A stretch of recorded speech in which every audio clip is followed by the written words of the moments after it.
The female sword immortal before me has not only failed in her tribulation, but has also lost all her cultivation. The disciples beneath the demon have all turned to others. Everyone believed that she would succumb to despair. Even she herself has long since given up waiting with closed eyes. Until your emergence, I was but a dull and incompetent disciple. Encourage her to rise with vigor, while simultaneously enveloped in a sea of 7 perplexities. Little song, what did you say? She gazed at the disciple before her expression one of utter bewilderment. The atmosphere within the cave instantly grew tense. Sensing that the atmosphere was amiss, and distinctly feeling the chill in the air, Chiu's gaze turned vigilant. You hastily spoke up. The disciple's technique is a method of external martial arts massage, wherein the intention of eternal spring is conveyed through external manipulation into the revered master's body. Upon finishing this explanation, he commenced the operation of the eternal spring unfading technique. Lung Qingxiu was momentarily taken aback, then let out a sigh of relief. She had thought her disciple was harboring ulterior motives.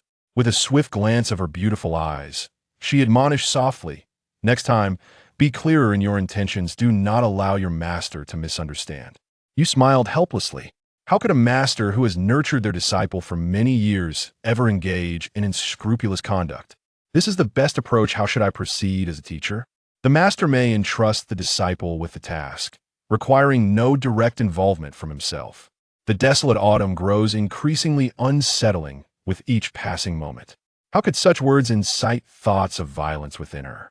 After a brief hesitation, she finally consumed the last sip of ginger tea.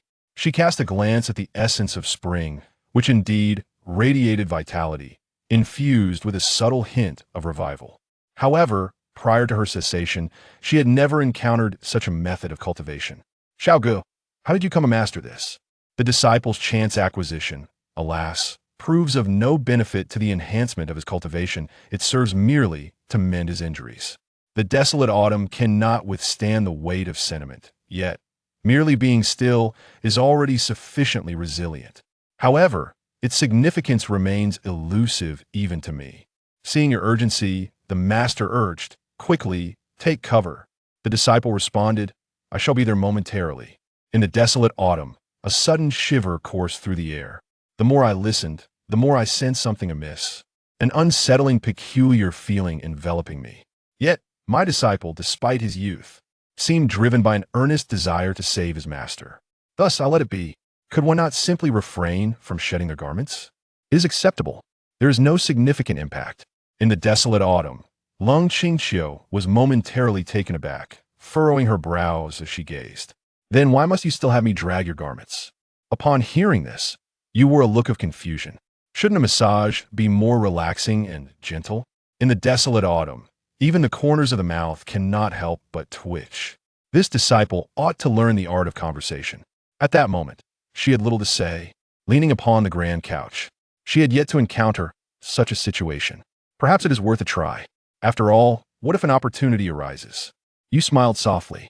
Zheng Yu stepped forward, but suddenly felt something amiss, and could not help but sigh while holding his forehead. Within the cave, upon the silk bedding, that exquisitely perfect figure of hers lay exposed to the air, rendering onlookers parched and speechless. I swear, I truly intend to rescue my master, not to rush towards her. Little song, not yet completed. Master, you have arrived. You immediately stepped forward. Lying on the building, Lung Qingxiu felt an unusual chill in the autumn air. It was merely due to your youth that she gazed upon your growing self, aware of your difficulty in articulating thoughts. Otherwise, she would have acted decisively. Now, standing beside Lung Qingxiu, your heart raced as you inhaled the intoxicating fragrance that stirred the atmosphere, leaving you momentarily speechless. Ling Qingxiu observed the prolonged silence with a sense of bewilderment.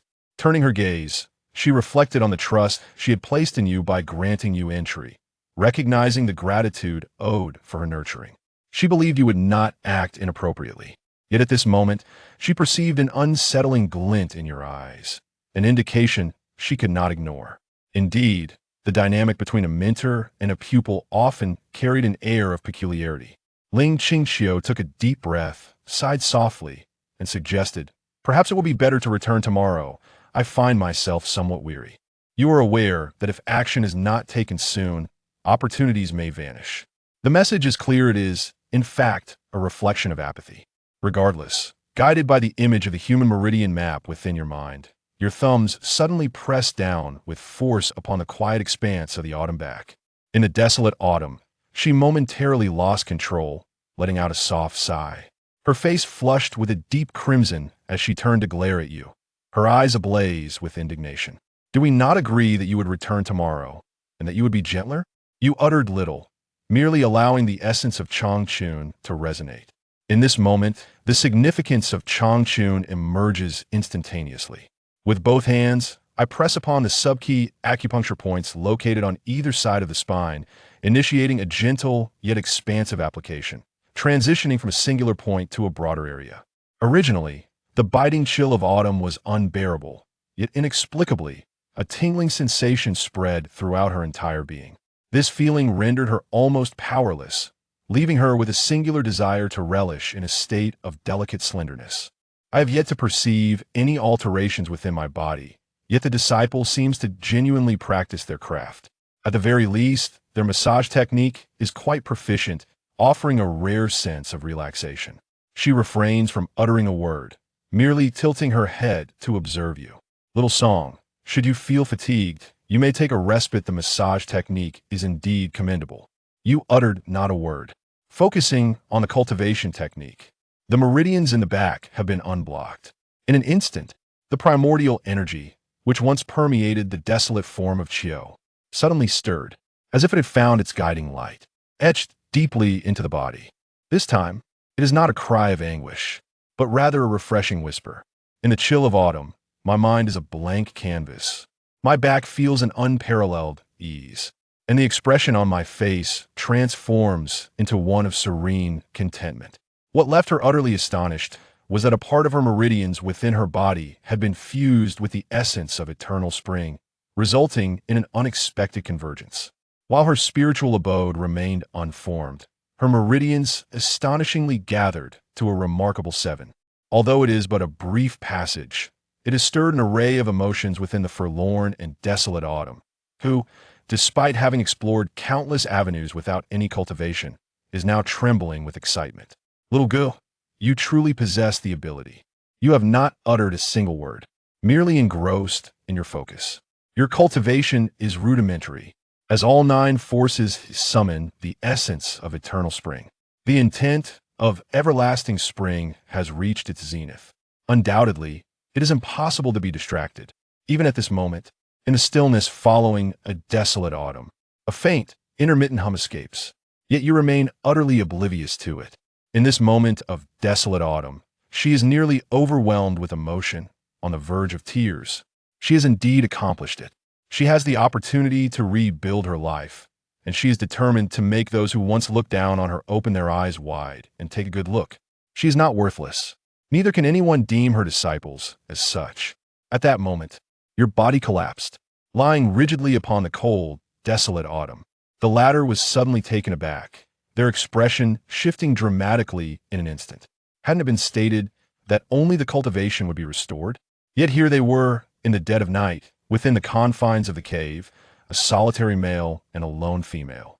Indeed, even among disciples, in a moment of uncertainty, she found herself at a loss regarding her next course of action. Could it be that her disciples' actions were genuinely directed towards her? Yet, those words were evidently laced with concern for her well-being. Just moments ago, no matter how fervently she called out, there was not the slightest response from him. Now, she pondered, what could be the reason for this silence? Suddenly, she became aware of something. Her disciple had no intention of taking any action, but was merely feigning engagement. Before the coma, you heard the system's notification sound. Assist your wife in restoring her cultivation. Progress, 0.1. Reward contribution value, 5,000. System commentary. A true husband who cherishes his wife does not merely speak sweet nothings, but demonstrates his love through action. Triggered a critical system reward. Enhanced aptitude once. Spiritual root quality has been elevated to the medium-grade spiritual root. Silly child. In the gentle embrace of the cool autumn, I softly caress your head, tenderly holding you close. Do not be so foolish next time. Your teacher is quite pleased. Let us rest here today. At the outset, Lung Qingxiu harbored little trepidation towards you. However, she later discerned that her cultivation had waned. What she ought to be most concerned about was the preservation of her own innocence. Within the sect, those elders possessed the countenance of men, yet the hearts of beasts. In times of your zenith, they extol and idolize you in your nadir. They mock and berate you. Even if one were to commit transgressions, one could only seek to preserve their innocence through three means. Yet, Lung Qingxiu has made her preparations. Initially, she contemplated a life of resignation, enduring humiliation merely to survive, a fate unworthy of her. She would rather shatter into pieces than compromise her integrity. Unexpectedly, this disciple truly proves to be of assistance to her. Although progress is minimal, it embodies a glimmer of hope. On the bed, in the chilly autumn, I still gaze tenderly at your unconscious form, gently covering you with a blanket. Little song, you have grown up. Once more in slumber, a subtle, enticing fragrance wafts through the air, instantly rousing your senses. You reach out and touch. The silk quilt is delicate and smooth, much like a woman's skin, as if recalling yesterday's gentle caress upon the chill of autumn. Strikingly enchanting, you inhaled sharply, realizing that your heart was indeed unsettled. With a resigned breath, you glanced at the system panel, noting that your contribution points were sufficient. Without hesitation, you chose to exchange them for the only skill you could cultivate, the devouring heavenly demon technique, given your humble aptitude. This is a cultivation technique derived from the ancient realm of beast cuisine. Practitioners enhance their abilities by consuming all things, potentially even refining and elevating their innate qualities. Your gaze sharpens slightly, revealing a glimmer of fierce determination. The realm of cultivation is inherently ruthless, though it may not appear as such at first glance. Yet, it is far more brutal than the act of mere consumption. Even when one eventually absorbs the essence of another's vitality, what is there to fear? You extract all the hundreds of inferior spirit stones from your possession. The devouring heaven demon technique is activated, and in an instant, every spirit stone is consumed, leaving not a trace behind. Your cultivation soars to new heights. Refinement of the body realm. Ordinary cultivators would endure decades of arduous training. Yet now, they encounter no obstacles in their ascent. This technique is undeniably formidable. However, just as elation begins to swell, a surge from within stirs, a sweetness floods the throat, and fresh snow is unexpectedly expelled. The rapid advancement in cultivation leaves the internal organs struggling to cope with such swift transformation. But fear not, for eternal spring shall not perish. When you open your eyes once more, the world before you has transformed. You casually wipe away the traces of snow. At this moment, the sky is clear and the air is refreshing. You are eager to summon your master for a soothing massage.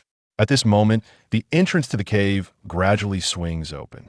A woman, adorned in azure garments of unparalleled beauty and graceful demeanor, gently steps inside. Upon catching sight of you, her gaze instantly softens, imbued with warmth and a hint of a smile. Xiao Gu, you have awakened. Yet, she swiftly becomes aware of your certain reactions, her cheeks flushing ever so slightly. Without uttering a word, she discreetly averts her gaze.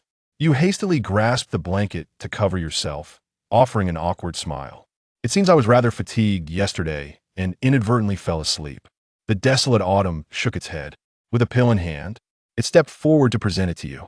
I shall make a trip to the Pill Peak to procure a spirit-condensing pill for you. Your spirit has been severely depleted. Take this and restore your vitality. Upon hearing this, you were momentarily taken aback. To obtain one, it seems, would require a hefty price. Could it be that the master has exchanged their own resources for this? In the present day, Tai Xian's sect, who still shows regard for the master's reputation. You lifted your head slightly, slowly parting your lips. In the chilly autumn, a moment of surprise crossed my expression, my gaze slightly tightening. Yet, I gently pursed my lips and ultimately placed it into your mouth. After all, the depletion was immense. But did you truly claim that you could not even lift your hand? As I observe the desolate autumn, a peculiar expression flickers in your gaze, hinting at a certain delicacy. You, however, remain oblivious to this nuance. It is not as I had presumed. I thought my master intended to nourish me. After consuming the elixir, you too seem to harbor a sense of indignation, yet it is difficult to articulate. Both parties, in their own understanding, are entwined in this matter, and with my master having offered sustenance, how is it that you still seek to feign innocence while benefiting from the situation? Soon, waves of spiritual energy surged within, nourishing the body and replenishing the soul. Your gaze fell upon Long Qingqiu, who also sensed something amiss and hurriedly smiled, diverting the conversation. Little song. The cultivation method is indeed remarkable. As your master, I truly feel rejuvenated. You shook your head, stating that the recovery progress is still not swift enough. As a disciple, I have now reached the first realm, and I can assist my master in recovering even more. However, I humbly request that you provide some resources for my cultivation. For the higher my practice ascends, the greater my contributions will be. Upon hearing these words, Qingqiu's gaze turned cold and distant as she looked at you before her. You have transcended to another realm. Just last night, were you not still at the third layer of body refinement? After a moment of contemplation, you provided a reasonable explanation. In fact, by healing the master, the disciple also reaps benefits. While practicing that technique, it was unexpectedly discovered that it could assist the disciple in enhancing their cultivation. In the quiet depths of autumn, take a deep breath. Had you discovered the wondrous applications of that technique sooner, your cultivation might have rivaled that of your master.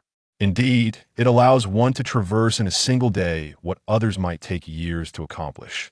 In the tranquil autumn, Ling Qingqiu hesitated not for a moment as she retrieved her storage ring. Yet, a hint of embarrassment washed over her. Within this ring lay the resources belonging to her master. Alas, her current low realm rendered it inaccessible. If only you, Xiao Gu, could unlock it. Feel free to take whatever resources you wish. As for me, they hold little value now. You were momentarily taken aback. In the desolate autumn, the resources at your disposal, though not immediately necessary, possess a value that could undoubtedly purchase half of the Taishan sect. You acknowledged this with a respectful bow. At this juncture, you find yourself in dire need of resources, as they are vital not only for the continued existence of you and your spouse, but also for the survival of the master and disciple. You certainly cannot unlock it. The collection may not be accessible. With focused thought and intent, I implore the system. Assist me in discovering a method to open this storage ring. Exquisite storage ring, imbued with formidable restrictions.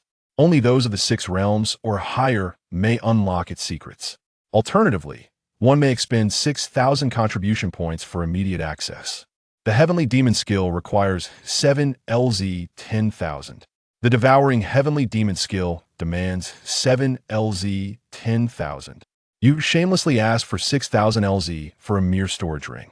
What audacity! You are indeed something else. All right. You have your ways. You gaze at two Qingqiu before you. Rest assured, master, your disciple shall never betray your trust. The resources of today shall be repaid tenfold in the future. In the tranquil autumn, a faint smile graced my lips, for even my master could not discern a method to restore the meridians. Yet, you can accomplish this with remarkable ease. Even as a form of exchange, I would willingly offer my assistance, especially since you find yourself in need of it. Why not grant you what you require? Observing your burgeoning prospects in cultivation fills me with solace. You nodded in acknowledgement, saying little further. As a disciple, my current cultivation stands at the first realm, yet I am still able to aid my master in reclaiming his strength. It is time to begin, so please lay down. The desolate autumn can no longer be contained. Your face flushes crimson as you grasp my ear tightly. Was this utterance intentional, or merely an inadvertent slip? Do you truly believe that I, your master, cannot discern the insipid undertones woven into your words? Yet you wear a bewildered expression. Do not lie down. Must you stand? Standing is not entirely out of the question. What the master spoke was entirely different. Just as the chilly autumn was about to provide an explanation, a sudden commotion was heard from outside the door. Elder Lung, disciple Wang Tianyi, has come to pay his respects. Both were momentarily taken aback. The once serene autumn atmosphere suddenly turned somber, and your expression, too, became dark and clouded. Wang Tianyi, the youngest disciple of the desolate autumn, entered the realm of subtlety merely 1 year after initiation. Last night, he found himself among the disciples who severed their bonds of allegiance. In your view, those ungrateful individuals are destined to face retribution. Master, please hold on. Your disciple has matters to attend to. With that said, I turned and departed. Upon encountering you as you stepped through the door, Wang Tianyi was momentarily taken aback. He was familiar with the pastoral melodies, yet he found himself pondering why they emanated from within the desolate autumn cave. However, he did not dwell on it further. After all, although Lung Qingxiu had lost all her cultivation, she held her integrity in the highest regard and would not casually choose a disciple for the sake of convenience. To confront you, he has always harbored discontent. The once vibrant Xiu has now become a mere shell of his former self. Now, no one can seek retribution on your behalf. Wang Tianyi smiled faintly. A pastoral song. Is Elder Lung truly absent? You approached with a stoic expression, not uttering a single word. Seeing this, Wang Tianyi no longer felt the need to conceal his intentions. It seemed he had grown timid in the presence of others. Thus, I shall speak candidly. My esteemed master, Zhao Feng, is willing to offer 30,000 spiritual stones annually to lease the land of Zai's Hufeng for the purpose of cultivation. The Taishuan Zone is renowned as the most vital place for spiritual energy. Even though Lung Qingxiu has fallen from grace, no one dares to openly seize the opportunity at Shaozhu Peak. Lung Qingxiu has made significant contributions to the sect, a fact well acknowledged throughout the realm. If he would be unjustly cast aside, it would likely invite ridicule from all corners of the world and earn him the disdain of other sects. Wang Tian wore a smile upon his face. Now, the once vibrant and skilled Xiu has lost all her powers. She undoubtedly understands that seizing the spiritual stones would be most beneficial for her. Muga, have you heard? Hurry and inform Elder Lung at once. Suddenly, with a resounding thwack, a whip-like strike forcefully lashed across Wang Tian's face, its tremendous power infused with the malevolent energy of the heavenly devouring demon technique. Wang Tianyi suddenly spat out a mouthful of fresh snow and abruptly fell to his knees. Your face was dark and somber, without a hint of hesitation. With fingers curled like claws, you seized Wang Tianyi by the head and forcefully slammed it against the ground.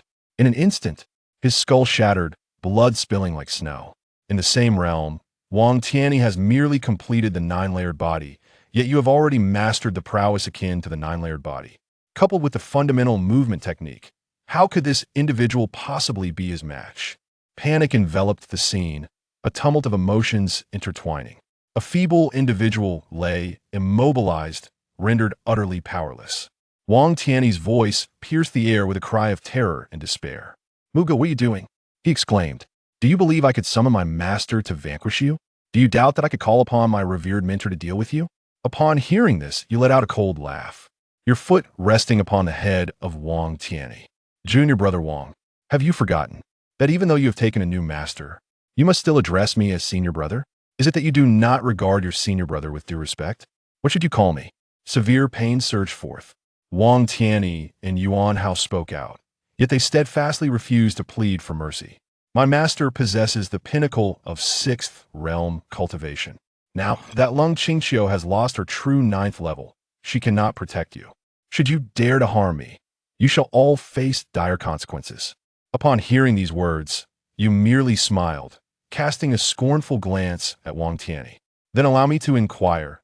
You said, why does your esteemed master, Zhao Feng, not come himself and instead chooses to send you to negotiate for the lease of my humble bamboo peak?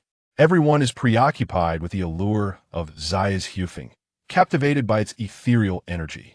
Yet, they all present themselves as righteous individuals too afraid to act. Wang Tianyi has been merely utilized as a pawn by Zhao Feng, who now approaches with an air of arrogance, foolishly resorting to threats. Ah, you have concealed your true self well, yet I never anticipated you to be merely at the 1st realm. It seems I have misjudged you, but do not let regret consume you. Having spoken, I brandished the emblem of the council and called out in a loud voice. I have been wronged. Come swiftly to my aid. Yet in that moment, there was no response whatsoever, only the silence and her laughter. Jiahua, now the sovereign is watching. The elders are observing. Even the outside world is paying attention. You exert yourself. Your expression is as grim and desolate as that of Wang Tianyi, akin to a shadowed specter. Where's your master? Allow me a glimpse. In an instant, Wang Tianyi became acutely aware of the menacing intent emanating from the shark. His composure faltered immediately. Why was this happening? The oppressive weight of dread intensified, almost overwhelming him. He could scarcely hold on any longer. Mercy, Pastor Ko. I beseech you, spare me. With a disdainful sneer, you brought your foot down heavily upon Wang Tianyi's door, delivering a kick that rendered him unconscious. The youngest disciple of the solitary and desolate autumn has now become the first to strike back, truly believing that the two of them are easy prey. As long as the greater good prevails, they dare not act brazenly. Even if they do take action, he possesses the utmost confidence in escorting Lung Qingxiu away. At this moment, you lift your head, addressing the void before you. My esteemed master has contributed immensely to the Taishan sect. Which elder dares to assert that their contributions surpass those of my master? Since the sect leader has spoken, I wish to retain my master's title as the Lord of Little Bamboo Peak. I implore the elders to keep a vigilant watch over their subordinates. Should anyone unwise dare to stir up trouble, they must first contend with me, Mu Ge. As Wang Tianyi's unconscious form was dragged away by a powerful force, you turned your gaze to the entrance of the cave, where the dazed Qingxiu stood, her eyes fixated upon you. A smile then graced her lips. Master, the troubles have dissipated, and your disciple has resolved the issues that once burdened you. Previously, you shielded me from adversity, and now it is my turn to bear the weight. With that, you clasped your hands in a gesture of respect and bowed deeply. I shall take my leave to cultivate further. Please, master, rest for now, and I shall return later. In the desolate autumn, she stood in a daze for quite some time. Eventually, a smile graced her face. In times of adversity, what she could rely upon was surprisingly a pastoral song. Gazing at that distant silhouette, she softly murmured, "Thank you for looking up." Once he aspired to conquer the world, renowned as the youngest pinnacle swordsman of the Six Realms. To all who beheld him, he evoked profound admiration and respect. However, as time passed, his cultivation waned, and he was forsaken like a withered vine. The heart of the once vibrant Xiu was now shattered and steeped in despair. For having tasted the heights, he found himself bereft of any opportunity. I never anticipated that the opportunity would manifest in you. Her cultivation can be restored, and it is indeed safeguarded by a disciple of your caliber. My heart is overwhelmed with emotions beyond measure. At this moment within your secluded chamber, in the storage ring of the crisp autumn, there are no less than several million spirit stones, an array of elixirs of various grades, weapons, protective gear, magical artifacts, a dazzling assortment, nearly causing Mu Ji's jaw to drop in astonishment. The desolate autumn offers what it promises relying solely on these gifts. One can indeed lead a respectable life in the days to come. Your gaze is intricate, casting a glance towards the desolate autumn cavern. A drop of water received in kindness should surely be repaid with a fountain of gratitude. Rest assured, esteemed master, your cultivation shall be restored, for your disciple will assist in retrieving it. Without the slightest hesitation, he extracted a portion of the spirit stones and immediately employed the devouring heaven demon technique for refinement. This arcane art, though potent, is strictly prohibited among the esteemed sections. Naturally, one cannot allow outsiders to uncover such a secret. Thus, he also intended to devise a more suitable method of movement. Taishuanzong's Su Dao Peak. Numerous disciples gaze upon Wang Tianyi, who was dragged back like a mere object. Such audacity! How dare a disciple of a worthless elder act so violently towards the revered master? What audacious boldness! Leave the matters of Little Bamboo Peak to us. What trouble could two ineffectual individuals possibly pose? At worst, we shall seize it for ourselves. The elder at the forefront suddenly wore a grim expression.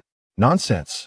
How could I, from Su Dao Peak, ever engage in such despicable conduct?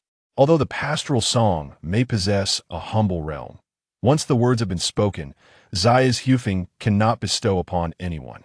It is likely that they will dispatch someone again, which brings a sense of unease. Thus, it is imperative to devise an alternative approach. Upon hearing this, Zhao Feng let out a chuckle. What is there to fear? Didn't this individual claim he would protect Jia Na and the cold autumn of Qing? I, for one, am quite eager to observe whether a mere being of this realm can truly offer such protection.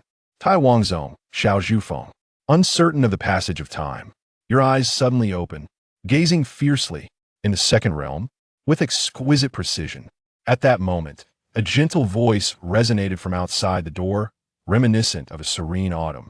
Dear one, after a day of diligent practice, it is time to rest. I have prepared the meal. Could you lend a hand? Your esteemed master has instructed me to assist you in any manner you desire. The disciple has arrived. The desolate autumn outside caused a flush to creep up to her ears. Why was it that the disciple's seemingly noble act of assisting her in restoring her cultivation appeared so ethereal, yet provoked an array of thoughts? Strangely, it was not the disciple who contemplated deeply, but rather she herself. Indeed, her heart was in disarray. In the desolate autumn, Ling Qingxiu gazed intently at the disciple before her face faintly flushed. She wished to correct some of his words, yet upon meeting his sincere gaze filled solely with respect, she discerned no flaws in his expression. It seemed she had indeed overthought the matter. The master is surprisingly skilled in the culinary arts. Just as the disciple feels hunger, gratitude fills the heart for the master. Thank you, esteemed master. Thank you, revered teacher. Song, with your cultivation and bearing, is it possible that you have attained the second realm? You cast a silent glance at the desolate autumn, a faint smile gracing your lips as you softly utter, "It is not prudent to disturb the tranquility of the hidden serpent." In the desolate autumn, a moment of astonishment struck. As if time had ceased, the disciple's innate talent was not lacking. Yet today, he astonishingly experienced a series of breakthroughs in his realm. The followers of the Taishan sect will undoubtedly resort to various means to annex Little Bamboo Peak, even going so far as to pressure my master and me. My disciple's foremost priority now is to enhance his cultivation. Thus, it is best to remain as inconspicuous as possible. Was it not the case that Shiwai Jiuya had spent 18 years in cultivation? At last, he achieved enlightenment in a single morning. Such occurrences, though rare, are not entirely unheard of. Lung Qingxiu gazed at you before her, still astonished within her heart, yet she remained silent. The disciple grew up on the humble bamboo peak, witnessing the relentless cultivation and breakthroughs of his master from a young age, truly deserving of the title of prodigy. Yet, he never anticipated the dire circumstances that have befallen his esteemed master. It is unfathomable that the very bamboo peak, which has been his home for so many years, is now coveted by others, with even the sect leader covertly granting tacit approval. The transformation between the two realms has become an unending source of sorrow, leaving one's heart profoundly disheartened. In the desolate autumn, a moment of daze envelopes me. A trace of bitter smile lingers at the corners of my mouth. This is all due to my inadequacy in the path of mentorship. My cultivation has been utterly lost. Had I taken the time to quietly contemplate, I would not find myself in such a state. You shook your head. The world is ever-changing, and so are the hearts of men. This is the trial bestowed upon our master by the heavens, to forge an even stronger resolve within him. Now that our cultivation can be restored, is this not a testament to that very truth? Upon hearing these words, a flicker of bewilderment crossed the woman's face. When heaven is about to confer a great responsibility upon an individual, it is imperative that they first endure the trials of their spirit, labor their sinews, suffer hunger in their flesh, and experience deprivation in their existence. They must also be subjected to disruptions in their endeavors. Thus, they cultivate resilience and fortitude, enhancing their capacities beyond their initial limitations. Her heart quivered once more. Throughout the ages, how many individuals have attained sanctity? Yet, who among them has traversed the path as smoothly as she? Your words have only fortified her aspiration to embark anew on the journey of cultivation. In the next moment, she suddenly caught sight of the talisman you had handed over, momentarily taken aback. With a hint of perplexity, she accepted it, realizing that this scroll was unlike the talismans typically found within her master's storage ring, as it concealed the essence of the ninefold space within. In the face of peril, should one encounter those with ill intentions towards the esteemed master, in times of helplessness, one may directly invoke the talisman. allowing for an instantaneous escape from the treacherous situation, unnoticed by others. With a gentle thought, as the snowflakes descend, one can effortlessly summon its power. First, let's partake in our meal. After dining, the disciple shall assist the master in the continued restoration of his meridians. In earlier years, the master was the protector of his disciple. Now, it is the disciple's turn to safeguard the master. Simply entrust this task to me. Lung Qingxiu slightly nodded, yet the expressions above her brow revealed a hint of melancholy, as if your words had cast her into a despondent state. As a mentor, her efficacy had dwindled to nearly nothing. In truth, this had become a burden to her disciples. This was precisely why she refrained from seeking your assistance in mending her severed veins throughout the day. It was not until after preparing dinner in the evening that she came to greet you. By then, she had already felt like a mere shadow of her former self. What merit could she possibly offer, warranting your precious time and energy? The contributions she could make had become exceedingly scarce. At the dining table, there are but a few dishes prepared by the rarely seen Qingxiu. After 7 days of rigorous practice, hunger has reached its zenith.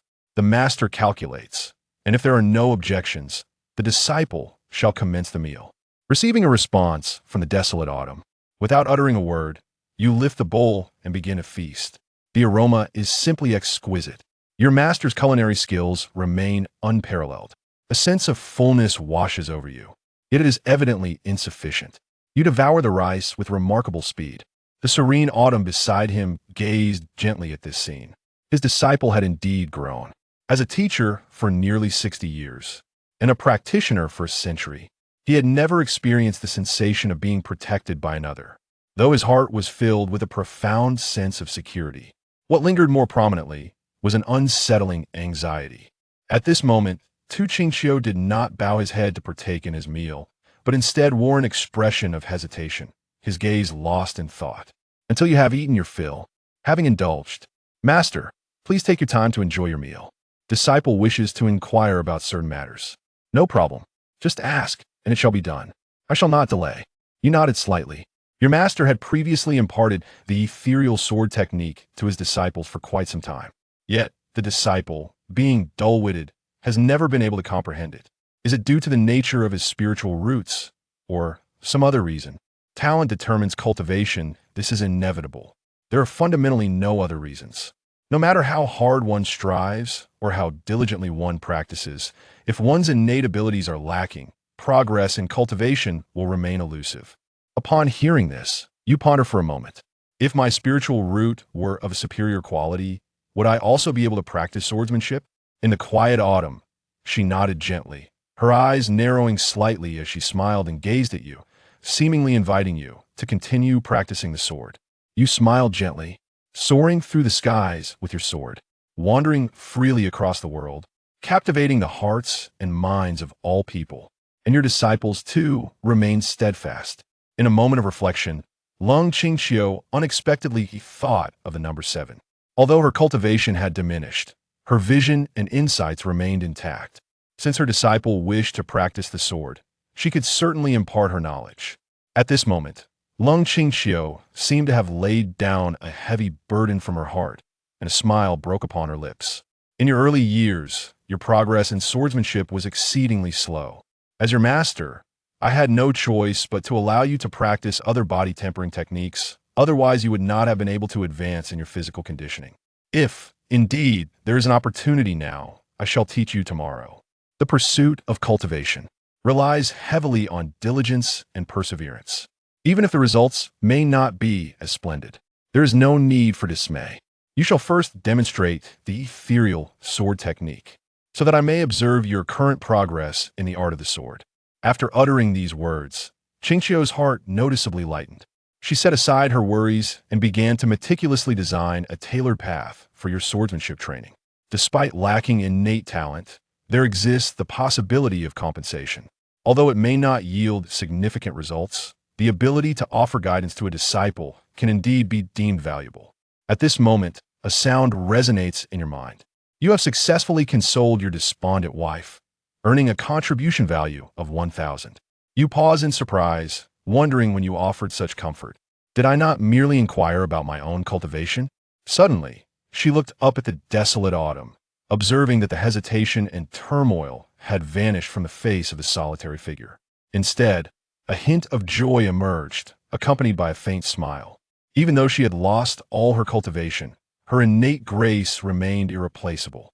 Under the moonlight, her elegant features, framed by that delicate smile, were undeniably exquisite. Yet, you remain utterly indifferent to aesthetics. It truly baffles me. Which words manage to console our revered master? Absurdity, indeed. Regardless of its absurdity, you resolutely accepted it. Subsequently, you rose and accepted the flying sword handed to you by the tranquil Chiu. The ethereal sword technique. Do you still remember? The once serene autumn god now bears a grave demeanor, her gaze fixed upon you, as she treads the path of the sword with unwavering rigor. Her transformation is striking, no longer resembling the same individual. The ethereal sword technique of the master. An enhanced version of the Tai Su sword technique of the Tai Xian sect. The fundamental swordsmanship, with a resolute heart and an ethereal style. In the 6 dynasties, one could ascend to the azure clouds. This swordsmanship comprises 81 chapters.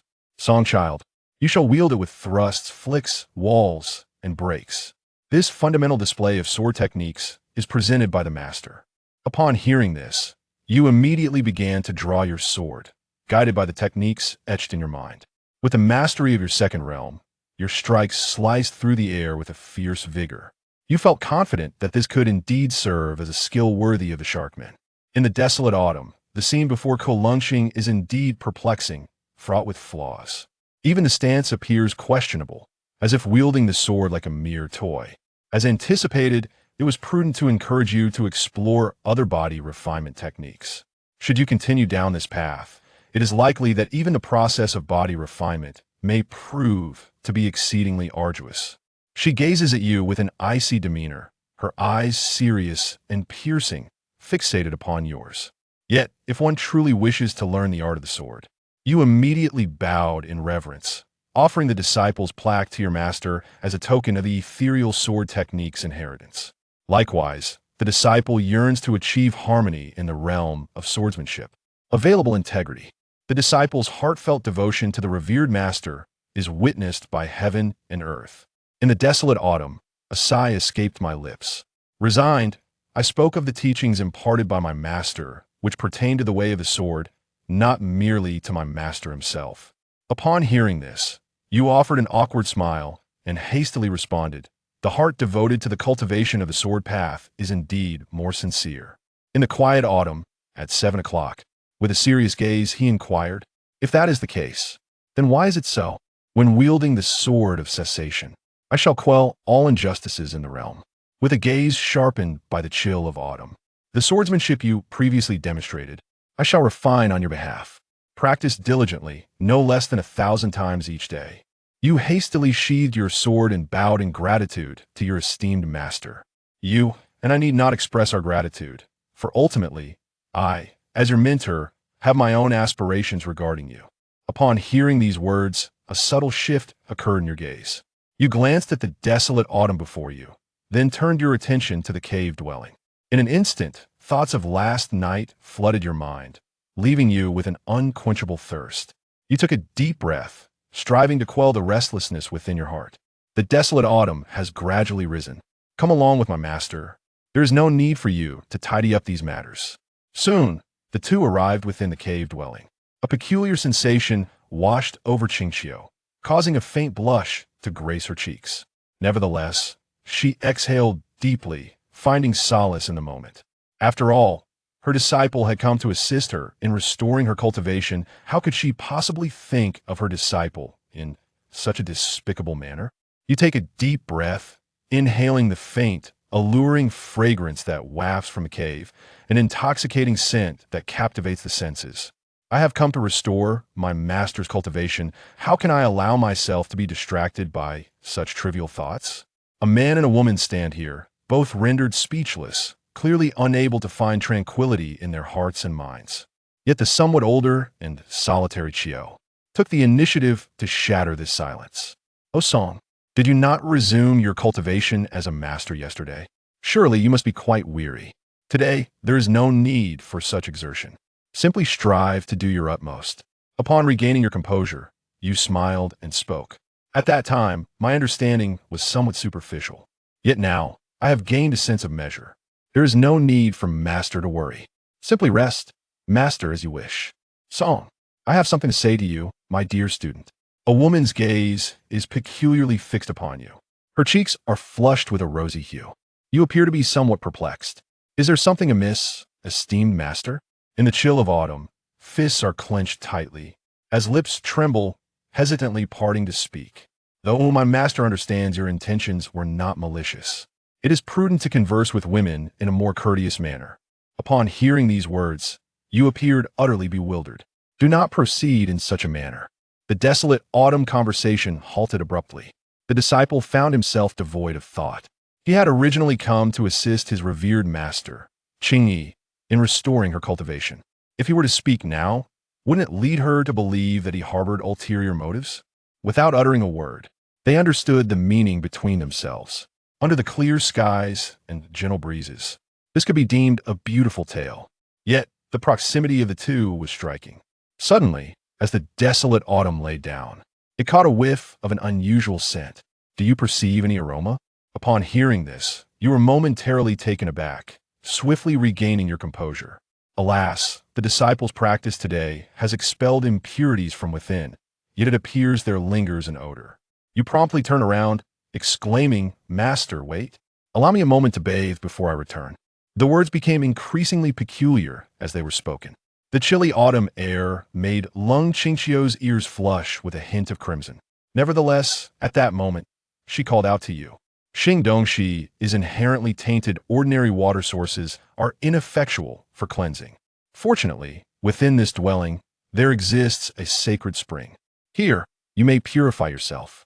Gazing upon the ethereal spring, I cast my eyes upon the strikingly beautiful crimson visage of the solitary Qingqiu. Is it fitting? The master and his disciple, beneath the radiant light and clear moon. In the desolate autumn, it suddenly resonates with the phrase, "There are no silver ingots hidden here." There is no need to adhere strictly to conventions. As your mentor, I have witnessed your growth. Upon hearing this, you nodded vigorously, refraining from saying much more. You had only seen the smaller versions in your childhood, never the larger ones. In a moment of ethereal clarity, you plunged in without hesitation, foregoing any concerns about your clothing, as such considerations would seem rather peculiar. In the desolate autumn, upon witnessing this action, Ling Qinkyu could not help but burst into laughter.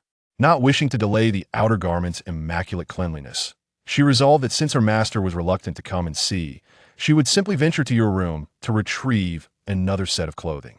As he was about to depart, he cast a fleeting glance, lingering for just a moment. Years have passed, and his physique has indeed become remarkably robust. Quickly, he averted his gaze and hurriedly walked away. Chapter 9. He emitted an unpleasant odor, quite disagreeable indeed. Absurd as it was, Chu Ning accepted it with a steely resolve. His wife. Upon the system's prompt, Chu Ning's gaze towards Su Wanqing shifted dramatically. Her smile was undeniably captivating. He couldn't help but recall the events of the previous night. Alas, he truly was not the paragon of virtue he once aspired to be, and the system had certainly pushed the limits. Despite his mild complaints, Su Wanqing was indeed breathtakingly beautiful. However, at this moment, she found herself devoid of any allies, with only him to rely on. If her true situation were to be revealed, it might shatter the pride of such a formidable individual and lead her to believe his words were merely a ploy to win her favor. Those words were indeed uttered by a disciple reluctant to see his master in despair. In her youth, she had imparted wisdom to him. And despite his early yearning for enlightenment, he was acutely aware of his limited potential. That year, Su Wanqing had gently ruffled his hair, smiling as she reassured him that even if his cultivation bore no fruit in this life, as long as he followed her, no one could harm him in the slightest. It was that unwavering confidence and the genuine concern of a mentor that now caused a stir within Chu Ning's heart. Very well. Indulging her was indeed the right course. Assisting in her recovery was, after all, a facet of cherishing his wife. Once, his master stood before him, and now it was his turn to shield her from the storms of life. Chu Ning rose and accepted the flying sword that Su Wanqing offered. Do you still remember the mysterious sword technique? Su Wanqing's demeanor gradually turned serious, her gaze fixed upon Chu Ning. In matters of swordsmanship, she was exceptionally stringent. her transformations starkly contrasting with her previous self. Once more, she embodied the swordsmanship prodigy who had once overwhelmed the world, rendering all others dim in comparison. She instructed him in the mysterious sword technique, refined from the Taishan sect's principles. The foundation of swordplay lay in a resilient heart and ethereal technique, allowing one to ascend to the clouds upon enlightenment, comprising 81 chapters. Ninger, demonstrate the basic techniques of thrusting, slashing, teasing, and cleaving for your master. Swordplay, akin to spellcraft, revolved around the fluid connection of strokes and dots. Yet, the essence of it lay in these fundamentals. Only through relentless practice could one truly grasp the essence of the sword. Immediately, Chu Ning began to wield the sword, drawing upon the memories of past training. At his current second-level cultivation, his strikes were vigorous, and he fancied them suitable for lethal application. However, Su Wanqing observed, her expression growing grave. The flaws were glaring. His stance was flawed, treating the sword as a mere blade. The essence of swordsmanship lay in the art of yielding to strength. Even the most aggressive sword required a certain finesse, for true power resided within the blade itself. Indeed. It was wise for his master to have him study other body tempering techniques. Had he pursued this path, even body tempering would have posed a significant challenge. Su Wanqing had already discerned Chu Ning's potential in swordsmanship, as well as the depths of his foundational skills. Even with an elevated cultivation level, his innate talent for swordplay could not be deemed exceptional. Should one embark on the path of cultivation now, the expenditure of time and energy would be monumental. Yet, it is far better than facing a future where the avenues of swordsmanship are numerous, and the essence of the sword becomes utterly elusive. The woman's countenance was cold, her gaze severe, fixated upon Chu Ning's eyes. But is it truly the sword I wish to learn? Chu Ning immediately clasped his hands in respect. As a disciple, I am eager to inherit the ethereal sword technique from my esteemed master. Likewise, I yearn to attain mastery in the art of the sword. Is this heartfelt? My devotion to my master is witnessed by heaven and earth. Su Wanqing's lips twitched slightly, and she replied helplessly, what I speak of pertains to the sword path, not to me as your master. You have already shown great respect towards me, and I can see that. Wasn't this about the sword path? Chu Ning, feeling somewhat embarrassed, smiled awkwardly and quickly added, the heart dedicated to the sword path is indeed more sincere. Su Wanqing nodded, her expression once again serious as she inquired, if so, what is the purpose of pursuing the sword path? Without hesitation, Chu Ning declared with unwavering conviction, to wield this sword is to address all injustices in the world. Su Wanqing's gaze sharpened slightly. Has my disciple always possessed such ambition? No, there was always something amiss in her words. For one with a mere mortal spiritual root to reach the third level of body refinement was deemed impossible in the eyes of the world. After years of enduring the elements and tirelessly practicing to strengthen the body, could one not consider the resolve of the heart to be sufficiently steadfast? It turns out that within him lies such grand aspirations. If his aptitude were akin to hers, he would undoubtedly rival her as a formidable sword cultivator. In her heart, Su Wanqing was already convinced that even if his talent fell short, he would steadfastly traverse the path of the sword. Tomorrow, I shall modify the sword technique you demonstrated earlier. You must practice it at least 1,000 times a day. Chu Ning sheathed his sword and bowed. Thank you, master. There is no need for gratitude between us. After all, I too have my own expectations of you. Chu Ning's eyes shifted slightly, glancing at Su Wanqing before surveying the cave abode.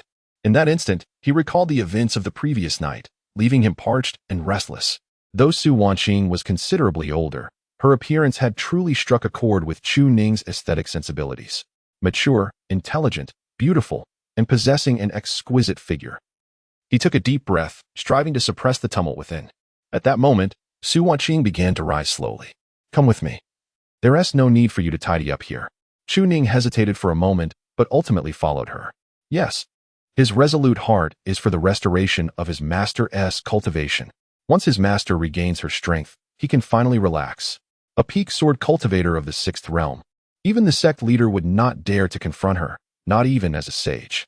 The path of the sword is immensely challenging, demanding vast resources, exceptional talent, and relentless diligence.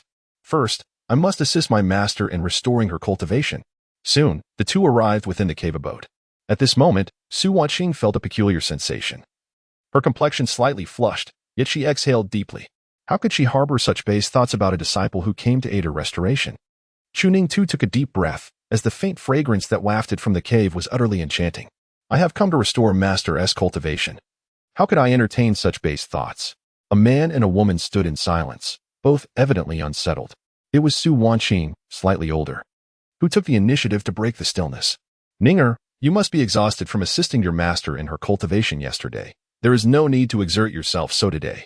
Just do your best. Chu Ning regained his composure and smiled, responding, at that time my realm was somewhat lower, but now I have a clearer understanding. There is no need for master to worry. Su Wanqing nodded and, without any hesitation, approached the bed, with Chu Ning following closely behind. You may rest, master. Ninger, there is something I wish to discuss with you. The woman regarded Chu Ning with a peculiar gaze, her cheeks tinged with crimson. Chu Ning, puzzled, inquired, what is it? Master? Su Wanqing clenched her fists, her lips quivering as she spoke, although I know you did not mean any harm. It is best to refrain from speaking in such a manner when conversing with a woman. Chu Ning was utterly bewildered. Refrain from what? Su Wanqing abruptly halted mid-sentence. The disciple, lacking any ulterior motives, had come solely out of affection for his master to assist her in regaining her cultivation. If she were to elaborate, would it not imply that she believed he harbored other intentions? Never mind, it is best left unsaid. Both understood the underlying meaning. After all, clarity and transparency could be deemed a fine tale. However, as they were positioned closely, Su Wanqing, having just laid down, suddenly caught a whiff of an odd scent. Ninger, do you detect any unusual odor? Chu Ning was taken aback and quickly regained his senses. Oh no. After my practice today, I expelled some impurities. I thought I had cleaned up properly, yet there is still a lingering smell, foul and unpleasing. He immediately turned around. Master, wait. I shall take a bath first. The more he spoke, the stranger it sounded. Su Wanqing felt her ears grow warm, but called out to Chu Ning nonetheless. That odor is merely a remnant of prenatal impurities. Ordinary water will not suffice for cleansing. There is a spiritual spring in this room. You may cleanse yourself there. Chu Ning paused, glancing at the spring, and then at the flushed face of Su Wanqing. Is that appropriate? The master and disciple shared an understanding amidst the clarity and transparency of the moment. Suddenly, Su Wanqing, with a hint of jest, remarked, do not feel constrained. I have watched you grow up. Chu Ning nodded vigorously, refraining from saying more. In truth, he had only seen her as a child. He had never witnessed her in full bloom. Oh dear. Clarity and transparency. Without hesitation, Chu Ning leaped into the spring. Disrobing would only evoke discomfort. Su Wanqing could not suppress a laugh at his actions. If you do not wish for me to see you as you cleanse, I shall simply retrieve a set of your clothes from your room. Yet, as she prepared to leave, she could not help but cast one last glance. How had he grown so robust in just a few years? She quickly averted her gaze and departed in haste. Chapter 10. Clothing, a reward from the master? Then I shall accept it. Chu Ning's physique is indeed robust. His tawny skin showcases exceptionally smooth muscle contours. He appears refined in clothing. Yet once the garments are shed, the definition of his muscles is revealed. This is the result of years of arduous training, and his physical strength is commendable. However, due to recent breakthroughs in his cultivation and the expulsion of impurities, his skin has become even fairer. His appearance, already pleasing, is further enhanced by this newfound pallor, cloaking any imperfections and exuding an air of elegance and poise. As he gazes at the departing figure of Su Wanqing, Chu Ning does not hesitate. He immediately begins to cleanse himself. Although this is indeed the master's bathing pool, it is a rare find to encounter such a spiritual spring at this moment. Oh, and there is even soap used by the master nearby? Never mind, that would be inappropriate. The spring is imbued with abundant spiritual energy, yet it is remarkably gentle. With just a rinse, the faint odor on his body dissipates. Even after washing his hair, it becomes remarkably more manageable. This surpasses any shampoo or body wash. Chu Ning also discards his worn-out clothing, deeming it unwearable and deciding it best to dispose of it. Yet, this spiritual spring, with its rich energy, considering the time, it seems Su Wanqing has just arrived at her room. The swallowing of heaven technique appears capable of devouring all, but what about this? Chu Ning promptly activates it, absorbing some of the energy. Indeed, it works. However, it still pales in comparison to spirit stones. Chu Ning, age, 18, cultivation level, 2nd stage, progress, 7, the 3rd stage. The knowledge of destiny is just around the corner. The classification of cultivation realms is indeed stringent. The 9 layers of body refinement must be completed before one can contain spiritual energy. Achieving the 9 layers of body refinement allows one to surpass martial masters of the mundane realms. The first stage, spiritual motion, signifies the comprehension of spiritual energy and the essence of the heavens. The second stage nearly signifies entry into the realm. The next level, knowledge of destiny, involves recognizing one's insignificance within the universe, fostering this mindset, and continually striving upwards, defying the heavens. It shall not be a slow journey. Knock, knock, knock. The door to the cave abode is tapped upon. Perhaps concerned about witnessing something inappropriate, Su Wanqing gently raps on the door, softly inquiring, "Ninger, may I enter?" Chu Ning nods. As his lower half is submerged in water, Su Wanqing then enters, holding a set of disciple robes from the bamboo peak, which she found in Chu Ning's room. However, upon looking up, she is met with the exquisite contours of Chu Ning's upper body. This is her first time seeing a man so closely. Su Wanqing feels a flutter of anxiety, taking a deep breath to steady her emotions while maintaining her composure as she approaches. "Ninger, your clothing." "Thank you, master." Chu Ning feels no particular discomfort, yet he is eager to don the garments. However, he must inquire, "Master, could you perhaps turn around?" It would be inappropriate to simply emerge, as the system has indicated she is his wife, though Chu Ning knows that is not the case. Should they proceed with the massage? Su Wanqing finds herself somewhat flustered. Returning to her senses. "Just a moment ago, I was lost in thought. I swiftly turned around, granting Chu Ning some space. Soon after, I heard the sound of water and the rustling of clothes. My heart raced. There was a living man behind me, regardless of his status as a disciple. How could I maintain my composure? After bathing, Chu Ning donned fresh garments, exuding an invigorating aura. Truly, the spiritual spring here is remarkable. Master, we must not delay. Let us commence immediately." Su Wanqing acknowledged with a hum and proceeded towards the bed. However, after a moment of hesitation, Chu Ning spoke up. "The disciple's methods. Master, considering your numerous layers of clothing, it may not be easy to execute." This was indeed true. With garments as barriers, the essence of spring might not flow freely. Yesterday, Su Wanqing wore but a thin outer garment, thus the impact was minimal. But today, with layers upon layers, Chu Ning felt a genuine lack of confidence regarding ordinary attire. Upon hearing this, Su Wanqing paused, saying nothing.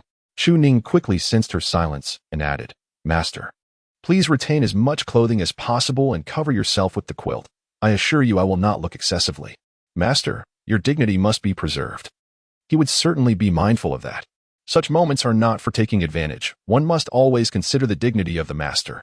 Without uttering a word, Su Wanqing began to remove her outer and inner garments in front of Chu Ning, leaving only a blue belly band held up by a few straps at the back.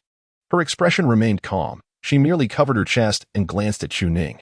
In dire situations, modesty is cast aside. "Ninger, come forth." The disciple obliged, "Master, please bear with it."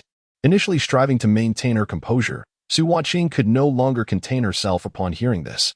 She swiftly tossed her outer garment towards him. Her face flushed, glaring at Chu Ning without a word before lying down. "I should scold you thoroughly." Chu Ning was utterly bewildered. He now held Su Wanqing's clothing, feeling even more perplexed. "This, a reward? I never requested it." "Ah well, if the master offers it, I shall accept it." Thus, he tucked it away and approached her. However, upon seeing her flawless back, he was momentarily taken aback. Goodness! Such a shame to waste this back without cupping. Unaware of his thoughts, Su Wanqing continued to lie there, waiting. In the next moment, 2 calloused hands, not as smooth as those of youth, but rather rough, settled upon her shoulders. Yet, despite their coarseness, the massage was anything but painful. Rather, it enhanced the experience, providing an exquisite sensation. With a sudden exertion, the spring technique was employed. Opening the back, he sought the meridians. A soft, sensuous sound escaped her lips, startling Chu Ning into a cold sweat. "Master, why so intimate?" Yet, at that moment, Su Wanqing turned with a puzzled expression. "What is it, Ning-er?" Chu Ning felt a slight flush creeping across his face.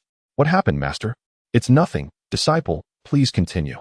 She paid little attention, for after all, she had already uttered many exclamations the previous night. At that time, Chu Ning was also nonchalant, although she had felt a touch of shyness. Seeing her disciple's lack of reaction, she gradually accepted the situation.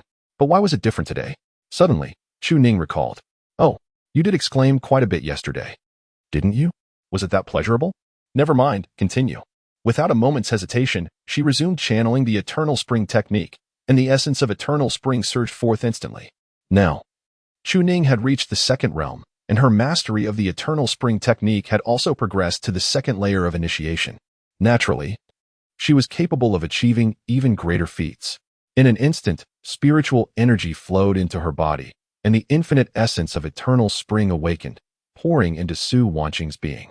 At this moment, Su Wanqing, utterly exhausted, could only respond with her delicate, enchanting voice, which was particularly captivating. It sent shivers down Chu Ning's spine. With her heightened cultivation level, she was no longer as focused as the day before. Her mind could wander. Young Chu Ning had begun to act a bit unruly. Yet Chu Ning managed to bend her body, for the scene was simply too alluring. At that moment, Su Wanqing, infused with the essence of longevity, experienced a remarkably swift recovery of her meridians. In just a brief moment, her progress surpassed that of the previous night. The woman's sultry voice echoed softly, "Ning. Ninger, is there more?" "Yes, master, there is. A bit more, and once I recover my cultivation, I shall surely give you even more." Chu Ning's lips twitched. How could she possibly channel such energy? She focused all her attention and exerted her utmost effort to prevent any stray thoughts from intruding. In that moment, Chu Ning truly left no energy untapped, giving all she could. Of course, this referred to energy in a different sense, not the other. At this moment, within the cave, the alluring sounds continued unabated. Should a blind person pass by, they would surely inquire about the activities within. However, the cave was shielded, impervious to even the scrutiny of holy practitioners. Thus, from a distant mountaintop, several elders from different sects gazed curiously at the small bamboo peak. What on earth are those two doing? Chapter 11. The disciples conceal her garments at this moment. The esteemed elders gathered together under the moonlight in a pavilion, their expressions laden with peculiarity. Why had Chu Ning ventured into Su Wanqing's abode? Moreover, why did Su Wanqing provide garments for this individual? Could it be? Zhao Feng let out a cold laugh, speaking nonchalantly. The Shaoju Peak now has only Chu Ning as its sole male. With Su Wanqing having lost her cultivation, it seems she seeks solace and has turned to him, does it not? The assembly of elders shook their heads, rejecting this notion. Elder Zhao, you may be attributing a rather unsavory character to Su Wanqing. Although she has lost her powers, I still believe her heart is not inclined towards matters of love. Furthermore, who among us is unaware of the sect leader's admiration for Su Wanqing, wishing to pursue her? Even if she can no longer be his wife due to her diminished abilities, she certainly possesses the qualification to be a concubine. Do you truly think Su Wanqing is unaware of this? Would she prefer to align herself with a crippled disciple rather than submit to the sect leader's care, ensuring a life free from want and worry? In truth, the elders were compelled to press the Shaoju Peak for another reason. It was a subtle hint from the sect leader. The leader planned to intervene at an opportune moment to win Su Wanqing's affection. However, the timing had yet to be right. Yet, the actions of Su Wanqing and Chu Ning today left them somewhat perplexed. Esteemed colleagues, Su Wanqing possesses extraordinary prowess in the sword arts. In her prime, she unhesitatingly shared the ethereal sword technique of the original sword path with others. Do you believe a cultivator would be so generous? Zhao Feng hesitated at this remark. To reveal the original sword technique outright seems unlikely. She must possess something of greater value. Indeed. And now that all her other disciples have departed, whom would she choose to pass her legacy to? Moreover, her dwelling is such that even the sect leader cannot penetrate its secrecy. Do you not find it peculiar that today Chu Ning, a mere third-layer body refining disciple, could almost effortlessly defeat Wang Tianyi? The elders were momentarily taken aback. Are you suggesting that Su Wanqing harbors a legacy she intends to bestow upon Chu Ning? Absolutely. This could prove troublesome. If she does not wish to reveal it, we shall never obtain it. That wretched woman, concealing a legacy and bestowing it upon a useless disciple. Come now, let us devise a means to acquire her legacy. To untie the knot, one must seek the one who tied it. Why not approach the sect leader to discuss this matter? After all, Jiang Qingwei, being Su Wanqing's foremost disciple, would be most suitable for this endeavor. Indeed. The day felt a full hour longer than the previous. And it was only when Chu Ning was utterly exhausted and could move no more that he finally ceased his efforts. With a chime, the system emitted a notification. Detected. Host has restored one of spouse's meridians. Reward contribution points. 10,000. Detected. Host has restored one of spouse's meridians. Reward contribution points. 10,000. The comprehensive assessment detected that the host's wife has restored her meridians by 10. It also noted that the host's wife is in high spirits at this moment, accumulating a contribution value of 100,000. The system's commentary reads, without accumulating the tiny steps, one cannot reach 1,000 miles. Without gathering small streams, one cannot form a river or sea. The journey is arduous and long. However, this time, a critical hit was not triggered. Chu Ning braced himself and gazed at the system panel. Chu Ning. Level, Second Realm Subtlety, Progress, 67. Chu Ning was taken aback. How could it be that despite not practicing, his cultivation had still advanced? Indeed, the Eternal Spring Unyielding Method. Technique, Eternal Spring Unyielding Method, third layer, as expected. Employing the Eternal Spring Unyielding Method was indeed a means of cultivating it. At this moment, the sapling in his dantian had grown taller, subtly exhibiting signs of thriving. Once fully matured, it could even lead to the manifestation of the Eternal Spring Tao body. Truly, it was worth it. Contribution value, 124,000. The exchange for the Dragon Elephant Suppression Technique would certainly be sufficient. The excess could be considered for magical artifacts, attack talismans, or life-saving measures, and of course, one might also explore suitable techniques for Su Wanqing. Yet today, the gains were immense. However, there remained a substantial sense of physical and mental depletion that would require considerable time to alleviate. A good sleep was imperative. Even the Eternal Spring Unyielding Method could not fully replenish him. Su Wanqing had truly taken a toll. At this moment, Su Wanqing, lying on the bed, had a rosy complexion, her eyes reflecting the delight of post-pleasure. The meridians had indeed recovered. A full 10, the speed was astonishing. It seemed her cultivation could genuinely be restored, all thanks to her disciple. She turned to look at Chu Ning, only to find his eyes were darkened with fatigue, which startled her, prompting her to immediately embrace him. Ning, are you exhausted yourself this much? Did I not say to only do what you can? She quickly took out a pill, 3 of which she had exchanged for her resources, having already consumed 1 in the morning. She now placed the remaining 2 directly into Chu Ning's mouth. In an instant, the medicinal energy surged forth, and the utterly exhausted Chu Ning felt an overwhelming wave of drowsiness wash over him. What bliss! It was not his intention to deplete himself so thoroughly. The crux of the matter was that the situation had been quite intense. Without complete focus, it was likely that he could not have controlled himself. Master, do you have any idea how alluring you were just now? Chu Ning sighed helplessly. As a disciple, it is only right to exert oneself for the restoration of the master. I have also gained quite a bit, hence my state. Su Wanqing gently caressed Chu Ning's head, signaling him to lie down. Although he initially intended to refuse, his exhaustion rendered him unable to move, compelling him to recline on the bed. Su Wanqing promptly brought over her own pillow and covered him with a blanket, her gaze filled with a mix of helplessness, joy, and affection. If you were to gain nothing from me, I would truly hesitate to allow you to exert yourself so. Yet, I have sensed your cultivation has indeed improved. It appears that this has been beneficial for you, my disciple. Only then did she feel reassured. At this moment, Su Wanqing's gaze was fixed upon Chu Ning's face, almost unable to divert her attention. During the most arduous times, in moments of profound despair, it was her disciple who accompanied her, allowing her to glimpse the possibility of restoring her cultivation. Indeed, she had witnessed tangible results, as her meridians had already recovered by 10%. At this rate, she feared that within half a month, she could fully regain her powers. A smile graced her lips as she gently spoke. My cultivation has improved by 10%. All thanks to you. She tenderly stroked Chu Ning's hair. Although the process of recovery had been somewhat tumultuous, the outcome was undeniably positive. The disciple harbored no ulterior motives, which deeply moved Su Wanqing. Chu Ning replied weakly, if my cultivation were higher, I could restore even more. In the future, I could practice during the day and come to assist you in your cave at night. How does that sound? Ninger, my recovery is of little consequence. Your cultivation is of greater importance.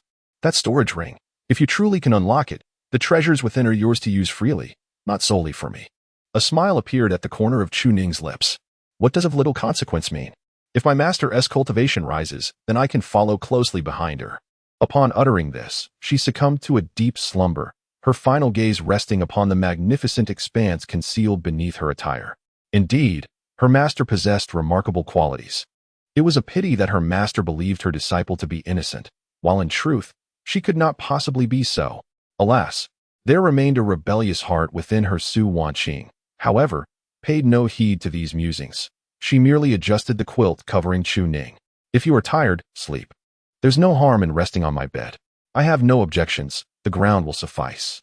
The propriety of men and women sharing a bed was still a matter to consider.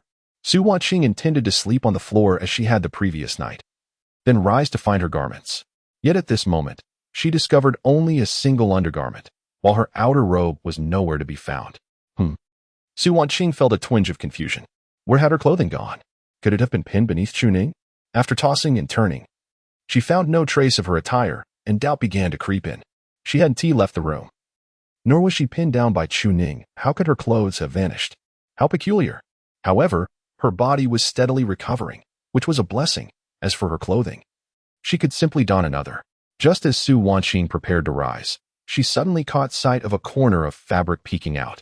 The woman froze in surprise, gazing in disbelief as she reached out to investigate. Subsequently, she pulled her outer robe from Chu Ning's body. It had been secretly concealed by her disciple. Su Wanqing's expression shifted abruptly, her eyes reflecting astonishment and incredulity as she regarded her disciple. Chapter 12. The past of Su Wanqing at this moment.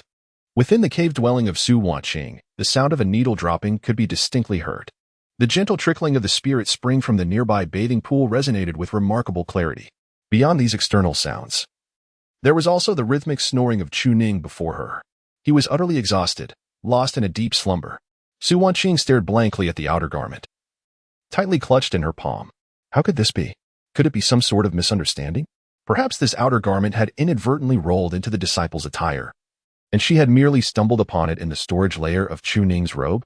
The design of the disciple's robe was not intricate, unlike conventional scholars' robes. It lacked sleeves with hidden pockets. After all, in the realm of cultivation, where one draws swords and strikes, such designs would be overly cumbersome. Instead, there was a single inner pocket designed at the chest area, intended for holding simple items. However, this inner pocket had to be opened to store anything inside. Was it possible that she had opened Chu Ning's robe, neatly folded her outer garment, and placed it inside? Su Wanqing's gaze grew increasingly peculiar, her lips trembling. It could be possible, after all. In the world of cultivation, the extraordinary was commonplace. But such a consolation was utterly implausible. Who would believe in such an absurdity? This could only mean that it had been neatly folded and placed there by Chu Ning himself. What could he possibly want with her outer garment? Reflecting on the events that had just transpired, Su Wanqing had not detected any unusual behavior from Chu Ning.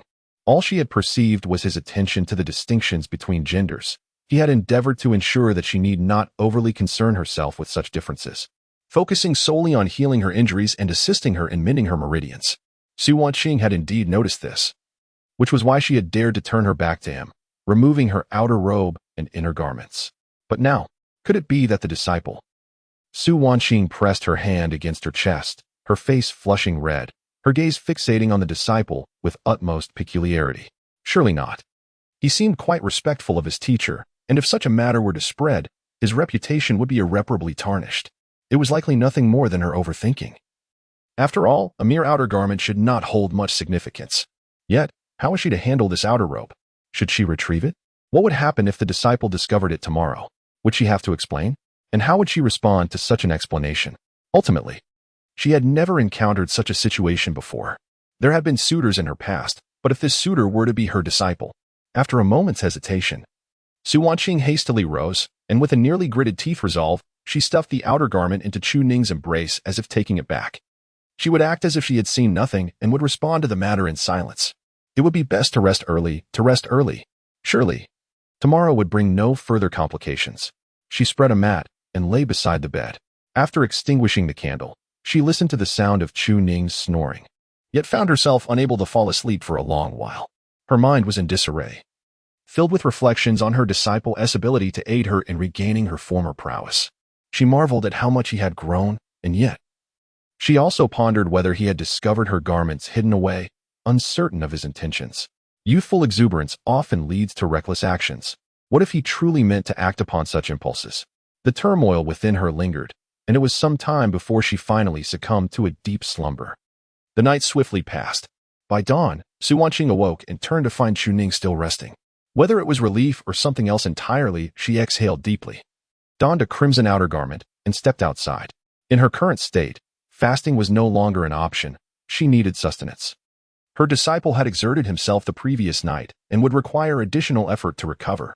The first rays of sunlight cascaded across the heavens, filtering through the verdant bamboo of the small bamboo peak, casting a kaleidoscope of colors upon the ground. Within the confines of the small bamboo peak, the woman clad in red busied herself, beads of sweat adorning her brow. The perspiration trickled down her cheeks, glistening as it traced the curve of her elegant neck. A sight undeniably captivating. Had anyone been present, they would have found it impossible to look away. However, at that moment, whether it be the sect leader or the esteemed elders, all were preoccupied with devising schemes to extract Su Wanqing's final legacy, engrossed in meticulous planning. Oblivious to the fact that she, a woman of humble origins, was capable of preparing meals. Her background was far from that of a noble lineage. Rather, she hailed from poverty. In her early years, her family consisted solely of her parents, residing in a rural area of the Great Qian dynasty. They toiled from dawn till dusk, her father diligently farming the land, while her mother tended to pigs and sheep and wove cloth at home. Despite their relentless labor, they barely managed to sustain their small family, often facing scarcity by year's end. From a tender age, she understood the weight of familial responsibility and often took it upon herself to cook and deliver meals to her father in the fields. Yet, he would often lament that she was not a son, incapable of sharing the burdens of tilling the land. Su Wanqing remained silent, focusing instead on improving her culinary skills. As she grew older, her father unilaterally arranged a marriage for her with a local scholar in his 50s, leaving her with little room to protest. However, on the day of her betrothal, she fled, pursued by those intent on bringing her back for the union. It was only when she encountered a woman whose mere gaze deterred her pursuers that she found solace, being offered a chance to seek transcendence. In that moment, Su Wanqing resolved that as long as she could escape the marriage to that elderly man, she would accept any other fate. Thus, she joined the Taishan sect, becoming a disciple at the small bamboo peak. Unfortunately, her master, aged and frail, could only teach her for a decade before passing, bequeathing the small bamboo peak to her. Fortunately, Su Wanqing proved to be exceptionally gifted, rapidly advancing in her cultivation, rendering others hesitant to covet her domain. Later, upon achieving success in her practice, she returned to visit her parents, though she could not reveal herself. Instead, she discreetly sent silver and provisions to ensure their well-being and comfort. In the present day, with the teacher having passed away and her parents having peacefully departed, Su Wanqing finds herself alone at the now diminutive bamboo peak. Once, her cultivation was profound, her path promising, surrounded by a throng of disciples, living a life of unparalleled joy. Yet, she has inexplicably lost her cultivation. It is only in this state of loss that she recalls her former humanity, realizing that many matters cannot be resolved with ease. Even igniting a fire has become a cumbersome task. Nevertheless, she retains vivid memories of her past, swiftly regaining her skills. Cooking has become one of the few activities where she feels a sense of worth. Thus, her diligent figure is imbued with an unusual seriousness. As she reflects on the surreal nature of her current experiences, how could a distinguished sword cultivator find herself cooking? Yet, in this endeavor, though she had occasionally indulged in cooking before, she has never approached it with such focus and dedication. After all, great responsibilities are often bestowed upon those who first endure trials and tribulations. The words of her disciple ring true, thus, whether as the illustrious sword cultivator or the seemingly fragile Su Wanqing, both identities are genuine. Every experience serves to temper and refine her resolve, and her path still holds promise. Regardless of her circumstances at Bamboo Peak or her own integrity, she must earn the right to make her choices. Rather than remain in her current predicament, having prepared 4 or 5 dishes with a pot of congee simmering, Su Wanqing's spirits are high, a smile gracing her lips as she turns to return to her abode. It is then she suddenly recalls the events of the previous night. At this moment, her heart is a tumult of emotions. Well, let her consider it as if it never occurred. As long as her heart remains unburdened, what is there to fear? After all, she is no longer young, possessing a wealth of experience. It is only natural for Chu Ning, being youthful, to exhibit interest in women, especially when he is surrounded by none other than herself. However, when the time is right, she shall enlighten him. Indeed, that is the way. With no prior experience of such intricate matters, Su Wanqing purses her lips, poised to knock on the door.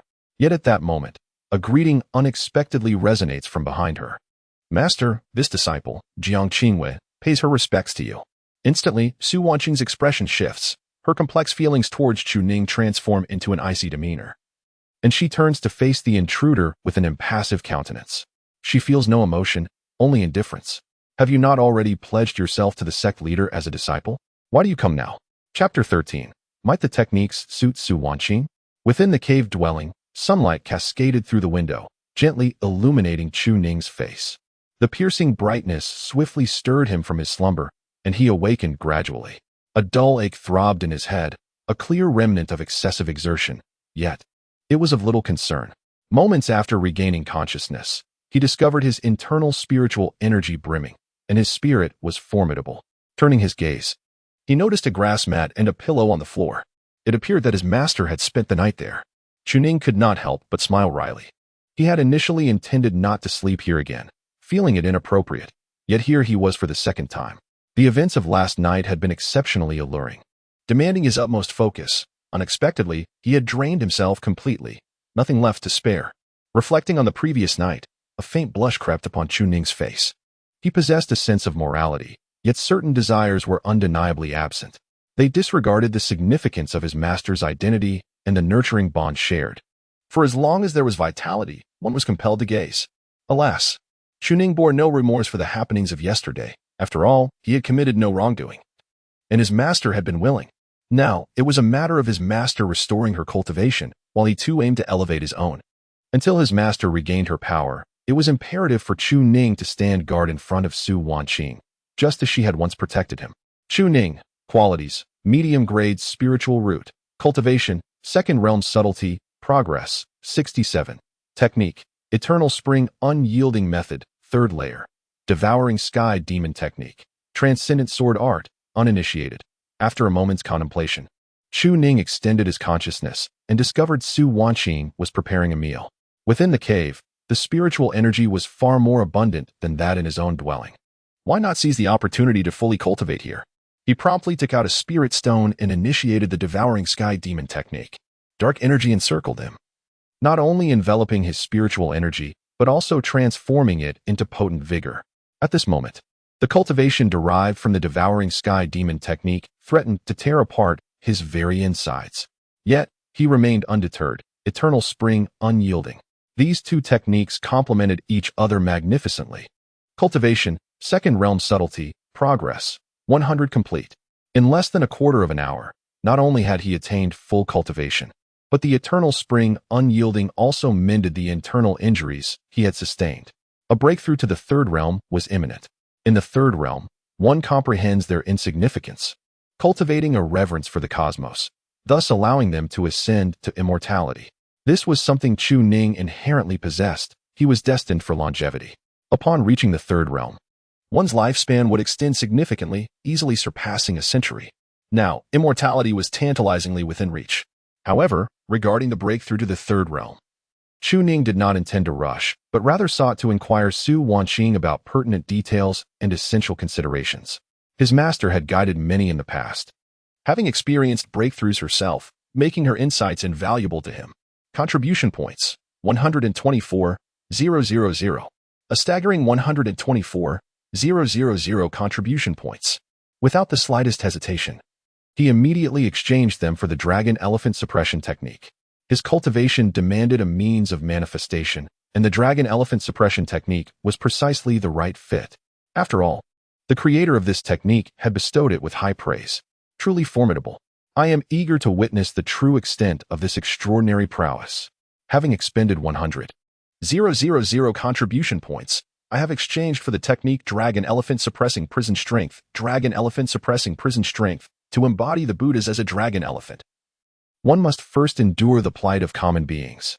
In the humble corners of the mortal realm, one must comprehend the profound truths of existence. Only those with extraordinary resolve against fate may grasp this knowledge. The trials faced by cultivators are harrowing, and the stronger the suppression of their spirits, the more intense the yearning to unleash their inner energy exists. This embodies the essence of both common beasts and the dragon elephant. Upon reading the introduction to this technique, Chu Ning was momentarily taken aback. This method seemed tailor-made for him. After 18 years of meager cultivation and enduring countless scorn, he had long harbored words in his heart that he could not utter. On that fateful day, when Su Wanqing was cornered by numerous elders and betrayed by her disciples, he yearned to vent his frustrations but had to temper his words due to his lack of power, fearing for his own life. Yet, who does not harbor a desire to release their pinned-up indignation? To embody the Buddhas as a dragon elephant, one must first endure a lifetime as a common beast. After years of a beastly existence, his frustrations had reached a breaking point. In an instant, as the technique imprinted itself in his mind, Chu Ning felt an overwhelming sense of relief and boldness, letting out a resounding roar. That cry was filled with resentment and fury. Had I possessed strength? My master would not have fallen into such dire circumstances. Had the elders of Tai Xian's sect regarded their disciples as individuals, they too would not have faced such a fate. This life-s roar echoed like a dragon's chant. Technique: dragon elephant suppressing prison strength. Progress: second layer achieved. Cultivation had propelled him directly to the second layer. This was indeed a personalized technique. His mind also retained the formidable aspects of the dragon elephant suppressing prison strength. Martial artists cultivate qi, a breath of true energy. The essence of the dragon elephant resides within. With the might of one's physical body, one can unleash the heavens and forge cities. As long as the true energy remains intact, each punch will be swifter and more potent. At that moment, he sensed a faint glimpse of a breakthrough in his cultivation. Yet he held it back. One must not seek haste, but rather stability. Progressing through steadiness is the true path of cultivation. The experiences of his master, Su Wanqing, were still vivid in his mind, and he could not follow in her footsteps. He lifted his gaze towards the window, a smile gracing his lips. He was destined to grow ever stronger. The grievances of that day remain unresolved. Now, he has the opportunity to avenge his master. And there remain 24,000 contribution points. Let me see what can be offered to Su Wanqing. Assist me in searching for elixirs or techniques that can aid in restoring her cultivation. Remember, I have only 24,000 contribution points, so find something useful. The system is devoid of sentiment. Thus, there's no need for further explanation. The system is indifferent to such titles. Searching. Successfully retrieved technique. Martial reversal of all assaults. Martial reversal of all assaults. A dual cultivation technique of both law and body. While both paths share the journey of the Great Tao, the progress in body cultivation is slow and demands vast resources to strengthen the physique. This method forges the spirit with true energy and the body with vitality, achieving dual cultivation. Creators' evaluation of the technique, quite suitable for prodigies who have lost their cultivation, yet for ordinary practitioners, it leaves much to be desired. The price is set at 30,000 contribution points. Alas, yet another unattainable item. Nonetheless, the difference between 24,000 and 30,000 is negligible. A simple massage for the master from his beloved would suffice. The massage contributes to progress, with a mere 1% equating to approximately 10,000 points. This is quite advantageous. A single massage could yield 100,000 contribution points, leading to a plethora of possibilities. Furthermore, this technique seems particularly suited to Su Wanqing's current circumstances. However, Chu Ning feels compelled to inquire further. The dual cultivation of law and body will undoubtedly lead to significant complications in the later stages, requiring substantial resources. Presently, Su Wanqing's cultivation can be restored. Should she resume her previous path or continue with her current practice, which provides a modicum of self-defense? Ultimately, it hinges on Su Wanqing's intentions. It is prudent to hold on to this for now. Wait, something suddenly dawns on Chu Ning. It appears there are two women conversing outside, one of whose voice he recognizes all too well. Senior sister. No, she is no longer that. Jiang Qingwe. Chu Ning's eyes grow icy. Su Wanqing's foremost disciple, and the first to sever ties with her in her time of need. Has she come now to mock his master? If that is indeed the case, he shall show no mercy. Chapter 14. Is self-destruction a proof of innocence? Then, go ahead and take your own life. With a thud, Su Wanqing's expression turned to one of shock as she beheld her former disciple, Jiang Qingwe, kneeling before her. Clad in the azure robes of a Zai's Hufeng disciple, the young woman knelt on the ground, her gaze imbued with utmost sincerity. With those words, she produced a pill from her hand. Master, this is a pill I obtained from the sect leader. I have heard of its existence, but it is a treasure that the sect leader would never bestow upon anyone who is not his direct disciple. Jiang Qingyue's eyes sparkled with determination as she gazed at Su Wanqing, bowing her head once more. You have imparted your teachings to me, master. How could I disregard the kindness you have shown me in the past? Now, the sect leader has granted me this pill for my cultivation, and I sincerely hope you will accept it. In the past 2 days, she had sought this pill by aligning herself with other disciples under different elders. Yet her heart remained with Zai's Yufeng. Upon finishing her words, she presented the pill with both hands, her eyes fixed intently on Su Wanqing. At that moment, Su Wanqing was taken aback. What? She had gone to the sect leader to procure a pill for this reason? Was it truly so? Before her stood a strikingly beautiful woman in azure, her face adorned with a guileless smile.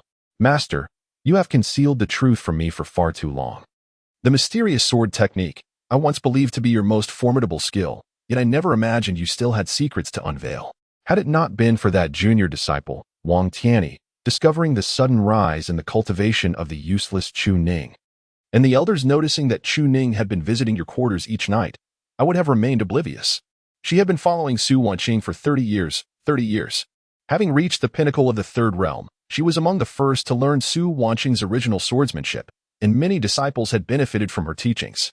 Yet, after 3 decades, the depths of Su Wanqing's abilities remained unrevealed. It was unthinkable that after all this time, she would not impart such knowledge to her, but instead choose a useless person like Chu Ning. Jiang Qingwei couldn't help but scoff internally, though her face retained a facade of cheerfulness. This was merely an attempt to justify her betrayal of the sect, attributing her actions to seeking fortune for her master. After all, she had been raised under Su Wanqing's guidance. Could 30 years of master-disciple affection truly be disregarded? Now, with everything laid bare, she had resorted to the sect leader merely to enhance her master's cultivation. In this moment, would Su Wanqing harbor any doubts? As expected, Su Wanqing was rendered completely speechless. She stared blankly at the pill, sensing its potent aura. It was a 7th-grade pill, the Yin-Yang mysterious dragon pill, which could only be concocted by a sage. This pill undoubtedly originated from another sect, a treasure the sect leader kept for life and death situations, a means of survival, and upon absorption, it would cultivate the essence of the true dragon within, significantly aiding one's cultivation. Did Jiang Qingwei truly seek the sect leader's favor for her sake? Yet, something felt amiss. She gazed at her former disciple, who appeared just as she once did, witnessing the expectation and sincerity etched upon her face. Yet an unsettling feeling lingered in her heart. On that fateful day, the cold fury etched on her face seemed poised to tear Su Wanqing apart. Had it not been for Chu Ning's comforting presence, Su Wanqing might have succumbed to despair. Could it be a conspiracy? Yet, it appeared that she had already exhausted any remaining valuable assets. The only storage ring she possessed could not be opened by anyone but herself. Now, it seemed that Chu Ning had discovered a solution and handed it over to him. What could be the purpose behind this conspiracy? Was it for the storage ring or for the Shaozhu Peak? Nevertheless, this elixir appeared genuine. At this moment, Jiang Qingwei spoke with a smile. Master, in my pursuit of this elixir, I nearly wore my lips raw. The sect master, recognizing that I possess a divine-grade spiritual root, begrudgingly bestowed this elixir upon me. It is undoubtedly authentic, and you may verify it with others. Now that you find yourself in dire straits, this elixir can surely aid you. I implore you to accept it. My loyalty to you remains unwavering. Once your disciple, forever your disciple. Su Wanqing hesitated for a long while, refraining from taking the elixir, instead gazing at Jiang Qingwei with an expressionless demeanor. She had already been hurt once and had come to understand many truths in recent days. Moreover, she felt that she had lost the right to teach others. Indeed, she had forfeited that right, so why did Jiang Qingwei persist in her efforts? Furthermore, would the sect master truly part with a 7th-grade elixir? Su Wanqing was not a fool. The sect master would never relinquish such a treasure, let alone offer it to Jiang Qingwei. There must be some ulterior motive at play. Though the true intent eluded her, it certainly would not align with Jiang Qingwei's claims. A faint smile crept across Su Wanqing's lips, as if she had discerned the intentions of her disciple. At this point, this elixir serves no purpose for me. The Yin-Yang Xianlong pill is intended for those on the brink of despair. I have already suffered a depletion of my meridians due to my attempts at breakthrough. Since the sect master has gifted it to you, you should consume it yourself. Jiang Qingwei was taken aback. How can you claim it is of no use? How do you know it is ineffective if you have not even tried it? This is the highest grade elixir that the Taishian sect can offer. How can you dismiss it so readily? The sect master has assured its efficacy, hence the exchange for your trust.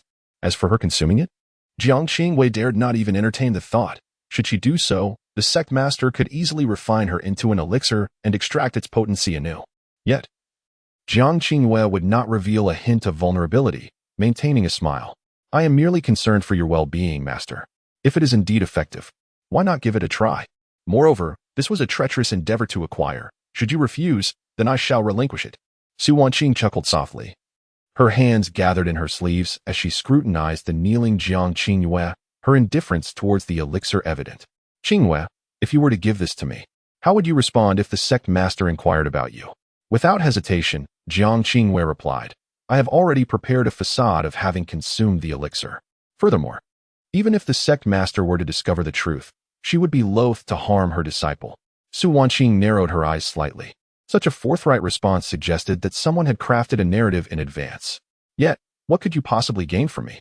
She did not sigh, but her smile deepened, and she remained silent. Jiang Qingyue observed this scene, hesitating for a moment. "Master, do you perhaps doubt your disciple?" "Indeed, there is doubt."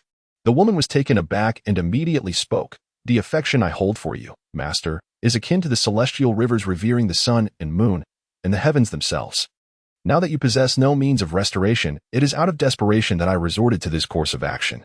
And I refrained from informing you beforehand solely to maintain secrecy." Su Wanqing continued to smile. "I care not for these matters anymore. After all, my cultivation is hopeless. Take the elixir back and use it for yourself. Ultimately, I am but a vessel of waste, incapable of any endeavor, merely awaiting the end of my lifespan to fall into oblivion." At that moment, Jiang Qingyue was suddenly startled by a thunderous sound in her ears. "I must earn her trust. She undoubtedly harbors a legacy. If handled well, the Yin Yang Xianlong pill can be entrusted to you without hesitation." Jiang Qingyue gritted her teeth, swiftly drawing her sword and placing it against her neck. "Master, if you do not trust your disciple, I can die to prove my innocence. I only wish for you to believe in me, allowing me to depart with a clear conscience. Even in death, I can still regard myself as the disciple of Su Wanqing, the ethereal sword fairy of the North region." Su Wanqing remained unmoved, with no recourse left to her. At present, this was the only way to demonstrate her innocence. After all, she had been a disciple for 30 years, and so much goodwill had been shared. She could not fathom it. Yet, at that moment, Su Wanqing appeared to be smiling with a hint of delight. Was there someone urging her? Indeed. There were ulterior motives at play. Though her face bore a smile, her heart grew increasingly desolate. Haha, 30 years of master-disciple bond. Reduced to such a state, how could it not invite ridicule? At this moment, Su Wanqing merely gazed at Jiang Qingyue with a smile. "Oh? To take your own life to prove your innocence? Very well, then go ahead." Not just Jiang Qingyue. Even the elders and the sect leader who observed from behind were astonished. Su Wanqing, when did she become so heartless? 30 years of master-disciple affection. And now disregarded? Jiang Qingyue was suddenly taken aback, her eyes wide in disbelief as she looked at the seemingly callous Su Wanqing, as if unable to comprehend. "Master, what do you mean? You jest not." Su Wanqing smiled sweetly. "Did you not say you would take your own life? If you were to die, I would certainly seek out a prime resting place for your burial, and I would carve upon it that you were my most exceptional disciple, Su Wanqing." "Master." Cold sweat broke out on her brow, and her lips trembled. "Could it be that you truly do not trust your disciple? You die, and I shall believe. But master, why do you not act?" Chapter 15. The Battle of Bulls, Horses, and Dragons. Upon uttering these words, not only Jiang Qingyue but also the elders and the sect leader behind her were left in disbelief. Within the grand hall of the sect, all eyes were fixated on this scene. Was it truly devoid of compassion? Did they feel that their own cultivation was hopeless and decided to take their disciples away? Zhao Feng spoke solemnly. "Sect leader, this course of action is ill-advised. Are we truly to allow Jiang Qingyue to take her own life? She possesses a divine spiritual root, second only to Su Wanqing, and is destined for sanctity. The cost of such a loss is far too great. A sage's presence is crucial for our Taishan sect's future ascendance in rank. This cannot be permitted. Indeed, sect leader, this decision appears unwise. Su Wanqing is exceedingly vigilant." Before them, a middle-aged man with a grim countenance suddenly smashed the table, already rendered useless, yet still putting on a fade. That wretched scoundrel. However, at this moment, he still communicated in hushed tones. "Enough. Just return. Do not let her perceive any flaws. If one attempt fails, we shall try again. If two fail, we shall try thrice." Within Shaozhu Peak, Jiang Qingyue gazed at Su Wanqing with a complicated expression, slowly lowering her sword and kneeling once more. The disciple understood that her master had lost trust in everyone, yet her sincerity remained unwavering, as the heavens could attest. This time, she would not resort to self-destruction. Instead, she would swear an oath. Su Wanqing's heart was nearly shattered, her smile, a mask for her profound despair. 30 years, 30 years of nurturing a disciple. And now she had conspired against her alongside the sect. What was the purpose of this betrayal? Jiang Qingyue spoke again. I will not come only once. Next time. I shall. Senior sister? A voice interrupted, and Jiang Qingyue turned, puzzled. She beheld Chu Ning, clad in a green robe, approaching slowly with a smile. Upon seeing the figure in red, Su Wanqing was momentarily taken aback. The red-clad master seemed to exude a better demeanor, yet her gaze appeared unsettling. Chu Ning had heard everything that transpired and recognized that her master was not at peace. She promptly moved forward to support Su Wanqing, taking a seat beside her and softly said, Master, leave it to me. Su Wanqing felt her composure nearly unraveling, her face devoid of any smile. Only a complex expression directed at Chu Ning. Ningo. At this moment, she needed everything to be borne by her disciple. Even though there was hope for her cultivation, each incident further eroded her spirit. This Shaozhu Peak may not be worth remaining at, yet it was her home for a century, and she had her master's dying wish to uphold, the safeguarding of Shaozhu Peak. Furthermore, the sect would not easily allow Su Wanqing to depart, especially not the sect leader, Chun Xiantian, who had always kept her in mind. How could it be so? She fought back tears of despair, gripping Chu Ning's hand tightly. Now, her only solace lay in her disciple. Chu Ning said little, merely rising to regard Jiang Qingyue. His gaze grew increasingly cold as he drew nearer. Hadn't the senior sister already pledged herself to the sect leader? What was her purpose in returning now? Jiang Qingyue shot Chu Ning a look filled with contempt. I have no desire to engage with such a worthless individual. However, since she is from Ziyufeng, it is imperative that she does not reveal her true intentions. Junior brother, you are unaware. Elder sister has approached the sect leader to resolve our master's troubles. You are still young and do not comprehend these matters. Jiang Qingyue forced a smile as she observed Chu Ning drawing nearer. For she was at the pinnacle of the third realm and was unafraid of any aggression from him. Indeed, Chu Ning did not act against her. Instead, he wore a smile and crouched to retrieve Jiang Qingyue's longsword. The woman immediately grew wary, unwilling to relinquish her weapon. Chu Ning, still smiling, spoke. Junior brother wishes to learn the sword path and see what distinguishes elder sister's sword. Is that not permissible? Haha, of course it is. Chu Ning finally obtained the flying sword, marveling at the exquisitely crafted long sword, which was a pinnacle spiritual grade flying sword. He could not help but exclaim, a fine sword deserves a hero. Junior brother, do you remember that this flying sword was personally forged by our master for elder sister? Jiang Qingyue maintained a smile, yet for reasons unknown, she felt an ominous shadow surrounding Chu Ning, an enigma she could not decipher. Moreover, she could not gauge his cultivation level. That junior brother still remembered this flying sword. He was indeed thoughtful. Haha, certainly, our master seldom forges flying swords for others. And there were originally 2 of these swords, one for elder sister and one for junior brother. However, it seems that elder sister, in a moment of jealousy during a spar, inadvertently severed junior brother's sword. Chu Ning, gripping the flying sword, gazed at her with a grin. Jiang Qingyue's expression stiffened at his words, and she quickly retorted, in a sparring match, what is there to deliberate on intent? Besides, how could elder sister ever be jealous of junior brother? Chu Ning nodded earnestly. Indeed, that makes sense. However, I recently heard that elder sister has come here to assure our master of her loyalty, intending to take her own life to prove her innocence? That is indeed the case, but I believe that if one were to die so easily, it would not aid our master. No matter, our master is unable to assist anyone now. All that is required is for elder sister to prove her innocence. Jiang Qingyue's expression suddenly froze. Her gaze grew icy, fixated on Chu Ning before her. Junior brother, do not jest. Chu Ning smiled at Jiang Qingyue, his own smile gradually chilling. I am not jesting.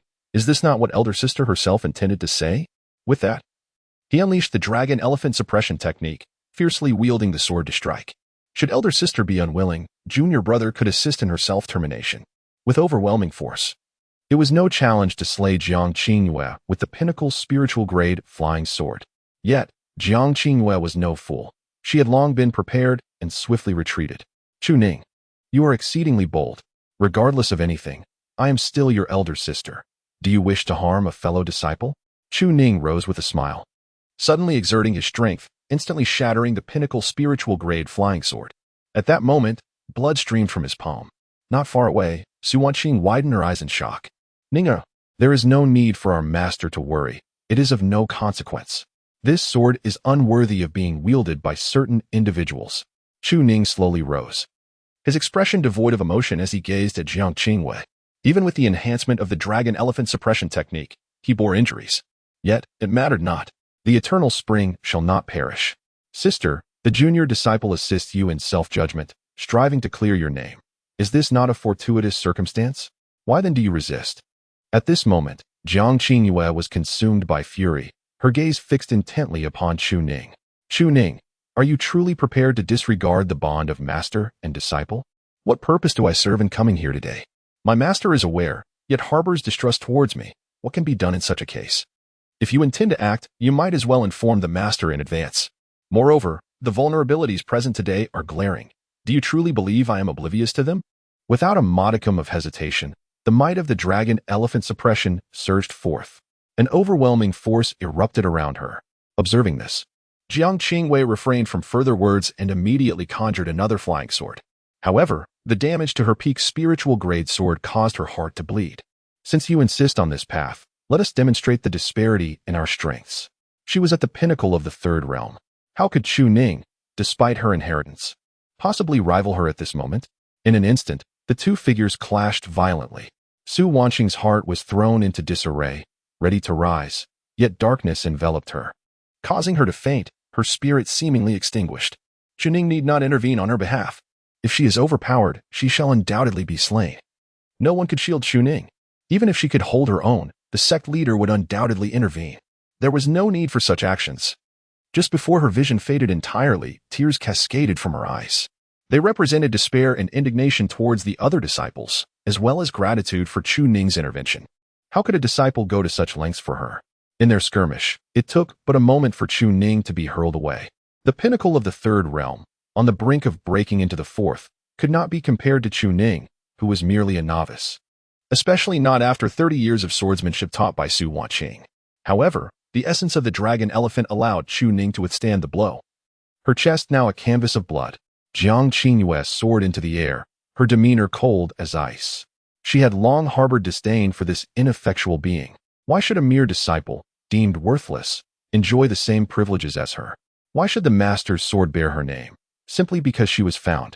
The master, seeing no reliance in you, treated you like a child. Today, Su Wanqing could not shield Chu Ning, and the long-standing grievances need not be suppressed. Jiang Qingyue sneered and proclaimed, Disciple Chu Ning of Shaozhu Peak, today, I shall strike while the esteemed sect leader is unprepared to eliminate you. Today, I declare to my fellow disciples, Chu Ning bears guilt, and this sect shall uphold its regulations. Chu Ning's expression remained unchanged. This is the nature of the cultivation world. Those with strength and status hold the power to dictate, while others are akin to livestock. Yet, the rage of a common man can spill blood for 5 paces. The ambition of the lowly may yet slay even the most revered. In an instant, the level of the dragon-elephant suppression ascended further, her physical prowess intensifying. Today, she had already reached the pinnacle of the second realm, suddenly breaking through. The third realm of destiny. Chu Ning, realm, third realm of destiny. Progress. 1. Technique. Eternal spring technique. Third layer. Flourishing life. Dragon-elephant suppression. Third layer. The vitality of beasts. Without an ounce of hesitation, she burst forth, channeling all her hatred from within her chest, and unleashed a powerful punch. At this moment, Jiang Qingyue's eyes were filled with astonishment and disbelief. The breakthrough in her realm manifested as the third level of atmospheric energy. A powerful punch came crashing towards her, sending her heart into disarray. Reacting swiftly, she drew her sword to block, yet the bloodied figure of Chu Ning before her resembled a god of slaughter descending upon the earth. With a resounding crack, his fist shattered her flying sword, only to be followed by an even more forceful blow. He wielded no other techniques. All he possessed was the brutal practice of the dragon-elephant suppression, relying solely on the might of his physical form. The energy of the dragon-elephant remained unyielding. In the future, each strike would be more formidable than the last. At the moment her sword shattered, Jiang Qingyue felt as if she had encountered a specter. But there was no time for her to scream in horror before a fist crashed into her chest. Her vital energy surged violently, and her spiritual essence became obstructed, followed immediately by another fist. The essence of the dragon elephant. Even if you truly embody the essence of all Buddhas and the dragon elephant, you remain unafraid in my presence. The mountains fractured instantaneously, and a body fell within.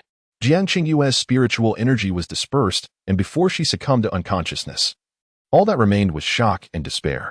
A sudden breakthrough in the heat of battle, at the third level of understanding destiny. At 18 years of age, this was no mere waste. This was a prodigy. Within the sect, all the elders and the sect leader witnessed this scene, their expressions a mix of astonishment. After a moment's hesitation, the sect leader turned to one elder, his countenance darkened, and he spoke with a grave intensity. Bring Jiang Qingwei back. As for the matter of Xiao Zhufeng, no one is to intervene for the time being. Until Su Wanqing relinquishes the inheritance, no one is permitted to act. This sect will handle this matter personally. The third level at 18. It is evident that her realm has been suppressed for years, undoubtedly. The secret of inheritance has remained with her due to Su Wanqing. Su Wanqing must have left behind a significant legacy, and that legacy is certainly substantial. Chun Xiantian fixated intently on the image of Chu Ning. How dare he lay hands on one of our sect's disciples? You are surely doomed. Once our sect uncovers your inheritance, I will ensure your bones are stripped, your tendons pulled, and your skin flayed while you bleed. Now, he was ready to step into the fray. Chapter 16. A lifetime together, battling all adversities. Jiang Qingwei was once again taken away. Compared to Wang Tianyi's arrival yesterday, his situation was far more dire. His chest was deeply sunken from the blows he had received, and several teeth lay scattered upon the ground. However, Chu Ning was not faring any better. Having forced a breakthrough in a desperate moment, coupled with the injury to his chest, he was in excruciating pain. Yet, the situation was not entirely dire. The essence of eternal rejuvenation remained. Alas, even that was insufficient, for the wound was too grievous. Without a moment's hesitation, he extracted the healing elixir from Su Wanqing's storage ring and immediately began to stabilize his injuries, while some of his internal organs had been ruptured. The issue was not insurmountable. He merely needed to summon the essence of eternal rejuvenation to aid his recovery. Little did he expect to encounter such disheartening events so early in the day. Chu Ning fixed his gaze intently upon the elder who had come to escort Jiang Qingwei. The elder's expression was grim, yet his eyes were laden with an intense desire as they rested upon Chu Ning. He uttered no further words and directly led Jiang Qingwei away, ensuring that these newly appointed young lords would not perish in this place. At Shaozu Peak, tranquility returned once more. Chu Ning glanced towards the kitchen not far away, where Su Wanqing had just prepared breakfast. Originally, she intended to call him to the table, but their plans were thwarted by this unfortunate incident. Truly disgusting. Chu Ning spat out a mouthful of blood, and without hesitation, he cleaned away the traces of his affliction before carrying Su Wanqing back to their cave dwelling. The delicate woman appeared pallid, her countenance devoid of color, clearly having succumbed to unconsciousness from excessive blood loss. Having already sustained grievous injuries from a failed breakthrough, the situation had become critical. Any delay in her recovery would lead to dire consequences. Chu Ning promptly checked the system. Bound object, Su Wanqing cultivation level, peak of the 6th realm, depleted, recovery progress, 10. Seeing that the recovery progress was stable, Chu Ning finally exhaled in relief. He urgently sought a pill that could stabilize Su Wanqing's spirit. Immediately, he went to Lingchuan to cleanse himself of the bloodstains. And after changing into a fresh set of garments, he took his vigil beside Su Wanqing. He focused on monitoring her condition while simultaneously tending to his own injuries. At this moment, Chu Ning was deep in thought. The Taishan sect was evidently becoming untenable. Jiang Qingyue's visit today must have been for some ulterior motive. Could it be concerning Su Wanqing's storage ring? Yet, such items were typically inaccessible to ordinary individuals, and they would not make such a public display of their intentions. However, one could not dismiss the possibility that they had already set their sights upon it. Alternatively, it might be due to Su Wanqing herself. The sect leader had always harbored an interest in her, and such tactics were likely employed to facilitate a dialogue with Jiang Qingwei, seeking to mend their relationship. Naturally, Su Wanqing would be displeased with the sect leader, and whatever the master disapproved of, Chu Ning would undoubtedly safeguard. Practicing here had become excessively troublesome. Once the master awoke, he would inquire about the possibility of leaving the Taishan sect. Staying here was no longer feasible. However, departing would mean voluntarily relinquishing their identities as the peak master of Shaozhu and disciples of the Taishan sect. What awaited them would likely be a relentless pursuit from the other sections. The human realm was vast, with the 7 major sects each claiming their own territories. Unless they could escape, their current cultivation levels left them with nowhere to run. Only the teleportation talismans remained, yet their reliability was deeply questionable. The crises looming overhead were simply overwhelming. Chu Ning gazed with compassion at the unconscious Su Wanqing upon the bed, taking a deep breath. At that moment, the system emitted a notification sound. Host maintains a wife on the brink of despair. Reward contribution value 10,000. System comment. Though thousands may stand against me, I shall proceed. Triggered reward critical hit. The system store has newly introduced an option for cultivation advancement. The host may expend contribution points to elevate the cultivation methods they practice. Note: only those methods marked as eligible for advancement may be upgraded. Hearing the system's feedback, Chu Ning's expression remained devoid of joy or sorrow. Though thousands may stand against me, I shall proceed. Currently, he was merely a disciple of Su Wanqing. The elders of the 8 peaks of the sect were all at the pinnacle of the 6th realm. The sect leader was even at the saintly realm. If these individuals were to resolve any hesitation and strike with lethal intent, intending to eradicate them entirely, then they would be utterly defenseless. How could he possibly embody the spirit of "though thousands may stand against me, I shall proceed"? Clearly, he could not protect her as Su Wanqing had once sheltered him. He could only do his utmost. The only person his master could rely on was him. Feeling the injuries within his body finally healed, Chu Ning began to explore the new features developed by the system. Cultivation advancement. Cultivation method. Everlasting spring technique. Upgradable. Advancement cost 100,000 contribution points. Heaven-devouring demon technique. Dragon elephant suppression technique. Upgradable. Advancement cost 1,000,000 contribution points. Misty sword technique. Upgradable. Advancement cost 10,000 contribution points. Chu Ning was momentarily taken aback. Why were the contribution point costs so disparate? He quickly formed a conjecture. The everlasting spring technique initially had a price of only 1,000. The system had previously triggered a random advancement for this technique, elevating it to a second-tier method. Thus its current cost was 10,000. Now, to advance further would require 100,000 contribution points to reach the 3rd tier. As for the dragon elephant suppression technique, being a 3rd-tier method, advancing it would elevate it to the 4th tier, necessitating 1,000,000 points. That was certainly unnecessary, as the current dragon elephant suppression technique sufficed. He could at most elevate the everlasting spring technique, but it held little utility at present. However, the misty sword technique, upon purchase from the system, it could be learned directly without requiring comprehension. If, after advancement, he could grasp a deeper level of the misty sword technique, that would be advantageous. Yet, his thoughts were still lingered upon the martial arts that suited Su Wanqing, the martial reversal techniques, a method compatible with dual cultivation of body and law, which evaluations indicated would suit her well without hindering her recovery process. Thus, there was no rush for the misty sword technique. Currently, he possessed only 34,000 contribution points. The 30,000 for the martial reversal techniques evidently aligned better with their current situation. As he contemplated, devising a way to survive, Su Wanqing's fingertips suddenly quivered. Chu Ning immediately sensed it, swiftly grasping her hand, and softly inquired, "Master?" The unconscious Su Wanqing felt a surge of medicinal power within her, unaware of its origin. She had just dreamt of Chu Ning being slain. Jiang Qingyuan knelt before her, holding Chu Ning's severed head and murmuring that she must be innocent, urging Su Wanqing to believe her. The moment consciousness returned, Su Wanqing jolted awake, and upon seeing Chu Ning, tears streamed down her face as she embraced her tightly. It was as if the weight of suppressed thoughts over many days had suddenly released, and in her despair, she found solace in her disciple. Fearing that Chu Ning might act rashly to protect the little dignity she had left, in this moment of reunion, how could her emotions remain constrained? "Ninga." Startled by the sudden embrace, Chu Ning hesitated, wanting to break free, but seeing her master's pained expression, she sighed and reciprocated the embrace. "Master, I am here." Su Wanqing remained silent, holding Chu Ning tightly. She could not bear the thought of losing one of the few people in this world who cared for her.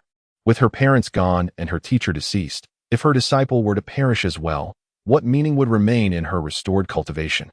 The foundation of her heart's path had been rebuilt with Chu Ning's help, when she saw her former disciple Jiang Qingyuan scheming against her. Despair washed over her without a single tear. Yet, upon seeing Chu Ning safe and sound, her emotions overflowed uncontrollably. "Ninger, we must leave Taishian's sect. Is there not a teleportation talisman?" She could no longer remain at this little bamboo peak, for the safety of her disciple demanded that they depart. Yet, as she spoke these words, her heart shattered further. "Ninger, you must escape on your own. Even with the teleportation talisman, I am of no use to you. I would merely be a burden. Do not perish here. They will not spare us. Absolutely not. We do not yet know what they are plotting. But in a few days, when they deem it suitable, none shall be able to stop them. Upon hearing this, Chu Ning remained silent, her voice steady as she responded. Wherever Master is, I shall be there too. My loyalty is unwavering. I will not abandon you to survive alone. Su Wanqing released Chu Ning, gazing at her with red-rimmed eyes, whispering gently, Ninger, I understand your intentions. However, you possess opportunities now. In the future, you may yet return to this place. When that time comes, you need only to pay your respects at my grave. I have given you all that I can. Remaining by your side would only be a burden. Chu Ning shook her head. Master's cultivation will soon be restored. I've already reached the third realm of knowing destiny, and furthermore, I possess a unique cultivation method that harmonizes both the and spirit. This method aligns perfectly with your current circumstances, yet its challenge lies in the necessity of simultaneous cultivation of both body and spirit, which is far more arduous than the previous ascensions. Should you be willing, I can impart this method to you. If not, I shall break through to the sixth realm soon, and I will possess the ability to protect both of us. It won't be long, at most half a month. No, just 10 days. In these 10 days, your cultivation will surely be restored, and there will be no need for self-pity. If a person like you were to recultivate, achieving the pinnacle of the path again would pose no trouble at all. At this moment, Su Wanqing's expression was one of dazed astonishment. In this critical juncture, her disciple had not abandoned her. Such sentiment transcends mere teacher-student affection. Without further contemplation, Su Wanqing clutched Chu Ning tightly and inquired, Is there a possibility that the technique I cultivate can grant me the strength for self-preservation? Chu Ning nodded affirmatively. Yes, Master. Your cultivation will ensure that I do not become a burden to you. As you have said, when heaven bestows a great responsibility upon an individual, it tests their resolve, labors their sinews, and empties their physique. Now that I possess a technique capable of safeguarding myself, how could I refrain from practicing it? Would I permit my disciple to confront the malice of the world alone? Absolutely not. Moreover, the path to sagehood is fraught with challenges. I possess the confidence to surmount those thresholds. Seeing Su Wanqing's determination, Chu Ning's gaze sharpened, and he promptly exchanged and presented the technique. Wuli Niju. Upon witnessing the technique, Su Wanqing's demeanor shifted, her grip tightening around it. The Taishian sect was not a place for prolonged stay. Yet the human realm was dominated by the 7 great sects, leaving nowhere to flee without risk of capture. We shall venture to the chaotic sky domain. Ninger. Let us go to the chaotic sky domain. There exists no legal system, no regulations, only strength and authority prevail. The sects of the human realm dare not tread there. Though perilous, it is preferable to the malevolent beings that inhabit this place. Chu Ning inhaled deeply. The chaotic sky domain, you say? It is likely 1,000,000 miles from here, and the teleportation talismans only reach 100,000 miles. No matter. We shall use several of them to get as close as possible and then devise a plan to proceed. Even if we face countless obstacles in the future. I vow never to forsake you, Master. I wish only to accompany you throughout my life as we confront all adversaries together. Upon hearing these words, Su Wanqing was momentarily stunned, gazing at Chu Ning in disbelief. She paid little heed to the other phrases, fixating instead on the 4 words, together for a lifetime. In that instant, her heart was tumultuous, yet she recognized that it was not the time for a woman's sentimental display. Even if they vowed to be together for life, where could one find those who understood and empathized with their shared struggles in this world? Su Wanqing enveloped her disciple in a fervent embrace, her eyes reflecting an unprecedented resolve. Ninger, together for a lifetime, we shall confront all adversaries. Chapter 17. Has he grown up? On Su Wanqing's face, there was no trace of shyness. She was acutely aware of the gravity of the situation. At this moment, regardless of the intentions behind her disciple's confession, the fact that someone was willing to support her in times of peril and share in her fate was commendable. She understood Chu Ning well. Once he uttered those words, he would take responsibility. With such reliance, her trust was solidified. Su Wanqing soon released Chu Ning's hand and gazed deeply into his eyes. Ninger, allow me to inquire about what transpired after your encounter with Jiang Qingwei. Without hesitation, Chu Ning recounted the events that had just unfolded. Su Wanqing was momentarily stunned, her expression shifting to one of utter astonishment as she looked at Chu Ning. Jiang Qingwei was also her disciple, a peak practitioner of the 3rd realm at 50 years old, on the verge of breaking into the 4th realm. Possessing profound combat experience with the 4th layer of the Miao sword technique, Yet she had been rendered unconscious by Chu Ning. "What of your injuries?" Su Wanqing asked. Concern etched on her face. Chu Ning smiled and shook his head, still holding her hand. "The essence of longevity can mend both your wounds and mine. While I cannot claim to be entirely unscathed, the recovery will only require a bit of time and will not hinder our current actions." Su Wanqing's expression grew complex as she regarded Chu Ning before her, at a loss for words. His progress was so rapid that even she struggled to comprehend it. He had already bested Jiang Qingwei. Undoubtedly, he would become a swordsmanship prodigy who would rival her in the future. How could someone of such caliber remain here? She must leave at once. However, a sense of unease soon crept over Su Wanqing. Logically, this was their opportunity to pin down the two of them and expel them from Shaozhu Peak without a second thought. Yet there was not a hint of movement from their adversaries. This was perplexing. The sect members could not have had a change of heart, could they? No, that was not plausible. They must have ulterior motives. At that moment, Chu Ning inquired, "Master, why did Jiang Qingwei come to seek your vindication?" Su Wanqing shook her head. "I surmise it may pertain to my storage ring, but even I am unable to access it now. Even if sect leader Chen Xiantian were to forcefully break it, everything within would vanish without a trace. Thus, this is unlikely, since they harbor intentions toward us. It is too strange that they have not acted upon such a prime opportunity." Su Wanqing pondered, yet when her gaze fell upon the perplexed Chu Ning, she suddenly froze. "No, it seems I have realized something. No one in the sect knows your true realm, correct? At least not until now. Not a single person." Su Wanqing's eyes widened with understanding. "I see it now. You, with your third realm cultivation, have fought Jiang Qingwei, who is 50 years old, and even triumphed over her. The sect members must suspect you possess something extraordinary, or rather, they suspect that you have something given by me. This could explain why Jiang Qingwei sought me out. She must be aiming to acquire that very item. Yet they are utterly unaware that I do not possess such a thing, and that only you, Ninger, hold it." At this moment, Su Wanqing's expression was extremely grim. Her fists clenched as she let out a cold laugh. Such disciples truly evoke a sense of despondency. However, as a master who has lost everything, I am in no position to voice my grievances. If my cultivation were to return, the first to perish would be her. Assisting tyranny and colluding from within, she seeks to deceive me regarding the inheritance I possess. Even if it exists, she would never be able to extract even a fraction of it. At present, the only individual I trust is Chu Ning." Upon hearing this, Chu Ning exclaimed in disbelief. No wonder Jiang Qingwei approached. It appears the sect believes Su Wanqing still has a trump card. Then they bestowed this inheritance upon Chu Ning. It makes sense, after all. Just days ago, she was at the third layer of body refinement, and the next day, she nearly defeated Wang Tianyi, and on the third day, almost vanquished Jiang Qingwei. Despite only being at the third realm, anyone would find this suspicious. They aim to extract the last vestiges of value from Su Wanqing before fully revealing their true faces. Ha ha ha. Chu Ning couldn't help but burst into laughter, to the point of tears. The absurdity of those from the same sect is indeed laughable. Even in such dire straits, they seek to exploit the master. The Taishan sect deserves no mercy. "Master, we can set off immediately, and once your cultivation is restored, we shall return to the Taishan sect to exact our revenge." Su Wanqing naturally agreed with this sentiment. This was no time for nostalgia. In her moment of despair, it was her disciple who had given her hope, presenting her with the opportunity to reclaim her former glory. How could she possibly resign herself to such an easy demise? She must return. But Ninger, consider this. The sect has yet to take action, indicating they have not obtained the inheritance. If so, why not utilize this to our advantage? After all, your talismans can assist us in leaving directly. Moreover, before we depart, I must not remain idle.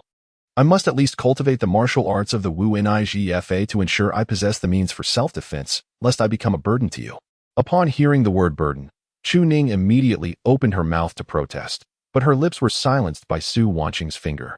With a comforting smile gracing her face, the woman gazed at Chu Ning and softly said, "Do not claim that I am not a burden to you. In my current state, I am indeed just that. If I can do nothing but rely on your protection, then it would be no different from being dead." Chu Ning was taken aback. Not so much by Su Wanqing's words, but rather by the action. "I wonder what would happen if I were to kiss my master's finger? Ugh. Would I get slapped?" Feeling inexplicably flustered, Chu Ning awkwardly chuckled and shifted the topic. "So, according to master, the sect may still extend an olive branch to us." Su Wanqing narrowed her eyes slightly. "Indeed, they have already deduced that you possess my inheritance. They surely wish to obtain it. Human nature is such. Even if our assumptions are mistaken, we can always utilize that talisman to escape. It would be better to ensnare them once more, perhaps by procuring resources. You are in dire need of such things. Although I possess ample resources, seizing those belonging to outsiders would be foolish to pass up. Upon hearing this, Chu Ning's expression turned peculiar. One cannot help but feel that such matters concerning dogs are beneath someone like my esteemed master. Yet now, she seems to be the one proposing to exploit the situation.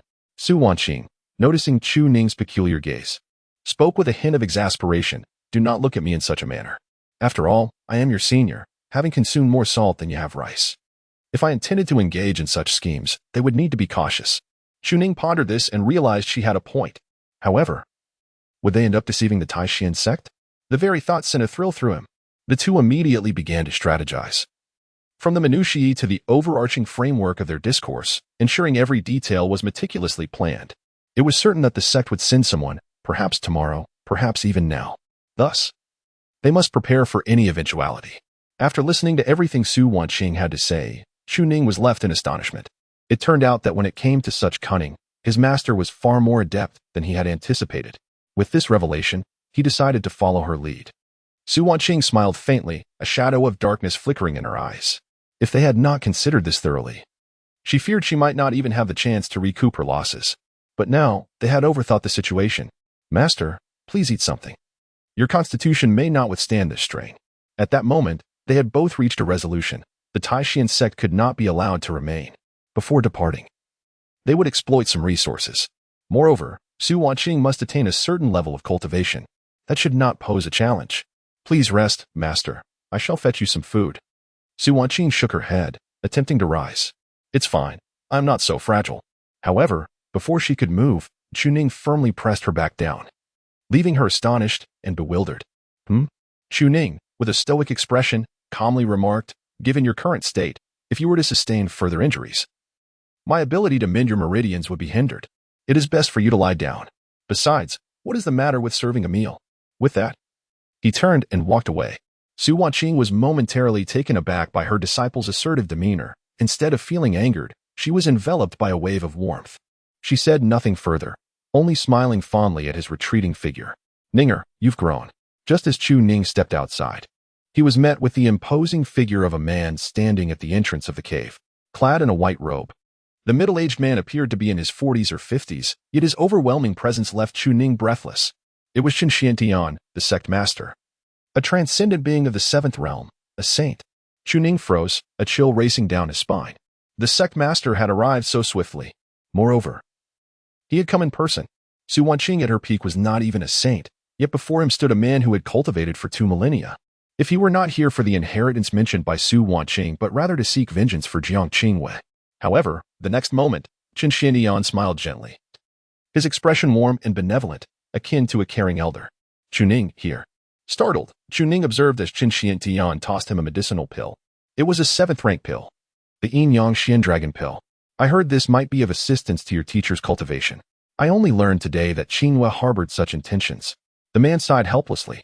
Originally, such matters could have been addressed directly, yet it had led to discord among your sect, resulting in this unfortunate situation. This matter does not rest upon your shoulders. Rather, it is the lack of understanding on Qing Yue's part that bears the blame.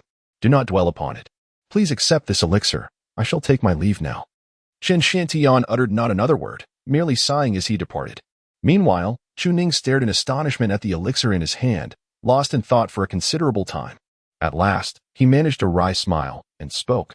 Master, you have anticipated everything correctly. Your arrival was indeed swift, and it is quite remarkable that the sect leader came in person. This underscores the significance of the inheritance Su Wanqing bestowed upon me in their eyes. Chapter 18. The Yin Yang Profound Dragon Pill Outside the Cave Dwelling. Chu Ning listened intently to the continuous notifications from the system. Ding. Caring for your ailing wife grants you 1,000 contribution points. Ding. Comforting your ailing wife grants you 1,000 contribution points. Ding. Accompanying your ailing wife grants you 1,000 contribution points. At this moment, however, he tightly grasped the pill. The Yin Yang Profound Dragon Pill was the very object Jiang Qingwei had intended to use to deceive Su Wanqing's trust. Changchun Hand had directly provided it. In the Taishan sect, there were no 7th-grade alchemists capable of crafting this pill. It must have been procured at a high price. Surrounding it was the power of yin and yang, with dragon energy coalescing, its medicinal potency both formidable and terrifying. Yet, it could be consumed by cultivators of any realm, as its effects would be activated in accordance with the cultivator's continuous ascension. This was precisely why Changchun held it in such high regard. In times of peril, this item could even reverse the balance of yin and yang, allowing one to rise from the brink of death. A truly fearsome capability. Indeed, the sect now believed that Chu Ning had inherited a legacy. Changchun had personally taken action. They were in grave danger. A single misstep could lead to death. Yet, there was no fear, for as long as they maintained this belief, everything would remain manageable. However, the system was entirely focused on his wife. Chu Ning found himself exasperated. This confounded system was playing tricks, wasn't it? Well, he was used to it. Su Wanqing only sensed that someone had arrived but was unaware of their identity, continuously calling out for Ninger. After a moment of hesitation, Chu Ning chose to ignore her and immediately summon the system. Could this pill restore the injuries of someone with damaged cultivation? 7th grade pill, Yin-Yang Profound Dragon Pill. Its medicinal essence is profound. Ordinary cultivators consuming it can enhance their cultivation. Before the medicinal power is fully expended, it will correspondingly respond to the elevation of their realm. Upon use, one can acquire a portion of dragon essence, most suitable for those on the verge of death. Binding target, Su Wanqing, in a near-death state, can utilize the Yin-Yang Profound Dragon Pill to restore her meridians. Progress unknown, similar conditions not detected. However, the pill is inclined towards breakthroughs at the brink of death and is not recommended for restoring cultivation. Chu Ning paid no heed. The ability to restore was sufficient. But were there any tricks involved? There are restrictions within. Upon consumption, the restrictions will activate, rendering one akin to a living corpse. Chu Ning's expression suddenly turned cold. Such meticulous planning? Indeed, trust could not be placed in the sect. Could the mark be erased? 1,000 contribution points consumed, mark erased. A slight smile crept across Chu Ning's face. Playing tricks with us, are you? We have already anticipated your intentions. You wish to engage in schemes? But alas, I have a trump card. With this, all would be well. Chu Ning chuckled. If Changchun were to discover that he possessed such a safeguard, he would likely be driven to despair, having consumed a significant amount of contribution points. As the saying goes, one must shear the sheep to obtain wool. It was time to recoup from his master. Feeding was certainly not something that should be left to his master's hands. After all, it was one of the few opportunities for Chu Ning to gain additional contribution points. He soon arrived at the kitchen. The meal still radiated warmth as Chu Ning immediately infused it with spiritual energy before lifting the table. Within the hidden abode, Su Wanqing remained seated on the bed, quickly regaining her composure upon Chu Ning's return. Ninger, truly, I could have come myself, but who was it that arrived just now? Her voice was frail and weak, clearly at odds with her current state, and she attempted to rise. However, Chu Ning firmly pressed her back down. Let us eat first. Then we shall discuss it. Su Wanqing felt a flush of color rise to her cheeks, unable to control her reaction, now devoid of any cultivation. She feared being taken lightly by her disciple, yet she had complete trust in him. Nevertheless, she didn't wish to underestimate her own capabilities. Eating was still permissible. Your master is still in the process of recovery. It is only right for you to care for me. Su Wanqing refrained from speaking further, merely nodding with a smile gracing her lips. With you by my side, I can rest easy. Chu Ning chuckled softly, lifting the bowl to help Su Wanqing with spoonfuls of congee. It was evident that her complexion grew warmer, though Chu Ning remained silent. It was only after they had nearly finished half the bowl that he finally mentioned the visitor. It was Changchun. Su Wanqing's expression suddenly sharpened. Changchun has come. In that case, it seems my conjecture was correct. What did he say? Chu Ning replied with a hint of sarcasm, merely assisting Jiang Qingwei in proving her innocence. Did he truly believe we were oblivious? He produced the Yin-Yang Xianlong pill and brought it to Su Wanqing's lips. This is the Yin-Yang Xianlong pill, the very one Jiang Qingwei brought today. You were indeed right. They truly believe we possess a legacy. Chu Ning continued with a smile. After all, it was sent by Changchun. Why not take advantage of it? I have inspected it and found no issues. Upon seeing the pill, Su Wanqing recognized it at a glance. It was indeed genuine. However, she shook her head. This pill is said to have some enhancement for meridian recovery, but not significantly. If it were truly effective, Changchun would have presented it long ago. That is why he hesitates to offer it. He believes that even with the pill, I would not be able to restore my strength. Within the sect, benefits are paramount. and the offering now is merely due to the increased value they perceive in us. Which is why Changchun behaves this way. Ninger, you should take it. For now, you and I can only rely on you. This pill will greatly enhance your cultivation. Chu Ning furrowed his brow. Master, your recovery is the most pressing matter. Even if there is no hope, it would still benefit your future. Yet Su Wanqing was well aware of this. She also understood that there were those who needed it more than she did. She trusted that her disciple could journey further than she ever could, and he was in greater need at present. However, gazing at Chu Ning's almost solemn expression, she knew that refusing would be futile. With a smile, she inquired, Ninger, are you aware that using this pill, one can directly achieve the mid-stage level of each realm before the sixth? In the future, when you encounter perilous times, it may present you with an extraordinary opportunity to alter your fate. Chu Ning shook his head. Yet, I am acutely aware that I am defying destiny for my master. As a disciple, I shall not overlook any chance. As for my cultivation, I require no assistance from this elixir. For I possess the swallowing heaven demon technique to articulate my arguments. Realizing that further explanation would bear little significance, Su Wanqing's countenance grew somber as she slowly parted her lips. Without hesitation, Chu Ning directly administered the potion, his expression filled with anticipation. Master, how do you feel? Su Wanqing smiled and nodded. The effects of the medicine have already manifested. It proves quite beneficial to me, and I sense my meridians are rejuvenating. However, upon finishing her statement, a complex expression gradually emerged on her face, soon replaced by a resolute gaze. Chu Ning remained oblivious, unaware that she seemed to have made a significant decision. At that moment, he breathed a sigh of relief and promptly invoked the system to check the progress. Bound subject, Su Wanqing, realm, peak of the sixth realm, depleted, talent, supreme heavenly root of exceptional quality, cultivation recovery progress, 11, It was also 11 before. Why has it not changed? Wasn't it said to be recovering? Just as he pondered this, a face suddenly drew near. In the next instant, he felt his head being grasped from behind, and to his astonishment, his eyes widened as he sensed the soft lips of the woman before him brushing against his own. No, Master, a pill, imbued with a hint of kanji's aroma, was thrust into Chu Ning's mouth, and Su Wanqing swiftly pressed on his throat, compelling him to swallow uncontrollably. Once she had completed this act, she released him, her face adorned with a gentle smile. Ninger, hasten your advancement. I believe your progress is the key to restoring my cultivation. Suddenly deprived of his first kiss, inadvertently administered a pill, and feeling an immense surge of power coursing through him, Chu Ning stared in astonishment, having no chance to speak, and could only immediately enter meditation to assimilate the potion's energy. He found it uncontrollable. The crux of the matter is, Master, could it be that you are exceedingly cunning?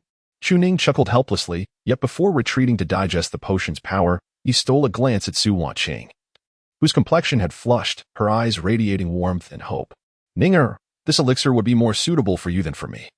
Chapter 19, The Master's First Kiss? Fear not, the disciple shall take responsibility. Su Wanqing was acutely aware of her actions. In the realm of master and disciple, such conduct was unheard of. Within the human domain, the transmission of teachings was of utmost importance, defining the bond between master and disciple, which was purely one of respect and affection. Should word of this act spread, she would undoubtedly become the subject of ridicule. How could a master dare to kiss her disciple? Even if it were merely an act of delivering medicine, who would care for such nuances? The mockery would persist. Yet, Su Wanqing understood well. The elixir she had given him was of little benefit to her own cultivation, as it would not significantly restore her progress. Rather, the advancement of her disciple held paramount importance. His growth would safeguard her and aid in her restoration. Moreover, this potion would greatly benefit Chu Ning's future. It was a precious elixir that even Changchun would hesitate to consume. As she gazed at Chu Ning, seated in meditation, his cultivation radiating a magnificent dragon aura, tears shimmered in her eyes. My dear Ninger, how could I bear to let you forego such a rare opportunity? She thought. Focus on your refinement and grow swiftly. True affection transcends all boundaries. And how could Su Wanqing still concern herself with the distinctions of gender? Ding. Feeding the wife earns a contribution value of 1,000. Ding. Captivating the wife earns a contribution value of 5,000. System comment. In subtlety and in times of adversity, true human sentiment is revealed. Chu Ning heard the system's notifications, but remained engrossed in refining the elixir. The potency of the 7th grade pill was formidable, while it could nurture silently. It was not something that could be quickly assimilated. especially given that his physique had not yet fully recovered. He needed to utilize the eternal spring indestructible technique to accelerate his cultivation. An overwhelming torrent of energy surged within him, and the complete refinement of this energy would take considerable time. However, he was not inclined to focus solely on cultivation at this moment. He yearned to inquire of Su Wanqing why she had employed such a method to administer the medicine to him. It had nearly frightened him to death. His heart raced uncontrollably, and he had only just managed to suppress those overwhelming emotions. Chu Ning found himself both amused and perplexed. His master's cunning was profound, and as her disciple, he felt somewhat deceived. His first kiss had been taken from him. Nonetheless, he could still taste a lingering sweetness upon his lips. How delightful. Coughing, he reminded himself that he must continue with his cultivation. Time slipped by, and Chu Ning had thoroughly assimilated the surge of medicinal energy. The benefits of the Yin-Yang Profound Dragon Pill were evidently far from over, as he sensed a new essence of dragon energy manifesting within him. Was this a gift from the elixir? Without a moment's hesitation, he decided to seize it and refine it further. At this moment, magnificent patterns began to coalesce around Chu Ning's body, exuding an extraordinary mystique. Dragon Elephant Suppression Breakthrough. 4th level, Dragon Form Manifestation. Upon reaching this realm, the dragon aura can manifest a nascent form, enhancing physical strength at the pinnacle of cultivation. One may condense the form of the dragon elephant. Chu Ning. Age, 18. Aptitude, medium-grade spiritual root. Cultivation, 3rd realm of destiny. Progress, 87. At this moment, Chu Ning suddenly opened his eyes. An overwhelming aura emanating from his being, followed by a thunderous roar that resonated like the cry of a dragon and the trumpet of an elephant.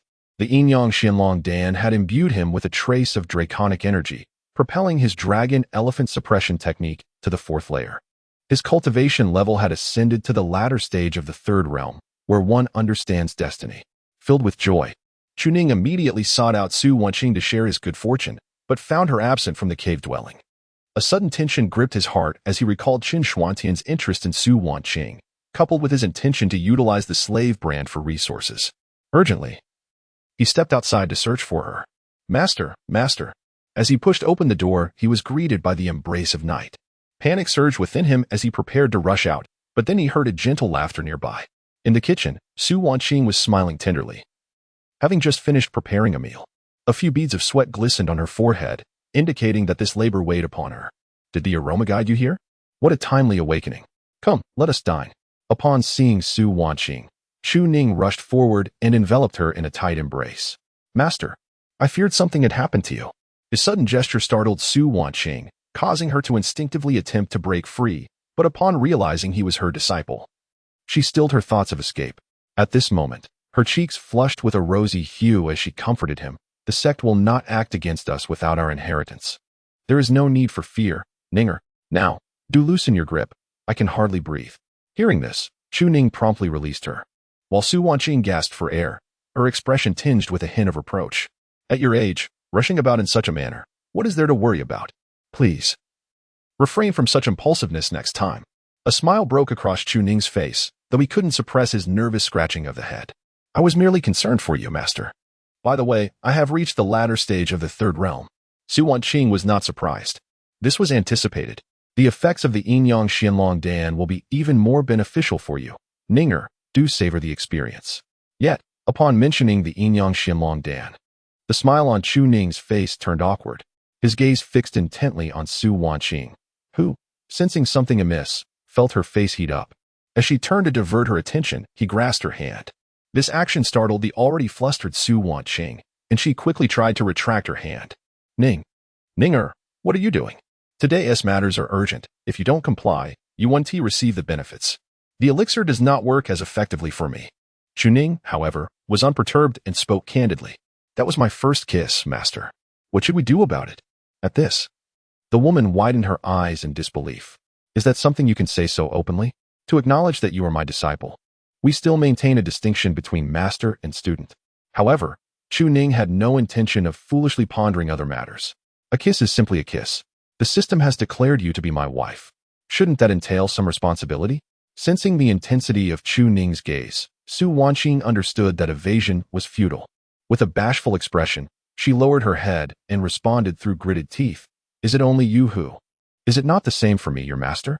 Chu Ning was momentarily taken aback. rendered speechless by her words. This, indeed, made sense. His master had devoted a century to her cultivation as a Taoist practitioner and had never taken a partner, though there were many suitors, all kept at bay.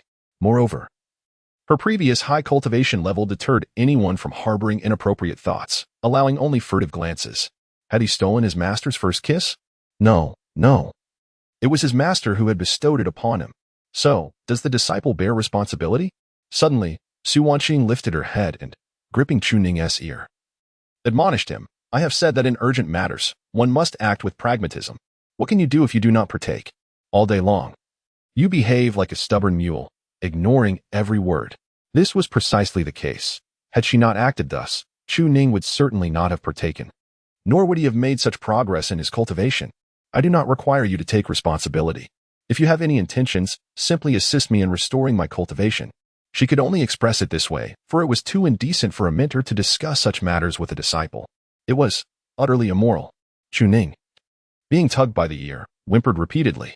Although it caused him no pain, he complied nonetheless. This situation was indeed rather awkward. Yet, having initiated this, Chu Ning had no intention of remaining overly obedient. After all, Su Wanqing was truly enchanting, and he had dreamt of her on numerous occasions. Now, those dreams had materialized. Hurry and finish your meal, don't dawdle, Chu Ning exclaimed, a smile breaking across his face. Yes, esteemed master. Yet, at that moment, his gaze remained fixated on the exquisite visage of the woman before him. Her stunning beauty, adorned with a hint of rosy hue, appeared even more captivating under the night sky. Chapter 20. Hypocritical and Two-Faced. Within the grand hall of the sect, the elders from various peaks gathered, with the sect leader, Chun Ning, seated at the forefront, alongside Jiang Qingyue, who had recently recovered from her injuries. An elder clasped his hands and spoke. Sect leader. The young sect master has suffered grave injuries. Her internal organs have been displaced, and she ought to rest. However, Jiang Qingyue, filled with resentment, gritted her teeth and replied, It matters not. Since my master has summoned me, we must discuss how to deal with that worthless wretch. I shall flay his skin and pull out his tendons, making him wish for life, yet unable to escape it. The elders inhaled sharply, a chill running down their spines. Yet, for Jiang Qingyue, this was indeed the case. She had been struck into unconsciousness, her resolve nearly shattered, while her opponent was merely a former weakling. Who could refrain from feeling furious? However, the sect leader had already handed over the Yin Yang Shenlong pill. What could they do if he withheld the inheritance? Chen Shantian smiled faintly, a shadow passing over his face. Could it be that this seed is foolish? Naturally, he had tampered with the Yin Yang Shenlong pill. Once Su Wanqing ingested, I shall be able to perceive her through my means, thereby gaining complete control over her. Not only her inheritance, but even this person, remains hers. At that time, she will truly be at my mercy. You, Su Wanqing, are you not lofty in your ideals? When that day comes, you shall truly find yourself unable to live or die. The elders rejoiced, all in agreement, and Jiang Qingyue also sighed in relief, though a tinge of regret lingered. That pill could have allowed her to break through to the fourth realm. Alas, it was not meant for her. Among the human realm, is there anyone who has achieved the third realm of knowing destiny by the age of 18? Chen Shantian, in high spirits, boisterously asked. Yes, the disciple of Tian Zong. A practitioner who achieved the third realm by the age of 16 possesses a spiritual root more formidable than Su Wanqing's, being a natural Tao body. But who is Chu Ning? A useless person who was deemed unworthy to enter the sect through a spiritual root test, and at 18. He is merely at the third layer of body refinement. Even if he has been hiding and biding his time, while Su Wanqing secretly nurtures him, it still attests to the grandeur of that inheritance. That vile woman has concealed everything, not revealing the inheritance even to her disciples, which speaks volumes about its significance. Yet, this inheritance must belong to my Taimyu sect. Upon hearing this, Jiang Qingyue immediately concurred. That despicable Su Wanqing, hiding so deeply, even her disciples are unaware. This reveals her profound scheming. But how shall we obtain this inheritance? Chen Shantian nodded in agreement, then scanned the assembly. Although our sect has already arranged for the pill's tampering, there remains a sense of uncertainty. What do you all think is the best way to acquire that inheritance? Someone spoke up. Soul-searching and seizing it would be ideal, but Su Wanqing is not foolish. Her inheritance may not even be with her. Someone else affirmed. Thus, even if we were to soul-search Chu Ning, it would likely prove futile and merely incite wariness between the two. An elder chuckled softly, saying, I believe that Su Wanqing's mentor is also from Hufeng. Her reluctance to part from Hufeng is likely tied to her desire to coexist with her teacher. As for this matter, we shall adhere to the arrangements set forth by the sect leader. It is advisable for everyone to refrain from intervening. Regarding the inheritance, acquiring it will not be a simple endeavor. First, we must ensure that those two from Hufeng lower their guard against us. Everyone turned their gaze, and Chen Xiantian found the discourse rather intriguing. Oh, does the third elder concur? With the promise of benefits, we could ease their vigilance and then strategically withhold the resources they require for their cultivation. Should they desire resources, they must barter with their techniques. The elder, with his hands clasped behind his back, explained with a smile, thus, it is a matter of exchange. Should we fear their wariness, we can proceed gradually, ensuring that the interests of our Taishu sect remain unscathed. As for the inheritance, once obtained, those two will no longer hold value. The assembly nodded in agreement, and Chen Xiantian could not help but express his admiration for the plan. This indeed is a commendable strategy. We shall proceed as suggested and deliver some resources tomorrow as a gesture of goodwill. At that moment, Chen Xiantian, leading the group, smiled knowingly. Once they have lost their worth, and after this turmoil has subsided, their demise will be inevitable. Our sect eagerly anticipates that day. Meanwhile, within Hufeng, the master and disciple had evidently discerned the true nature of the sect. Both were hypocritical and duplicitous. If a certain elixir were to be swallowed by Su Wanqing, she would have no chance to escape her fate. Fortunately, Chu Ning had a contingency plan. At present, their intention was clearly to ensnare them in a significant scheme. However, following the kiss shared earlier that day, Chu Ning could no longer conceal his feelings. During their meals, his gaze remained fixed on Su Wanqing, and he often initiated conversation. Master, the moonlight is particularly beautiful tonight. Do take a look. Why had I never noticed how lovely Hufeng is before? Master, your cooking is quite delectable. Su Wanqing ignored his remarks, burying her head deeper into her meal. Is your commentary truly about the moonlight and the bamboo grove? How is it that such a serious disciple by day seems to harbor intentions of clearing the air by night? He was genuinely transparent about his feelings. Yet, upon considering Chu Ning's previous actions, his pilfering of her garments, and his confession, she could surmise his motives. In truth, he had long harbored such thoughts. And now he sought to exploit that kiss. But how could she explain the situation in a manner he would find credible? She found herself in a dilemma. She questioned her own beliefs about the situation, contemplating her decision to kiss him amidst his recent overtures and today's unexpected confession. Now, however, it seemed rather difficult to navigate. She felt awkward, trapped in a limbo where retreat was not an option. She hastily finished her meal and rushed back to her cave, claiming it was for the purpose of cultivation. Yet, what inclination did she have for such practice? She merely sought a refuge from her fellow disciples, unable to confront them. Meanwhile, at the dining table, Chu Ning gazed at her flustered retreat with a subtle smile. His master, in such a state, appeared quite charming. Was he truly respectful of his teachers? Undoubtedly, for he understood the profound debt of gratitude owed to his mentors, distinguishing clearly between weighty matters. However, he could not deny his inner thoughts. Covetousness was indeed covetousness. With her alluring figure, striking looks, and gentle demeanor, coupled with her culinary skills, she epitomized the ideal companion. Yet, Chu Ning would never engage in any excessive actions, as that would only provoke Su Wanqing's disdain. Nevertheless, he felt no need for concealment any longer. System, you have bound your object quite well. A round of applause for you. Chu Ning chuckled joyfully as he checked his contribution point balance. Previously, he had 124,000. He spent 100,000 on the dragon elephant suppression technique and gained some back. He spent another 30,000 on the martial reversal techniques, also receiving a return. After utilizing a portion, he was left with contribution points balance 16,000. With 16,000, perhaps it was time to contemplate upgrading the ethereal sword technique. The path of swordsmanship had always fascinated Chu Ning, riding the winds with a sword to vanquish demons across the realms. He had envied his fellow disciples who practiced sword arts. However, due to his innate limitations, he had resigned himself to the belief that mastering the sword was beyond his reach in this lifetime. Yet now, such aspirations were within grasp. Once he advanced, he could assist his master in healing his wounds, though he sensed that his master might be inclined to flee and possibly deny him entry. Nonetheless, it mattered not. A suitable excuse would suffice, for the restoration of one's cultivation was of paramount importance. System, Assist me in advancing the ethereal sword technique. Chapter 21. The Master's Abode is quite difficult to enter. The Eternal Spring Technique and the Dragon Elephant Suppression Technique are both capable of advancement. The Eternal Spring Technique requires a contribution of 100,000 points, while the Dragon Elephant Suppression Technique demands 1,000,000 points. The Ethereal Sword Technique, on the other hand, merely necessitates 10,000 points. 10,000 is neither excessive nor insufficient. It not only benefits Chu Ning but will also allow Su Wanqing to further her swordsmanship once she restores her cultivation. However, a sense of doubt crept into Chu Ning's mind, sensing something amiss. What form does the advancement of techniques take? System. Does the advanced technique still count as the original one, or is it a version derived from the future, like the ethereal sword technique advanced by my master? The Tao of Heaven has flaws, and all things possess imperfections.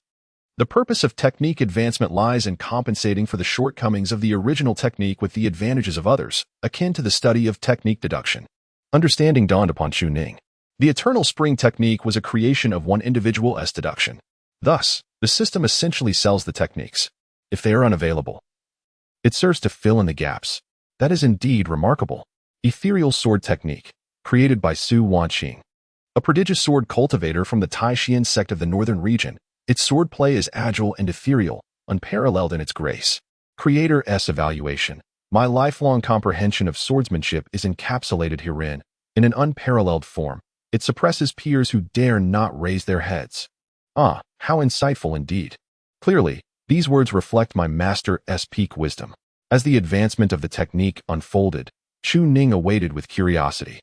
10,000 contribution points have been consumed to advance the ethereal sword technique to the vast ethereal sword chapter. Vast ethereal sword chapter compensates for the principles of related sword techniques within the ethereal sword technique. It further extrapolates upon the agile essence of the ethereal sword intent, gaining a glimpse into the boundless nature of the Tao, aiming to elucidate the ethereal concept of the ethereal sword technique, assisting cultivators in better comprehending the ethereal sword intent while also integrating a portion of the Tao's ethereal essence, the pinnacle of swordsmanship, achieving unity between the self and the sword, transforming into the ethereal. Chu Ning stared at this verbose explanation for a while, unable to comprehend it fully.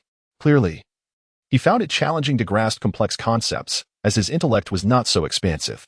To put it simply, what does advancement entail? Ding. The information has been simplified for the host, a higher level of understanding of swordsmanship, more in tune with the cultivator, facilitating their comprehension. After achieving a great level of cultivation, it allows for perfect etherealization. Now Chu Ning understood. Astonishing. Perfect etherealization. Although the advancement of the technique appeared to primarily aid in comprehension, it seemed to offer a significant enhancement. Yet, gaining insight into the boundless essence of the Tao and achieving perfect etherealization upon reaching mastery. When others unleash their full power, executing perfect etherealization would indeed be remarkable. Chu Ning was elated, assisting the host in comprehending the vast ethereal sword chapter. Chu Ning already recalled the ethereal sword technique. The changes in the advanced technique were minimal, as it was already quite proficient. The transformation lay in the fact that Chu Ning had yet to fully grasp the sword intent. However, thanks to the advancements brought about by the technique, he was now beginning to understand what the essence of the ethereal truly meant. The comprehension of sword intent had actually improved slightly. Chu Ning. Age. 18 qualifications. Medium-grade spiritual root cultivation level. Third realm of destiny. Progress. 87. Techniques. Eternal Spring Unbroken Method. Third layer. Endless Vitality. Dragon Elephant Suppression Technique. Fourth layer. Manifestation of the Dragon Elephant. Vast Sword Scripture. Fourth layer. Mastery achieved. Chu Ning was momentarily taken aback. He had a vague understanding of the ethereal essence and could indeed wield it, akin to sensing a state of profound emptiness. However, he had not yet fully grasped the sword intent, yet here he was at the fourth layer. This was astonishingly powerful. Chu Ning quickly came to comprehend that the essence of this technique likely resided in the ethereal sword intent. The path of cultivation began with mastering the fundamental sword techniques. Once one had attained proficiency in swordsmanship, the next step was to refine the sword intent. As the sword intent matured, one would then aspire to glimpse the elusive ethereal essence. Jiang Qinghua had spent 30 years at the third layer, having reached the pinnacle of both sword intent and techniques. Yet she remained unable to perceive that intangible essence, let alone integrate a portion of the heavenly Tao to explore the vastness of existence. This was a gradual progression. But Chu Ning had ascended directly to the final layer through external assistance. Such a life was indeed remarkable. Chu Ning harbored no fondness for prodigies, for they were overwhelmingly formidable. Yet, if he were the prodigy himself, he chuckled inwardly, feeling elated. Chu Ning slowly rose and made his way towards Su Wanqing's cave dwelling. The hour was late, and it was time to assist his master in recovering her cultivation. With a smile, he approached the door, refraining from mentioning the matter of cultivation. After all, given their recent intimate interaction, it was likely that Su Wanqing, as a woman, would be quite reticent about such matters. If she did not allow him to assist in her recovery, it would be a great loss for Chu Ning. Thus, he adopted a serious tone and spoke, "Master, did you not previously mention teaching me about the sword path? I wish to inquire about some details pertaining to it." Inside the cave, a voice soon responded, "Let us discuss this tomorrow." Chu Ning was surprised. His guess had proven accurate. His master must be too embarrassed to face him now. He chuckled helplessly, since she was unwilling to teach him about the sword path. Surely he could assist her in recovering her cultivation? That was something she could not refuse, could she? "Let us discuss this tomorrow." Chu Ning's lips twitched. It seemed that today's events had indeed left Su Wanqing feeling quite awkward. In a situation where a solitary man and woman shared a space, it was likely his master would find it difficult to maintain her composure. He sighed in resignation. "Is my master avoiding me out of concern that I might tarnish her purity? But today's incident was entirely her doing. I cannot be blamed. I did nothing. You were the one who handed me the elixir mouth to mouth." As expected, Su Wanqing erupted inside, exclaiming, "You said tomorrow, tomorrow. Go to sleep. Have you not exhausted yourself after a long day to still possess such energy?" Within the confines of her cave, Su Wanqing, her face flushed, clutched the technique that Chu Ning had given her, but she found herself unable to concentrate on it, as her thoughts were preoccupied with the earlier incident. We are master and disciple, not involved in any other relationship. If it were a different relationship, it would be much simpler. Chu Ning had been raised under her watchful eye, evolving from a small child trailing behind her to a fully grown adult. This transformation stirred an unsettling melancholy within her, leaving her at a loss as to how to navigate her feelings. Maturity in itself was manageable, but what was she to do when he would inevitably seek to climb into her bed? It was futile to dismiss the present circumstances, if left unchecked. Such events would surely come to pass. Men, after all, often harbor such thoughts. Moreover, her disciple seemed disinclined to heed her explanations, perhaps indifferent to them altogether. As he matured, he may have developed affections for another, namely, her. This realization left her in a state of turmoil, rendering her hesitant to confront him in such a precarious moment. At this juncture, Su Wanqing spoke in a cool tone. "Ning-er, the hour grows late. You should retire for the night. We can discuss these matters tomorrow." Outside, Chu Ning let out a soft sigh. Was this not a sign of her mistrust in him? Did she truly believe he could not be relied upon? If he were to act upon his feelings, who would bear the responsibility? After all, he was no longer a child. Su Wanqing scoffed softly, choosing not to engage further.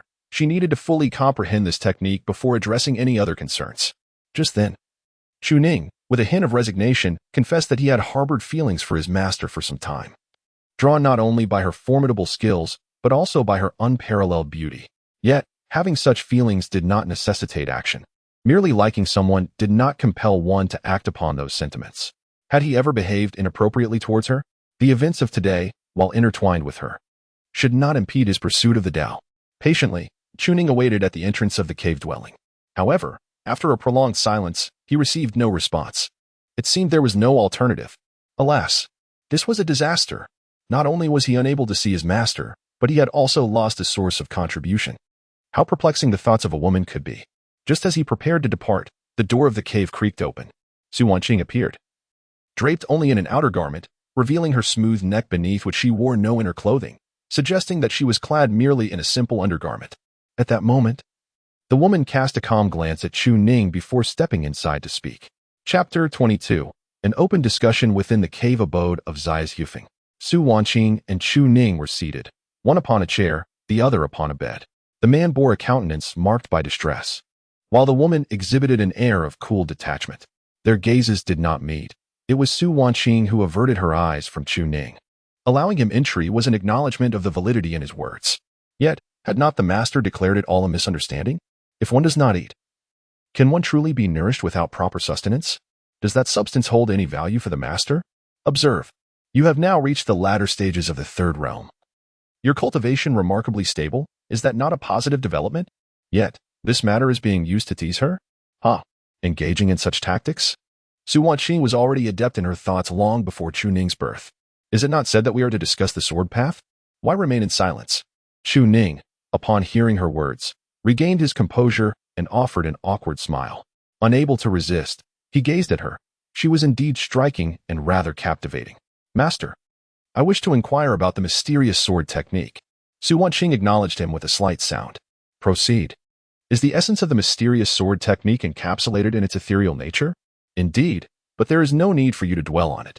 Simply practice the sword as I previously instructed. Do not aspire to lofty heights prematurely, although this knowledge may not greatly enhance your current abilities. It will undoubtedly benefit you in the future. What if I were to comprehend it? There is no need to use the grand matters of the Tao as an excuse. Whether you comprehend it or not, the master is well aware. Jiang Qingwei has practiced the sword path for 30 years and has yet to grasp the ethereal essence, remaining at the third tier of sword mastery. If you claim to understand it, are you then a genius? To such absurdity, Su Wanqing could discern the truth. It was merely an excuse. You only wish to enter. It has been stated that the events of the day were merely an accident. Seeing Su Wanqing's disbelief, Chu Ning refrained from hastily proving himself. After all, he had not practiced the sword in years. Should he display his skills, it would undoubtedly strike her as exceedingly strange. Patience is key, is it not? Chu Ning could only manage a wry smile, gazing at the ever-watchful Su Wanqing with helplessness. Master, why do we harbor such doubts towards one another? Should you not have faith in me? Su Wanqing chuckled, crossing her legs, her long, pale limbs exposed to the air. Undeniably alluring. Yet, upon realizing this, she quickly concealed them. Were you not just staring? You do not conceal it well, he replied. Had you not spoken those words today? The master would not have reacted thus. Had I remained silent, would you have permitted me entry? Naturally not. Then it indicates that you do not truly regard me with suspicion, knowing that I am not one to engage in misconduct. Su Wanqing narrowed her eyes slightly. That is indeed the case. You possess the heart of a thief without the courage to act. Otherwise, would you dare to steal my outer garment? Then, allow me to ask you, do you remain by my side because you see me as your master, or is it for another reason? Chu Ning, recognizing the futility of pretense, chose honesty. I regard you as my master, and that is absolute. The bond between master and disciple is one I shall never forget. That is paramount. Upon hearing this, Su Wanqing felt a sense of satisfaction. At the very least, this rebellious disciple had not strayed too far. Is there anything else? Chu Ning replied with composure, of course, I regard my master as a woman. I do not wish to conceal this. And the benefits of treating my master's injuries are substantial for me. This is all true. Speaking candidly, Chu Ning seemed at ease. Yet Su Wanqing could not help but ponder internally. Are you aware that we are master and disciple? Knowing this, do you realize such relationships are rare in the world? To openly regard me as a woman shows remarkable boldness. However, since he had spoken so plainly, Su Wanqing felt no need for further conflict. You have seen too few women. It is normal not to understand. Once you encounter more in the future, you may not harbor such thoughts. But what if this sentiment remains unwavering? Is it the bond of master and disciple that endures, or your unquenchable desire? Master. It seems inappropriate to use covet. Isn't it rather harsh to label affection in such a way? Su Wanqing scoffed. Is there truly a distinction? Chu Ning pondered for a moment. Coveting is purely lustful. My feelings are not limited to mere desire. Su Wanqing nearly choked on her own blood. Her expression one of shock as she gazed at Chu Ning, seeing only sincerity in his eyes. You can actually voice this. Chu Ning shrugged, since you asked. I speak plainly. Would you believe me if I said I did not like you? Why not be straightforward? Su Wanqing clenched her fists, teeth gritted. Do you know this behavior defies human ethics? If revealed, you will be ridiculed. I merely like you, yet you have acted upon it. Are you not even more excessive? I have stated, in urgent matters, one must act according to circumstance. Chu Ning smiled slightly, even disregarding this. If my cultivation were sufficient, who in the world would dare utter a word against it? Su Wanqing was momentarily taken aback. His confidence was indeed formidable. Chu Ning's forthright nature was quite appealing. He was direct and unambiguous, expressing emotions plainly. However, his bluntness left Su Wanqing at a loss. Though she possessed more experience than Chu Ning, she was far from knowledgeable in such matters. She only wished to counter his assertions, urging him to refrain from discussing the matter further, reminding him of their master-disciple relationship, which made her uneasy about what he might do while treating her injuries. But Chu Ning was completely straightforward, laying everything bare. How could she respond? Should she dismiss him and keep her distance? Ridiculous. Not to mention the complex feelings she held for Chu Ning, there were also deep ties that could not be severed. Harshly put, she could never repay the favor of his healing her injuries. Yet, if these emotions were laid bare, while he might remain indifferent, she could not. This was someone she had watched grow. If he truly ventured into her bed, she would not simply cast him aside. Yet, she would simply take off running. It pained her to push him away, for there were emotions involved. However, if she were to contemplate matters of a romantic nature, how could she possibly dare? With such thoughts swirling in her mind, Su Wanqing let out a sigh. Ninger, I do not wish to put you in a difficult position. Chu Ning smiled and replied. What difficulty could there be for my esteemed master? Are you merely concerned about the prospect of forming a bond as partners? If my feelings are merely fondness without any action, would that not relieve you of any burden? He was well aware that the kiss had been a mere accident. If they were to truly advance their relationship, there was no need to overthink it. They had ample time. Upon hearing this, Su Wanqing was momentarily taken aback. Ah, have I misjudged? He indeed harbors feelings, yet has no intention of pursuing anything further? Chu Ning continued to smile. If my master is unwilling, I certainly will not impose, for in my heart, you remain the omnipotent figure capable of suppressing all, and I wish for that master to return. If I were to act upon my feelings, would you not simply strike me down? That would be quite a loss. At this description, Su Wanqing could not help but chuckle. You are quite the eloquent one. Had you truly intended to act, you would not have waited for me to regain my strength, but would have taken action directly. Chu Ning rose and nodded. Thus, I have no intentions of acting upon my feelings, only a desire for my master to return. Even if we were to discuss this matter, for you to accept it, you must first reclaim your position at the pinnacle of this world. Would you not agree? Su Wanqing did not respond, merely gazing at her approaching disciple. He indeed harbored feelings for her, and her judgment had not been mistaken. His confession earlier in the day had made that clear. She had accepted it, unable to sever her emotional ties, her feelings tangled and complex. However, to truly discuss it would pose a dilemma, as her perspective could not shift, not at least for now. Yet, her disciple had offered her an escape. This affection now existed solely between master and disciple, devoid of romantic entanglements. Her inner turmoil seemed unnecessary, for her disciple was not like others. He was someone who genuinely respected her views and would not exploit her vulnerabilities for personal gain. At that moment, Su Wanqing felt a tremor in her heart. Her defenses finally lowered. The kiss from earlier was merely a fleeting memory. She bore no resentment, for she had witnessed her disciple's growth. He had matured into someone truly dependable. Now, Chu Ning stood before Su Wanqing, his hands resting gently on her shoulders. May I assist you in shedding your burdens to heal your wounds? Su Wanqing chuckled helplessly, aware that Chu Ning was seizing the opportunity to sneak a glance. Yet after having tended to her injuries, what harm could a few more glances do? I can manage myself. Chapter 23, Healing once more. Chu Ning, having exhausted herself, harbored no reservations, for she was aware that her disciple held certain affections for her, albeit unexpressed until now. Her trust in him was unwavering. If he truly intended to act upon his feelings, why had he not done so earlier? Instead, he chose to assist her in restoring her cultivation. Such unwavering affection undoubtedly reflected the bond between teacher and disciple. As she lay upon the bed, clad only in a simple garment, Su Wanqing suddenly chuckled. The relationship of teacher and disciple is akin to a lifelong companionship, just as that of partners. Both can be understood in their own right. However, to view her disciple as a man felt rather peculiar. She recalled Chu Ning's cherubic appearance in his youth, dark and charming. Now that he stood beside her bed, would she dare invite him to join her? It seemed he might indeed disregard their roles altogether. Yet, Su Wanqing found no offense in being admired by such a disciple, who praised her beauty. Secretly, she felt a flicker of joy within her heart. This affection was pure, a rarity in the ruthless world of cultivation, and she was willing to accept it. However, the thought of accepting her disciple was rather troubling. Nevertheless, it was clear he was about to begin. With hands calloused from toil, he rested them upon her back, the tingling sensation bringing her unexpected comfort. The calluses did not diminish this experience, rather, they enhanced it. As for Chu Ning, why had he not achieved the third level of the eternal spring technique yet? He could have easily transmitted energy from afar. However, one must not squander the essence of the eternal spring technique. One should never forget their roots.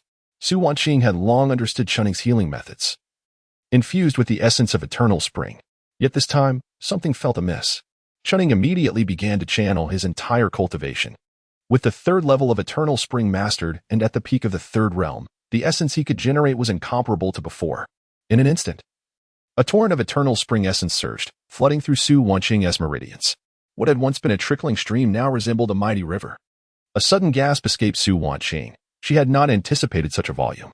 She was already striving for control, yet the magnitude was overwhelming. Ning, wait. She realized she must first refine the essence before addressing anything else, lest she be overwhelmed and risk collapse. Su Wanqing swiftly sat up, leaving Chu Ning momentarily stunned. Could they not proceed at a more gradual pace? Clearly, that was not an option. The quantity was too great. It required a methodical approach. Without hesitation, Su Wanqing crossed her legs, disregarding whether Chu Ning could see her. She guided the essence within her to mend her damaged meridians. The progress this time was extraordinary.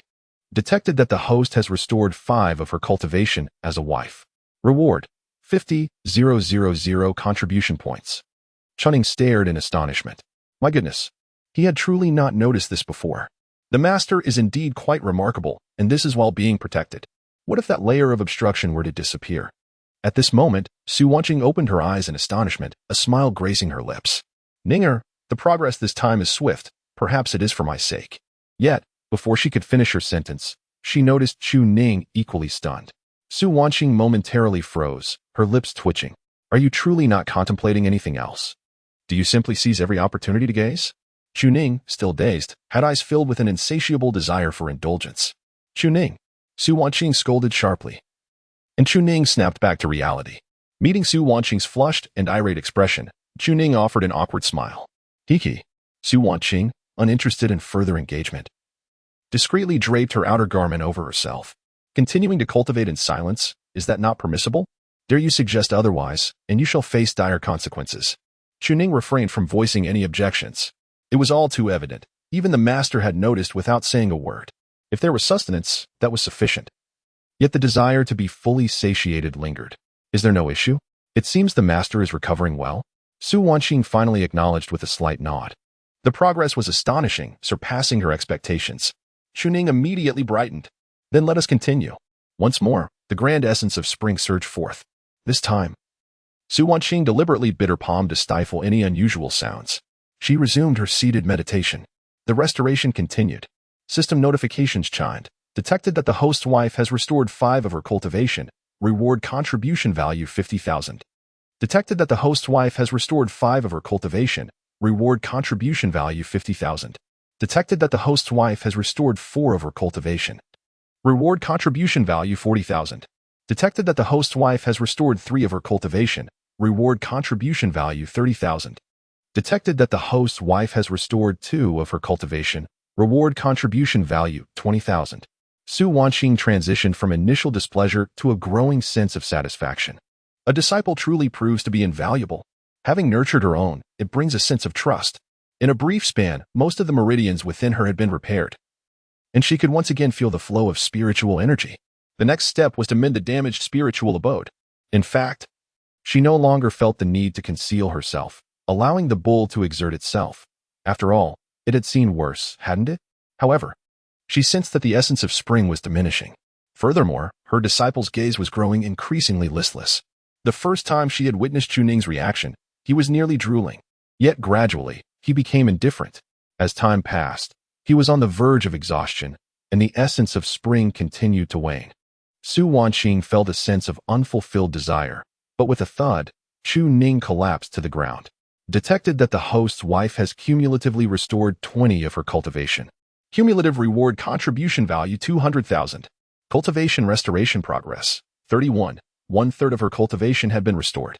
Yet, Chu Ning had completely exhausted himself. Goodness. The consumption was immense. Chu Ning had already exhausted all his strength, feeling a sudden darkness clouding his vision, as if he were on the brink of collapse. Su Wanqing abruptly sprang to her feet. Previously, he had fallen onto the bed, but this time he had collapsed onto the floor. Wouldn't it be better if he fell onto his master instead? She hurriedly approached to support Chu Ning, her face tinged with guilt. Ninger, perhaps I had demanded too much from you. Chu Ning, devoid of energy, was in no state to engage in playful banter. He felt utterly drained. The essence of his master was depleting. This situation was akin to the experience of a man, vigorous in youth, yet powerless in old age, eventually losing all aspirations. In less than an hour, he felt the profound transformation from youth to old age. The despair he felt was overwhelming. Recovering merely 20 of his strength was far too little. At this rate, when would his master's cultivation be restored? With immense effort, Su Wanqing lifted Chu Ning and managed to place him back onto the bed. Ning, most of my meridians have been restored. The next step involves the spiritual abode, but I estimate it will take a few more days. Chu Ning shook his head. Although he lacked strength, he had not succumbed to unconsciousness, which indicated a significant improvement in his abilities. Gazing at the woman beside him, her face aglow with joy, he felt a sense of comfort. It was rare to see such a delightful smile on his master's face. She gently brushed his hair and covered him with a quilt, saying, "Without you, Ning, I would not be this way." Chu Ning managed to smile. "I hope my master finds happiness every day." Su Wanqing was momentarily taken aback, a smile playing on her lips. "With you around, how could I not be happy every day? Yet, why did you still keep me at bay today?" She playfully pinched Chu Ning's face, feigning anger. "What is this? Have you grown so bold now that you've achieved something? I would indeed wish to tease. But alas, my heart is willing, yet my strength fails me." Su Wanqing let out a light huff and playfully pressed her finger against Chu Ning's forehead. "Your mischievous thoughts persist. Go to sleep." Chu Ning, feeling increasingly drowsy, could hardly keep his eyes open, yet he still asked, "Will you sleep on the floor, master?" "No. I am quite invigorated and will continue my cultivation." "Very well, master. Please take your time. By the way, I have unlocked the storage ring. If you need anything, feel free to use it." He trailed off, his hand holding the storage ring falling onto Su Wanqing's lap. Within the cave abode, tranquility enveloped them. Su Wanqing's gaze reflected nothing but tenderness, her heart having shifted from initial worry and caution to an unguarded affection. It was only when Chu Ning was asleep that she dared to look at him in such a manner. Had her heart not changed? How could her disciple have perceived so much? Indeed, her disciple was still a sight for sore eyes. Sleep now, sleep well. After a long day, it is time for rest. Chapter 24. It is not for you to focus on the physique of your master. After her healing, Su Wanqing regained considerable strength, even possessing the stamina to resume her cultivation. She gazed at Chu Ning for an extended period, so long that she lost track of time. This world seemed almost cruel to her. With her cultivation lost, her sect's hostility, and her disciples' rebellion, she felt isolated. Yet, there remained someone who cared for her. This person, however, appeared to harbor somewhat unconventional feelings towards her. Su Wanqing found herself at a loss on how to respond. Nevertheless, she did not dislike these sentiments. They felt remarkably pure. Regardless of the circumstances, she had made a promise. In this moment, she perhaps sensed that Chu Ning genuinely wished to walk alongside her in pursuit of the great Tao. Could she truly view him as a man? His appearance was quite commendable, and he had indeed matured into a fine young man. What should one do in times of confusion? The answer was simple: cultivate. Taking out the manual for martial reversal and conquest, Su Wanqing's eyes flickered with interest. This text was exceedingly suitable for her at this moment.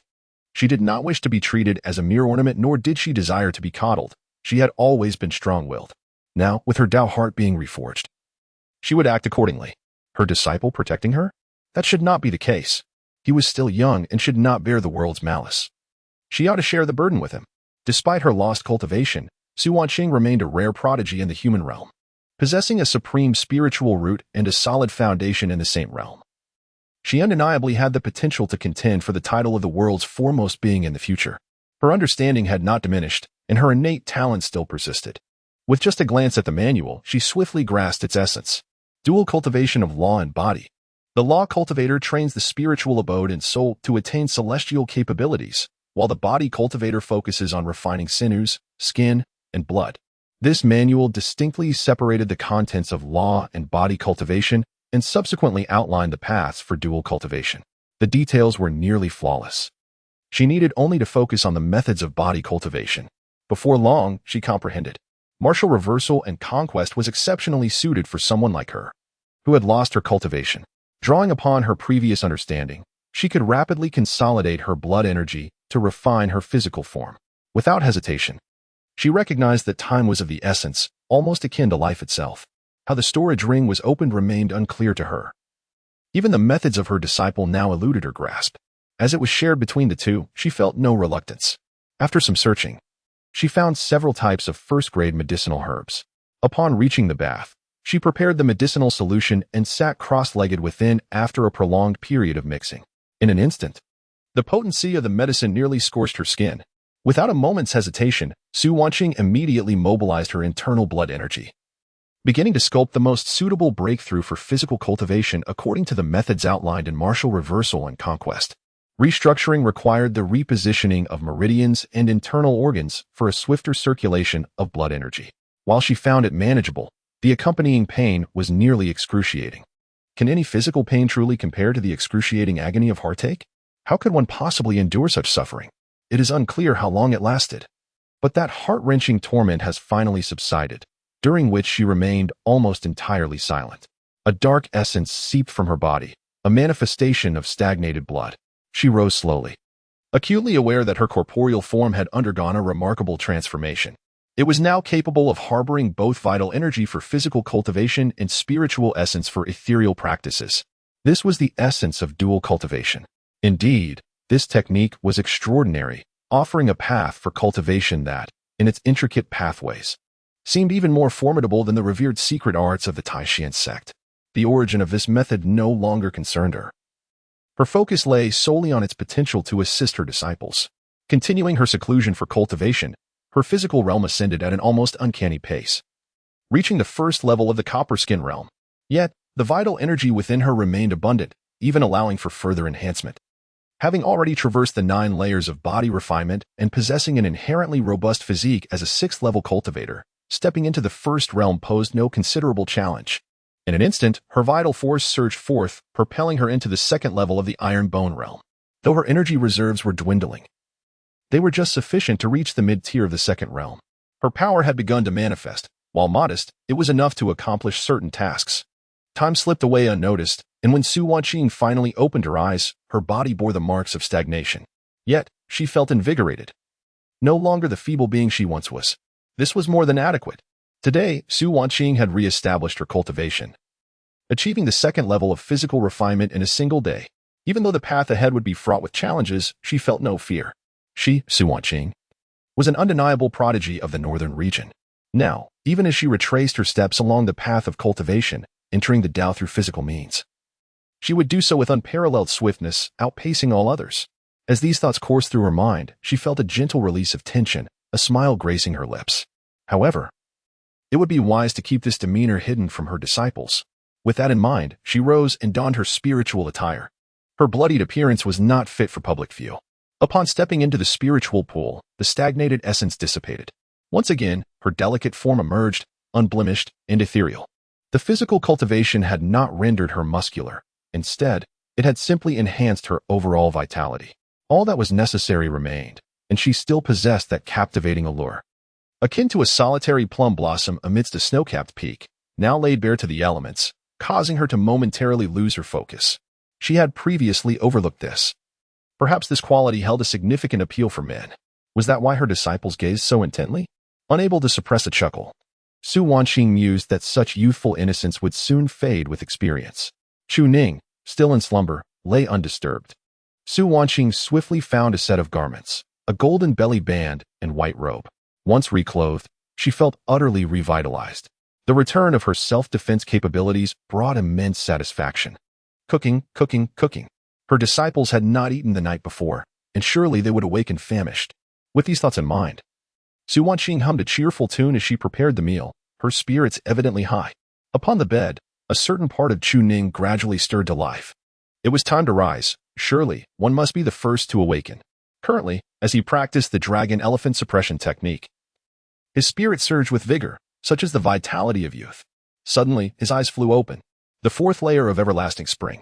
Chu Ning sprang to his feet without a moment's hesitation, rushing outside, oblivious to Su Wanqing calling him for breakfast from behind.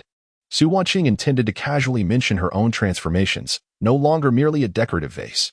Yet, it seemed Chu Ning was deaf to her words. Without a moment of doubt, he sought out a nearly withered blade of grass. Everlasting spring. A stream of pure essence enveloped the withered grass. Chu Ning inhaled deeply. This technique was not merely a simple restorative practice. Everlasting spring embodies the essence of spring, the spirit of life. Such a cultivation method is unparalleled in this world. To reach its pinnacle is to transcend death itself, rejuvenating the elderly and revitalizing failing organs. This, indeed, is the essence of life. The creator of this technique must have been extraordinarily formidable, such a fierce method that even dogs would not dare to learn. Yet, I shall. Master. Chu Ning turned, smiling at Su Wanqing, who was busy preparing a meal. She looked back at him, puzzled. What? Master, you are truly beautiful. The corners of her mouth twitched, and without a word, she grabbed a spatula and approached him. Early in the morning, focusing on nothing else. Concentrate on this. With such thoughts, devote yourself to your cultivation. Su Wanqing enunciated each word with emphasis, her gaze filled with annoyance, though she did not strike with force. Nevertheless, she delivered 3 solid taps to Chu Ning's head, who felt no anger, but rather exhilaration.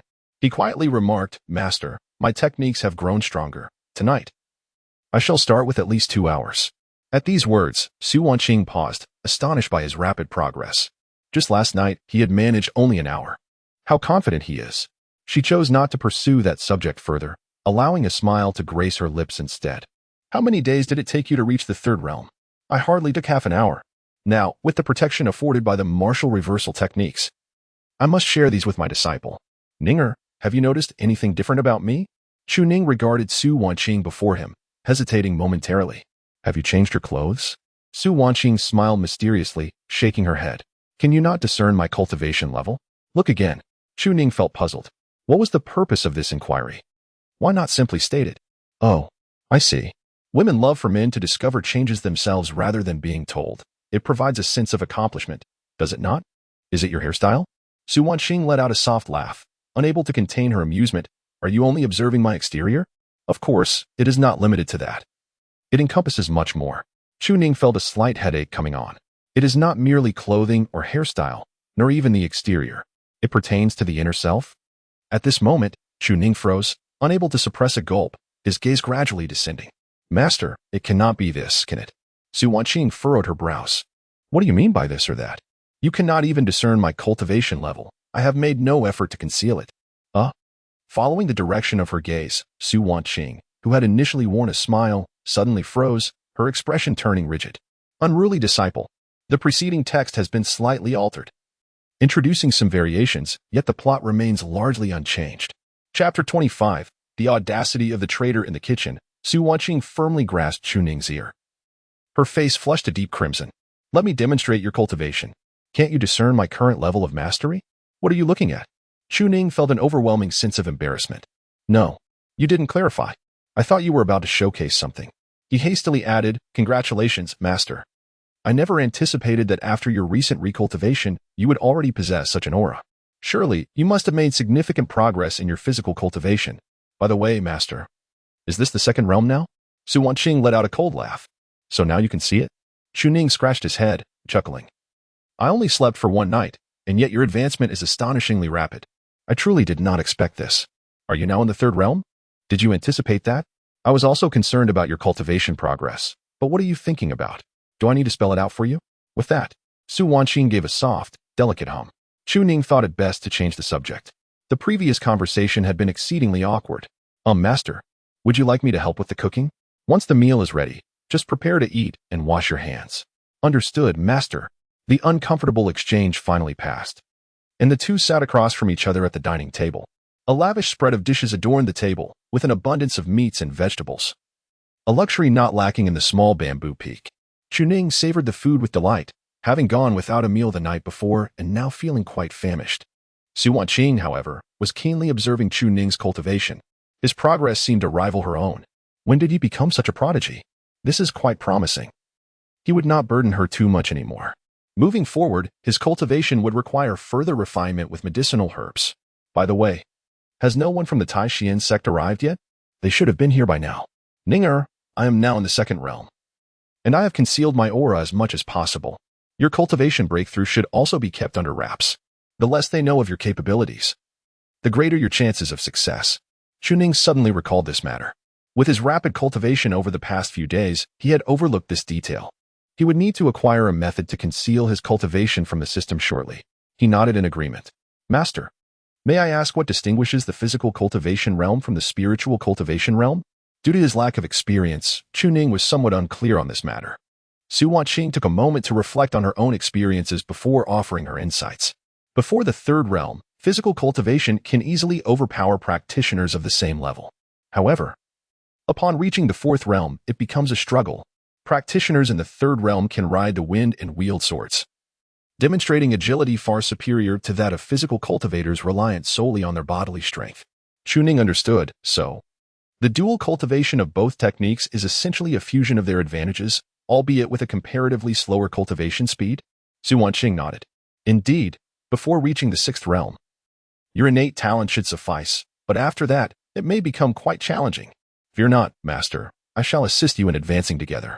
Hiki, just eat yours. Can you finish all this? Chu Ning nodded immediately. No problem. It's delicious. How could one possibly not finish it? Su Wanqing smiled slightly, exceptionally enchanting. She pondered. Her disciple seemed to have undergone little change. Aside from becoming more loquacious, he was not much different from before. This could be described as having the intent of a thief without the courage, resulting in mere verbal embellishments. Su Wanqing found this rather intriguing, considering Chu Ning to be quite amusing. The two continued their meal when a figure suddenly appeared. Elder Su, Chu Ning. The master and disciple exchanged a glance and immediately prepared themselves.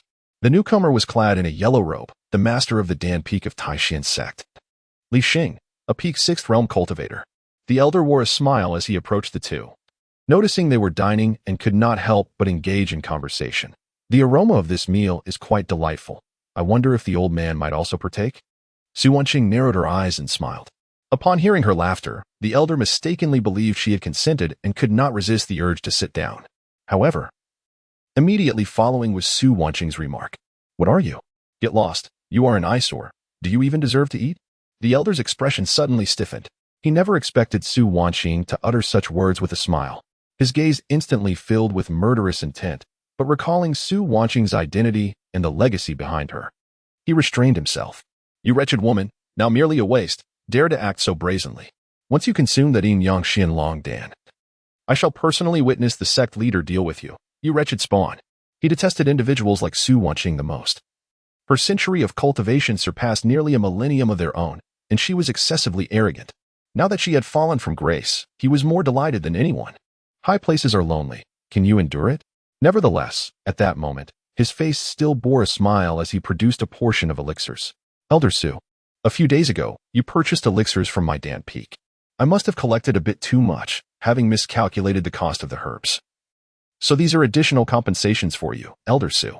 I hope you do not mind such trivial matters. Chu Ning glanced over, barely paying attention. A mere spirit-nourishing pill.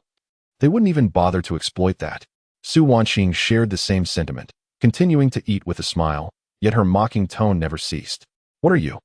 Do you think the seed is unaware? You merely wish to curry favor because my disciple has gained strength. Let me tell you, take these worthless items back. Who would covet your trinkets? Chu Ning felt a surge of satisfaction upon hearing this. Yes, exactly. This is how it should be. It seems Master S spirits are exceptionally high. The elder, under the command of sect leader Changchun Hand, felt compelled to deliver the gift. Otherwise, it would be difficult to win her over. Yet this woman clearly held a grudge. Was it necessary to be so venomous over a few disciples? He hesitated for a moment, then smiled at Chu Ning. Hiss. I heard yesterday that you have reached the third realm. Indeed, a prodigious youth. Just so happens that I have quite a few elixirs here. Why not come to my Dan Peak today and see if there is anything suitable for you? Chu Ning gazed at Su Wanqing and, with a smile, remarked, Elder, my master holds a disfavor towards you, as you have taken away her disciple. Now that I am the sole disciple of my master, it is certain that I cannot accompany you. Even if I were to go, it would be imperative to consult my master first. Su Wanqing let out a cold laugh. What nonsense. Are my resources insufficient for your use? Is my legacy inadequate for your advancement? How can an old fool, who has cultivated for a millennium and yet has not attained sainthood, persuade you to leave? If that is the case, why do you not follow him instead? Chu Ning's expression changed dramatically, and he hastily shook his head. Master, you misunderstand. You have bestowed your greatest legacy upon your disciple. How could I possibly forsake you and serve another? My loyalty is unwavering. Su Wanqing's demeanor remained frosty as she warned. It is best that it remains so. Do not let me discover any connections between you and others. Otherwise, she trailed off, leaving her words hanging ominously. To an outsider, it appeared she had no means to deal with the situation. Witnessing this exchange, Elder Li Xing from the Pill Peak felt a surge of delight. Otherwise what? You, a waste, have no recourse if he truly departs. Indeed, there seemed to be a legacy at play here. Furthermore, It appeared that Su Wanqing and Chu Ning were at odds, a potential opening, now that Chu Ning had risen to prominence. Such disparagement would undoubtedly leave a bitter taste in his heart. This could be exploited. The elder, elated yet cautious, addressed Su Wanqing. Elder Su, it seems your storage ring is now inoperable, and no one can unlock it. Those resources, however plentiful, are of little use now. Yet, within my pill hall, there exists an abundance of resources suitable for Chu Ning's cultivation. Even if you are strict with your disciple, you cannot afford to delay his training. Consider it my compensation for taking your disciple away. Upon hearing this, Chu Ning's face lit up with desire as he vigorously nodded. Indeed, master. This would be beneficial for me. Let us go. Su Wanqing's expression became complex, her fists clenched tightly. Alas, he speaks the truth, but you must understand. This old man is only offering you pills as a form of compensation for me. With that, she conceded to the idea of visiting later.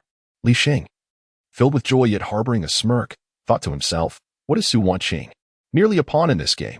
It is only the esteem of your legacy that draws his interest. Ah, I shall await your esteemed presence, Chu Ning. I have high hopes for you. With those words laden with meaning, the elder departed. Although they appeared to be a harmonious master-disciple pair, underlying tensions could be exploited, a potential triumph indeed. What Li Xing failed to recognize was that if Su Wanqing truly bore ill will towards Chu Ning, she would not have prepared such a lavish feast for him. After their plan had been set in motion, the two exchanged knowing smiles. Today, I shall trick you into something grand. Chu Ning observed Su Wanqing's demeanor and found himself smiling as well. It was endearing to see his master so cunning. Su Wanqing's cheeks flushed, and this time she truly tightened her grip on her chopsticks. Is it appropriate for you, a disciple, to call your master adorable? This traitor has grown increasingly audacious. Chapter 26. The Journey of Master and Disciple at Dan Peak at Taishan Sect. Nestled atop Taishan Peak, the esteemed leader, Changchun, awaited. A figure swiftly approached. It was Li Xing, who had just departed from the Little Bamboo Peak. Upon seeing Changchun, Li Xing immediately clasped his hands in respect. Greetings, sect leader. Today, I visited Little Bamboo Peak. Did I uncover any insights? Li Xing nodded in affirmation. Chu Ning has already attained the third realm of destiny, and his cultivation appears stable, unlike the fleeting breakthrough he experienced yesterday. It is evident that his training is progressing swiftly. Moreover, I gleaned from their conversation that Chu Ning possesses a legacy left by Su Wanqing, and he seems to harbor some trepidation towards her. There appears to be a rift between them. Upon hearing this, Changchun narrowed his eyes slightly. A rift, indeed. Su Wanqing, having lost her cultivation. Does she now believe that everyone in the world bears a grudge against her? Apart from her power and prowess, she possesses nothing to retain those around her. A person devoid of virtue, no wonder the sage failed to transcend the heavenly tribulation, becoming a source of ridicule. And what transpired next? Li Xing inquired with a smile. Afterward, the elder expressed his willingness to procure some elixirs from Dan Peak. Lacking resources, Su Wanqing must be envious of Chu Ning. He is undoubtedly someone we can recruit. Changchun nodded in satisfaction. In that case, let us approach Chu Ning. Inform the other elders that should Chu Ning require anything, they are to provide it, thereby gaining his trust. Subsequently, at crucial junctures, we shall withhold the resources he desires. If he wishes for them, he must present the legacy. This approach seems most prudent, truly worthy of being the sect leader. I comprehend now. At Taishan Sect, Dan Peak, among the 8 peaks. Though the spiritual energy density may not rival that of Little Bamboo Peak, the number of disciples here far surpasses that of Little Bamboo Peak. After all, Little Bamboo Peak only accepts prodigies like Jiang Qingwei, who are indeed exceptional. Here, the disciples number at least in the thousands. The two journey together, with Chu Ning murmuring along the way. Now that I have reached the third realm, can I not wield a sword? Su Wanqing paused, also contemplating this matter. Indeed, when we return, I shall instruct you. Great. I adore you, master, Chu Ning exclaimed. Su Wanqing gritted her teeth. If you utter such ambiguous phrases again, I shall ensure you learn a lesson. Do not think that just because you are in the third realm, you can boast before me. Chu Ning remained unfazed by her threat. What of it? Can your second realm surpass my third? Shall we have a spar later?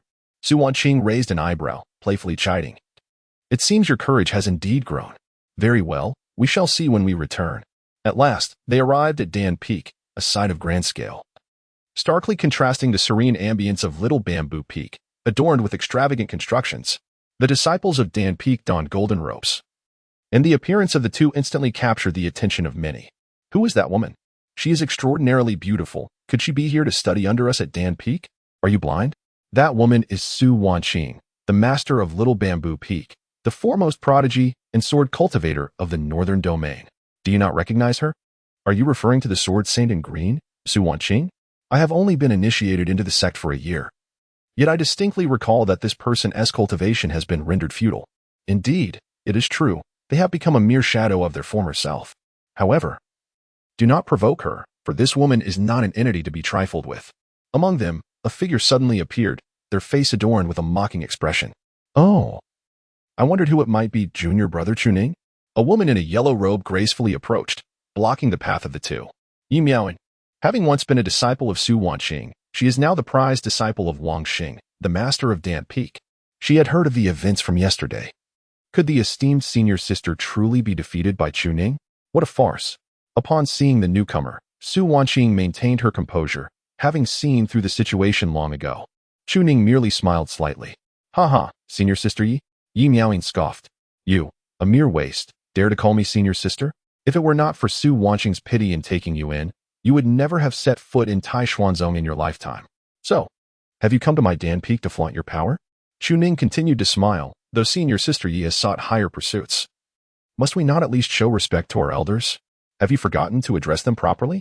Su Wanqing shook her head, unwilling to squander time on such trivial matters. Ninger, go find the Peak Master. There is no need to concern yourself with this. Noticing this, Chu Ning chose to ignore the situation. Yet Yi Miaoing coldly obstructed their path once more. Did I permit you to leave? I demand to know what brings you to my Dan Peak. She now stood at a level of prominence within Dan Peak. I possess the authority to decide whether you may remain here. If you refuse to speak, then be gone. Numerous disciples turned their gaze towards the unfolding scene. Others refrained from provoking Su Wanqing and Chu Ning, for even a withered camel is larger than a horse. But this individual dared to confront them. With a lofty status, exceptional talent, and a cultivation level at the third realm, she was undeniably formidable. Su Wanqing's expression gradually stiffened. Why did it seem as though she was incapable of teaching her disciples? The ones she produced appeared to lack any moral compass. Not to mention the Yi Miaoing before her, as well as Jiang Qingwei and others. However, Chu Ning discerned the situation and felt his gaze grow increasingly frigid. Senior sister Yi, while it is acceptable to show off before your master, there must be a limit. Do not overstep your bounds. She did not come seeking trouble, but rather to delineate the boundaries. It was a declaration to those of Dan Peak that she was no longer affiliated with Shaozhou Peak. She wished to convey to her new master that her loyalty lay firmly with Dan Peak and with Taishuanzong, not with Su Wanqing. Yi Miaoing's lips curled into a cold smile, still refusing to yield. Oh, junior brother Chu Ning, how is it that I cannot comprehend your words? Allow me to be more explicit. Little wench, get lost. At this, Yi Miaoing was suddenly filled with rage and drew her sword. However, Chu Ning's aura surged, and with a swift punch, he struck her wrist, producing a sharp crack that echoed through the air. In an instant, Chu Ning's expression turned dark as he coiled his fingers, seizing Yi Miaoing's head. With a sudden and forceful motion, he brought her down, causing a sickening crunch. As her head split open and blood flowed, she let out a pained wail, only to be met with another sound of bones fracturing. With a resounding crash, the wrists of both hands were shattered. A sword? Have you forgotten your weapon? And who taught you? Countless onlookers were momentarily taken aback, their eyes wide with astonishment. In the alchemy hall, a bold attack was launched against Yi Miaoing. Such audacity! The Little Bamboo Peak is no longer what it used to be. From the distance, a figure swiftly descended upon the scene.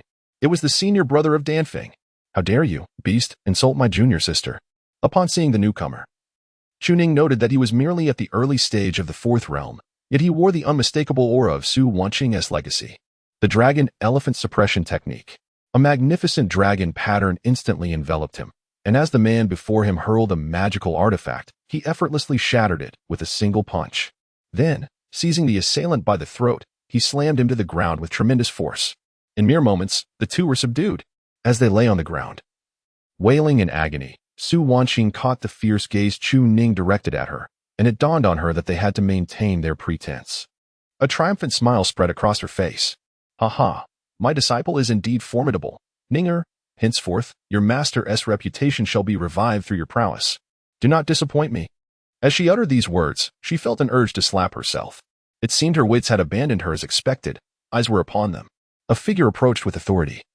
It was Wang Xing, the master of Danfeng. Yi Miaoan, whose wrists lay shattered on the ground, immediately cried out in despair, Master, Master, avenge me. They are bullying your disciple. Meanwhile, the subdued man shouted in fury, Teacher, kill this person. He has harmed our fellow sect member. Yet, Wanqing did not side with them. Instead, he coldly reprimanded them. You two are the ones I specifically invited. How dare you show such audacity? You disgraceful fools. Be gone at once. With that, he turned his attention to the duo. Ha ha, Elder Su, Chu Ning, you honor us with your presence. Su Wanqing replied with a smirk. Today, your disciple has offended me, so you must provide me with some medicinal pills. You must understand. My disciple is in great need of them. After saying this, Su Wanqing cast a casual glance at Chu Ning. I shall demand these pills on a serious note. Do not disappoint my expectations in your cultivation. Chu Ning, with a bitter expression, replied, But master, am I cultivating solely to fulfill your expectations? I have fallen to such a state. The revival of my reputation hinges on your efforts. Is there any other reason? But master, enough. Do not speak so much nonsense. The elder before him, catching the glimmer of disappointment on Chu Ning's face, felt a surge of joy. Haha. Rest assured, Elder Su. Silly woman, if I truly revealed their intentions, would they still come? They wish to witness your disciple's strength, do they not? Indeed. How terrifying. Ha ha ha, this is my opportunity. As their goal was achieved, the two exchanged a brief glance. How well did I perform in this act? Chu Ning expressed his utmost approval. The old man appears to be quite cheerful, doesn't he? It's wonderful to see him in good spirits. Chapter 27. A little deception with elixirs amidst the watchful eyes of countless disciples of the Dan Peak. Su Wanqing strode forward with her head held high and a proud demeanor, her expression seemingly proclaiming, Behold my disciple, you unseeing lot. The prowess of my current disciple far surpasses that of my former students. Although she possesses nothing now, my disciple shall still rejuvenate our sect's glory. Meanwhile, Wanqing and Chu Ning walked side by side, the elder's face radiating with a smile. He thought to himself, Foolish woman, do you truly believe that the radiance surrounding you stems from your own merit? It is, in fact, due to Chu Ning. He subtly observed Chu Ning, occasionally stealing glances. The more they progressed, the greater their chances would become. Within the grand hall of the Dan Peak, junior disciples promptly offered seats. Su Wanqing and Chu Ning took their places, while the peak master, Wang Sheng, maintained a beaming smile. Elder Su, your disciple is indeed the envy of many. At merely 18, she has reached the third realm of understanding one's destiny, perhaps even surpassing your accomplishments in your youth. Chu Ning chuckled lightly, Elder Wang, you flatter me. It is all thanks to my master. Su Wanqing scoffed, casting a disdainful glance. I have nurtured Jiang Qingwen. I am capable of cultivating even greater talents. Even if I currently lack cultivation, there will be others to uphold the banner of my Shaozhu Peak. As for you all, who dares to covet my Shaozhu Peak? Elder Su's words suggested that previous misunderstandings were merely that, misunderstandings. With a grand gesture, the elder continued, Little Chu. He addressed her with an unusual warmth. At that moment, dozens of disciples entered the hall, each bearing elixirs. A purple sandalwood box was presented, containing a pristine third-tier elixir. Upon opening it, an enticing aroma wafted forth, instantly capturing Chu Ning's attention. Elder, so many elixirs. Wang Sheng spoke calmly, explaining, This is the third-tier Destiny Insight Elixir, which will aid you tremendously in establishing a strong foundation in the third realm of your cultivation. This one is a third-tier healing elixir, capable of swiftly mending common injuries. And this is the true essence restorative powder. Once consumed, it replenishes your internal energy continuously, immensely beneficial during combat. As he spoke, he retrieved a storage ring, carefully enclosing the 20-odd third-tier elixirs within. He then entrusted it to Chu Ning. As you advance, you will require abundant resources. Elder Su is currently constrained and cannot provide these. As your elders, it is our duty to care for you. Please accept this. Chu Ning's heart soared with joy, his excitement palpable. Elder Wang, I did not expect such generosity from you. Today, I have been remiss in my treatment of your disciple. I am truly grateful. He accepted the elixirs, looking at them with envy, before turning to Su Wanqing. Haha, Master, we now possess elixirs, he exclaimed, embodying the demeanor of someone who had never experienced such fortune. Su Wanqing huffed in response, her expression one of evident disdain. If it were in the past, my master could have provided you with something superior. However, since this old fellow has given you this, take it back and cultivate. Do not let it go to waste. Very well, master. I am grateful to Elder Wang. At this moment, Wanqing let out a sigh. In principle, I should not interfere in this matter. For resources for disciples have always been bestowed directly by their teachers. Our Taishian sect has no such customs. But I cannot bear to see such a gifted individual as Chu Ning suffer such a loss. It would be a great pity, and thus I intervened. Elder Su, I do not mean to criticize you, but it is rather unreasonable that disciples now require others to provide their resources. Su Wanqing's smile suddenly froze, and she clenched her fists tightly. If I could open my own storage ring, would I need you at all? What do you mean by this statement? I certainly mean no offense. I merely find that Elder Su seems rather pitiful in her current state. Chu Ning's expression became complicated in an instant, and he hurriedly replied, Elder Wang, if my master had not suffered a setback in her cultivation, she would not. Wanqing sighed deeply and said earnestly, yet her cultivation has indeed been impaired, and it is unlikely to recover. I do not wish to say more, but I feel it is a great pity for you. No, Elder, without my master, how could I have achieved my current success? I do not find it regrettable. Haha. I merely made an observation. After saying this, he smiled at Su Wanqing. As for Elder Su, do not take it to heart, after all. It is not a significant matter. However, now, with her cultivation completely lost, the sensitive Su Wanqing's face turned pale with anger, and she abruptly rose. In my prime, you would have eagerly delivered pills to my doorstep, begging me to accept them. Now, merely asking for a few elixirs, you treat me with such disdain. Truly, it is a case of a tiger fallen in the plains being bullied by dogs. Chu Ning, return those elixirs to this old dog. We do not need them. Yet upon hearing this, Chu Ning immediately cast a regretful glance at the elixirs, hesitatingly saying, But, Master, I do not have any elixirs for cultivation. The speed of refining spiritual energy is far too slow. Have you stopped heeding your master's words? Wanqing spoke sternly. Chu Ning, keep them. These elixirs are for you, not for Su Wanqing. She has lost her cultivation. Must she delay your progress as well? Where will she procure these elixirs? I am also your master's elder. Consider these elixirs as provisions for your cultivation.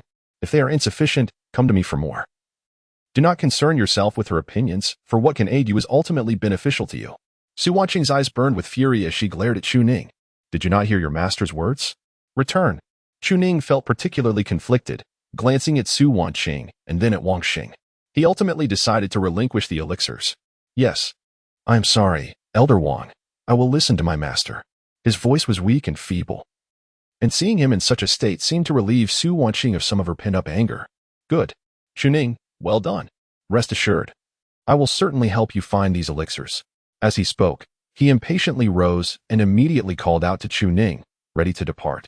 However, Wanqing merely smiled with narrowed eyes and, taking advantage of Su Wanqing's momentary distraction, deftly flicked his fingers to transfer the storage ring into Chu Ning's hands.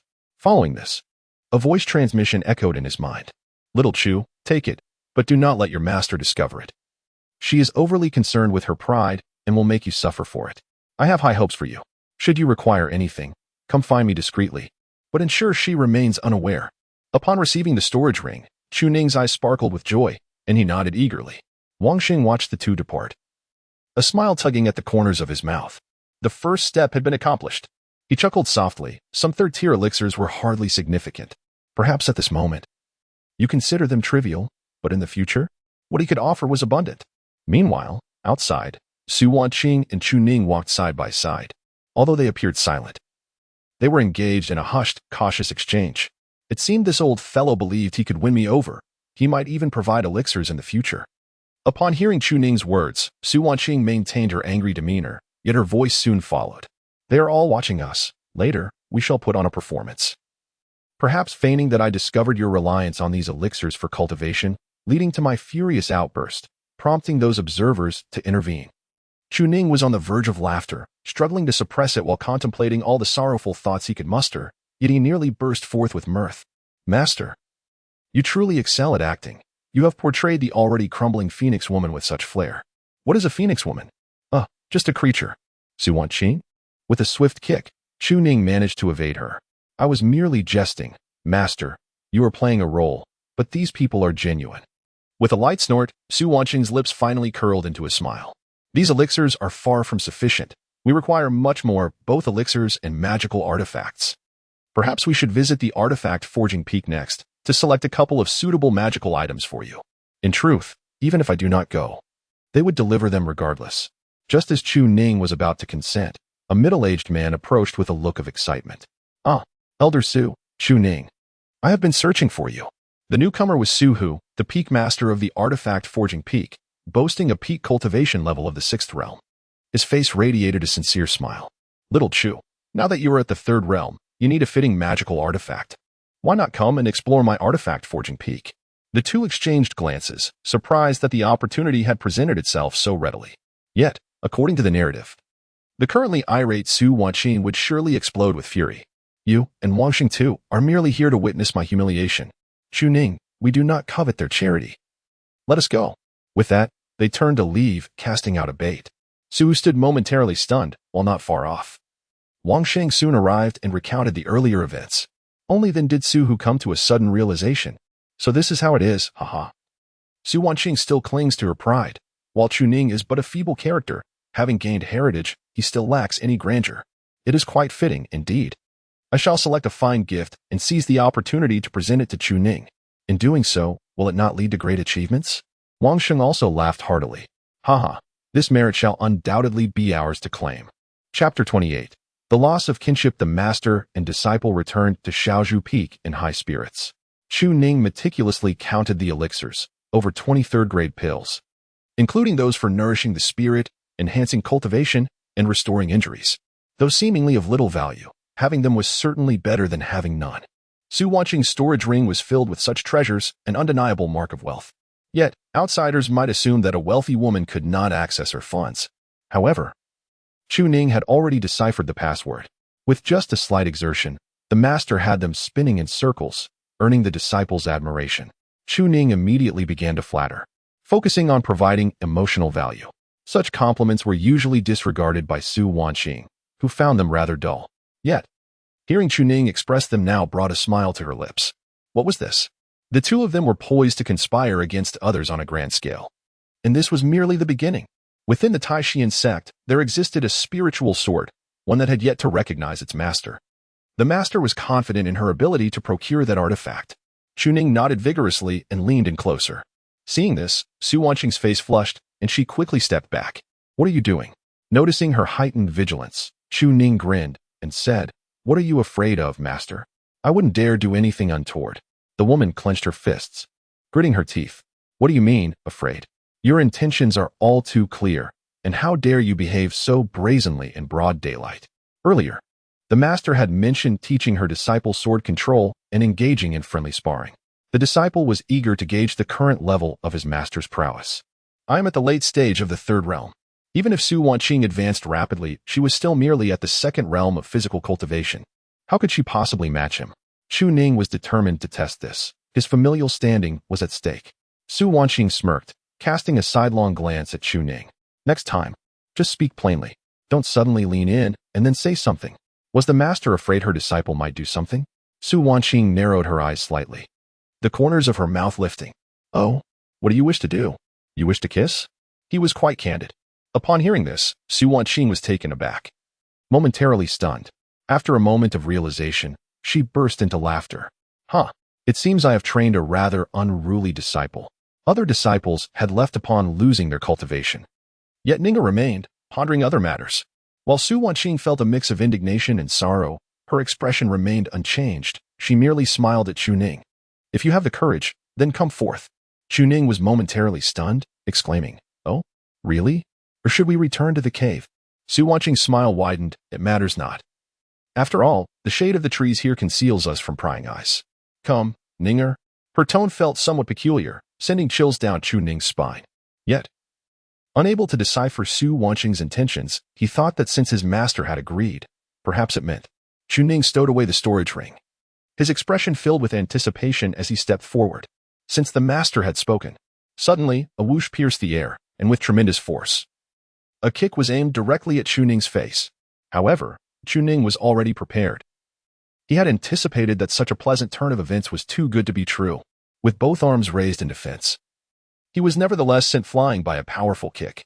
The might of a body cultivator at the 2nd realm is formidable, far beyond the capabilities of ordinary individuals. Even the 3rd realm practitioner, Chu Ning, could feel the immense pressure. Master, Chu Ning was sent staggering back, a smile betraying his understanding that such good fortune was rare. Indeed, his master had not hesitated in her acceptance. Su Wanqing's face bore a similar smile as she casually snapped a 3-foot-long bamboo behind her. Surpassing her master might just open up opportunities, perhaps even a kiss? How dare you utter such words? Previously without cultivation, now emboldened. She was determined to teach this rebellious disciple the meaning of respect for one's teacher and the path. Upon hearing her words, Chu Ning's gaze suddenly turned icy, his aura surging forth with intensity. The fourth layer of the dragon elephant suppression technique manifested its dragon energy. Since his master had spoken, he would not regret it. Su Wanqing's smile faded, her expression growing serious as she held the bamboo like a sword, exuding the elegance of a sword saint in azure ropes. In an instant, Chu Ning burst forward, launching an attack. Yet the bamboo, sharp as a sword, struck toward his face, forcing him to defend. In doing so, he revealed a flaw, which Su Wanqing swiftly exploited, delivering a sharp smack to his backside. Chu Ning's face turned pale. Is this real? You actually hit me. While it did not injure him, it certainly stung. Su Wanqing let out a light huff, saying nothing as she assumed the offensive. Though devoid of spiritual energy, her understanding of the sword remained. The bamboo in her hand became a lethal weapon, its green shadow before her dazzling and magnificent, yet its aura was fiercely imposing. Chu Ning stood dumbfounded. Is she truly not crippled in her cultivation? Before he could process this, another sharp smack landed on his left cheek. Then, yet another on the right.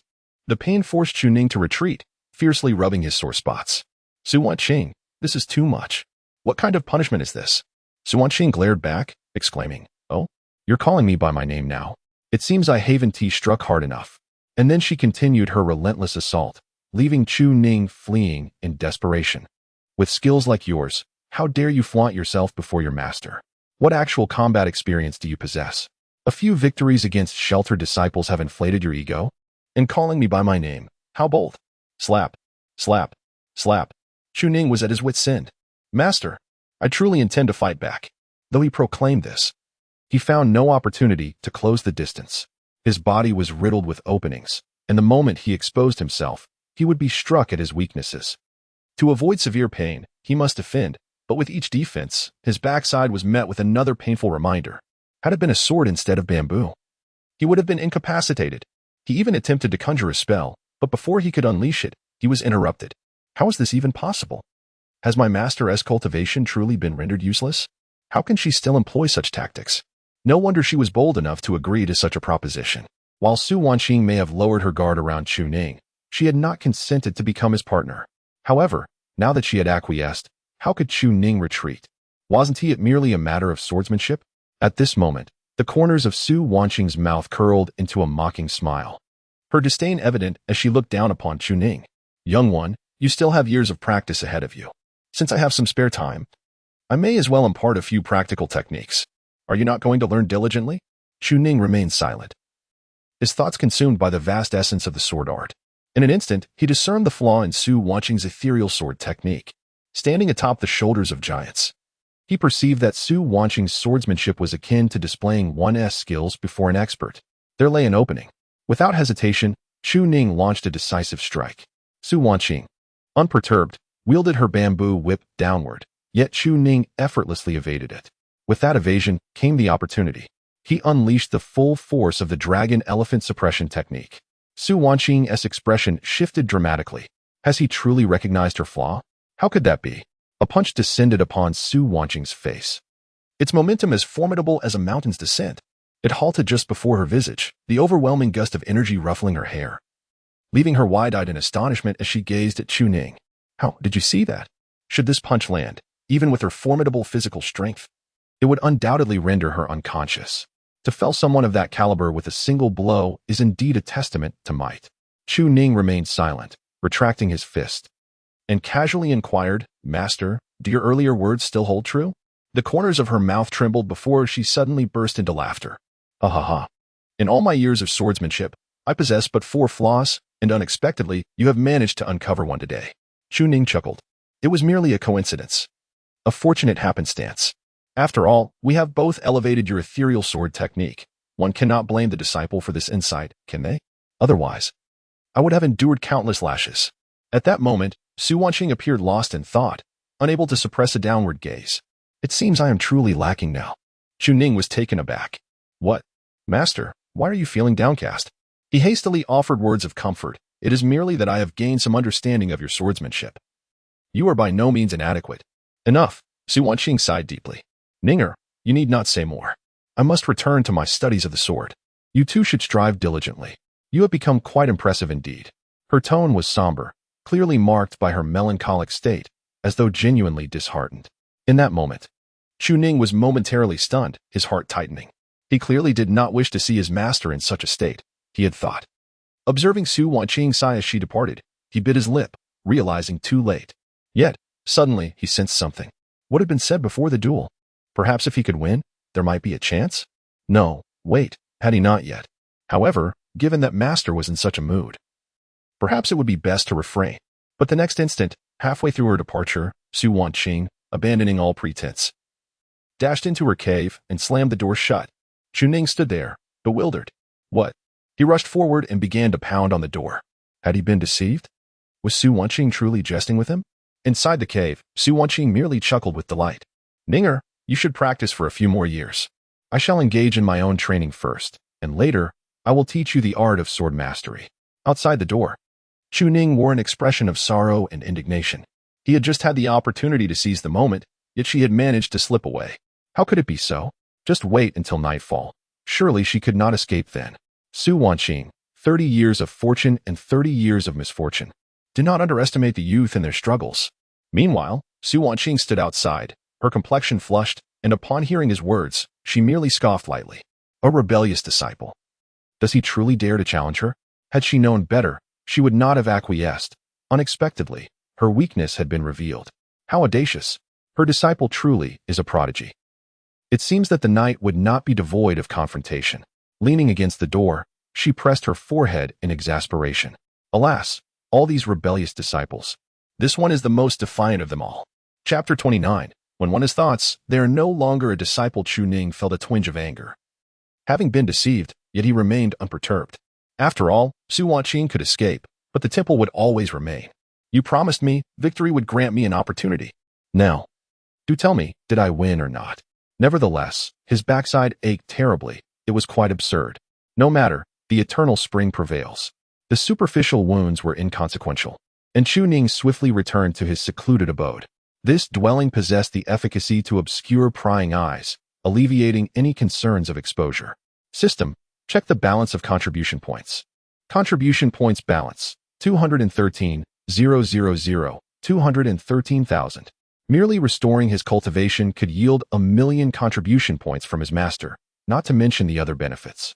Such a substantial amount of contribution points must surely hold significance. However, Chu Ning was no fool. He understood that just because something was at hand did not mean it should be squandered, especially since his current techniques were quite commendable. With the 4th level of Eternal Spring, the 4th level of Dragon Elephant Suppression Technique, and the 4th level of Vast Sword Chapter, he understood the wisdom of moderation. In combat against Su Wanqing, he discerned his shortcomings. If faced with someone possessing such practical experience, he would be wholly outmatched. Even Su Wanqing had merely wielded a bamboo stick, her primary aim being to teach him a lesson. Should a serious confrontation ensue, Chu Ning would surely be left bloodied and still might not prevail. Practical combat experience could only be acquired through sparring with Su Wanqing during idle times. Seeing the situation, Chu Ning did not hesitate. Assist me in finding techniques or elixirs that can conceal my cultivation. System is searching, please hold. A 3rd-tier cultivation is already formidable. He had no intention of allowing the sect to discern his prowess, preferring they only recognize him as a 3rd-tier cultivator. The 4th tier was within reach. Advancing a tier each day was indeed not slow. Yet, this was a hidden card, best kept undiscovered. Recommended, Concealing Heaven Pill. Capable of hiding cultivation below the 7th tier saint level, an opponent must possess at least the strongest cultivation of the current era to accurately assess the host strength.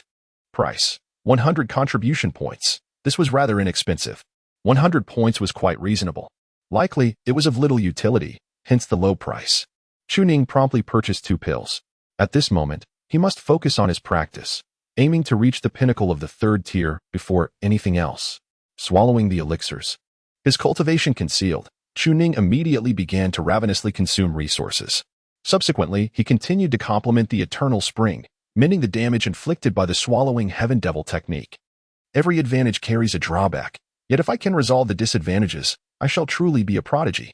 First, I shall cultivate. Later, I will seek my master to learn sword control. In the adjacent cave, Su Wanqing found herself lacking the spirit to train. She was somewhat disheartened. Why is it that all the disciples I teach seem to be of questionable character? Could it be that I am truly flawed in my teaching? A wry smile crossed Su Wanqing's face, her heart heavy with bitterness. Jiang Qingwei, Yi Miaoan, and the like, a bunch of miscreants, they made her want to eliminate them. Yet she knew murder would lead to troublesome repercussions. Unless she recovers her cultivation, their constraints remain considerable, prompting their decision to depart and seek liberation from external influences. As for Chu Ning, she is not one to express much. Her temperament is slow and resolute, though somewhat stubborn and headstrong. Yet, what need does a man have for such intricacies? A clear distinction between right and wrong suffices. However, this disciple was nurtured by her, and when he regards her, how could he perceive her merely as a woman? Logically speaking, it ought not to be so. Anxious and conflicted, she feels an urge to strike him, yet cannot bring herself to do so. Alas, how does one navigate such a dilemma? Ultimately, her heart does not harbor such aversion. It is merely the discussion of these matters that quickens her pulse. After a brief respite, she checked the time and proceeded to the kitchen to prepare a meal. Meanwhile, as Su Wanqing stepped outside, she was immediately noticed by Chu Ning, who bounded forth, a smile illuminating her face. Master, I told you, the monk may flee, but the temple remains. Su Wanqing cast a sidelong glance at Chu Ning and replied coolly, at such a time, there may be eyes upon you. It is best not to be excessive. After we have dined, I shall teach you to ride the sword. Chu Ning, fully aware, dared not act recklessly. At the pinnacle of the third realm, Chu Ning approached with a grin, while Su Wanqing had already grasped the spatula. What? You do not comprehend your master's words? Dare you draw closer? However, Chu Ning merely nonchalantly produced a pill and offered it to Su Wanqing's lips, a means to conceal her cultivation. Su Wanqing's gaze sharpened. Such a thing exists? She recalled that within her storage ring, there seemed to be no such elixir. No need to concern yourself. It is merely a fortunate opportunity for the disciple. Please consume it, master. At this, Su Wanqing regained her composure and accepted it, though she would never allow Chu Ning to feed her directly. Yet, after taking the pill, she could not resist teasing. Indeed, it conceals cultivation. Nothing peculiar within? Chu Ning replied with a smile, just a hint of peculiar amorous powder mixed in. You shall understand upon consuming it. Naturally, Su Wanqing was skeptical, shooting a glare at Chu Ning before swallowing the pill. As the medicinal properties spread to Chu Ning's eyes, Su Wanqing's cultivation fluctuations had seemingly vanished. Ninger, how does it fare? The effect is excellent.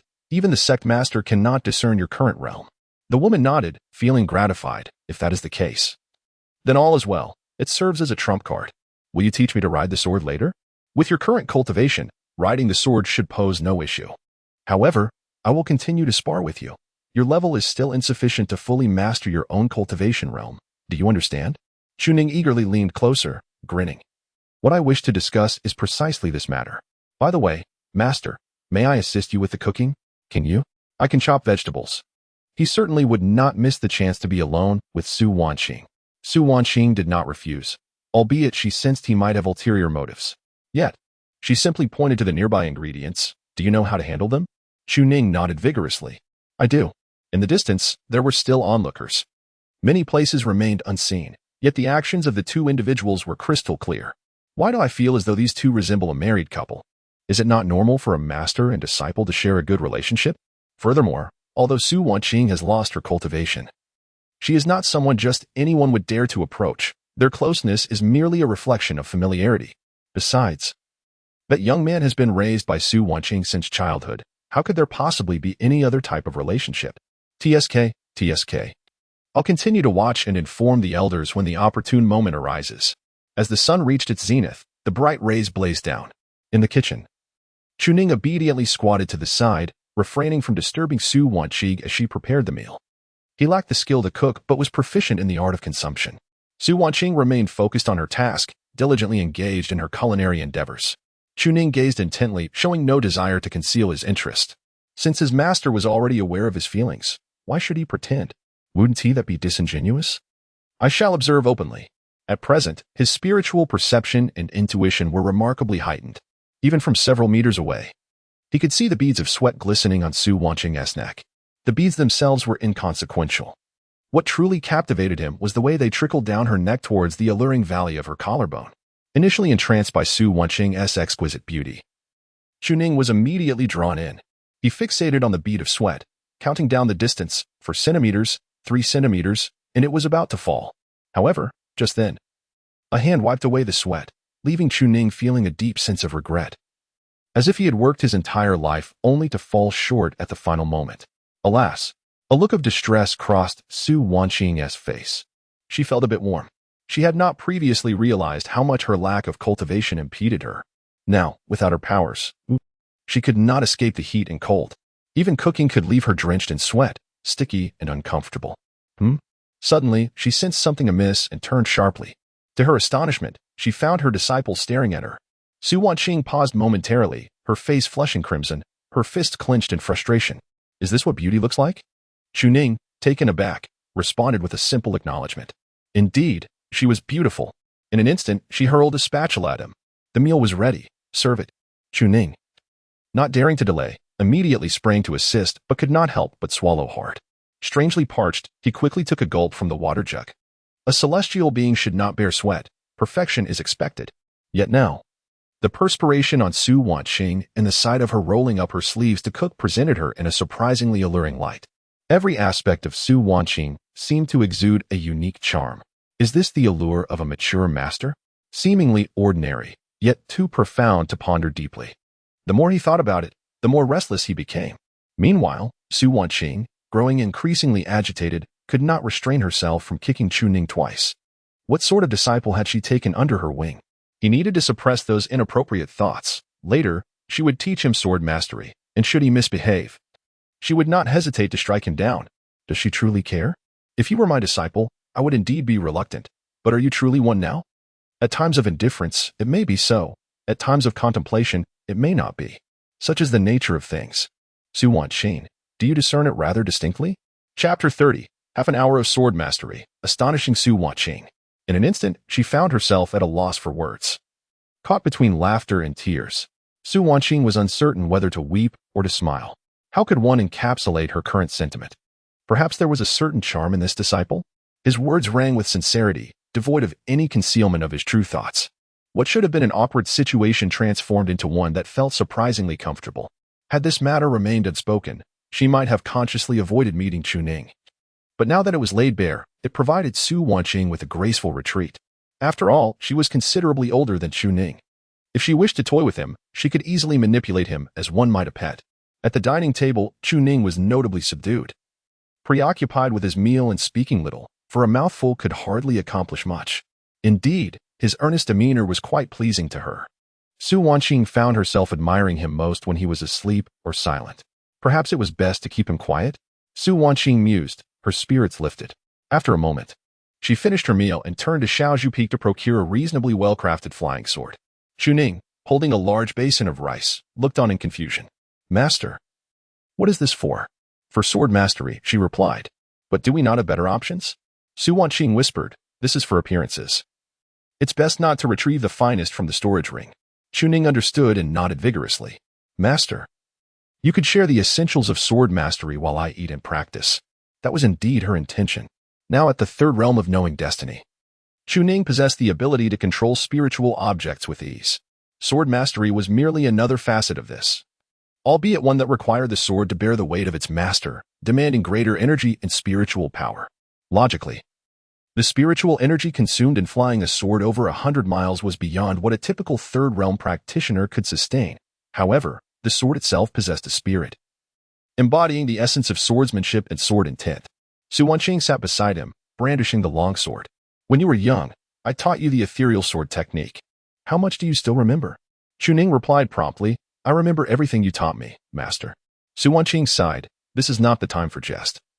Should you have forgotten, I shall teach you once more. After all, it consists of 9 volumes and 181 swords. How could one forget? Chu Ning's previous aspiration was to become a sword immortal.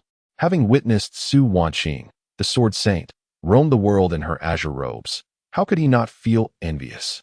Yet, he lacked the innate talent for swordsmanship, which relied solely on natural ability. Even diligent practice could not substitute for talent. One could train for 100 years and still fail to grasp the essence of sword intent. In contrast, Su Wanqing could perceive the sword's intent the moment she grasped it. How could their paths possibly compare? Thus, after years of cultivation, Chu Ning found himself unable to step into the body refinement stage, resorting to practicing fist techniques for physical training. Nevertheless, he still remembered the sword techniques, for those were imparted by Su Wanqing. Regardless of the complexities in their relationship, the master-disciple bond remained paramount. For the majority of the time, she stood at the forefront. The woman's beautiful eyes flickered, and a smile graced her lips. It seems she still remembers, not having forgotten her roots. I once thought my disciple had lost her way. If that is the case, do you recall what I taught you, my dear disciple? A swordsman must first master the sword techniques, then comprehend the sword's intent, and finally grasp the essence of true meaning. It is a gradual ascent to the pinnacle. One must cultivate the foundational swordsmanship, understand the sword techniques, then discover the sword's intent, and ultimately reach the ethereal meaning. This is a process of progression. However, what of Su Wanqing? She has derived the ethereal sword technique after comprehending its profound meaning, entrusted with the legacy of the sword path by her sect. That is the hallmark of a prodigy. She has bypassed the convolutions of the journey. Chu Ning nodded in agreement. What Su Wanqing did not realize was that his ethereal sword technique had already transformed into the vast sword chapter, having reached the level of comprehending the ethereal meaning. He simply had not found the right moment to express this. What relevance do these teachings have to sword control? Su Wanqing laughed and remarked, "The sword's intent is the essence of sword control. Look, Ninger, if you were to rely solely on spiritual energy to lift a person weighing nearly 200 pounds, wouldn't your energy deplete rapidly? I am not even 200 pounds, barely 150. Enough of this trivial banter. Please continue, master." With a light huff, Su Wanqing continued. Once a swordsman comprehends the sword's intent, its true essence allows the sword to bear greater power, thus making sword control significantly easier. At present, you can learn the basics of sword control. Afterward, continue honing your swordsmanship and understanding the sword's intent. Eventually, you may wield the sword over vast distances, expending no more energy than a mere spiritual stone. Do you understand? Chu Ning nodded, inhaling deeply. Indeed, after grasping the true meaning, the possibilities expand immensely. Some wield a sword that cannot even cleave through bamboo, while others can split mountains and shatter cities. This is not solely a matter of cultivation. It is also intricately linked to one's mastery of the sword path. Why are swordsmen so formidable? Even the most unassuming sword can strike with lethal precision. Yet, you might still be preparing to cast a spell. But the path of cultivation is fraught with challenges. Jiang Qingwei, as Su Wanqing's top disciple with divine roots, has spent 30 years practicing sword techniques and has barely reached the 3rd level. Meanwhile, Chu Ning, who has yet to unlock his full potential, progresses faster in a single day of training. Having finished his meal, Chu Ning received a flying sword from Su Wanqing, who took his bowl and began to clean the dishes. She considered this a mundane task, believing that her disciple, in the midst of his cultivation, had far more important matters to attend to than such chores. It was, after all, a simple matter of effort. Chu Ning grasped the flying sword, channeling spiritual energy to manipulate it. He soon achieved stability. The challenge was not insurmountable. But what if a person were to step onto it? Chu Ning immediately leapt aboard. But he found himself grounded. Clearly, the spiritual energy was insufficient. He infused the sword with energy, lifting its body to take flight. Yet, the energy consumption was rather excessive.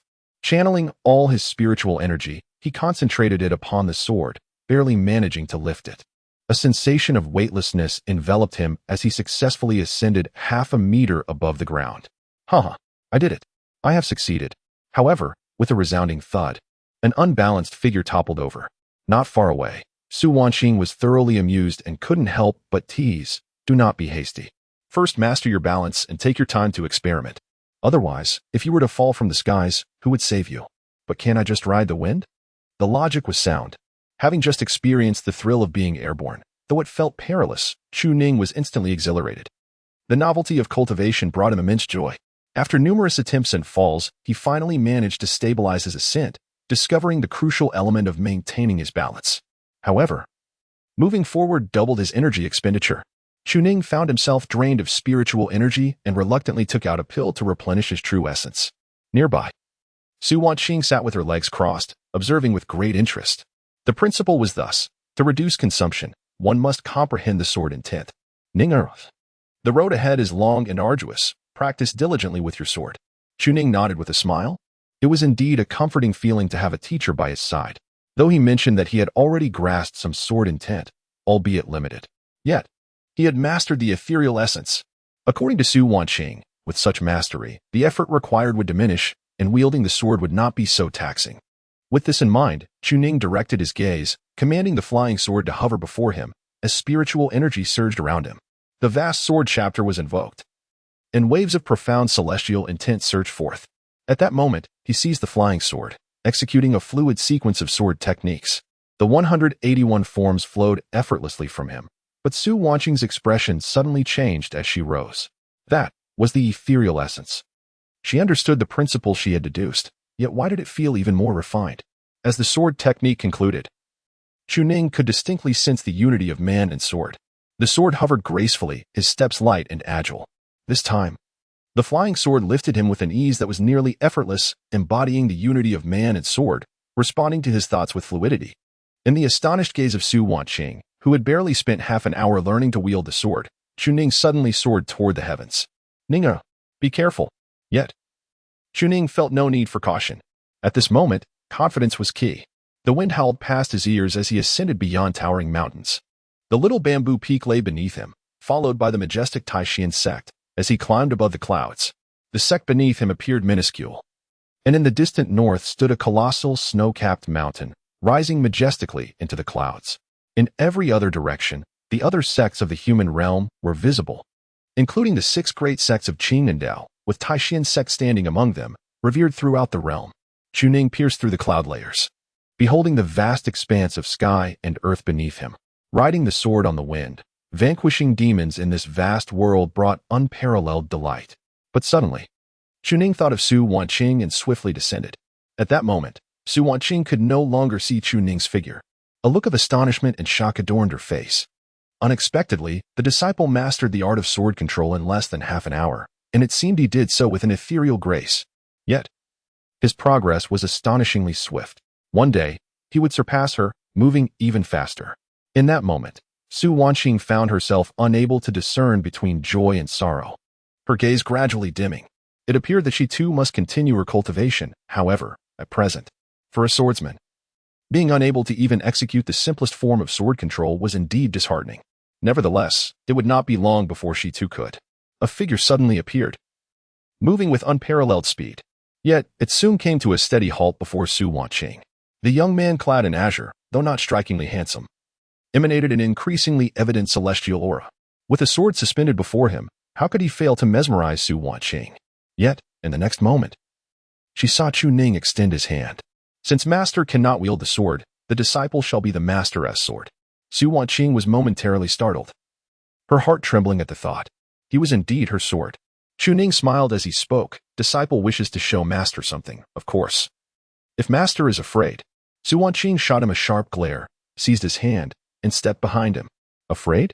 When had she ever been afraid? In the past, she had never feared any existence for her own sake. Now, because of Chu Ning, she remained unafraid.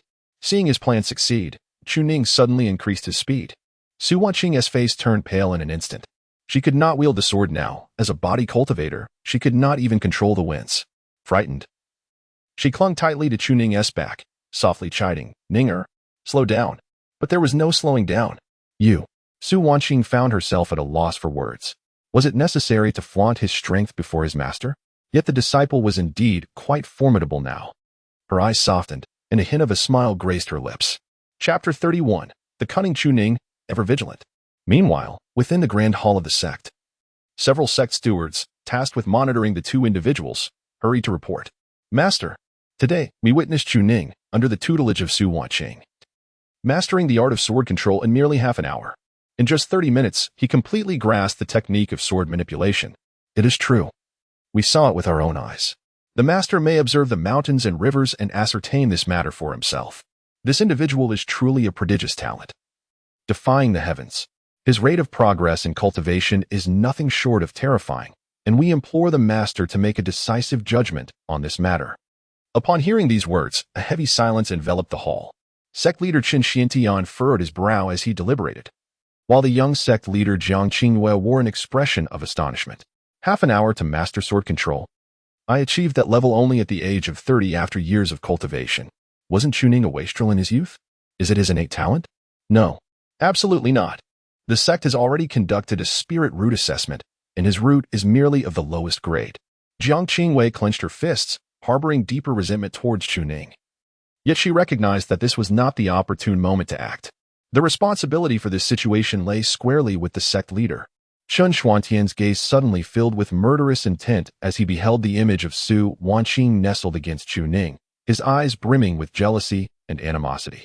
Though he understood that Su Wanqing was currently incapable of sword control and was merely reliving the experience through Chu Ning, he had long regarded her as his possession. How could he endure such intimate conduct between her and another?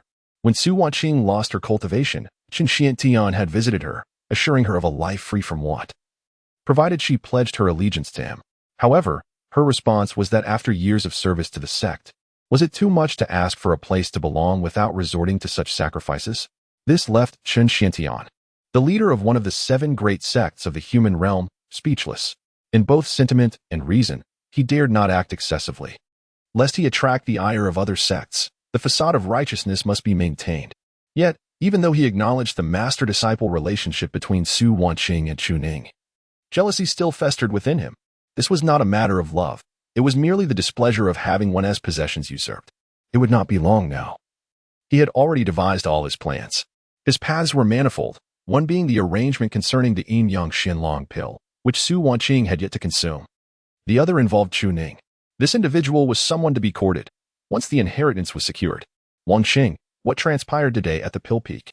Wanqing promptly replied with a smile, this person is no paragon of virtue. Despite possessing integrity, he is powerless to resist the allure of resources for cultivation.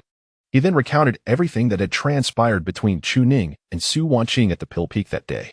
A shadow passed over Chen Xuantian's face, but it soon gave way to a smile. In that case, let us continue to observe. We can provide any pill he desires, but before we do, he must yield a portion of his belongings, particularly at critical junctures, to hinder his progress in the pills he requires for breakthroughs. As for others, he may have them freely. We need only to earn his trust.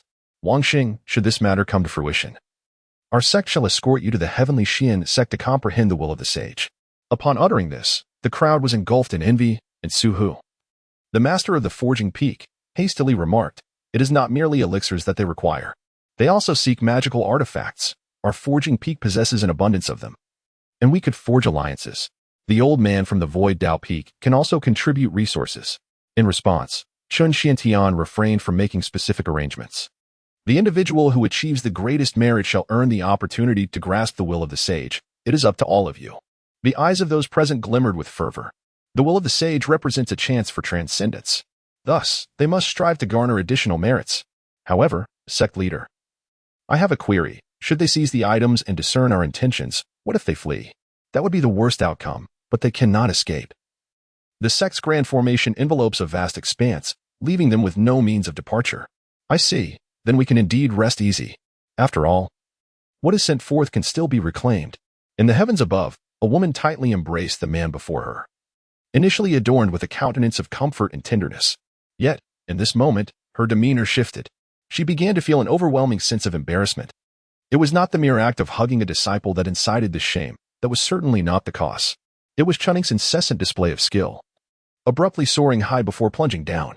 Such a sensation of weightlessness was intolerable for Su Wanqing, who could not wield her sword. She had to cling tightly while ascending and remain pressed against her disciple during the descent. If it happened once or twice, it could be understood. However, their trajectory was consistently one of ascent followed by a dive. She suspected. No, there was no need for doubt. Chu Ning was merely indulging in his whims. Su Wanqing gritted her teeth and said in a low voice, Ninger, I have practiced enough swordplay. It is time for me to return to my studies. Kindly set me down. Chu Ning, steady on his sword, replied earnestly, Master, as I grow at such an astonishing pace, the one I wish to share my sentiments with the most is you. To soar with you a little longer and to rekindle the awe of this vast world is my heartfelt wish. Would you deny me even this opportunity? Turn your head and gaze into my eyes as you say this.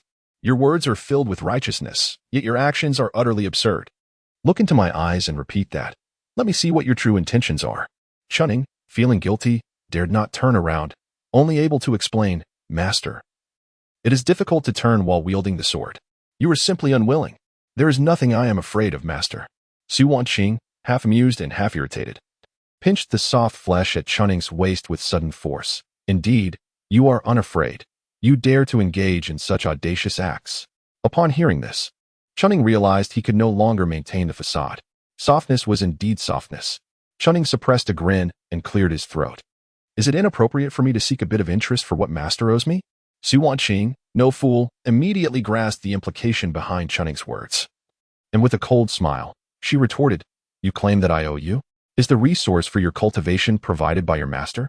Is the food you consume prepared by your master? Is the sword you wield gifted by your master? From childhood to now, let us recount the events of the past 18 years concerning Chu Ning. The incessant nagging left Chu Ning at a loss for words.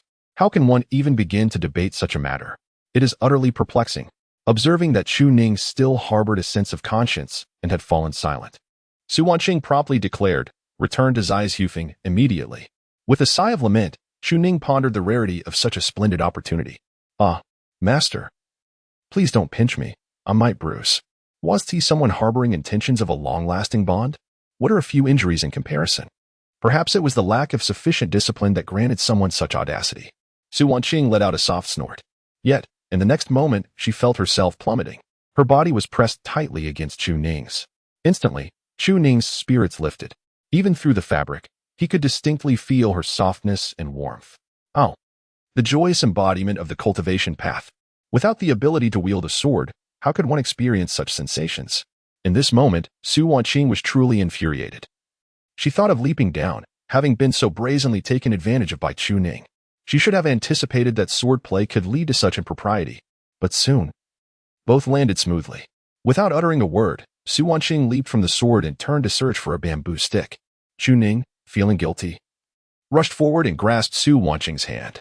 Master, what happened just now was a misunderstanding. Please do not be angry. Seeing Chu Ning's cheerful demeanor, utterly devoid of any remorse, Su Wanqing's anger flared even more. Release me. We are master and disciple. What does this even amount to? Chu Ning realized that they were currently under scrutiny. Once they left the cave, their freedom of movement would be less restricted. However, if he released her, he would undoubtedly be punished, as his master was clearly furious.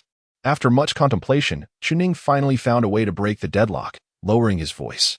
Master, you mentioned that even for the sake of inheritance, the sect may not easily relinquish what they possess. If they truly intended to offer something of value, or to seek that celestial sword, would the sect members genuinely part with it so readily? Upon hearing this, Su Wanqing furrowed her brows. I had not considered this matter. Chu Ning, upon seeing her reaction, felt a wave of relief wash over him. It seemed he would not be punished after all. This issue certainly warranted further contemplation. Is it possible to give them a taste of something sweet, allowing them to believe it is the true inheritance, thus encouraging them to exert greater effort? Once a scheme is set in motion, it must be comprehensive. In the eyes of outsiders, he is merely a recipient of Su Wanqing's teachings. However, he possesses a gentle disposition, is a treasured disciple, listens solely to his master, and has never held any authority, making him an apt candidate for manipulation, even for betrayal. If this angle were further explored, would it not render everything more convenient? Su Wanqing immediately took heed. Her desire to continue punishing Chu Ning dissipated. The issue is not significant. My master possesses numerous top-tier techniques within her storage ring, yet their learning curve is exceedingly steep. It would be quite a loss to bestow them upon others. Surely, she would not be so naive. Chu Ning chuckled and said, Master, just entrust them to me. I shall handle this matter with utmost care. The day is waning, and it is time to make arrangements. After speaking, she could not help but caress her delicate fingers, causing Su Wanqing's face to flush once more. Rebellious disciple, is it time to commence the arrangements? Continuing this charade. Are we? Very well, I shall persist in portraying a dissatisfied master. With that, she unleashed her anger, delivering a swift kick to Chu Ning. Chu Ning, now that you can wield a sword, you believe yourself invincible? Let me inform you. I, Su Wanqing, comprehended swordsmanship directly in my time. If you do not continue your training, who shall avenge the humiliation I have suffered? At this moment, Chu Ning did not evade. She was fully immersed in the performance. Her expression one of grievance as she gazed at Su Wanqing. But master, I have been striving diligently. Not enough. Far from sufficient. You still have much ground to cover, so go back to your training. But master, I lack elixirs. Upon uttering these words, Su Wanqing appeared to be struck at her core. Nonsense. Do not mention elixirs. If I do not witness your progress in cultivation, then you may leave. With that, she stormed off in a fit of fury. Chu Ning wore a look of dismay, yet at that moment, she retrieved a storage ring filled with elixirs gifted by the peak master of Danfeng. Her face lit up with excitement. Fortunately, Elder Wang provided me with some elixirs. Otherwise, I would truly be unable to meet Master S expectations. Those who had been observing from a distance reported back immediately. Although they were unaware of why Chu Ning dared to hold Su Wanqing's hand, such trivial matters went unnoticed. Their focus lay solely on Chu Ning's current demeanor. Without delay, Chu Ning stealthily proceeded to engage in her cultivation. Chapter 32, The Dragon and Elephant Town Prison Technique, Madness Version. Upon returning to her cave dwelling, Su Wanqing's first action was to vent her frustration vocally. A rebellious disciple. How could such a thing happen? A disciple raised from childhood, given everything they desired, should, by all reason, possess a reverence for their teacher. Even male disciples would not dare to entertain such thoughts, for the sanctity of the teacher-student relationship mandates respect. When faced with her loss of cultivation, their first reaction should not be disdain but rather concern. A teacher's identity, especially as a woman, should command respect. Without strength, one is merely considered worthless, free to leave as they please. Such acts of rebellion against moral conduct would inevitably invite scorn and ridicule, perhaps even unwarranted attacks from other cultivators. In the realm of humanity, there are rules, a code of conduct between teacher and disciple, a moral compass. Yet, it appears that Chu Ning is indifferent to such principles. He is merely contemplating how to exploit Su Wanqing for his own gain. Previously, he had approached her stealthily, observing her from the shadows, furtively handling her belongings. However, following that kiss from Su Wanqing, the situation has escalated beyond control. She clearly finds herself unable to manage the circumstances, for to admit it would be laughable. Once a teacher, forever a father figure, as a woman, she ought to embody a maternal role, yet this. Su Wanqing is utterly exasperated, torn between laughter and tears, and finds it difficult to push her disciple away. After all, this little disciple's intentions are blatantly evident, and any overt actions would only be executed in secrecy. Would he dare to overstep boundaries? As these thoughts swirled in her mind, she let out a cold huff. It is merely that she does not wish to manipulate Chu Ning, otherwise he could easily become ensnared in her games. Yet, this situation cannot persist. She must seize the initiative next time, instill fear in Chu Ning, or else he will surely invade her bed tonight. After a brief contemplation, she organized her thoughts and took a deep breath. Su Wanqing promptly retrieved her cultivation techniques, refocusing on her physical training. During the day, it is not prudent for him to regain his cultivation, as the need to perform is paramount. She must act for the benefit of those outside, striving for her own gains. Achieving a progress of 1 to 2 increments in a single day is already commendable. She feels satisfied, especially since opportunities had previously been elusive. She herself cannot afford to be lax, and thus she closed her eyes, concentrating her energy in blood circulation techniques. Countless eyes were upon Xiaozhi Peak. Time passed steadily. The sun gradually descending, casting elongated shadows of bamboo poles, painting the horizon in hues of red and orange. At that moment, Su Wanqing stepped outside and made her way to Chu Ning's cave dwelling. I wonder to what extent Ninger has cultivated now. But suddenly, Su Wanqing's expression changed dramatically, and she forcefully kicked open the cave door. Chu Ning, what are you doing? She caught the scent of medicinal pills. Behind her, Wanqing's expression froze in shock. This woman has discovered it. Was her sense of smell truly so acute? Indeed. From within the cave, Su Wanqing's icy reprimands echoed forth. Beast! Scoundrel! Who allowed you to take their medicinal pills? Do you no longer regard me, nor heed my words? Had I known, I would never have passed on the legacy to you, a worthless fool. Without your master, how could you have reached this point? This concerns my dignity. Do you understand? The voice echoed, drawing the attention of many who heard the commotion, albeit indistinctly. Subsequently, they witnessed several medicinal pills being hurled aside. In a fit of rage, Su Wanqing picked up a stone and charged forward. Behind her, Chu Ning's eyes brimmed with tears, droplets clinging to the corners. Master, please don't. I only wish for your well-being. Without these pills, how am I to cultivate? Yet Su Wanqing paid no heed, fiercely trampling on the pills and smashing them with the stone. Waves of spiritual energy were crushed beneath her feet. Fool! Ungrateful disciple! The onlookers were all taken aback. This woman had truly lost her mind. She could no longer produce those pills. Logically, Su Wanqing should have accepted them. Yet, in a fit of pride, she shattered them all. Indeed, she had gone mad. Atop Xiaozhu Peak, the two exchanged glances. Chu Ning, tell me, are you still my sole disciple? Chu Ning lowered his head and murmured, if not me, then who? But master, then do not accept their kindness. Unless you aim to deceive me for my legacy. You think only of your own advancement, never considering others. What then is the purpose of my passing on the legacy to you? You must heed my words. Chu Ning's face paled, and he dared not speak further. I understand, master. Furious, Su Wanqing departed, declaring, I shall resolve your pills. I will ensure it. Countless onlookers witnessed this scene in silence, then erupted into laughter. Ha ha ha, Su Wanqing is truly a spectacle. Is this not the perfect opportunity to drive a wedge between them? Esteemed elders, why not join in? It is an excellent chance. Indeed, after discussing, they confirmed this was the best opportunity. Meanwhile, Chu Ning, under their watchful gaze, returned to his cave dwelling, his head hung low and visibly dejected. Clearly, he yearned for a compassionate elder to reassure him that Su Wanqing was a fool and to offer him comfort. However, upon returning to the cave, Chu Ning's demeanor shifted. He wiped away the tears from his eyes and inquired cheerfully about the progress of his system. Dear system, how is the disassembly of the dragon-elephant prison suppression technique coming along? It needs to be divided into segments, each capable of independent practice, but when combined, they must lead one into a state of madness. Does the host wish to spend 10,000 contribution points to purchase the dragon-elephant prison suppression technique? Madness? Is this what I seek? The system confirmed affirmatively. Chu Ning grinned widely. Let us provide them with something substantial. However, they must be the ones to request it. The elders certainly won act out of kindness. Purchase. In his mind, a frenzied version of the dragon-elephant town prison technique suddenly materialized. Chu Ning felt that this thing was hardly worth the 10,000 contribution points. It seemed the system was merely deceiving him. Yet, it mattered little. 10,000 was not an exorbitant sum. He was wealthy.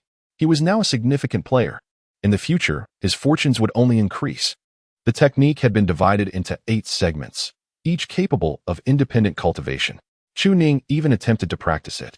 He even tried his hand at the frenzied version. And while the initial stages were promising, he soon found himself on the verge of spitting out a mouthful of blood. Continuing to cultivate would undoubtedly lead to a backlash of spiritual energy, and experiencing a setback was merely a minor issue. Well, one could argue that spitting blood was a normal reaction, especially given Su Wanqing's immense legacy. Would it not be odd to not shed a bit of blood? How could one cultivate without defying the heavens? Now, after an afternoon of deep contemplation, Chu Ning had thoroughly traversed the path of the third realm of knowing destiny. At this moment, he concealed his cultivation, unafraid of breaking through. Thus, he prepared to ascend to the fourth realm, ascending the tower to gaze upon the sea. He sought to transcend and become an immortal, embarking on the first stage of the 3 realms of immortality. The Tower of Eternal Life. Chapter 33. The Elder. Chu Ning is indeed a remarkable child. Agile, perceptive, and wise to the ways of fate, he embodies the essence of the 3 realms of cultivation. While practitioners possess inherent abilities, they remain bound within the confines of humanity. The longevity granted by the 3 realms, however, merely extends a few decades. It is not uncommon for 3-realm cultivators to perish by the age of 100. Yet, once the Eternal Life Tower is forged, the path to immortality opens. Practitioners of the 4th realm enjoy a lifespan of at least 300 years, while those of the 5th realm begin at 600.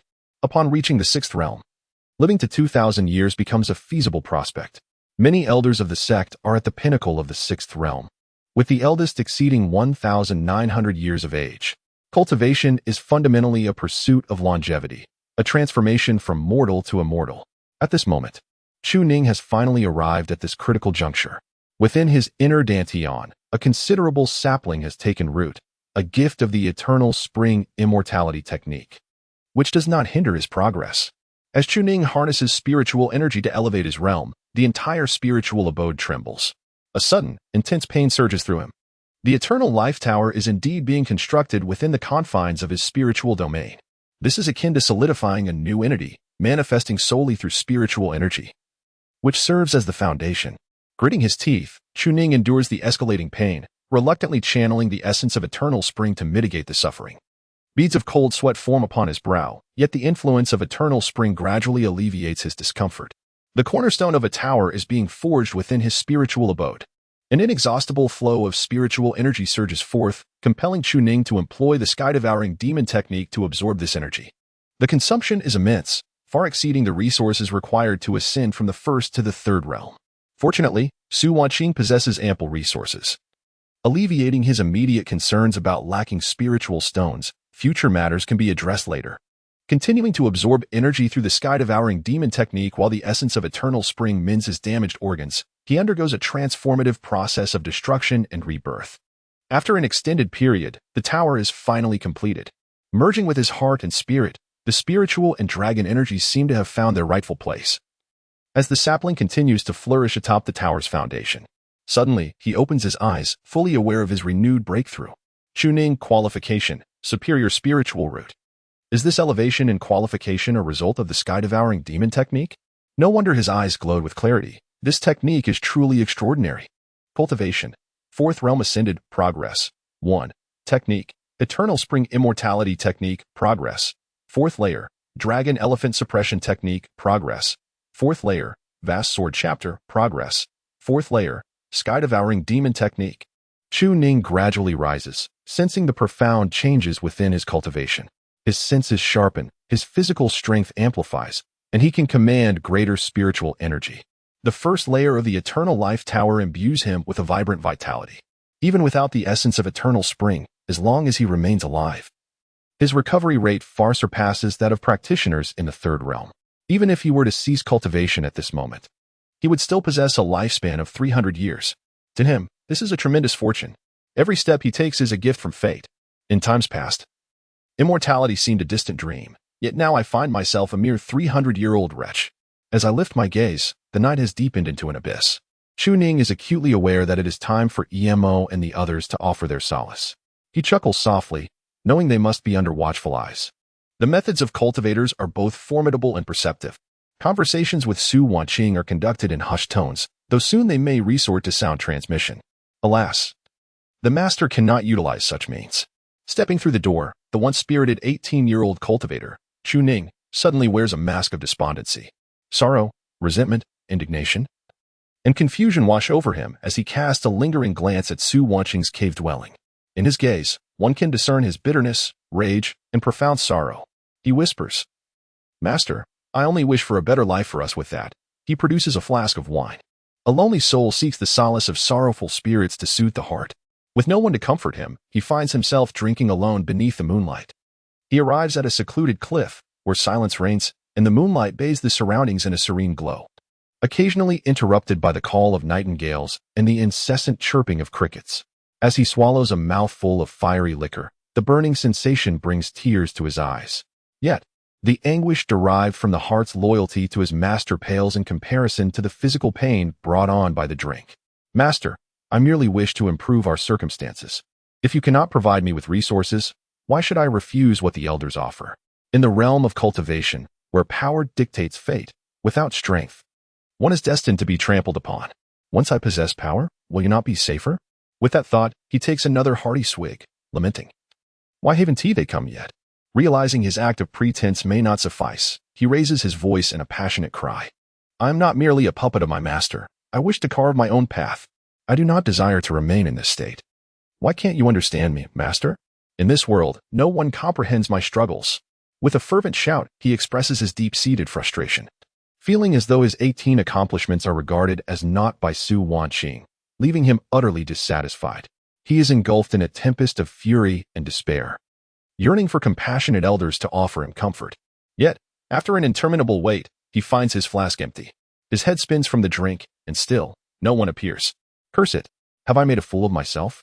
In a fit of exasperation, he shatters the wine vessel. Regardless of the circumstances, his master has granted him life and the opportunity to cultivate. He must strive earnestly. Just as he turns away, he suddenly spots several figures standing nearby, causing him to shudder in fright. By the heavens! How fortunate I was not to reveal myself.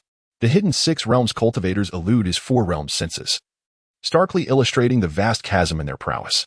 Among them stands Wanqing, the master of the Pill Peak whom he encountered earlier, along with Su Hu, the master of the Crafting Peak, and Zhao, the master of the Void Path Peak.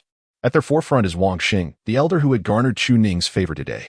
With a warm smile, the elder presents a wine flask. "Chu Ning, come, let us fill your cup." Chu Ning, taken aback, reveals a complex expression. Elders. What brings you here, detected? Heavenly brew, non-toxic. Only then does Chu Ning feel reassured enough to accept it, taking a generous gulp. What a fine wine. With a smile gracing his face, Wang Sheng approached and gently patted Chu Ning's shoulder. In truth, we have always been observing you. Why do the elders gaze upon me so? Chu Ning inquired. Because, Chu Ning, you are extraordinary. Your achievements are remarkable, and you possess the potential to journey far. The Shaozhu Peak of today is no longer the Shaozhu Peak of yore. An elder chuckled, elucidating, do you wonder why Su Wanqing's disciples have all departed? It is because she has always lacked virtue. We are aware of the events of today. You sacrificed the resources of Elder Wang to protect her. Yet Su Wanqing showed no gratitude and even rebuked you, damaging the elixirs. In this world, who does not understand that resources are paramount? Without elixirs and spirit stones, how can one absorb the spiritual essence of heaven and earth? She is hindering your progress. Upon hearing this, Chu Ning immediately shook his head. No. My master has treated me with utmost kindness. Without her, I could not have achieved any of this. Foolish child, what does your master have to do with this? She merely seeks to exploit you, for her days are numbered. She wishes to witness your vengeance on her behalf. Indeed, how did Su Wanqing fall to such depths? She deserves it. For years, she has been arrogant and oppressive towards us. This is divine retribution. Curse this so-called divine will. Did you not extol your master? Proclaiming her the greatest sage of all time upon her ascension? It is merely that Chu Ning cannot yet overpower us. Otherwise, each of you would find your heads upon the altar. Yet, Chu Ning maintained a facade of disbelief. Is this truly the case? The elders nodded in unison. Your current achievements are solely your own, unrelated to anyone else. You presently lack resources. We can provide you with them, but you must not allow others to manipulate you. With that, Wang Xing generously produced over 100 elixirs, ranging from the 3rd to the 6th realm, and presented them to Chu Ning. These elixirs will suffice for your protection. Su Hu, the peak master of the casting peak, unveiled a flying sword, a pinnacle spirit-grade weapon, superior to the one Chu Ning had shattered. As a sword cultivator, how could you not possess a fine flying sword? Other peak masters promptly followed suit, producing their resources. Here are the talismans from my peak. Take them for your defense, young Chu. I have high hopes for you. Do not be complacent. This is a treasure that will assist in your cultivation. This is a technique. Rest assured, while Su Wanqing may not value you, we hold you in high regard. Strive diligently in your training, and whenever you require resources, come to your Uncle Zhang. Such an abundance of resources left Chu Ning, a cultivator who had lived in poverty for half his life, utterly astonished, his eyes glistening with emotion, on the verge of tears. Yet, he could not weep. Thank you, esteemed elders. I am truly in need of these. Hearing this, the crowd's expression softened with immense satisfaction. Chu Ning's excitement was palpable. He never anticipated that the peak masters would be so different from what his master had portrayed. They were even more benevolent. However, he hesitated to accept such an overwhelming bounty. Take them without hesitation, but there is one matter we must discuss with you. At this, the elders adopted a serious demeanor. Chu Ning nodded immediately. Esteemed elders, please speak. Su Wanqing's lack of virtue aside, our sect has just ascended to become one of the 7 great sects and is now in a precarious state. We urgently require more cultivators like you. We recognize your talent. While it may not be exceedingly high, you have achieved remarkable accomplishments. If you can consider the sect and assist us, we implore you, dear Chu, to stabilize our current situation. Upon hearing this, Chu Ning was momentarily taken aback. Are you suggesting that my master bestow upon me the inheritance? The assembly felt a surge of joy, though they refrained from displaying it outwardly. Our sect possesses resources but lacks disciples. We aspire to nurture more outstanding cultivators, thereby expanding our horizons. Chu, this plea is for the sake of our sect. Do you not intend to assist us? Chu Ning promptly shook his head. As a disciple of the sect, I naturally consider its welfare. Although my master has forbidden me from casually revealing the inheritance, I am willing to share it for the benefit of the sect and all esteemed elders. With that, he withdrew the resources and presented his techniques. However, my master has only taught me this much. Wang Xing accepted the materials with a smile, glancing at them before chuckling softly. Excellent, excellent. Tai Xian sect will not forget your kindness. In the future, let us support one another. For the sake of the sect, you shall enhance your own cultivation. In this manner, Su Wanqing will also be pleased for you. Chu Ning nodded vigorously, exclaiming, for the sect. For the sect. Yet one elder expressed doubt. Can a mere portion of techniques enable you to reach such heights? Chu Ning resolutely affirmed, Indeed, a portion has sufficed for my cultivation. I will seek further techniques from my master. Esteemed elders need not worry. Very well, good child. Yes, I am a good child and shall not disappoint your expectations. In that case, I will seek out my master. Wait, do not disclose today's events. Otherwise, Su Wanqing will undoubtedly be displeased. Understood. I shall take my leave. As Chu Ning departed, the elders gazed after him, filled with excitement.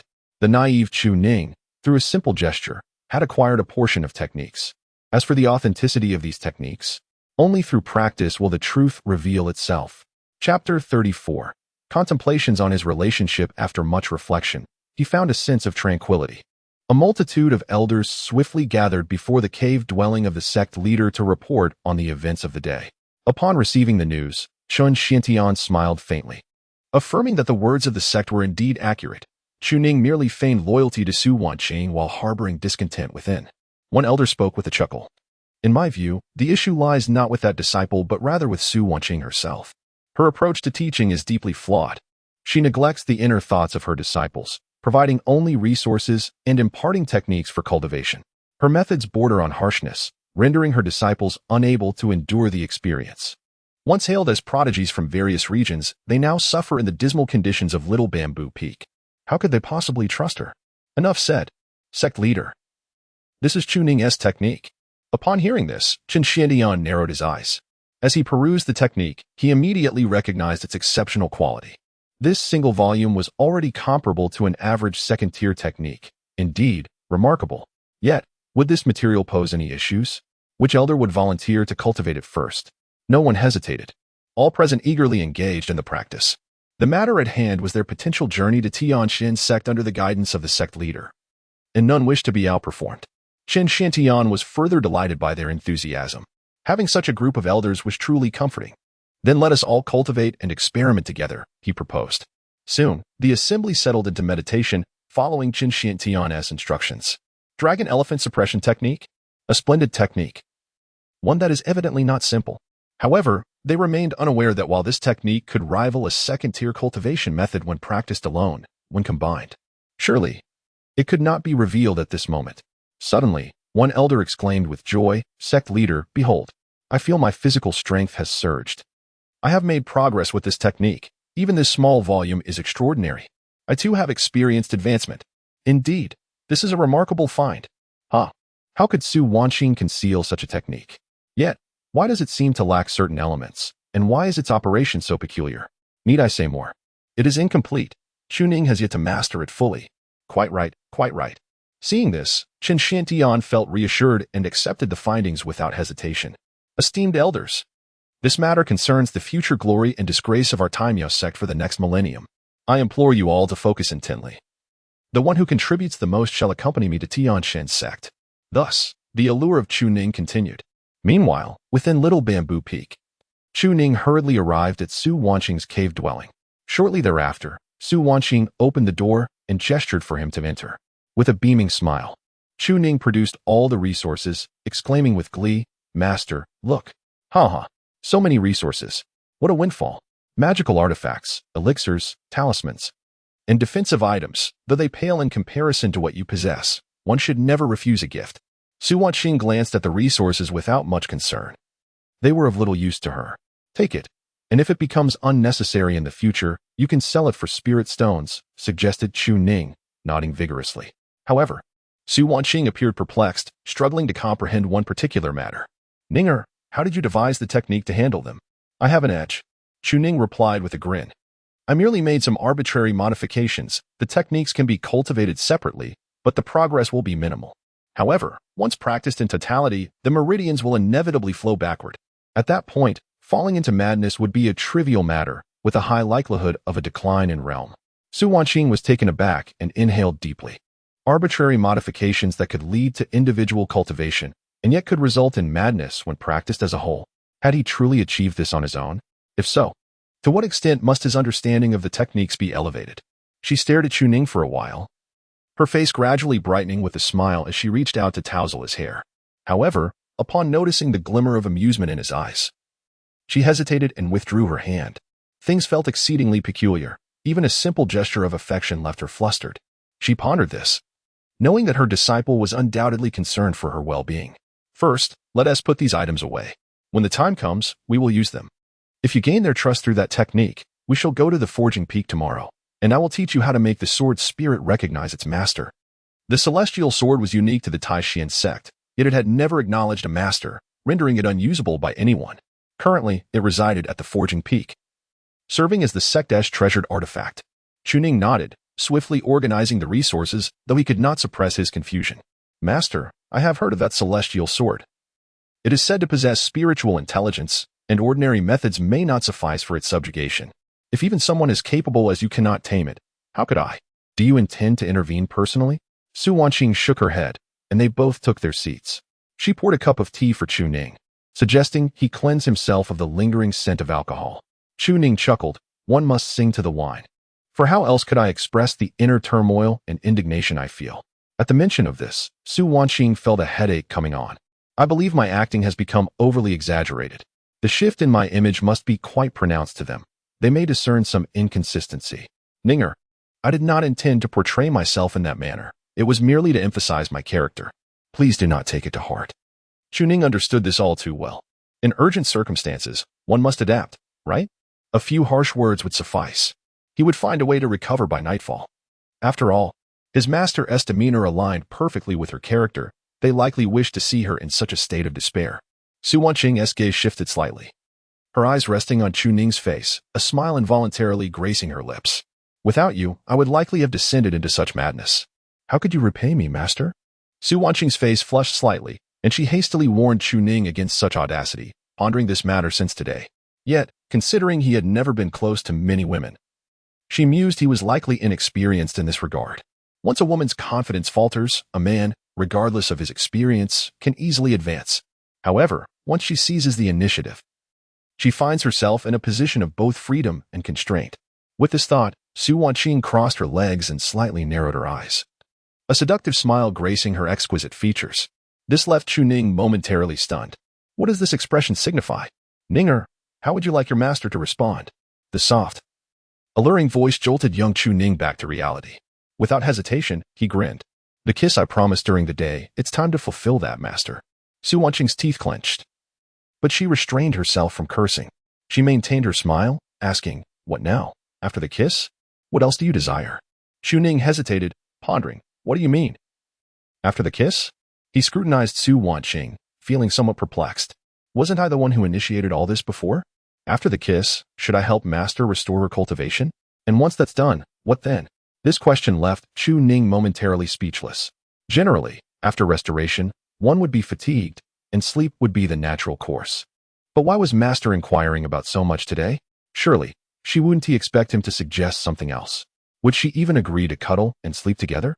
Su Wanqing nearly choked on her own breath at that thought. What nonsense! You dare to say anything. Yet, she fought to maintain her composure.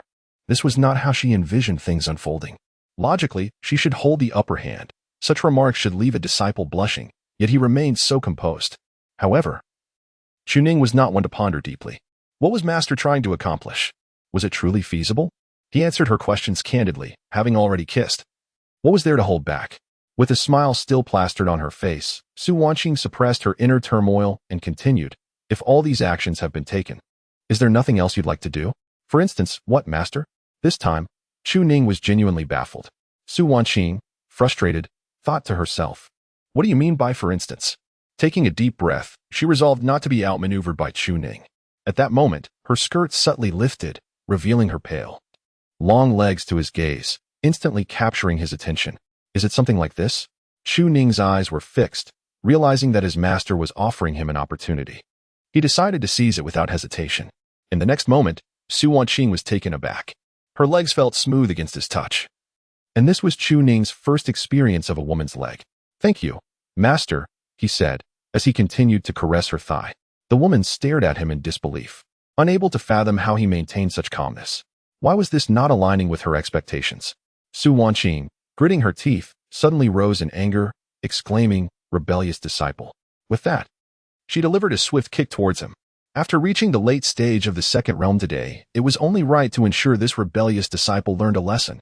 With a smile, Chu Ning lifted his head and cast a glance In an instant, his spiritual energy seized control of Su Wanqing's thigh, rendering her immobile. At that moment, his grip remained firm, continuing to explore.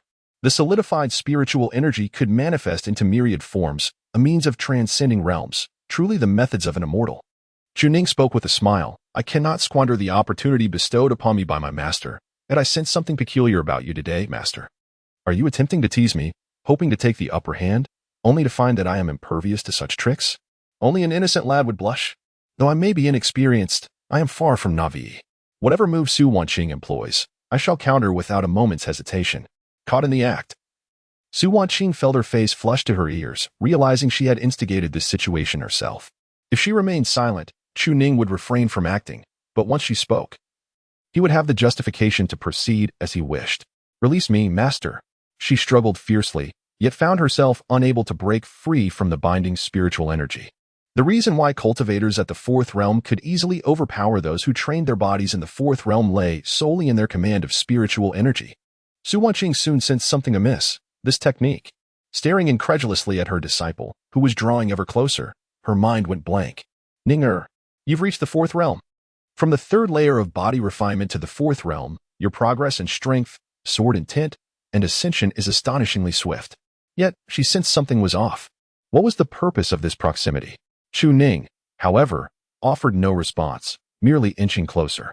A sense of dread washed over Su Wanqing. Things had spiraled out of control. Ning, please, don't. But before she could finish, Chu Ning silenced her with a kiss. The promise made by her master had been fulfilled, and he regarded it as a reward for winning her favor today. Initially, he had contemplated waiting until she had healed before making his move, but the opportunity presented itself, and he saw no reason to hesitate.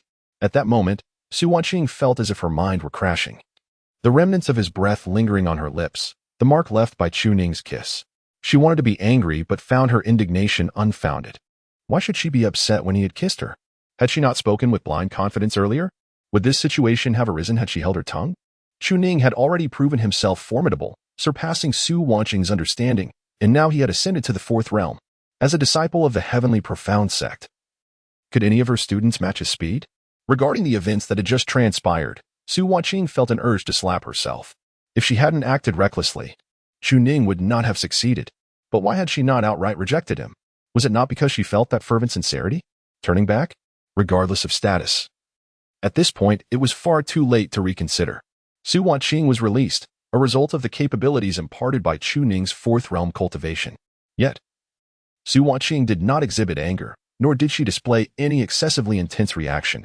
Her face merely bore an uncontrollable flush. She remained remarkably composed, her demeanor softened. It was imperative to conclude the matter regarding the sword spirit. Nevertheless, she could not suppress a sigh.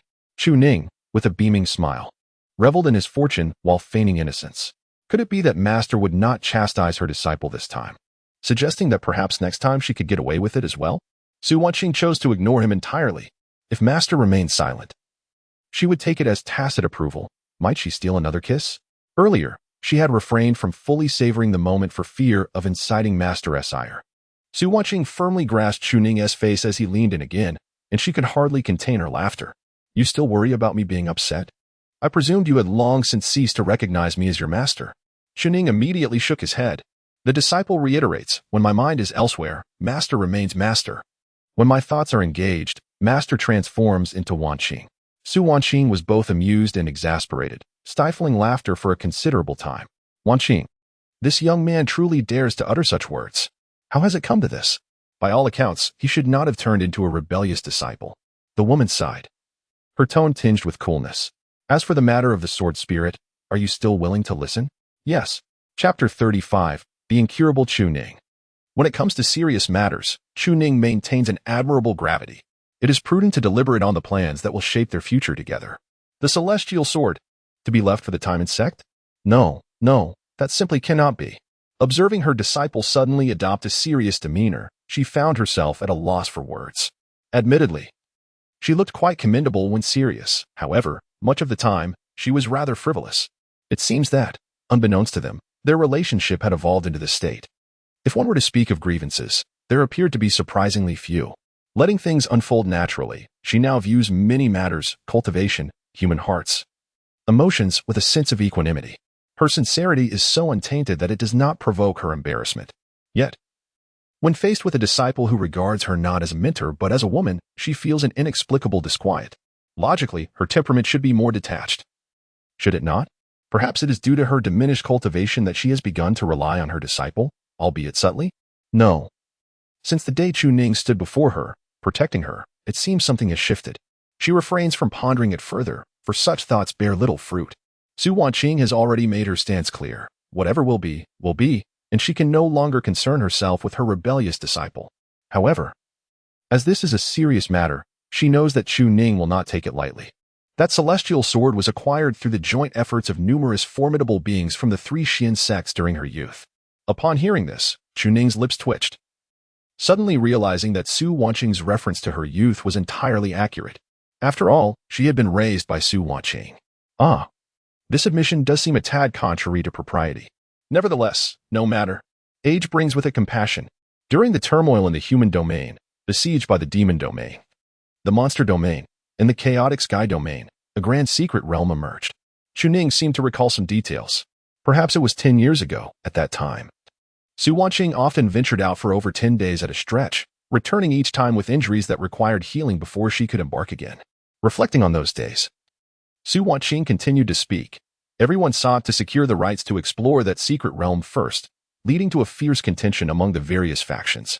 Yet, as the tactics of the different powers were nearly on par, it proved exceedingly difficult to determine a victor. The Taoist of the human domain, Tang Xuanzi, proposed a collaborative exploration, selecting suitable cultivators to enter, with the extent of their gains determined by their own abilities. Curiously, Chu Ning inquired, "So, Master, you entered as well. But given the 6 major sects of the 3 realms, numerous sage cultivators, was it not unlikely for you to be chosen?" With a wry smile, Su Wanqing replied, "Indeed. It was unlikely for me to be selected initially. Tang Xuanzi suggested that each sect choose 10 individuals to enter. Being the foremost sect of the human domain, Tang Xuanmin had Tang Xuanzi, the only one of his kind in the realm of celestial phenomena, along with over a dozen elders at the 8th realm. Naturally, others deemed this arrangement unjust. Consequently, the Taoist of the chaotic sky domain rejected this notion, stating that while 10 could enter, 5 must be self-nominated and the other 5 selected from a pool of 50 nominated by other factions, with 5 drawn at random from those. Moreover, the leaders of each faction were excluded from this selection. I was nominated by an individual from the chaotic sky domain, as I had the lowest cultivation level among those who participated at that time, being only in the late 6th realm. Chu Ning could not help but smile. So, did the master enter? No, it was a random selection. However, Tang Xuanzi was aware of my background and manipulated the process. Even with such rules in place, he surely intended to choose individuals who were particularly formidable within his own faction. Su Wanqing's 6th realm is comparable to that of a sage. The foremost sword cultivator of the northern domain, a figure coveted by numerous factions, has even achieved feats of slaying sages. For the sake of the grand scheme, I entered alongside 5 pinnacle saints of the Tianxian sect, 2 7th realm saints from the Diguang sect, and 2 7th realm saints from the Rinxian sect. Various clans and factions ventured into the secret realm, concerned about potential bloodshed within. They proceeded separately according to their powers, acquiring countless treasures along the way. Among them was the celestial sword, which I, lacking sufficient cultivation, did not select any other treasures and brought back only that sword to the Taishian sect. Chu Ning seemed to grasp the situation.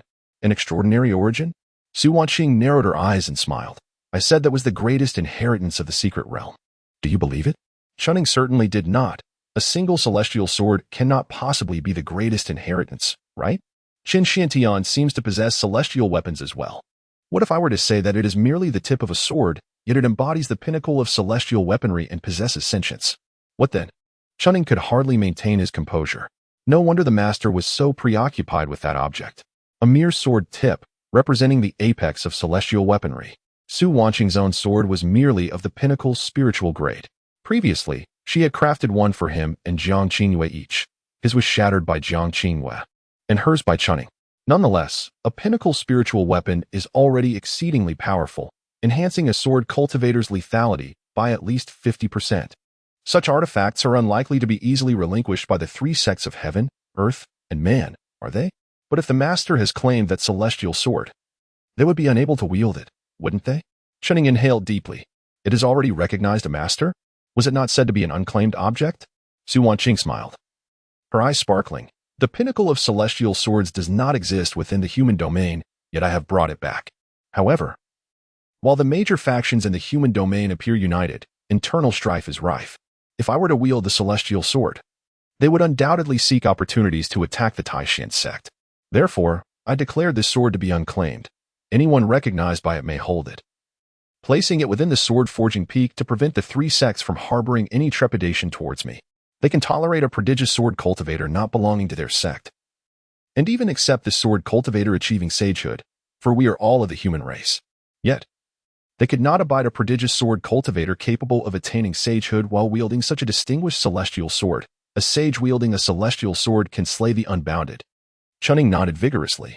So this sword has already recognized you as its master, but due to personal and sect considerations, you have refrained from utilizing it, keeping it at the sword-forging peak. But why did the master say for me to retrieve it?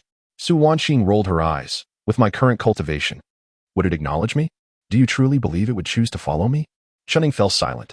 It is unlikely, as my master has already become quite inept, unable to best even her disciples. Su Wanqing chided with a smile. What a foolish Ninger, daring to speak such words, though there is indeed some truth to it. The disciples would not hold her in contempt, nor would they feign anything before her. Loss of cultivation is simply a loss, but is it not possible to regain it? What does my master mean? I initially intended to instill a semblance of ethereal essence in you, allowing it to perceive you as my original self. However, lacking spiritual energy makes it quite difficult. Yet, since you have now grasped the essence of the ethereal, you may proceed directly, and it will follow you. Upon hearing this, Su Wanqing's gaze turned peculiar. Indeed, what Chu Ning comprehended was not merely the ethereal essence, but something of a higher realm. How has this young man cultivated? Chu Ning suddenly realized, nodding in agreement. Tomorrow shall be an opportune moment. I can claim that the weapon is unsuitable and seek out the sword-forging peak to select a blade, then pursue that sword. Su Wanqing nodded slightly.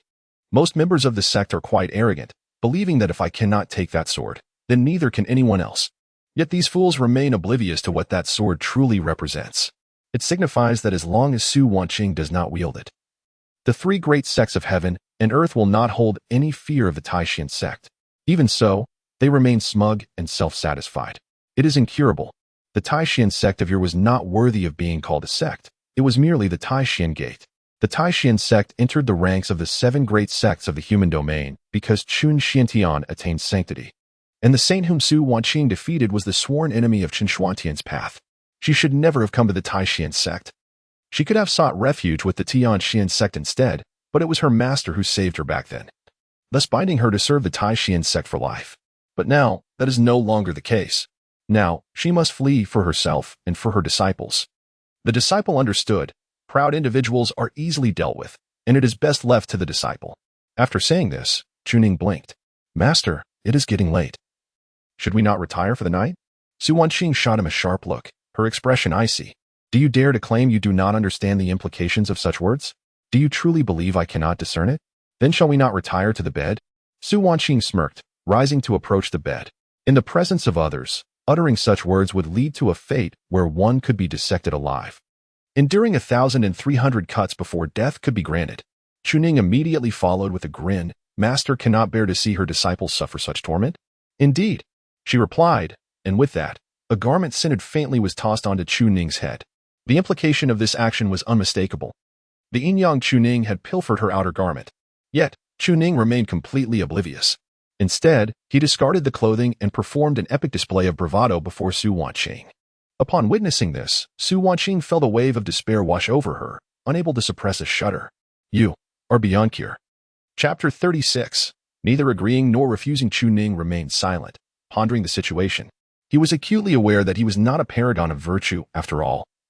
What respectable person would harbor feelings for their teacher? Yet, Su Wanqing was not oblivious to his thoughts, so what was there to fear?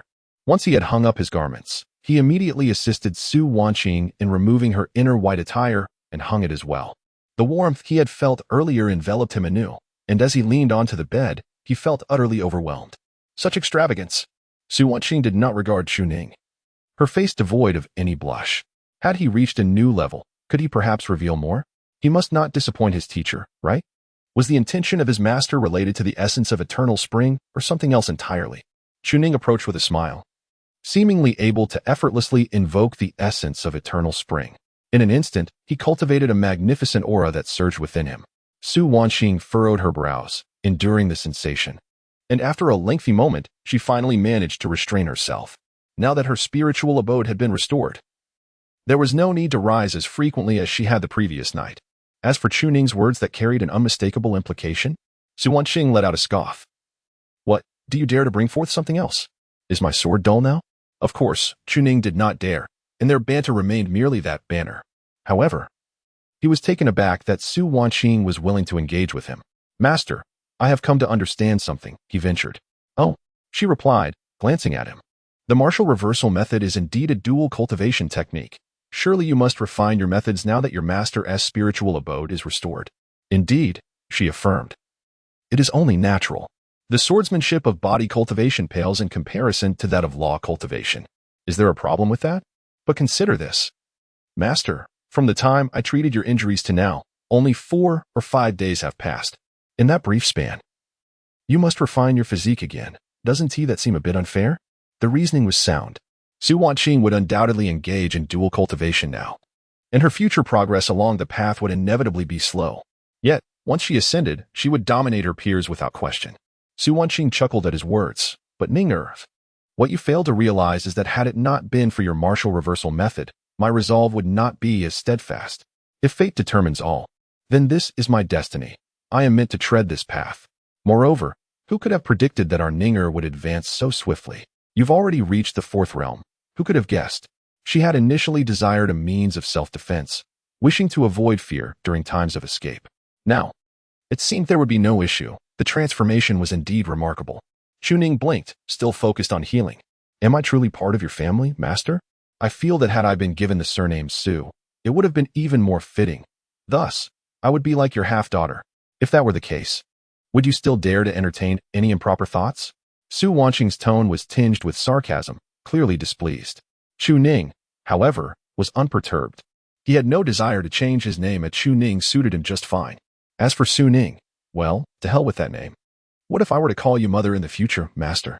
How would you respond to that? Could you truly stoop to such an act? Su Wanqing was taken aback. It was evident that Chu Ning was essentially pursuing her, albeit subtly, as both were gradually drawing closer to one another. However, to call her mother? The saying goes, once a teacher, always a mother. Was there truly no impropriety in such words? Chu Ning's smile deepened with significance. After all, she was not his biological mother, but rather his revered mentor, devoid of any blood ties. Was this not akin to merely augmenting one's attack speed? Su Wanqing found herself in a state of amused exasperation. Where did your bizarre thoughts originate? Such words defy ethical norms. Logically, one should not harbor feelings for their mentor, let alone utter such phrases. Could it be that you were a reincarnated demon cultivator in your past life? The disciple, being the reincarnation of the master, was indeed a peculiar notion. Moreover, generally, demon cultivators could not compare to the disciple. Ah, indeed. Even demon cultivators respect their teachers. Chu Ning was momentarily caught off guard by the exchange. At present, revenge seemed quite simple. First, he would gather strength, preparing for a significant strike. Suddenly, he unleashed his energy, causing Su Wanqing to involuntarily emit a soft gasp. Chu Ning, Su Wanqing exclaimed, her cheeks flushed as she glared at him. Yet Chu Ning remained unfazed. Do not forget, you are currently relying on me to restore your cultivation. I can choose to unleash as much power as I desire. Do you dare to challenge me, or will you cry out until dawn? Rebellious disciple, she retorted, attempting to kick him, only to be seized by Chu Ning, leaving her unable to escape. With a face full of indignation and a bittersweet smile, she warned, I advise you not to restore my cultivation, for if you do, you shall be the first to face my wrath. Chu Ning was well aware that her words were jest, and he chuckled in response, even if your cultivation is restored, you may still not surpass me. I am indeed a prodigy. Ah, a prodigy indeed. In a few years, when you step onto the grand stage of the world, you shall realize the extent of your extraordinary talent. This was not unfounded. Now, cease clinging to my feet. Continue your recovery. From the Sauls too? I can approach it from any angle, the disciple quipped. Su Wanqing chose not to respond. This rascal dared to utter anything. If she continued to tease him as before, he might genuinely take her words to heart. Observing the scene before him, Chu Ning felt parched. He had intended to focus entirely on healing. only to discover that it was no longer necessary. Alas, he was simply too formidable. With no lingering animosity between them, he noticed that Su Wanqing hardly acknowledged him. Nevertheless, he refrained from overstepping. Her fiery temperament was unique, and had it been someone else, she might well have resorted to drastic measures, previously even carrying a poisoned blade with her. In any case, their spirits were relatively high, and Chu Ning had indeed benefited significantly. Should he push his luck? Such opportunities may not arise again. However, he could not resist posing a question that had just crossed his mind. Master, if one day we were to become partners, would I refer to you as Master or as Wanqing? Su Wanqing was momentarily stunned by the inquiry before erupting in a fit of expletives. Call you what? Chu Ning smiled brightly, indicating that her disciple was evidently reluctant for anyone else to be her master-s partner. The master had two choices: remain single and continue their master-disciple relationship, or become partners. What nonsense! Don't even mention such matters, she retorted, incredulous at the very thought. It was audacious of him to entertain such notions, devoid of any moral restraint. Yet, she had previously been oblivious to this boldness. Was her master-s temperament becoming a bit explosive? With such an attitude, no one will want to marry you. Do I need someone to marry me? I am perfectly content in my solitude. Those unloved often say such things. When someone does love you, your thoughts will surely change. Does my master require love? Countless men have admired me through my cultivation, yet my heart has remained steadfast. And what about the disciple? You? You haven't even matured enough to voice an opinion. Let us discuss this when you've experienced the world. You have barely left the Taishan sect since childhood, so what do you truly know? Su Wanqing's frustration was palpable, her words laced with skepticism. How many women have you encountered to make such claims? The world is filled with women of all kinds. Your doubt towards Chu Ning stems solely from your prolonged companionship. Surely, you will meet other women in the future. Su Wanqing had no intention of seeking a partner. With her talents and character, sharing with another was out of the question. Who could predict the future?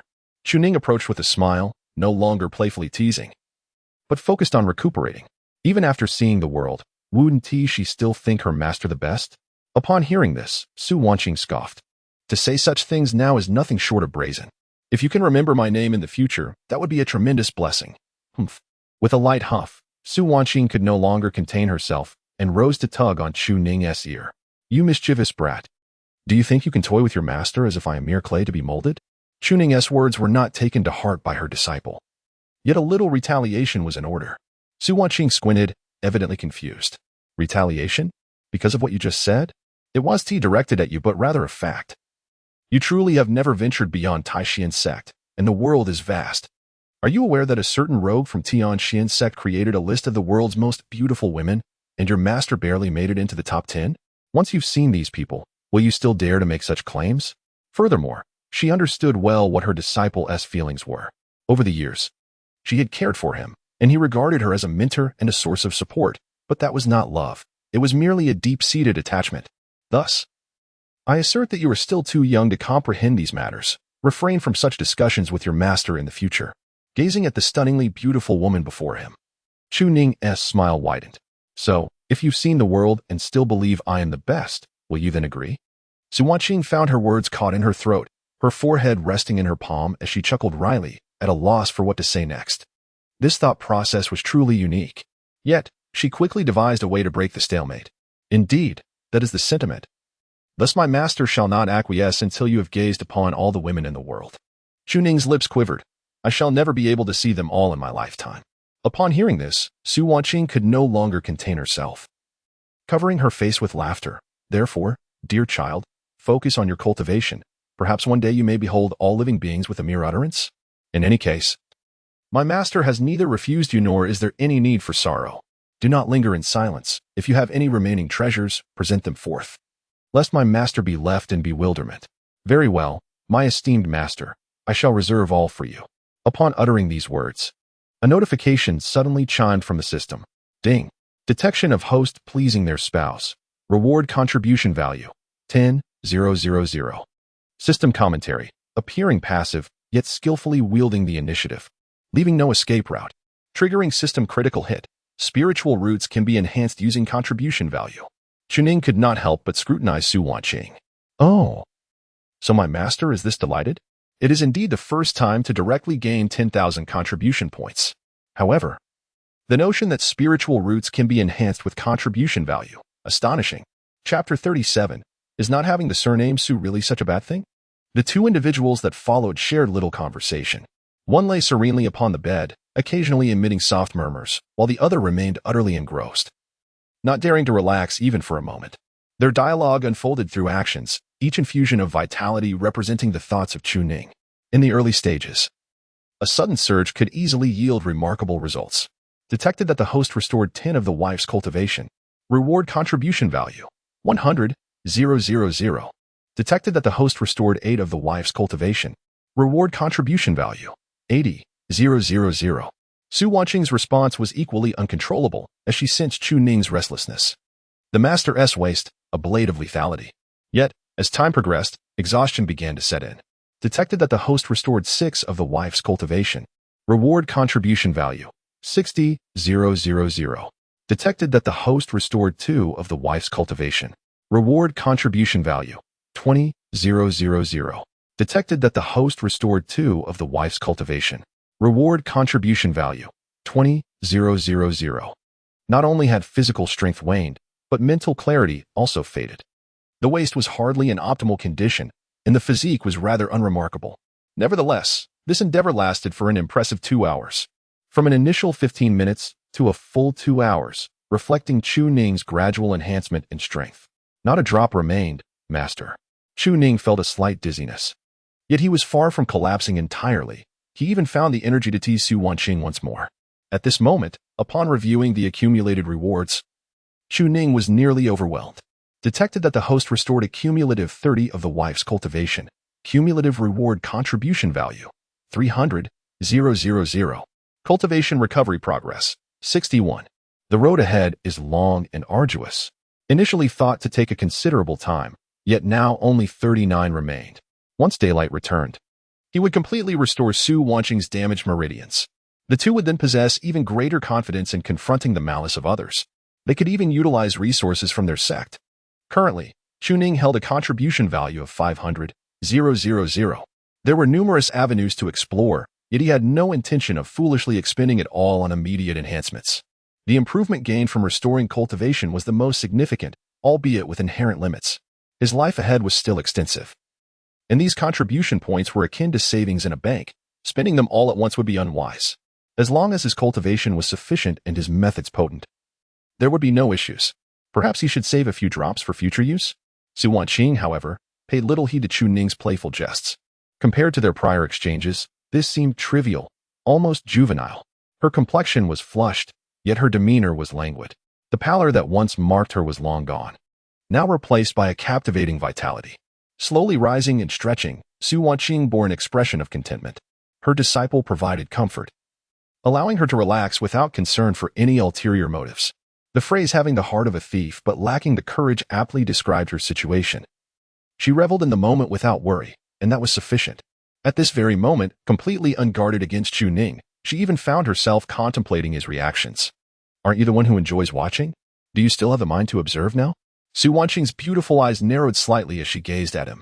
She noted Chu Ning's expression of utter despondency, as if he had been thoroughly drained of all vitality. Rather than merely staring, it appeared he had transcended worldly concerns, resembling a monk in his detachment.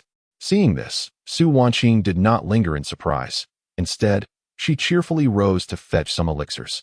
Open your mouth and take 2 mind-replenishing pills. You need to rest well. Observing the radiant Su Wanqing, who appeared invigorated, Chu Ning felt a pang of bitterness.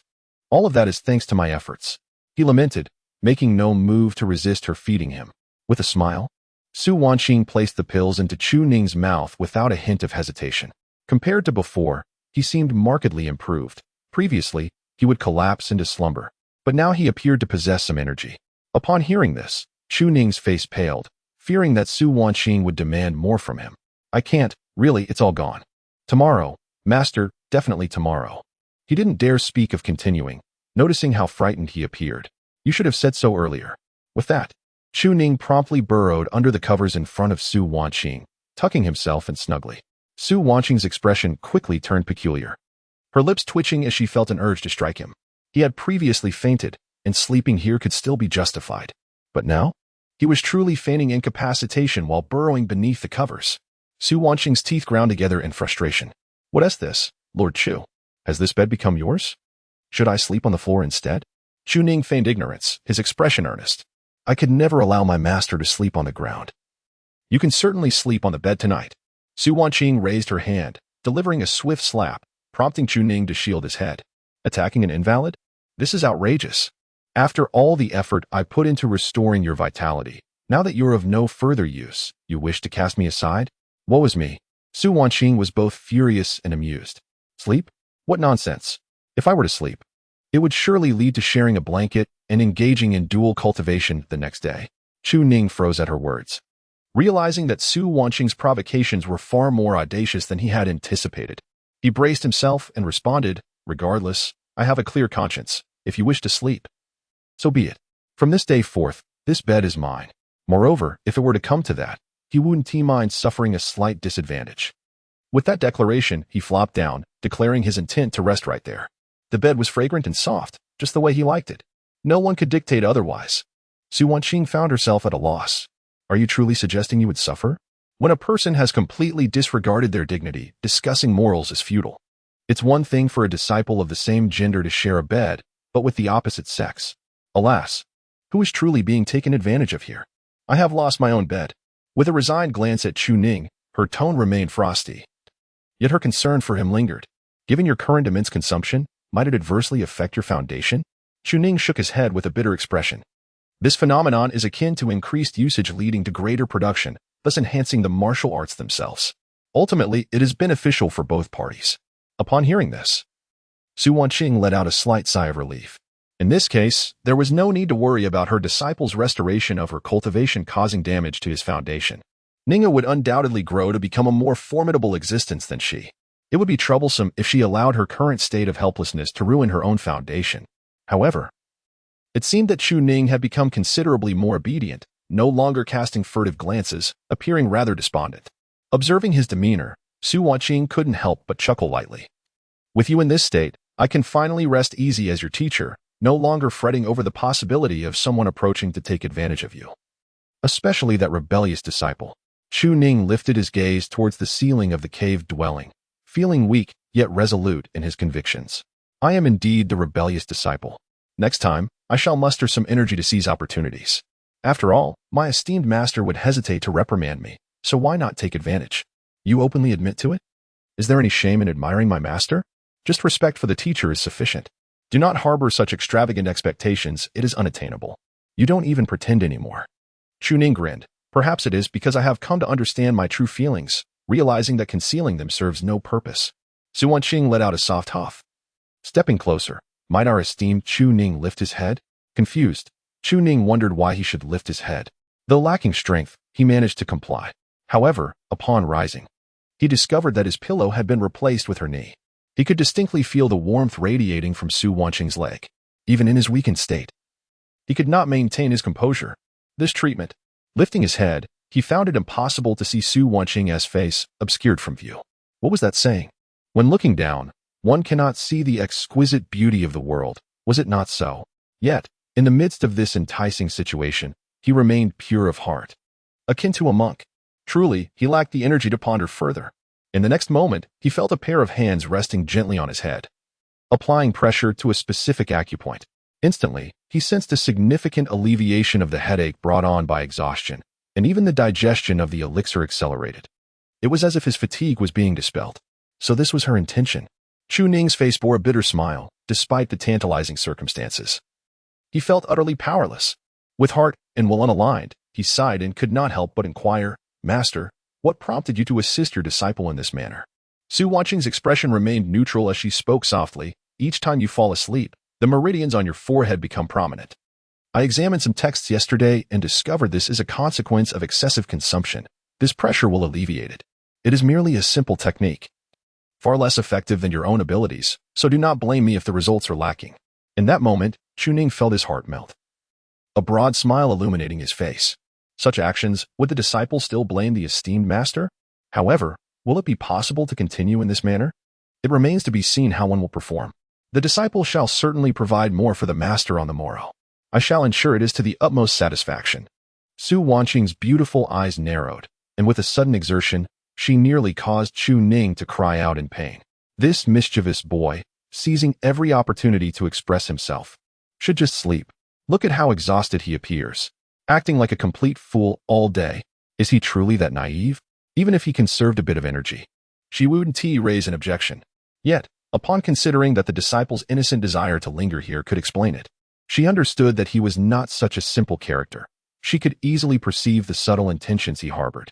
Chu Ning, though not collapsing directly, was certainly not holding back. His cultivation had improved, allowing him to withstand more now. However, when it came to her, he seldom withheld anything. How could one remain unmoved? Upon uttering these words, Chu Ning indeed became more compliant. To enjoy the master's lap and this massage, he was the first to experience such indulgence, resulting in a slumber that was sweet and profound. Su Wanqing remained silent, continuing her ministrations, yet her gaze was steadfastly fixed upon Chu Ning's face. Unwilling to waver, it was high time to name you with the surname Su. Would you still dare to harbor such thoughts? Yet now, it seems that perhaps it is not so bad after all. Chapter 38. Ninger, allow me to temper your sinews. Chu Ning appeared to be in a deep slumber. Once Su Wanqing organized her thoughts, she gently rose to tuck in the corners of Chu Ning's blanket.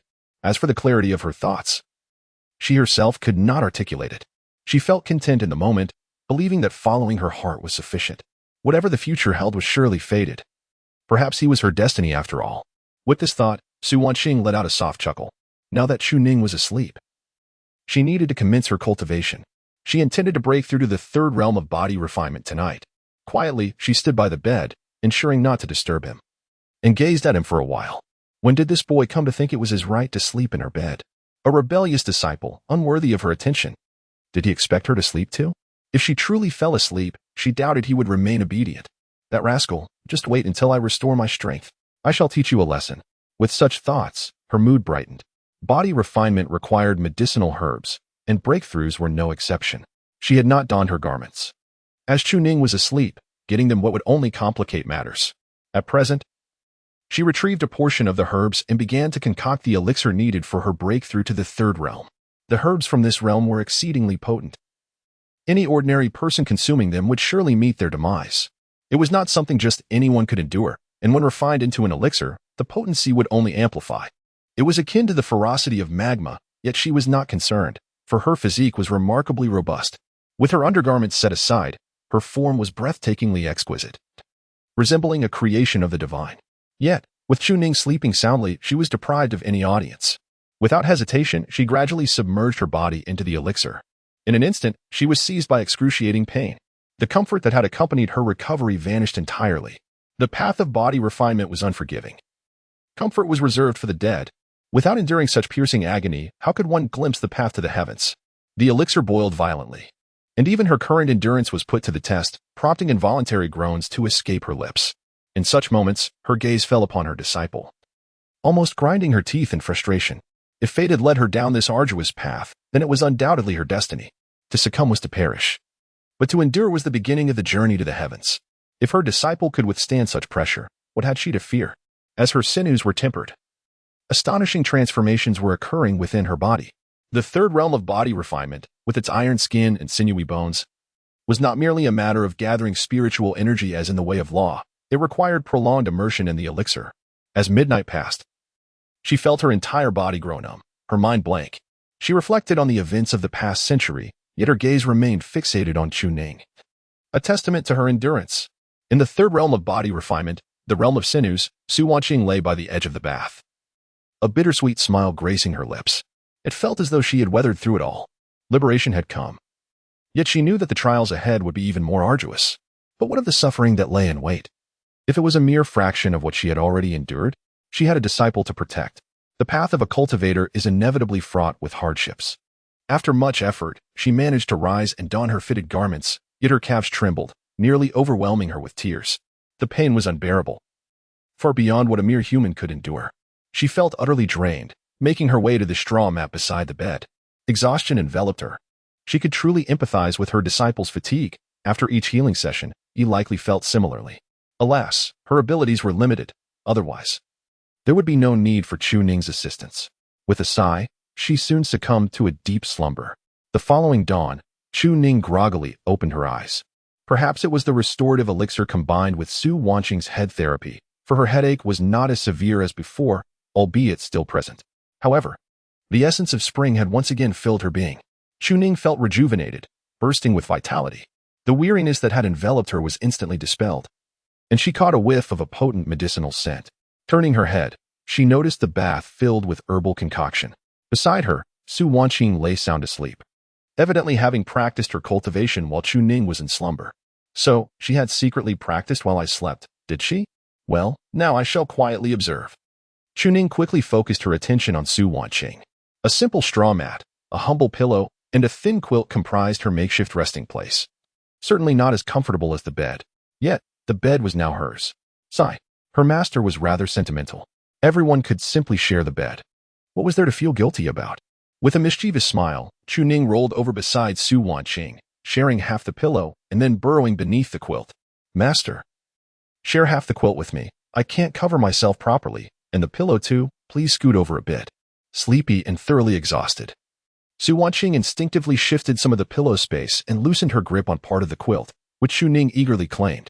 On the floor, the two were now quite close, and Chu Ning lay on her side, peering at her master's serene visage. A delicate blush graced Su Wanqing's features, her brow slightly furrowed. Likely due to a troubling dream or perhaps the discomfort from her previous cultivation. Nevertheless, her breathing was remarkably even. At this proximity, Chu Ning could sense the fragrant aroma emanating from Su Wanqing. What exactly it was, she could not determine, perhaps some rouge or fragrant powder, but it was undeniably delightful. Chu Ning did not dare to make any bold moves, not even wrapping her arms around Su Wanqing. Instead, she discreetly lifted the quilt to take a peek. No undergarments, just a single belly band? Well, in that case, embracing her was out of the question.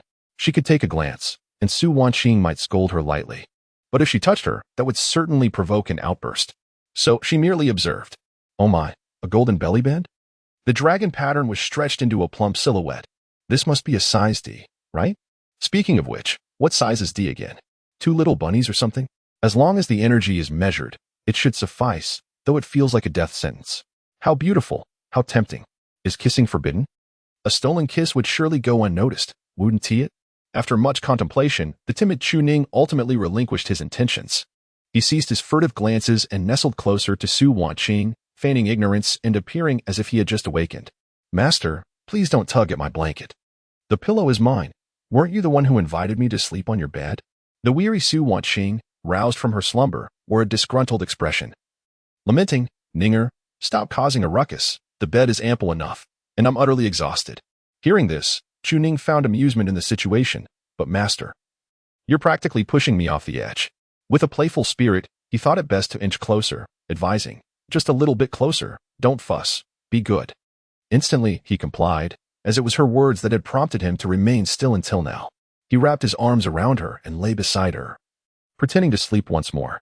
Unaware, Su Wanqing shifted her position and embraced him in return, continuing her slumber. Chu Ning felt a swell of satisfaction. This embrace was indeed comfortable, allowing him to reciprocate the gesture. He decided to linger in this state, unperturbed by the prospect of being discovered. As time passed in slumber, Su Wanqing gradually sensed something amiss. There was a warm presence beside her, radiating an unusual heat. Slowly opening her eyes, she was met with the sight of Chu Ning grinning widely, greeting her cheerfully. Good morning, master. Did you sleep well? Suddenly taken aback, Su Wanqing pondered the situation. How did Chu Ning end up here? She quickly dismissed it as a mere dream, convinced that she could not be so foolish as to share a pillow and blanket with him. It must be an illusion. With that thought, she closed her eyes once more, hoping to drift back into sleep, perhaps still in a state of grogginess. However, she soon jolted awake. It wasn't an illusion after all. It appeared she had indeed been sleeping alongside Chu Ning. When had this transpired? A smile crept upon Su Wanqing's lips as she realized it likely had nothing to do with her. It was Chu Ning who had nestled in beside her. Ninger, does my bed not suffice for your solitary slumber? Why have you come here? The disciple feared that master would catch a chill on the floor and thus chose to keep you company. Am I not considerate? Su Wanqing's smile broadened, and she nodded in agreement. Indeed, our Ninger is quite thoughtful. Though her words were gentle, the next moment she aimed a punch directly at Chu Ning's face. How shameless you are. Very well, then, I shall not hold back. Chu Ning instinctively tried to block her, but suddenly realized the gravity of the situation. As a practitioner of the third realm, he found his spiritual abilities insufficient to counter her might. What in the world? This physical strength feels as if it could crush me in one blow. Thus, Chu Ning hurriedly withdrew, but Su Wanqing was clearly unwilling to relent. Ninger, last night you assisted me with a massage to restore my cultivation. As recompense, today I shall help you strengthen your physique. With a single, formidable strike, the gale was unleashed. Chu Ning's dual-layered dragon elephant suppression technique could only be subdued. As for the third and fourth layers, he was not foolish enough to employ them against Su Wanqing. However, he soon found himself at the mercy of an array of martial techniques. This time, even his third layer proved insufficient. He needed the fourth to withstand the onslaught. Yet, he remained firmly suppressed. Although his technique, the dragon elephant suppression, was superior. In terms of combat experience, Chu Ning's could not match Su Wanqing. Having been thoroughly beaten and retreating in a panic, Chu Ning awkwardly chuckled as he stepped back. Master, I truly did nothing. It was you who suggested it. Haha, I know. Ninger, you needn't explain. I am fully aware. The strikingly beautiful woman's face darkened with a chilling glare. This is not to assist you. It is to hone your skills. You seem to enjoy clinging to me. Do you? Well, here lies your opportunity. There is no escape. Come. Today, whoever flees shall be deemed a coward. If the master were to lose, she would become the granddaughter. Su Wanqing retorted, Get lost. What a well-behaved disciple when asleep. How could you possibly wake up? I truly must strike you into a slumber from which you shall never awaken. With a cold huff, Su Wanqing dismissed him. Stop dawdling. Go wash your face. Master, you're not going to hit me anymore? Chu Ning asked, feigning innocence. Su Wanqing, with an expressionless face, replied coldly, with your shameless demeanor. What good would hitting you do? What did you have for breakfast? Seeing this, Chu Ning immediately grinned and approached her, taking her hand. Master, I will eat anything, as long as it is made by you. Su Wanqing shot him a frosty glance. Truly shameless. What have I taught you? My disciples have all turned into rebellious ones. Alas, Su Wanqing ceased her assaults, knowing Chu Ning was simply too inexperienced. She never really contemplated this as a serious matter. After all, she had seen it all before. What was a mere embrace? Testing his current realm was necessary. Without it, Chu Ning would not dare to strike. Yet it was evident that Su Wanqing felt a tinge of disappointment. His realm had ascended, an 18-year-old at the fourth stage. Yet, his combat experience lagged far behind. He had spent too long in a sheltered environment. She resolved to increase the intensity for Chu Ning. I'm leaving. I shall prepare dinner. From this day forth, you must not only cultivate your swordsmanship, but also dedicate at least 2 hours daily to sparring with me. Otherwise, you shall remain unable to unleash your full potential. Chapter 39. The deep affection among fellow disciples. The sky was vast, and the clouds stretched wide, while the mountain breeze was serene. A refreshing aura enveloped Chu Ning, causing him to pause and reflect as he gazed upon the picturesque scenery of bamboo groves. In his current state, he could truly appreciate the unique charm of the Shaozhu Peak. The rich spiritual energy was overwhelming. It was no wonder the elders had taken a keen interest in this splendid location. Such a remarkable place is truly a pity to waste. Soon, they arrived at the kitchen, where the industrious Su Wanqing cast a cold glance at Chu Ning upon noticing him. Chu Ning approached with a cheerful demeanor. Master, do you need assistance? Get lost. Disciple has specially come to congratulate Master on your breakthrough to the third realm. Master has only been refining for a couple of days, and has already reached the third realm of physical cultivation. I am in awe. Su Wanqing looked at him with a sardonic smile. Are you here to congratulate me on my breakthrough, or merely to take advantage? Remove your hands from my waist. At that, Chu Ning cleared his throat and discreetly withdrew his hands. He truly had come to offer congratulations, but the master seemed to perceive otherwise. Why must there be such doubt between us, master and disciple? If you had not appeared by my side this morning, would you be treating me thus? Disciple genuinely cares for master. Su Wanqing slammed the kitchen knife onto the cutting board. If you utter another word, I shall cleave you in two. Are you blind? Go and prepare those ingredients. You've been dawdling all day like a fool. You'd starve without me. With a grin, Chu Ning stepped forward to handle the ingredients. Master, what you say is true. I would never allow you to leave. I wish to enjoy your cooking for a lifetime. Su Wanqing's lips twitched. What kind of food was he referring to? Was it necessary for her to expose him? She could hardly be bothered. This lad would say anything. Today, clad in red. Su Wanqing's expression bore little allure, only a frosty elegance. She must instill a sense of pressure in Chu Ning. Otherwise, he would become unbearably arrogant. Yet, even when she exerted pressure, he seemed unfazed. While chopping vegetables, Su Wanqing found herself chuckling bitterly several times. This rebellious disciple. The cutting board was nearly in ruins. Once the meal was ready, the two sat across from each other at the dining table. Chu Ning had already mastered the art of abstaining from food. Yet he had no intention of practicing it. With his master preparing meals, who would opt for spiritual energy instead? That would be absurd. Throughout the meal, Chu Ning's gaze never left Su Wanqing. At this moment, she was no longer just his master but Wanqing. In response, Su Wanqing chose to ignore him, maintaining a perpetually stern expression, offering not a shred of warmth. If she disregarded him, he might simply continue to stare. However, if she engaged with him, he would inevitably cling to her and neglect his duties. What was he doing but looking at her? Did she fear that? Su Wanqing was confident enough not to worry about any imperfections on her face. After contemplating for quite some time, Chu Ning suddenly recalled an important matter. I must not forget. He immediately sent a message, Master, by noon, I should be nearly restored. Shall I attempt to help you recover your cultivation? Su Wanqing was momentarily taken aback when she heard the transmission.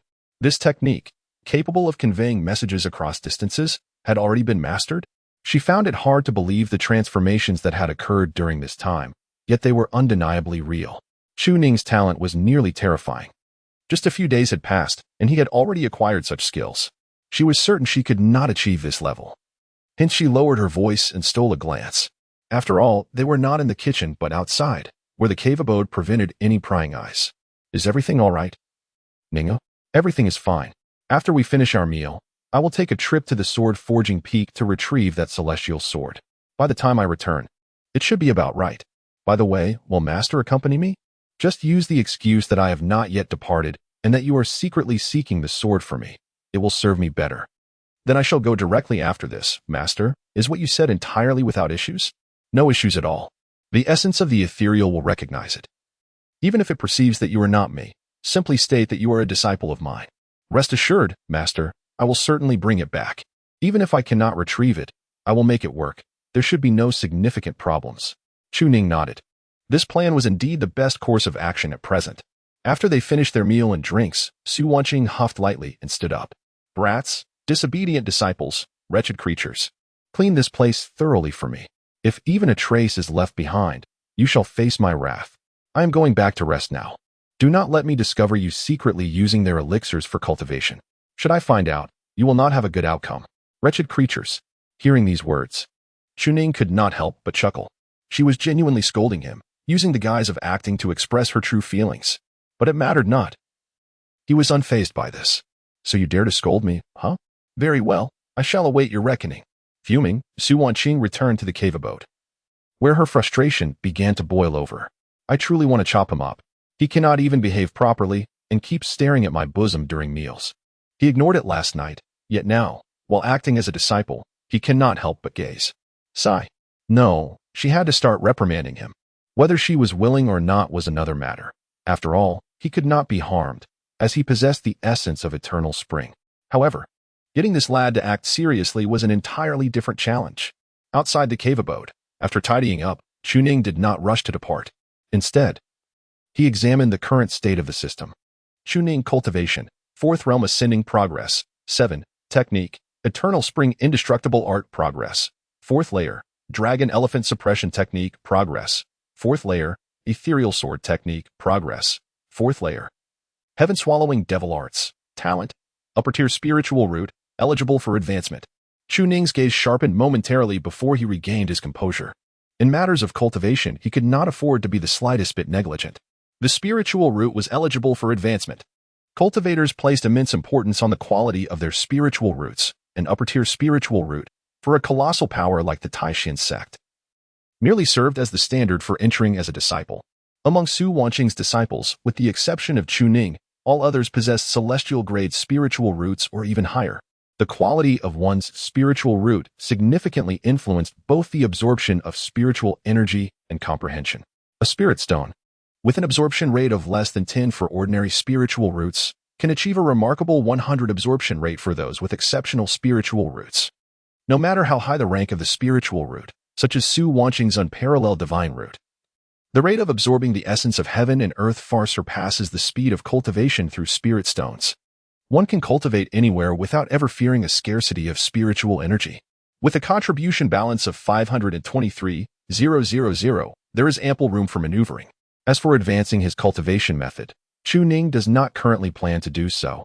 He has already reached the 3rd tier, which is sufficient for his needs. The cost of further advancement would not yield significant benefits in the current environment. Upgrade the spiritual root. The host may consume 10,000 contribution points to elevate a high-grade spiritual root to a celestial-grade spiritual root. Chu Ning was taken aback. Could it be that just 10,000 contribution points could grant him a celestial grade? Without hesitation, he chose to upgrade.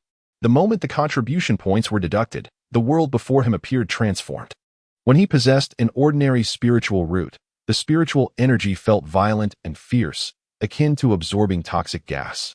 Even his body was affected and torn apart by the devouring sky demon technique. Yet after ascending to a celestial grade, he now perceived the spiritual energy as gentle. After a moment's hesitation, Chu Ning activated the devouring sky demon technique to absorb the essence of heaven and earth. In an instant, boundless spiritual energy surged into his body. And this time, there was no need for the eternal spring technique to alleviate any pain. Because, astonishingly, there was no pain at all. This realm was truly deceptive. No wonder low-tier spiritual roots had little room for cultivation, as absorbing spiritual energy felt like tearing apart one's internal organs. But for the prodigies, it mattered not how they absorbed it. They remained unscathed. Damn it, I must see what happens if I advance once more. Do you wish to consume 100,000 contribution points to elevate the celestial grade spiritual root to a divine grade spiritual root? Upgrade. This time, Chu Ning felt even more exasperated. In the past, spiritual energy was invisible, and it seemed to ignore his existence entirely. Yet now, the spiritual energy actively gravitated towards him. How absurd. At this rate of cultivation, Jiang Qingwei, with her divine root, has spent 30 years only to reach the pinnacle of the 3rd realm? What a sheer waste. Chu Ning's lips twitched with irritation. He loathed those with high innate talent. However, if I could be regarded as a genius, I could endure others' disdain. Haha. With this cultivation speed, combined with the devouring sky demon technique, Chu Ning felt the urge to proclaim a grand declaration. After much contemplation, the culturally challenged Chu Ning could only utter an exclamation of disbelief. One exclamation sufficed. No further elaboration was necessary. With 110,000 contribution points, he exchanged for 2 enhancements to his aptitude. Yet, he need not worry about being discovered. The effect of the concealment pill was far-reaching, camouflaging everything with utmost clarity. Onward to the sword forging peak. At the sword forging peak stood a grand, colossal sword, towering over countless mountains. Beneath the sword lay numerous forges. The fire attribute's spiritual energy in this place was exceedingly volatile, capable of incinerating an ordinary person upon entry. Forging requires the most ferocious fire attribute's spiritual energy. At this moment, countless disciples were engaged in fervent discussions, all centered around the topic of Zai's Hufeng. Have you heard? Yesterday, Chu Ning and that Su Wanqing visited Danfeng, where the young master of Danfeng and the peak master's direct disciple witnessed an astonishing spectacle. A 4th-tier cultivator was knocked unconscious by Chu Ning, while a 3rd-tier cultivator had his wrist shattered, likely rendering him incapable of wielding a sword for the rest of his life. What? Isn't Chu Ning supposed to be a useless being? My friend, are you living in ancient times? This news has spread far and wide, yet you remain oblivious. He is now a 3rd-tier cultivator, and at only 18 years of age. That is quite impressive. But what of Su Wanqing? She possesses little cultivation. One must wonder if the peak master of Danfeng would strike without mercy. Hey, you won't believe it, but that Danfeng peak master approached like a sycophant, even offering elixirs. I heard our peak master of the forging peak intended to offer something too, but he was completely ignored. Is it true? Could this person be another Su Wanqing or a prodigy from the northern region? One cannot help but marvel at the terrifying legacy of this lineage. A Su Wanqing, a Chu Ning, and even an older woman who was exceptionally formidable. Oh, look, isn't that Chu Ning, riding on a sword? My goodness, it truly is him. Countless heads turned upward, witnessing a figure descending from the heavens. Dressed in a flowing azure robe, with hands clasped behind his back, he exuded an ethereal presence. Who would not feel compelled to utter, as cultivators, we ought to aspire to be like this? Chu Ning's flamboyance immediately captured the attention of numerous elders and attendants from the forging peak. They understood well that wherever Chu Ning went, opportunities flourished. Haha. It's little Chu. A burly man soared through the wind, laughing heartily as he approached, as if greeting an old friend after many years. The disciples were taken aback, wondering, what is this? Our peak master has turned into a sycophant? This man was none other than Su Hu, the peak master of Forging Peak. Known for his tempestuous temperament, yet now he beamed with unrestrained joy. He clapped Chu Ning on the shoulder with a hearty laugh. Little Chu, what brings you to my Forging Peak? Come in, we shall entertain you splendidly. Chu Ning, upon hearing this, wore an expression of regret and sighed. It's just that I have now attained the 3rd tier. With the assistance of the elders' elixirs and artifacts, I have made some progress. Yet I still lack a suitable weapon. Su Hu was momentarily taken aback, then enlightenment dawned upon him. It was that sword from yesterday that was inadequate. Wasn't it? No worries, at Forging Peak, we may lack many things, but we are never short of suitable artifacts. Come, let me show you around. Choose whatever catches your eye. At this, the disciples felt a surge of envy. Why should he get such privileges? They had poured their hearts into crafting weapons, which others had to pay spirit stones for, yet Chu Ning received everything for free. This peak master must have lost his mind. Countless disciples grumbled in disdain. But Su Hu paid no heed. Rather, he laughed even more joyously. This was indeed a fortuitous opportunity, having made some progress with the technique from yesterday. The more he could acquire, the greater the rewards from the sect master would be. Pray tell, little Chu, what quality of weapon are you seeking?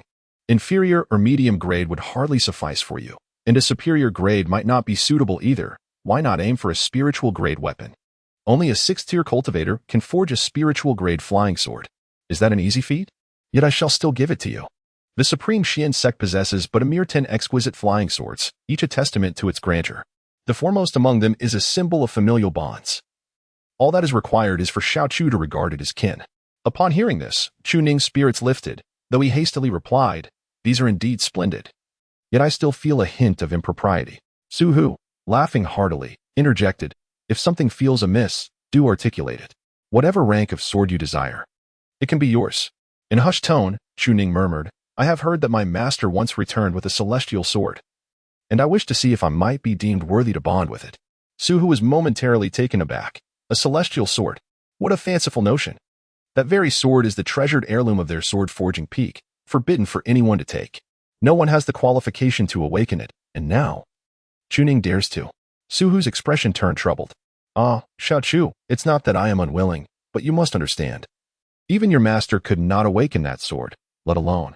At that moment, Chu Ning retrieved a tome from his bosom, but hesitated upon hearing Su Hu's words, promptly tucking it away. If Su Sherbo is reluctant, then so be it. Though somewhat slow-witted, Su Hu immediately discerned the significance of the book. Is this the subsequent cultivation technique? He thought, his expression shifting to one of delight. Willing, indeed. Come, let us take a look. He was unperturbed by this request. The key concern was that the sect leader forbade others from examining it, fearing it might be spirited away. Even Su Wanqing had never set foot here, let alone anyone else. Yet, making an exception for Chu Ning posed no threat. Could he truly abscond with it? Su Sherbo, this does not trouble you, does it? Not at all, not at all. How could it? That sword was brought back by your master. It is only natural that you should have the opportunity to observe it. With a broad smile, Chu Ning responded, as long as it does not trouble you, shall we proceed, Sherbo? Indeed, let us go, my dear disciple. Chapter 40, The Spiritual Sword. Tianxin. The camaraderie between these two seemed as if they were long-lost brothers. Onlookers were left momentarily stunned at the sight of Su Hu. How could it be that this blacksmith, known for his fiery temper, now wore a beaming smile, leading a certain Chu Ning to the revered celestial sword, which was no longer accessible to outsiders? Unbelievable. As they journeyed, everyone remained in a state of astonishment, yet refrained from uttering a word. After all, they surely had their own reasons. Engaging in light-hearted banter about trivial matters, it was evident that neither of them truly grasped the substance of their conversation. Nonetheless, Su Hu's gaze remained fixated on Chu Ning's chest. That technique, it must be, had he known earlier, he would have readily acquiesced. Alas, upon viewing the sword, recognition would undoubtedly elude him. At worst, he could exchange a few spirit swords to obtain it. This technique was no trifling matter, greatly beneficial to his cultivation, perfectly suiting his vigorous disposition. Should he acquire the entirety of it, Would that not be splendid? As for Chu Ning, he responded with a smile to every remark. Yet he remained tight-lipped regarding the technique he bore. He had effectively baited him. His thoughts were consumed by the celestial sword brought back by his master. The celestial sword Tianqian. What was the significance of its name? When Su Wanqing acquired this sword tip, she discerned the innate 7 stars formation inscribed upon it. The orientation of the sword tip denoted Tianqian. This singular sword tip represented the pinnacle of celestial swords, a rare and exquisite treasure in this realm, feared by the 3 sects of heaven, earth, and humanity. However, due to Su Wanqing's distinguished contributions, it had not been seized. In this moment, Chu Ning felt a surge of emotion, excitement mingled with trepidation. He feared he might not be able to claim it, for it rightfully belonged to his master. Yet, since his master had spoken of it, it ought to be straightforward, right? Suddenly, a chilling sword aura surged forth, suppressing the cave of Tianqian. Just stepping closer elicited a palpable pressure upon Chu Ning. He was certain he could not wield this celestial sword, let alone the lethal sword aura. Even the aura itself possessed a spirit. Noticing Chu Ning's discomfort, Su chuckled. When Elder Su first brought this sword back, no one in the sect could wield it. It was originally intended for future generations to pay homage, to see if anyone could gain its recognition. Regrettably, its sword intent harmed indiscriminately, prompting the sect to seal it away. As time passed, with no prodigies emerging, outsiders were forbidden from venerating it. Little Chu, you are an exception. I have great faith in you. However, if you fail to gain its recognition, do not be disheartened. My forge peak possesses many treasures, he advised. If the pressure proves overwhelming, it may be wise to select another sword. The unlocking of its seal could be troublesome and may even harm you. Chu Ning shook his head, responding with a smile. Now that I have attained strength, the first sword I desire is this flying sword. If I cannot claim its recognition, then it seems there is no sword in this world worthy of accompanying me. I would rather forego it. Hearing this, Su Hu's eyes twinkled with amusement. Such audacity. Even Su Wanqing struggled to earn its acknowledgement, yet you think you can? However, Su Hu refrained from voicing his thoughts, merely smiling. The number of disciples has dwindled, increasingly diminished by the malevolent sword intent that permeates this place. Chu Ning finds himself in a precarious situation. Meanwhile, Su Hu, who covets that profound technique, plans to present the flying sword to Chu Ning directly. The ground's restrictions and the formation of the 8 directions gradually awaken. This restriction feels oddly amiss, logically. The Tianqian sword, having been instructed by Su Wanqing, should remain here. Why then is it ensnared by a sealing prohibition? Perhaps they fear that this sword might depart? As the formation slowly unfolds, an exceedingly dark aperture materializes before them. Chu Ning feels as though his face is being violently torn apart, warm blood trickling down. The sword intent is ferociously ruthless, imbued with brutality. Without hesitation, he manifests the formidable dragon elephant suppression technique, fortifying his body while continuously recovering from his injuries. At this moment, Su also feels immense pressure. The sword spirit's intent has grown ever more ferocious, instilling fear within him. Yet he must not show weakness, lest Chu Ning perceive his trepidation and jeopardize his chances of acquiring the technique. Upon entering the cave, the ethereal blue candlelight flares to life with a resounding crack. 8 powerful chains bind towards a central point, where a formation exists to refine and dispel spirits, and a translucent azure longsword is embedded within this array. Something is amiss. The sword spirit had recognized its master. Why is it locked here? Chu Ning furrows his brow sharply. Simultaneously, the Tianqian sword instantaneously senses their presence, soaring from the ground to hover in midair, as if it were observing the 2 intruders from above. I have already stated that most individuals from your Taishian sect are mere wastrels. You do not possess the qualifications for me to acknowledge you as my master. Depart at once, or today shall mark your demise. Chu Ning cannot help but be taken aback. This demeanor is strikingly similar to that of his master. Nevertheless, the voice is indiscernible in terms of gender. Does a sword spirit even differentiate between male and female? Su Hu, upon hearing this, feels a chill run down his spine and quickly offers a respectful greeting, saying, "Esteemed sword spirit, I bear no intention of intruding. My disciple, Chu Ning, has come at the behest of his master, seeking to ascertain whether you might recognize him as your master. I humbly apologize for any offense." Even as a cultivator of the 6th realm, Su Hu is compelled to bow his head in deference, fearful of provoking the sword spirit. To prevent any upheaval from the sword spirit, the sect had specifically employed formations to confine it. Otherwise, it would have fled long ago. Such fear is palpable. The Tianqian sword, upon hearing Su Hu's words, retorts angrily, "Are you unable to comprehend my intent? I have declared that none from your Taishian sect possesses the qualifications for me to acknowledge them. Get away from me. As for his master, I do not care who your master is. Chu Ning promptly interjects with a smile, my master is Su Wanqing. I wonder if you might recognize her. Upon utterance of these words, the flying sword noticeably hesitates. Ah, this is different. Yet it is evident that it remains skeptical, coldly responding. Why is it not the sword master herself? Why does she not come in person, but instead sends you? You must be a false disciple. And I do not trust you. Without hesitation, Chu Ning follows Su Wanqing's guidance, allowing a sword intent to manifest around him. The vastness of his intent surpasses even the ethereal quality, and the sword's spirit recognizes it immediately. Indeed it is. The pure essence of the sword master. The sword master has come to seek someone. It is time to depart. This wretched place has become unbearable. But why has the sword master not come personally? At this moment, the perceptive Tianxian inquired, I have recognized your sword intent. Yet why is it not she who has come? After speaking, fearing suspicion, it added, your sword intent is rather lacking.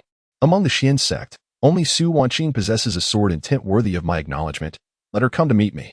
It would only recognize Su Wanqing. Others need not apply. Chu Ning was taken aback. Indeed, this change of expression was swifter than turning a page in a book. Even though he had not laid eyes on the sword spirit's visage. Su Hu, however, wore a face of regret as he spoke. Senior, Su Wanqing has long since lost her cultivation. It is likely she sent her disciple, Chu Ning, in hopes of gaining your recognition. He then sighed.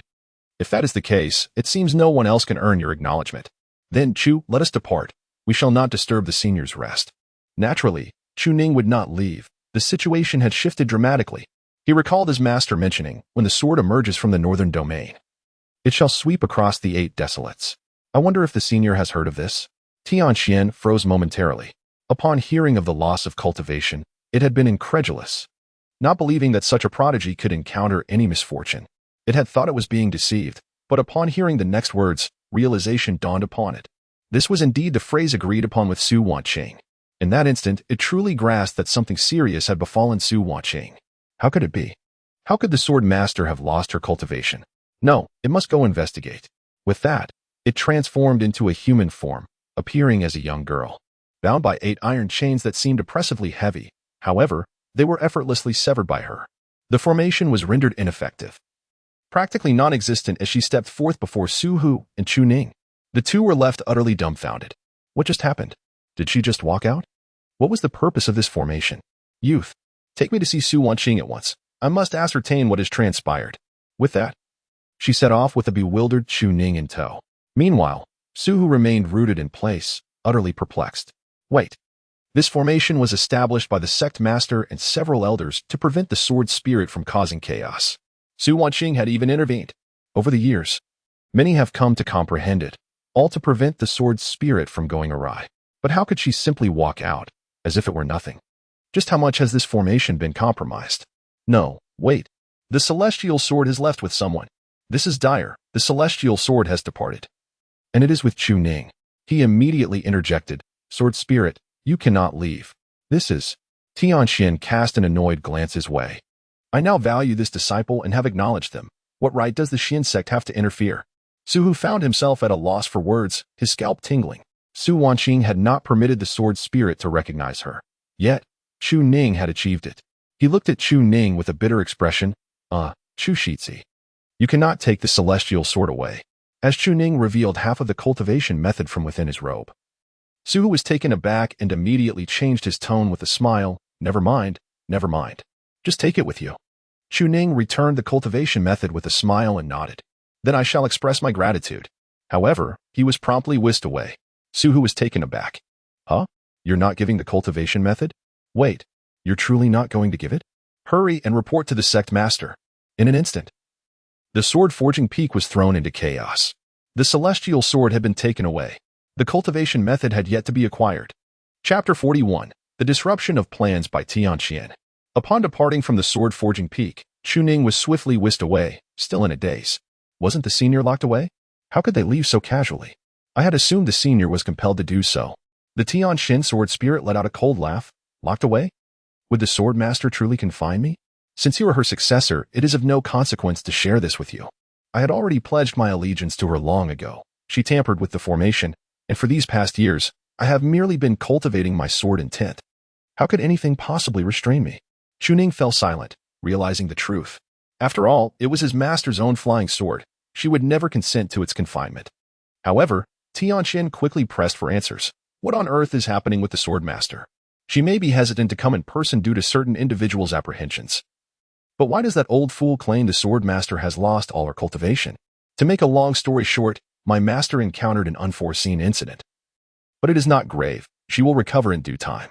You are the sword master's flying sword, so it is best if this matter remains confidential. So you succinctly summarized a load of nonsense. Forget it. I shall seek out the sword master directly. Senior, please listen to me. My master instructed us to put on an act. I am going to find the sword master.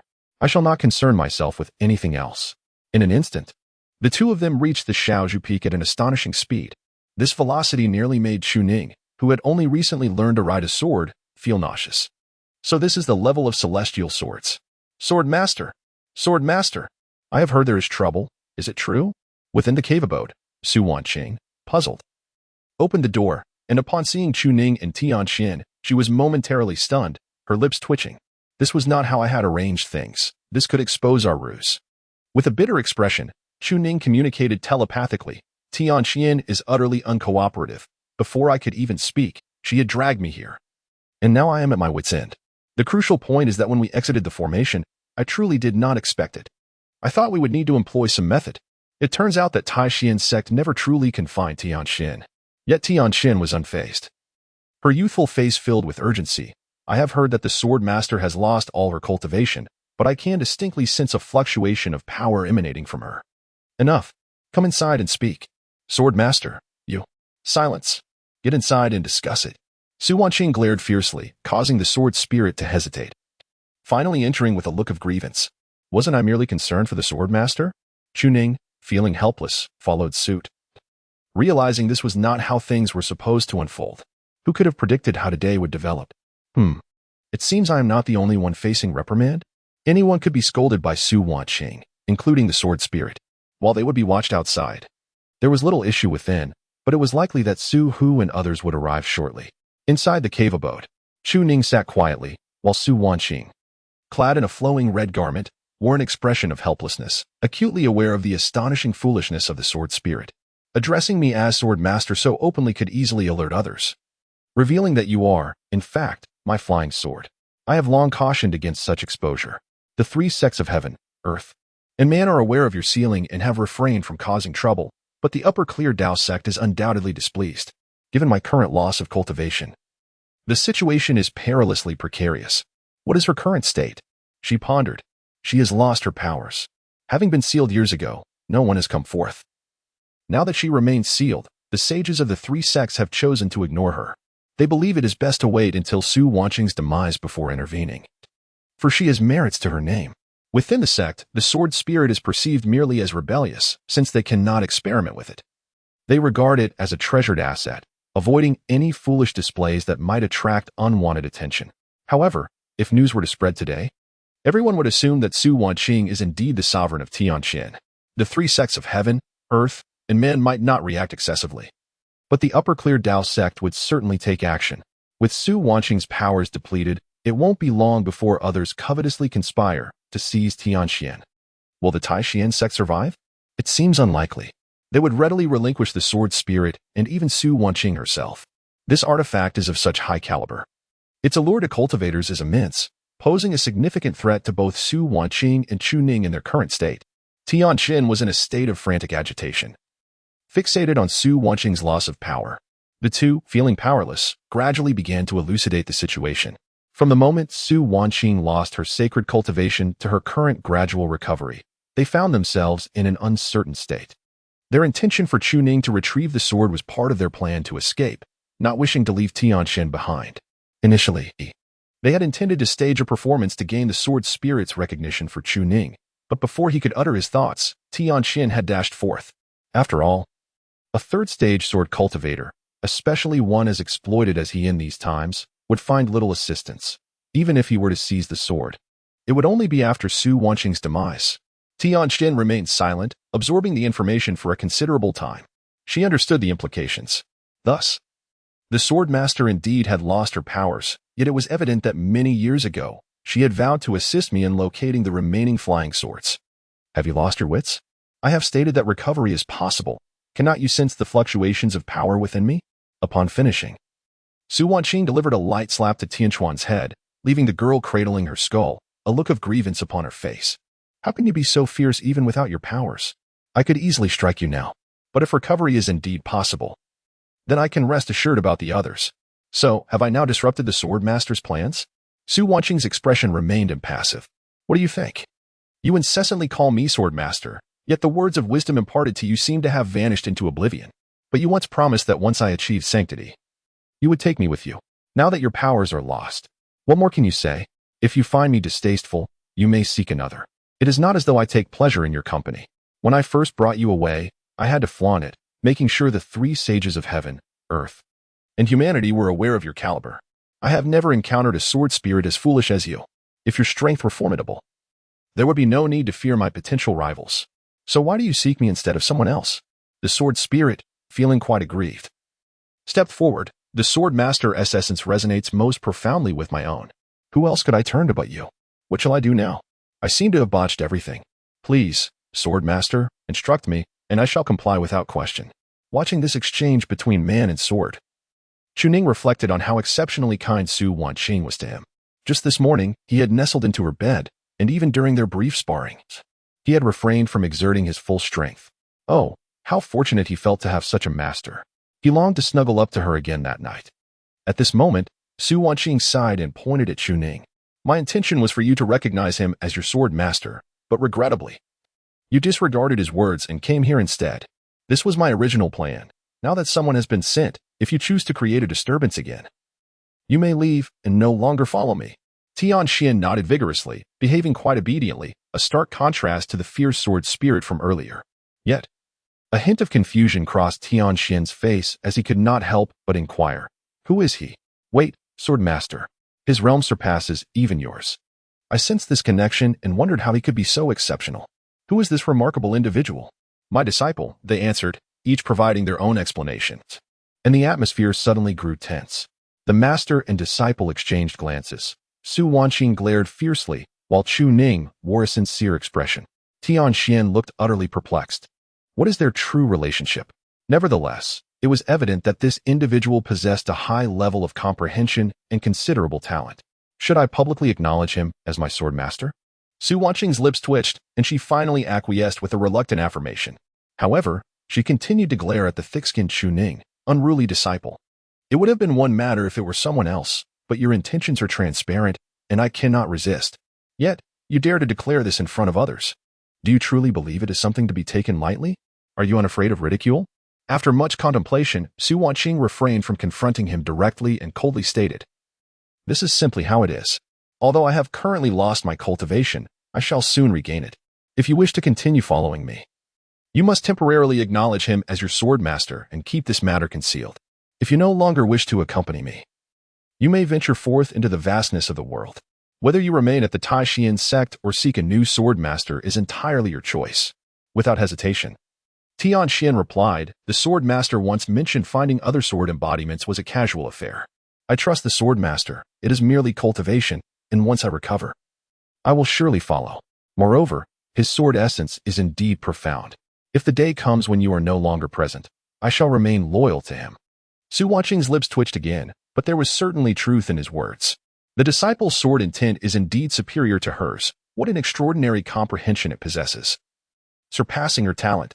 Life is often filled with unavoidable challenges, yet it seems that things are gradually improving. Nowadays, even the desire to wield one's own sword has become a cumbersome affair, requiring convoluted efforts to manage these matters. Without strength, many undertakings remain unattainable. Within the cave dwelling, discussions were underway, but at this moment, several figures had already arrived at the Shaozhu Peak. The leader, Changchun Hand, was flanked by elders from various peaks.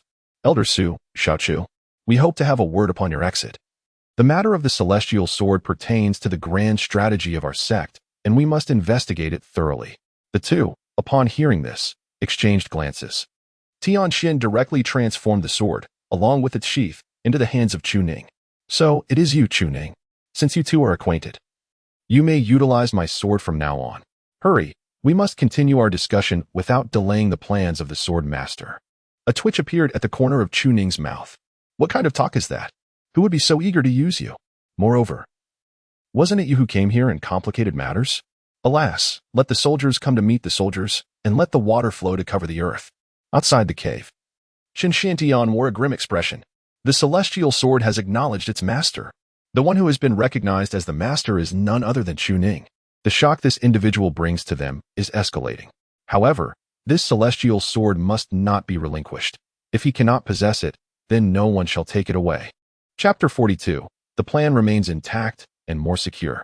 At this moment, Su Hu felt an overwhelming sense of dread, unable to muster the courage to glance at Changchun even once. Yet, despite his trepidation, Changchun's fury was palpable. A decade had passed, and the immortal sword remained elusive to him. How could it be that it had fallen into the hands of Chu Ning, who had even acknowledged him as his master? Had it not been for Su Hu's insistence on bringing Chu Ning along, this predicament would never have arisen. The sect had already issued clear instructions. Why was Chu Ning included in this affair? Now, everything could be bestowed upon Chu Ning, but the immortal sword, that was absolutely out of the question. Su Hu hastily bowed his head, attempting to clarify. I had no such intentions, but upon seeing the cultivation technique that Chu Ning possessed, I believed it was necessary to bring him for that legacy. I never anticipated that he would accomplish what even Su Wanqing could not. He lamented, I was unaware. But now, enough. What of the technique? Changchun interjected coldly. I have yet to acquire it. Useless. Changchun's expression darkened. The immortal sword must be reclaimed, and the legacy too. Do you comprehend? Even if no one else can claim the sword, it cannot fall into the hands of another. That is out of the question. At this, an elder behind him chuckled and remarked, is the sect leader perhaps worrying too much? Even if Chu Ning has been recognized by the immortal sword, what weight does that carry? Changchun was taken aback, his brow furrowing. Elder Wang, what do you mean? If we were to confront Chu Ning directly about taking the sect's immortal sword, he would likely perceive us as exceedingly petty. The arrangements made yesterday were quite favorable. We have already acquired part of the technique and gained Chu Ning's trust. Furthermore, the sword was originally brought back by Su Wanqing, and there were precedents for it being taken if recognized.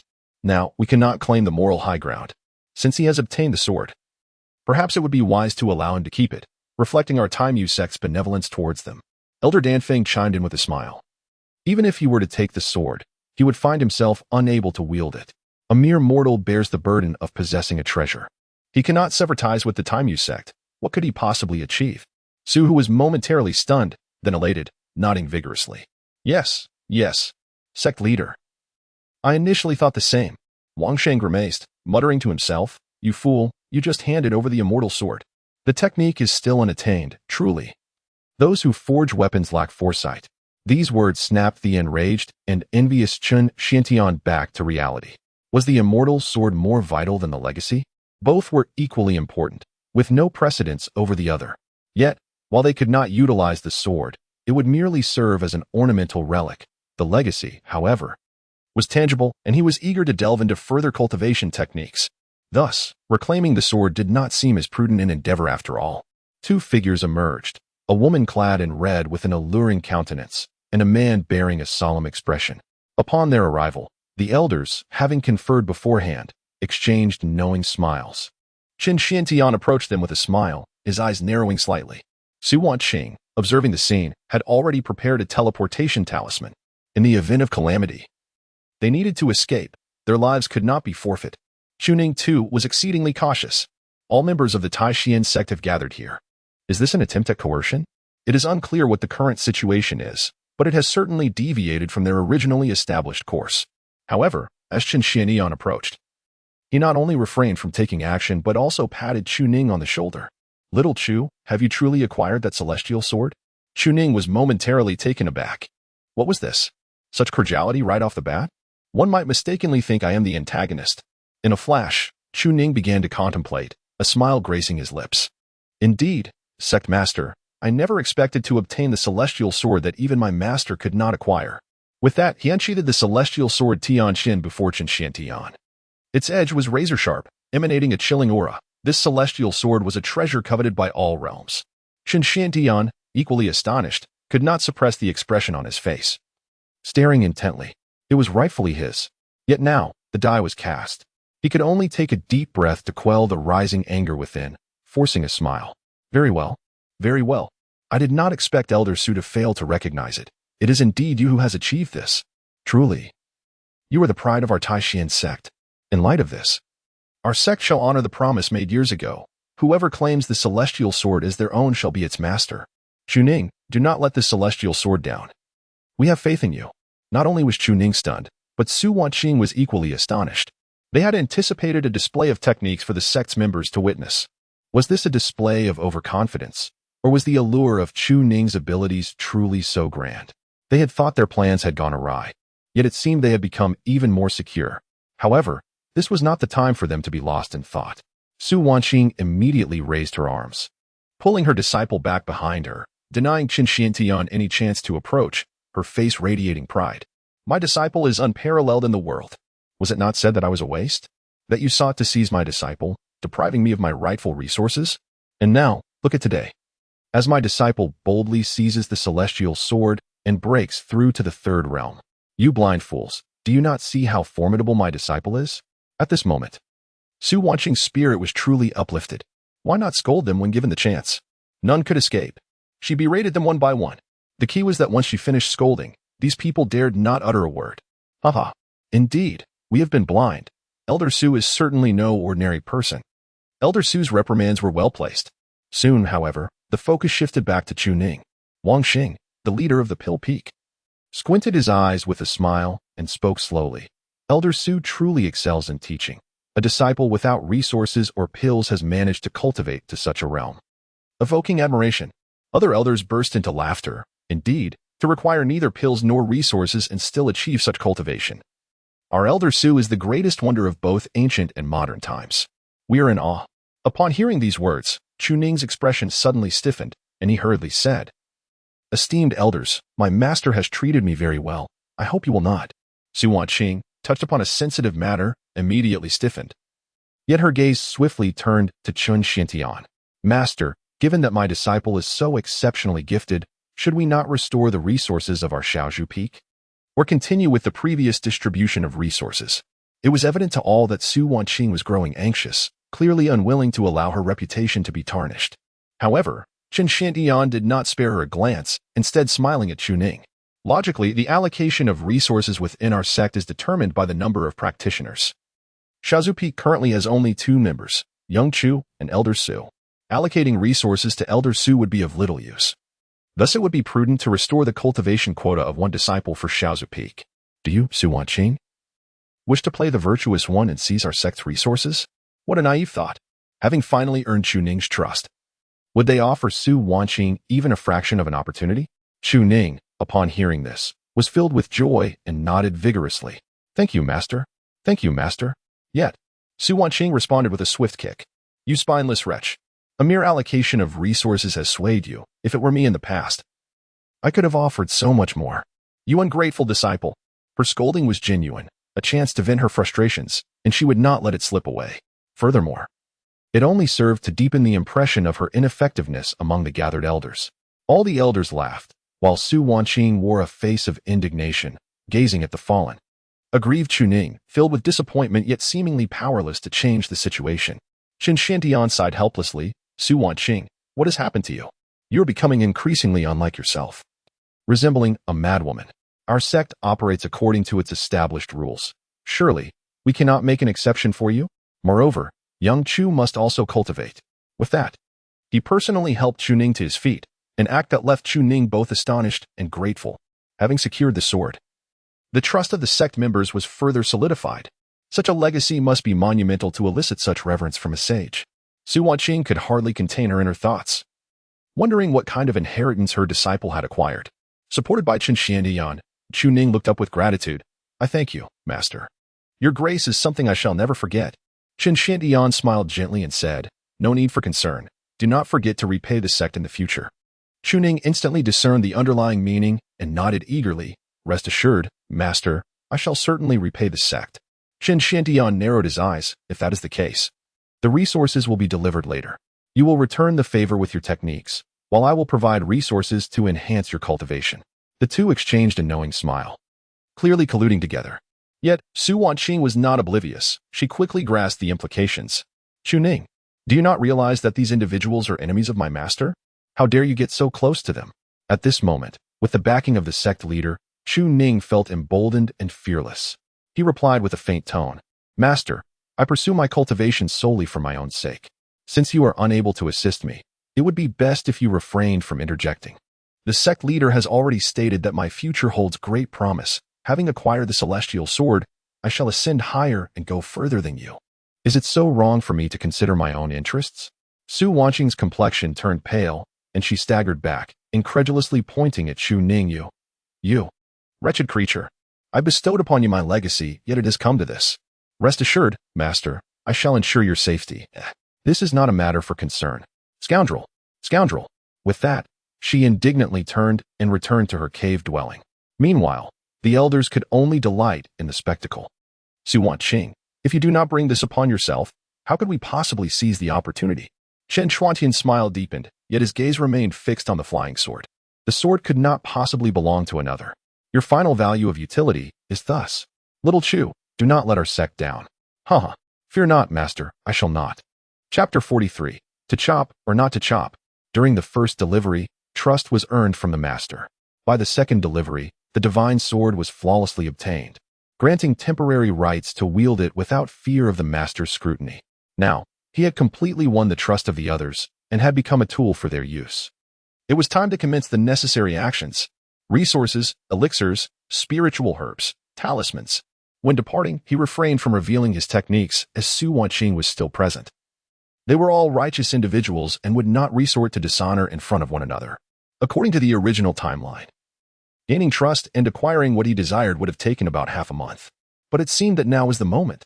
After bidding farewell to everyone, Chu Ning wore a smile on his face. It was time for him to begin reaping the rewards. At that moment, the Tianqin sword's spirit stirred. Chu Ning, where do your loyalties lie? The sword master just acted in such a manner. Are you truly not a good person? Hearing the divine sword's words, Chu Ning could only respond with a sigh. And what do you think? Am I not a good person? Though there was some exchange earlier. You do not strike me as a good person. Tianqin retorted, lamenting that had it not overheard the conversation between Chu Ning and Su Wanqing, it would have already taken action. However, Chu Ning chose to ignore it and turned away, directly entering Su Wanqing's cave abode to offer her comfort. Once inside, Tianqin realized its assumptions were misguided. It heard Su Wanqing unable to contain her laughter. Ha! Ninger, I never imagined they wouldn't even inquire about the divine sword. It appears they are too concerned about your inheritance. She truly could not hold back, especially upon witnessing Changchun Hand's envious expression masked by a facade of calmness and generosity, which only added to her amusement. At this moment, her laughter was so vibrant that it seemed to shake the very flowers around her, causing Chu Ning to be unable to divert his gaze. Nevertheless, he replied with a smile, regardless, the progress is advancing beyond our expectations, and we can begin our endeavors directly. However, they will inevitably uncover discrepancies. The techniques will surely reach a limit. So it is best for us to leave before that occurs. Su Wanqing produced a map, one she had meticulously prepared, and spread it out. The Tianqin continent. The human domain is our current location, situated in the east. The chaos domain lies to the north, adjacent to a part of the human domain. That is our intended destination. There are also divisions for the demon domain, the monster domain, and the central divine domain, but they hold little relevance for us. At this moment, Su Wanqing's laughter subsided, and she spoke earnestly. The chaos domain is fraught with turmoil. Countless major factions, burdened by their sins, seek refuge here. It is the most lawless of realms. While other domains adhere to their own rules and principles, the chaos domain is the most suitable for our needs. According to your description, the talisman can teleport over a distance of 100,000 miles, yet we are 1,000,000 miles away from the chaos domain. Even with the assistance of Tianqin, it will take at least half a month to reach there, so we must make the most of this time. Tianqin listened intently, realizing that perhaps this handsome man was not truly a villain, leading it to decide against taking action. Chu Ning nodded. Once I've gathered sufficient resources, I shall seclude myself under the pretext of breaking through to the fourth realm. I have also prepared a rationale for Master. In light of what was previously mentioned regarding the allure of the immortal sword to the world, I will spread rumors to divert attention away from the Taishian sect and delay our plans for as long as possible. Su Wanqing nodded in agreement, recognizing the validity of this approach. The Tai Xian sect must not be allowed to remain, nor can the entire human realm. Only the chaotic heavens are suitable for our establishment. To secure our foothold here, one must possess at least the cultivation of a saint. In due time, we shall reclaim everything. Upon concluding her statement, Su Wanqing's eyes shimmered with both reluctance and resentment. Although they appeared safe at present, the reality was far from it. The matter of their inheritance could not be concealed for long. The sooner they acted, the better. Departing would at least spare them the anxiety of being preyed upon by those whose malicious intent was glaringly evident. How could they dare to linger? Unless Su Wanqing returned to the sixth realm, this predicament could not be resolved, and she had no intention of remaining in such a place. The seven great powers of the human realm would inevitably conspire together, and soon they would all mobilize to hunt them down. The longer they could delay, the better. At this moment, Tian Xian seemed to grasp the situation. So, it was about deceiving them for resources and then fleeing? Why not simply eliminate them? Tian Xian asked earnestly, only to be met with incredulous looks from the master and disciple. Who would kill? Me. A sixth realm cultivator could easily slay a saint. Which sixth realm? Tian Xian was taken aback, realizing its question was indeed rather foolish. One was recovering from a loss of cultivation, and the other was merely at the fourth realm. They could not win. Very well then, let us flee and perhaps seek out the sword body along the way. With the major discussion concluded, Su Wanqing put away the map, yet Chu Ning's gaze revealed a glimmer of amusement. Master, may I inquire whether the harsh words spoken in front of Qin Xiantian were a matter of urgency or intentional? Su Wanqing smiled slightly, not hiding her intentions. It was deliberate. So what? Was I wrong in my reprimand? Tell me, what part of my words was erroneous? There was nothing wrong at all. A rebellious disciple deserves to be scolded. Chu Ning chuckled as he approached, his smile widening. But did Master consider one thing? For instance, that I might seek some interest from you, Master? Tian Xian stared in surprise. Huh? Master? Then you are the disciple of the sword master, aren't you? Why do you seem so lecherous? Tian Xian was perplexed, remaining silent as it observed. It noted that Su Wanqing displayed no signs of panic, but rather wore a profound smile. Oh, so you intend to seek some interest from your master, do you? I wonder where Ninger plans to claim that interest. Anywhere on master as person will suffice, I presume? Or perhaps the legs, which you seem rather fond of touching. Tian Xian? Did I mishear something? This seems a bit off. Chu Ning shook his head with a laugh. Then forget it. I actually prefer to share affectionate kisses with master. Tian Xian. Is that truly your way of speaking? Who are you so familiar with? Nevertheless, Su Wanqing remained unfazed, maintaining a smile throughout. Kissing seems rather trivial, Ning Earth. Can't you aspire to something greater? Perhaps we could reserve such gestures for after the duel? That could be arranged. With a grin, Chu Ning reached out, and as anticipated, he was met with a powerful kick. Yet, Chu Ning was well prepared, fully aware that Su Wanqing would retaliate. Clearly, he was unperturbed.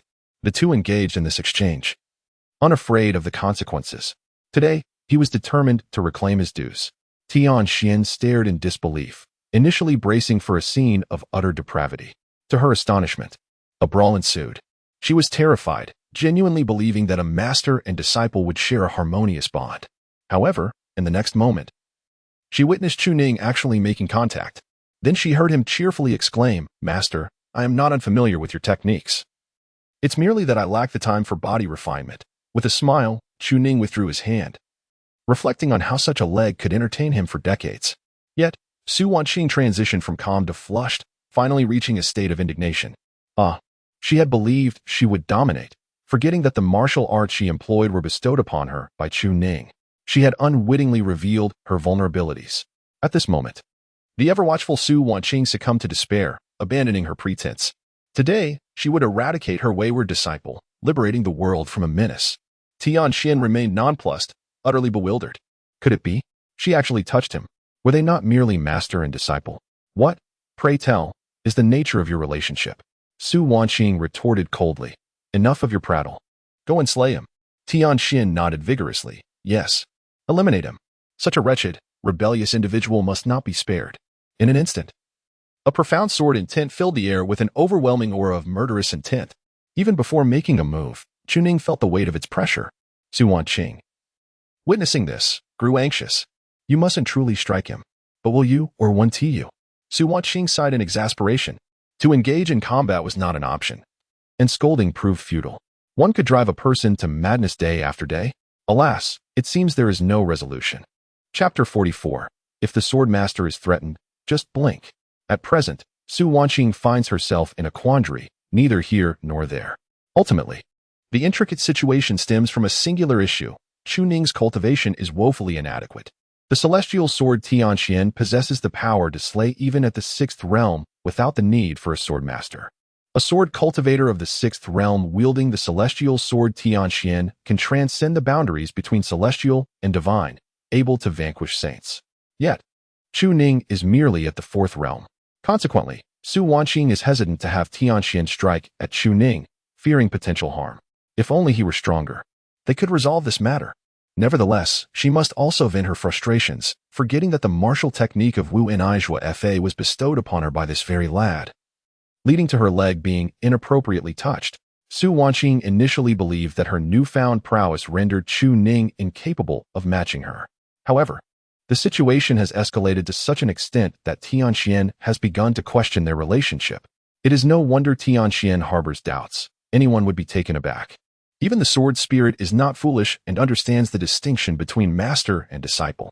Are these two truly a legitimate master-disciple pair? The master even permits the disciple to touch her leg. This seems rather dubious. As Tianxian stood by, bewildered while contemplating their relationship, it observed Chu Ning cheerfully approach and grasp Su Wanqing's hand.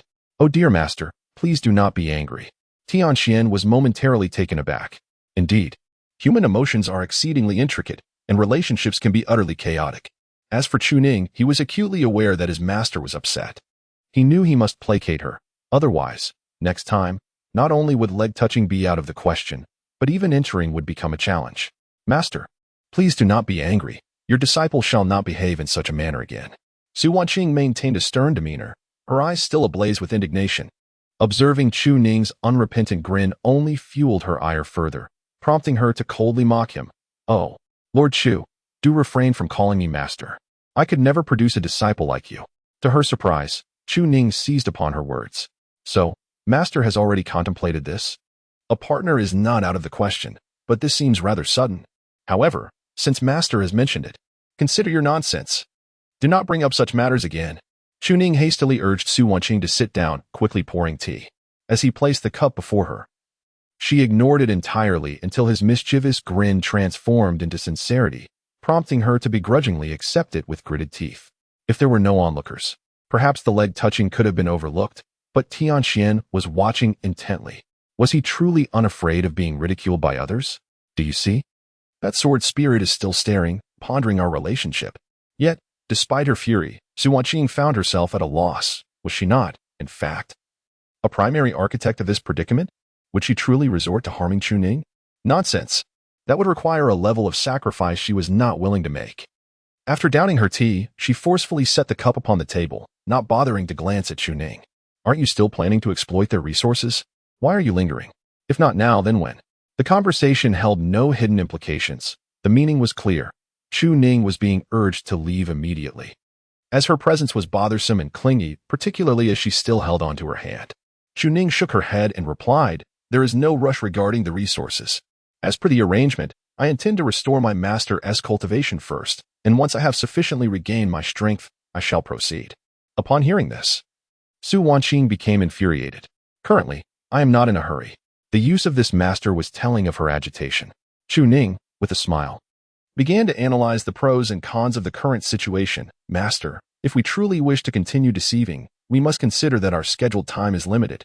Moreover, Shen Xiantian and the others have just departed. If I go now, it would appear overly eager and could easily expose our intentions. Furthermore, Shen Xiantian has already arranged for someone to connect with me later. Would it not be more prudent to wait for that? At this moment, I have nearly restored my own strength, so it is indeed feasible." Grasping Su Wanqing's icy hand, Chu Ning paid no mind to Tianxian's peculiar gaze. What was there to fear?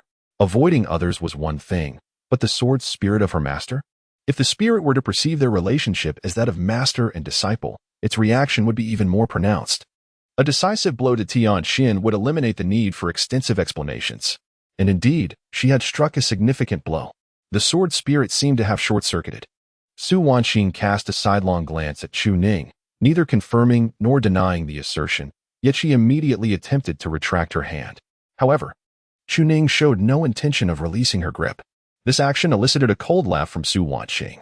What is this, Chu Di? Are you planning to use this as an excuse to take advantage of me before nightfall? Is your impatience so great? Upon hearing these words, the previously arrogant Chu Ning immediately withdrew slightly, feeling at a loss for how to respond. To say he did not wish to take advantage would imply a lack of appreciation for his master's allure, while to admit he did would surely suggest he was seizing an opportunity. Oh dear. Such words were unthinkable. The audacity to mention taking advantage. Was it not taking advantage when he crept into his master's bed this morning while she was asleep? And when he had previously used his cultivation to kiss her? Was that not also seizing an opportunity? Now he claimed he did not wish to take advantage. Such virtuous words were almost convincing enough for Su Wanqing to believe. Chu Ning found himself at a loss, unable to retort against her teasing, and thus withdrew his hand, striving to maintain his composure, though his voice remained awkward. At the very least, he had never taken advantage of her during the restoration of his cultivation. If his master continued to jest, he would be most aggrieved. Integrity. Su Wanqing clasped her hands within her sleeves, leaving him no chance to respond. After her playful banter, her expression gradually returned to normal. The fire had been ignited. But Tianxian was left speechless, utterly dumbfounded, unsure of how to react. Truth be told, she was more concerned about the embarrassment of being seen by outsiders. Initially, Su Wanqing believed that Chu Ning would conceal certain aspects in front of Tianxian, but to her surprise, Chu Ning had no intention of hiding anything at all. It was as if this relationship, deemed forbidden, had been exposed to outsiders, regardless of whether they were acquainted with them. This was her disciple. Tianxian might have seen what Chu Ning looked like in her childhood, though surely she could not recall now. If Tianxian were to mention it, Su Wanqing would indeed feel compelled to leap into the river in despair. At that moment, Su Wanqing suddenly laughed. A bitter and helpless laughter tinged with a certain clarity about worldly affairs. In the future, when she ventured out, she would undoubtedly be ridiculed for having a master who was so indulgent towards her disciple. As for Chu Ning, she would be the target of everyone's disdain. It seems that the chaotic realm was indeed the most suitable place for them, where moral constraints relax, and one could wield power without fear of being publicly scorned. However, the nature of their relationship was undeniably too difficult to articulate. How it had gradually evolved into this situation was beyond her comprehension. Perhaps it had begun with that kiss, or maybe it was Chu Ning's arrival during her moment of despair. Yet, none of that mattered now. Discovered in their relationship, Su Wanqing could only mask her inner turmoil with a wry smile, concealing the inexplicable reasons that led her to continue deepening this bond with Chu Ning. It appeared that this utterly taboo relationship was becoming increasingly rational in her eyes. How could she reconcile her thoughts when she had been raised to believe that such behavior was unacceptable? If the world were to embrace such chaos, would it not descend into disarray?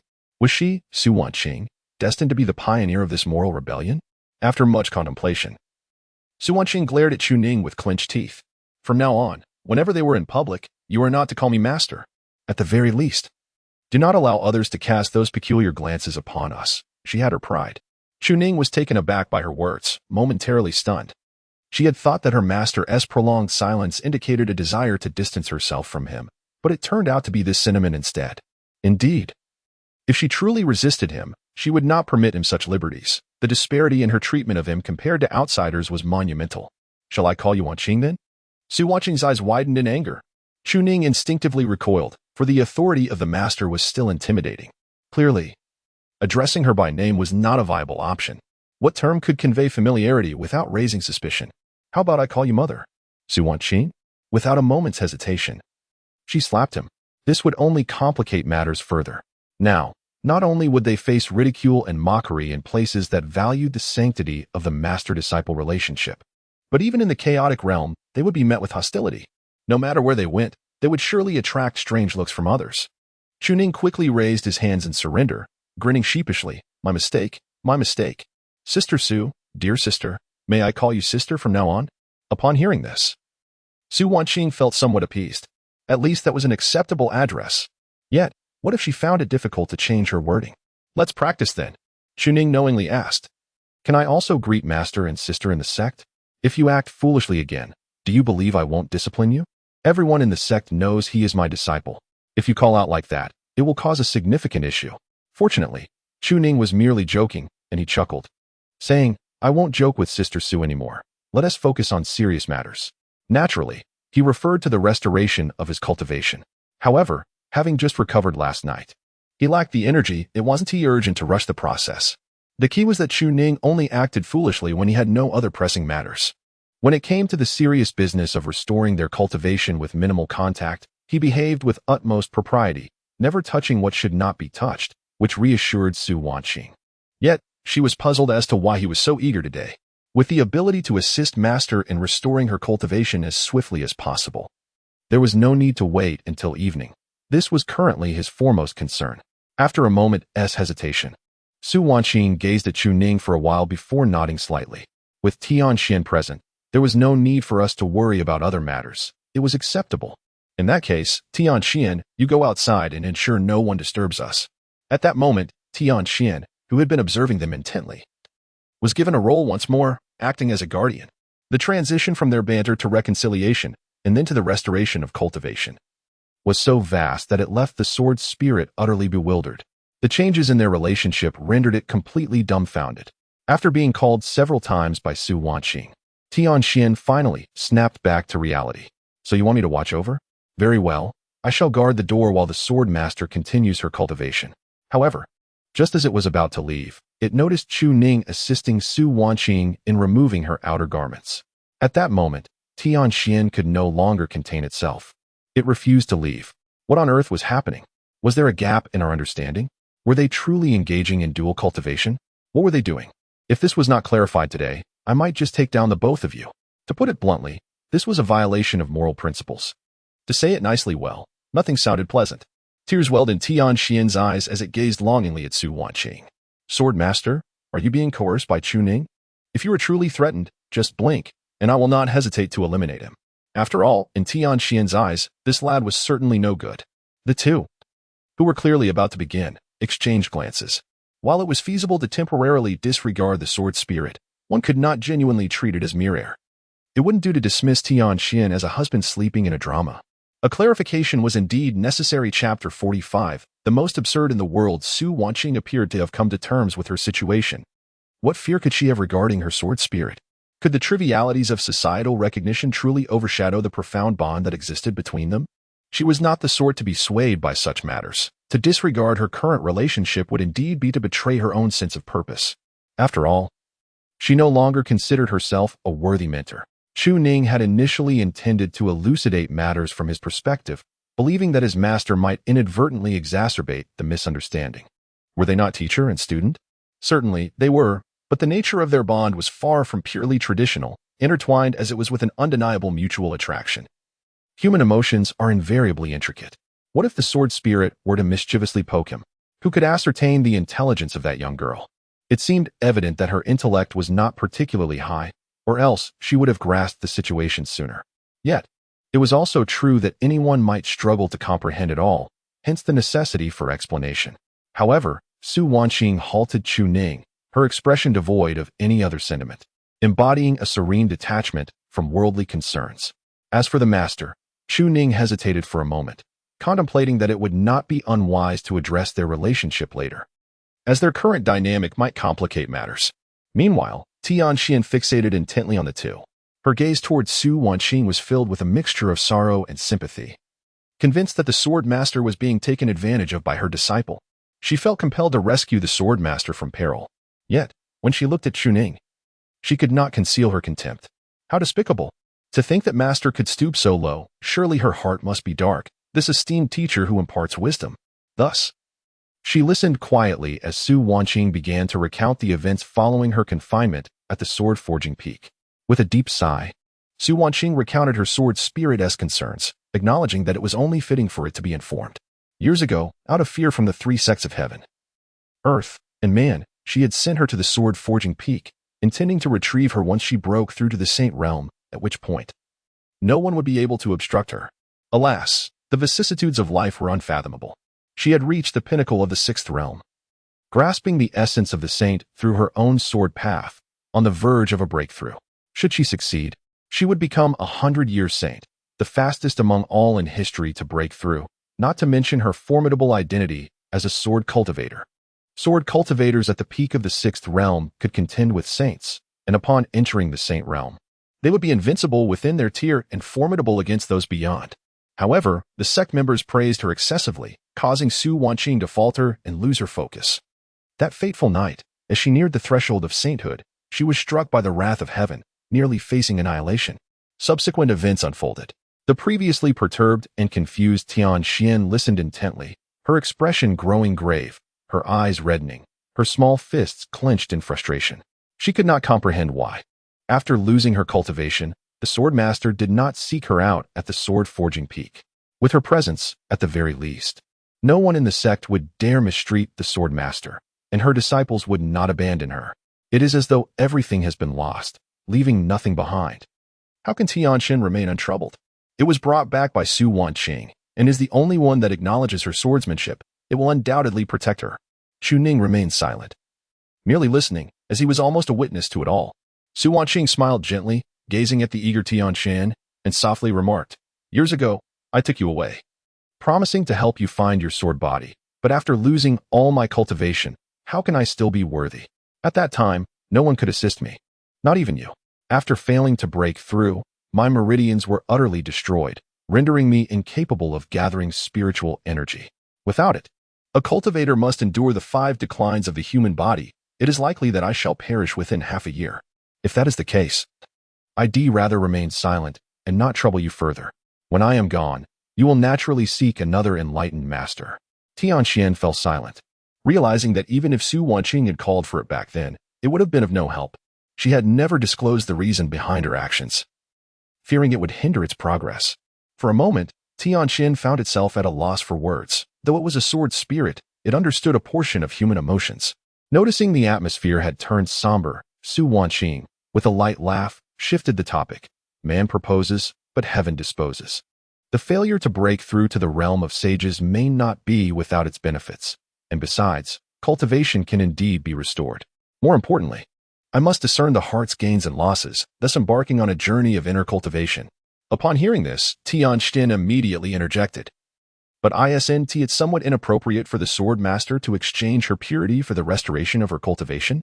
I understand that the sword master seeks to regain her power, yet being treated so lightly by Chu Ning.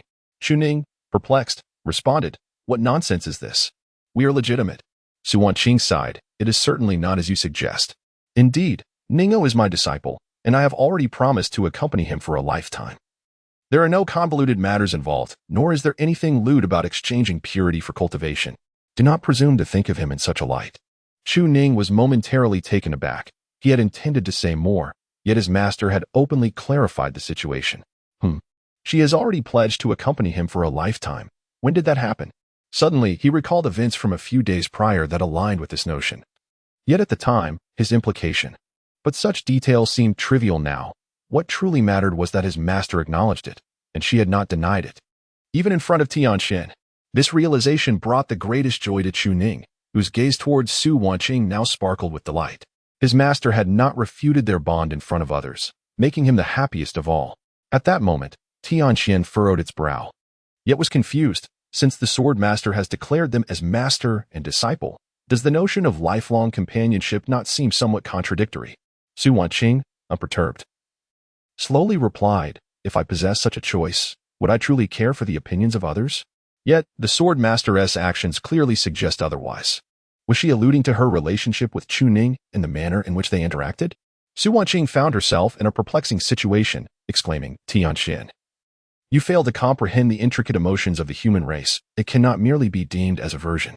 Chu Ning interjected, "She is simply shy." Su Wanqing shot a glare at Chu Ning, yet she did not refute his words. After all, it was indeed. Tianxin was taken aback, glancing between Chu Ning and Su Wanqing, unable to fathom why this individual could provoke Su Wanqing into uttering such statements, disregarding her own reputation. Chu Ning's delight only intensified.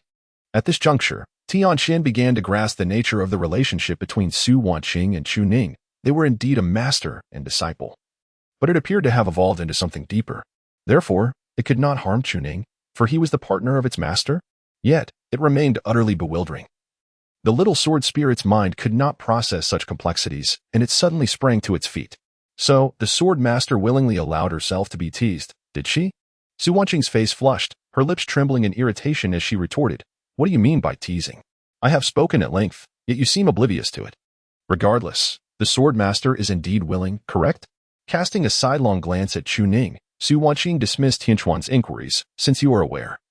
Step outside and ensure that no one else enters. We shall discuss matters further later. My current restoration of power is but a thread away. I will certainly fulfill my promise to help you find the sword body. Chu Ning, with a cheerful demeanor, replied, since my esteemed master has declared it. I shall assist as well. After all, my talent is not inferior to yours, so rest assured.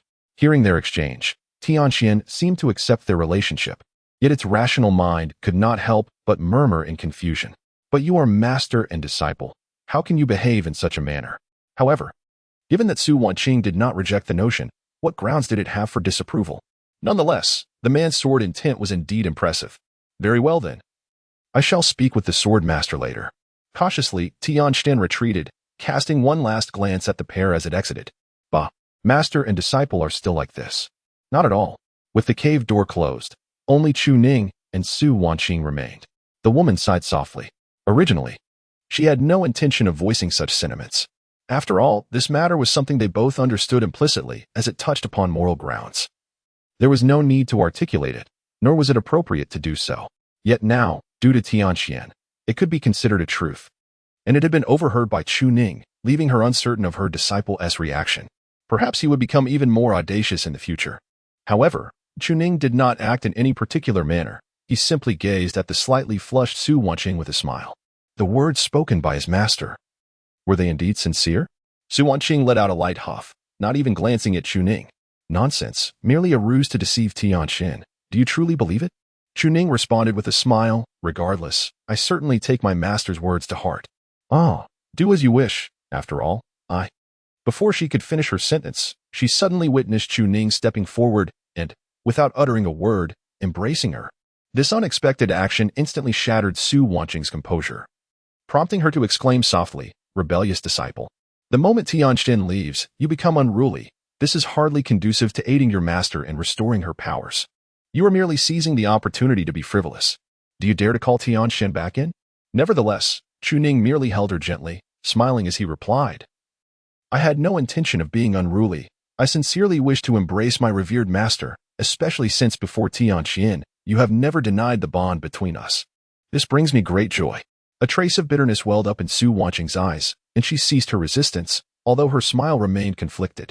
Yet, you repeatedly address me as your master, engaging in such audacious acts. Do you truly feel no guilt? She, too, felt a sense of guilt. But her rebellious disciple never did. This truly was beyond reason. Yet the disciple merely felt fortunate. Upon uttering this, Su Wanqing paused. Sensing that Chu Ning before her made no inappropriate movements, and could not help but chuckle lightly. So now you consider yourself my disciple? Hearing this, Chu Ning laughed and released her, promptly moving forward to assist Su Wanqing in loosening her garments. Then I suppose you are a rebellious disciple once more. Fear not, master. Such matters need not trouble you. Leave them to me. With an eager expression, he advanced to unfasten her attire. Su Wanqing struggled to suppress her inner shame, seeing through yet choosing not to voice it. What do you mean by not needing to worry? Leaving it to you. He merely desires to remove my clothing. To be undressed by a disciple, this. She had become one of the few absurd individuals in the world. How increasingly absurd this is. Chapter 46, Restoration of Cultivation Progress at 100. Outside the cave dwelling, Tianxian followed Su Wanqing's instructions to guard the entrance. She was vigilant, ensuring that no one would disturb their cultivation recovery. Yet, the young girl found herself perplexed by many thoughts. Why had the sword master lost her cultivation? Despite the loss, it was evident from Su Wanqing's aura that the once formidable power had diminished, likely due to the shattering of the Dao veins after the tribulation.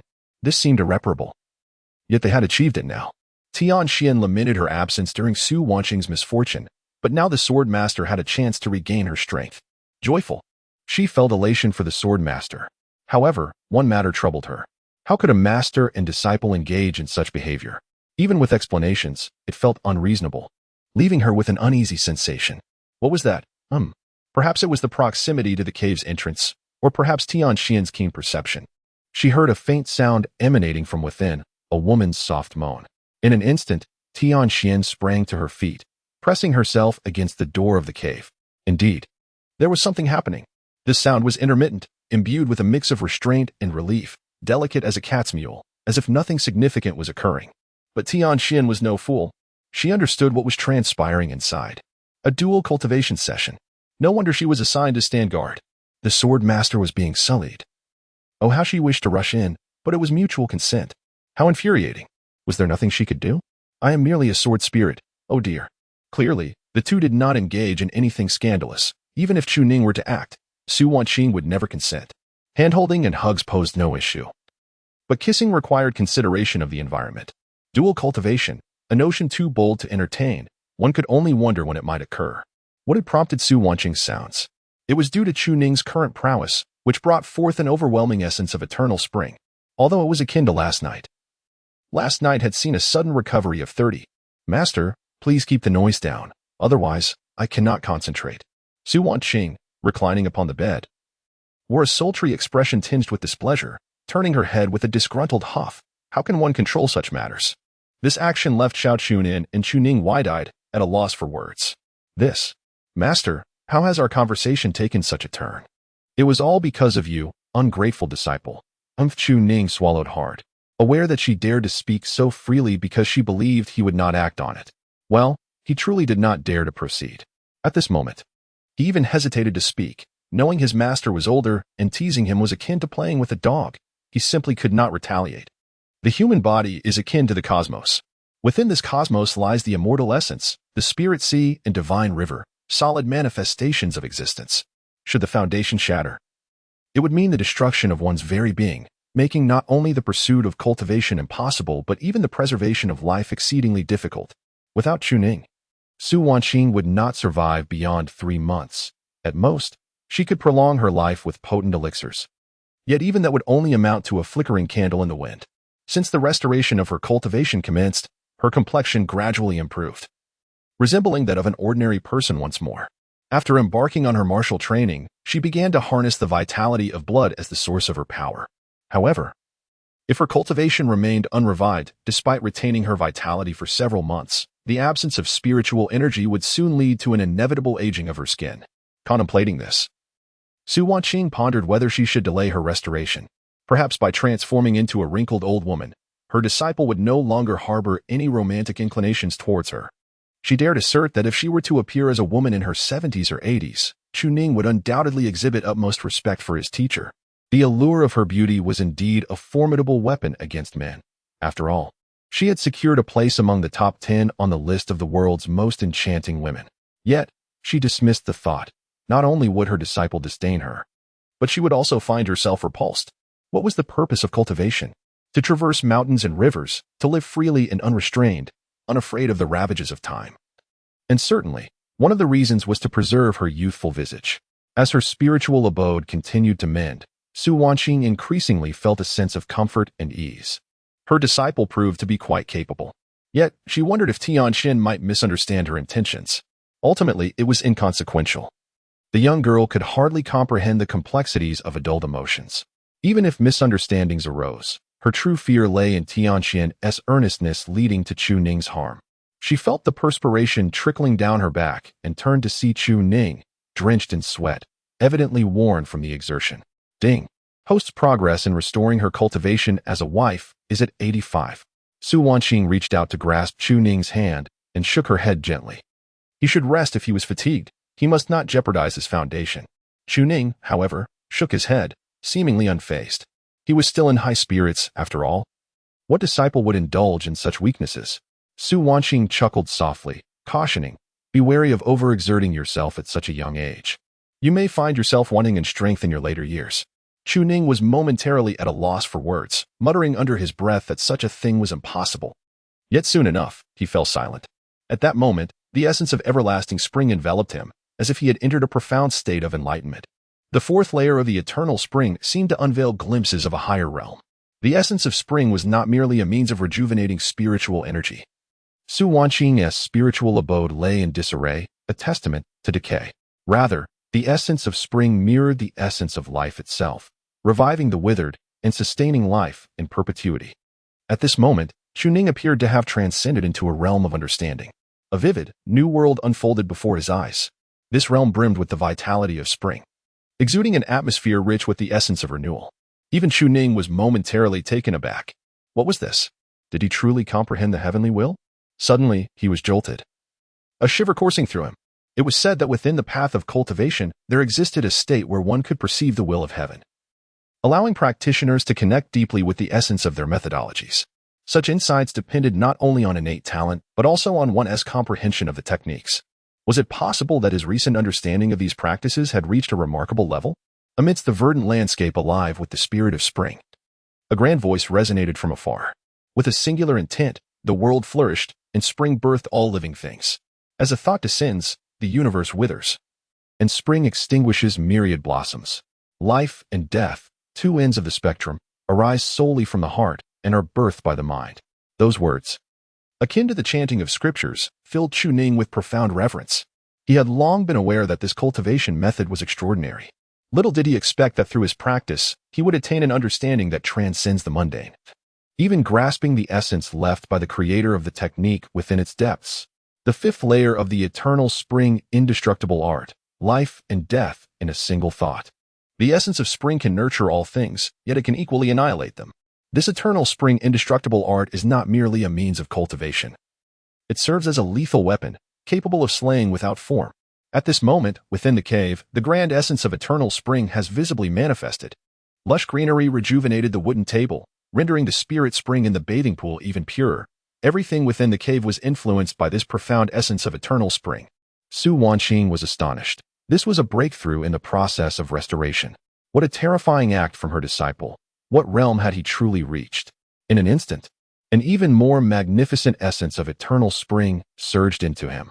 Chu Ning paid no heed to the incessant ringing sounds but fixated on the system panel displaying Su Wanqing as cultivation recovery progress. Don't object. Su Wanqing age, 112 years. Talent, supreme heavenly root. Cultivation, first realm spiritual motion. Physique, third realm willow tendon, progress. 30, ding. Detected that the host's wife has restored her cultivation. Reaching 100 progress, cumulative reward contribution value, 1,000,000.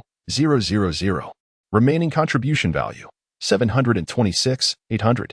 Upon witnessing this, Chu Ning's tense thoughts finally eased, and he burst into a hearty laugh, springing to his feet. If shattered cultivation can be restored, he wondered, who else could dare to challenge him? It had scarcely been 7 days since he began, and yet in this brief time, his cultivation had ascended to the fourth realm. While Su Wanqing's martial arts had reached the third realm of willow tendon, her cultivation had been restored, and she could once again practice. He possessed all manner of techniques, restoration methods, combat techniques, and cultivation arts, not to mention the substantial contribution value exceeding 700,000.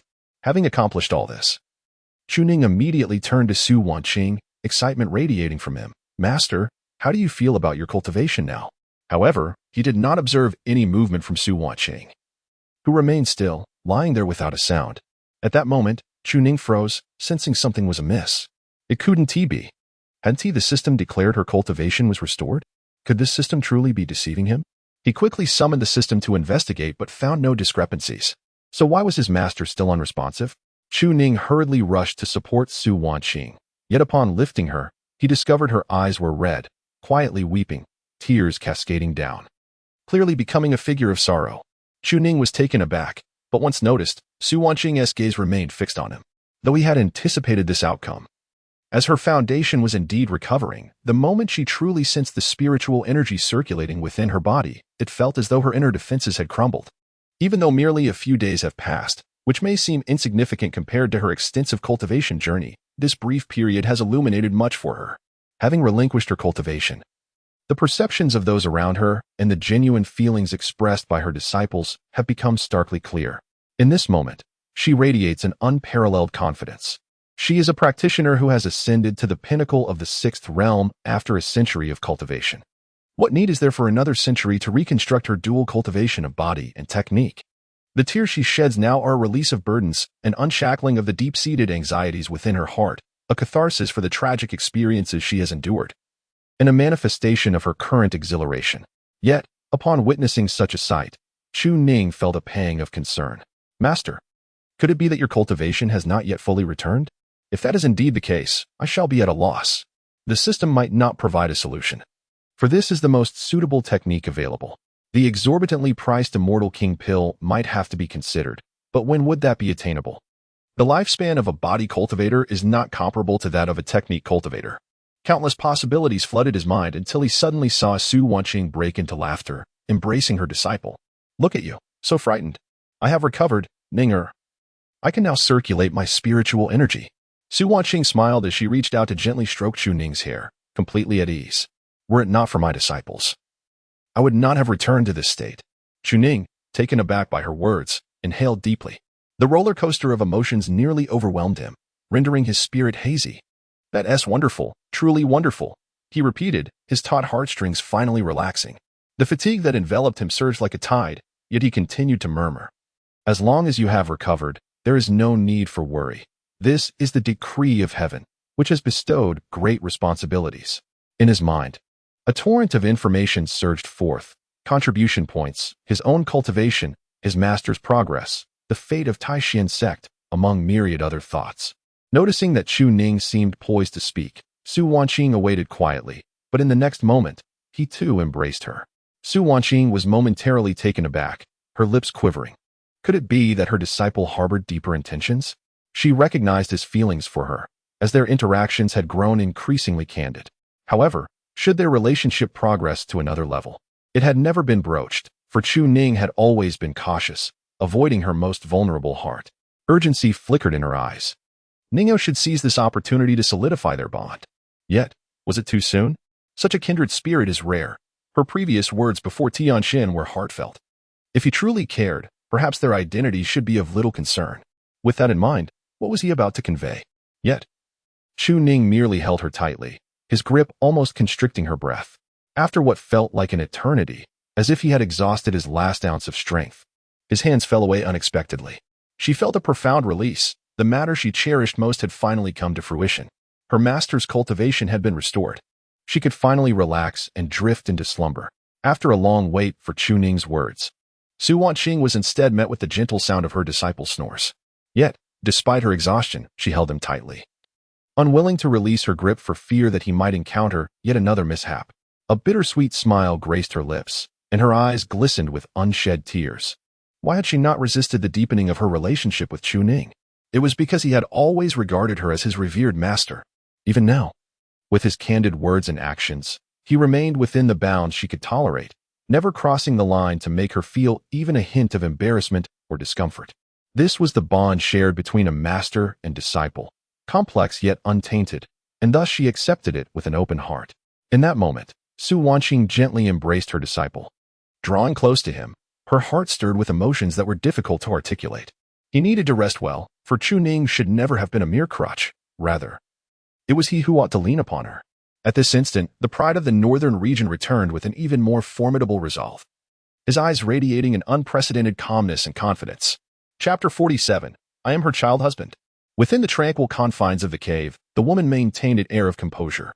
Perhaps throughout her life, she had seldom encountered adversity. Her extraordinary talent had never faced any obstacles in her cultivations, save for a brief period of tribulation following her mentor's demise. However, that phase was fleeting, overshadowed by her brilliance, which seemed to encompass her entire existence. Consequently, her resolve began to wane, and she nearly succumbed to oblivion amidst the tribulations of the saintly thunder tribulation. Her disciples proclaimed that those who attain enlightenment must endure trials. This past month served as a crucible for Su Wanqing's determination. True strength is forged through an unyielding spirit. In times of peril, one should never succumb to despair. For even when faced with insurmountable odds, the heavens do not forsake the worthy. There remains a glimmer of hope amidst the darkness. Her disciples became her greatest support through this journey, embodying that very hope, as they now stood together, steadfast in their resolve. Their embrace lingered. As Su Wanqing quietly savored Chu Ning's presence, her eyes shimmering with unspoken emotions, gratitude, tenderness, perhaps even affection, no one witnessed this moment. Nor could anyone fathom the depths of Su Wanqing's heart. As the weather abruptly changed, ominous clouds gathered, unleashing a torrential downpour. Outside, Tianxian had lost interest in eavesdropping, for she found the affair disinteresting, muttering to herself about the questionable morals of the two. What kind of disciple engages in dual cultivation with their master? Surely, they were not from a reputable sect, certainly not from a righteous school. An overwhelming sense of darkness and solitude enveloped Chu Ning, reminiscent of the day he first arrived in this world. His homeland was rife with superstitions, and tales of local deities were rampant. On the day of his birth, whispers echoed outside his door, foretelling calamity. This child's fate is ominous and unpredictable. He may incite great chaos. Those who heed my words should eliminate him swiftly, lest he bring misfortune upon your household. The inhabitants of this world similarly believed in such deities, and he heard a man nervously affirming his compliance. Yet, in the end, they could not bring themselves to slay him entirely and abandoned him in a desolate wilderness. Chu Ning felt utterly forsaken, as if the heavens themselves had collapsed upon him. Cast aside before his vocal cords had fully developed, he believed death to be inevitable. Yet, suddenly, he beheld two figures clashing in the heavens above. A man, in a state of disarray, was engulfed in a golden aura that dissipated under pressure, fleeing in desperation. His pursuer was a woman clad in green, wielding a sword with an air of superiority, disregarding the formidable presence before her. He heard the man's desperate cries, realizing he was Su Wanqing, the most gifted swordswoman of the northern domain, who was pursuing a saint with her sixth realm cultivation.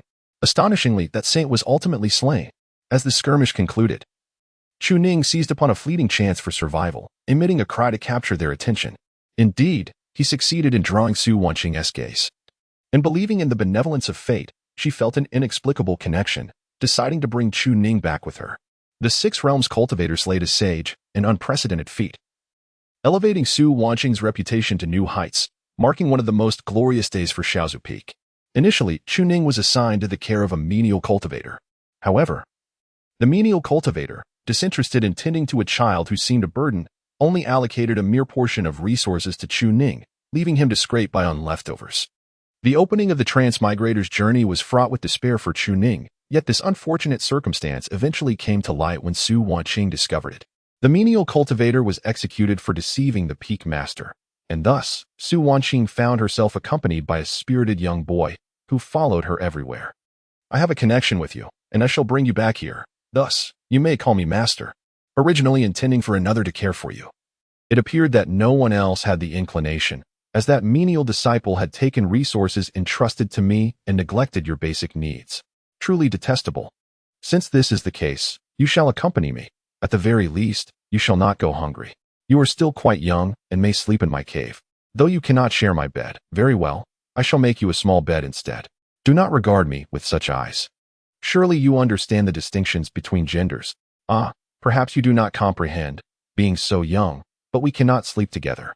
When I enter seclusion for cultivation, do not disturb me. If you cry, I shall cast you aside. Remarkably obedient, you do not cry.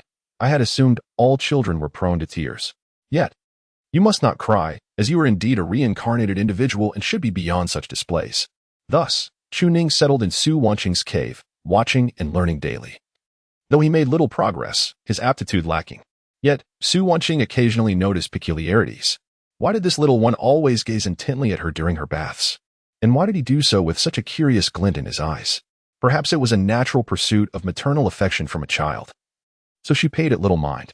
As time passed, and Chu Ning grew older, Su Wanqing began to teach him the art of swordplay, imparting the foundational technique, the ethereal sword technique.